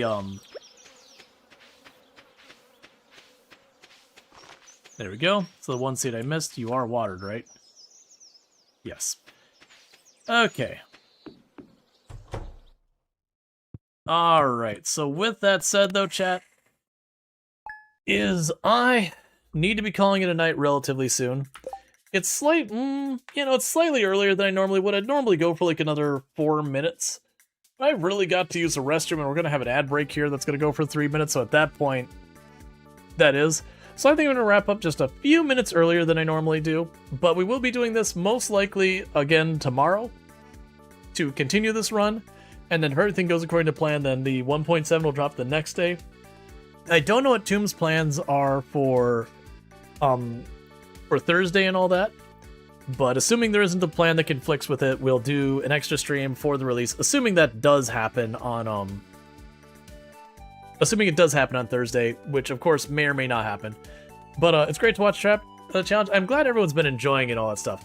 But with that said, if you have enjoyed tonight's content and you're not already following the channel, don't forget to drop that follow. That way you can find your way back here in the future.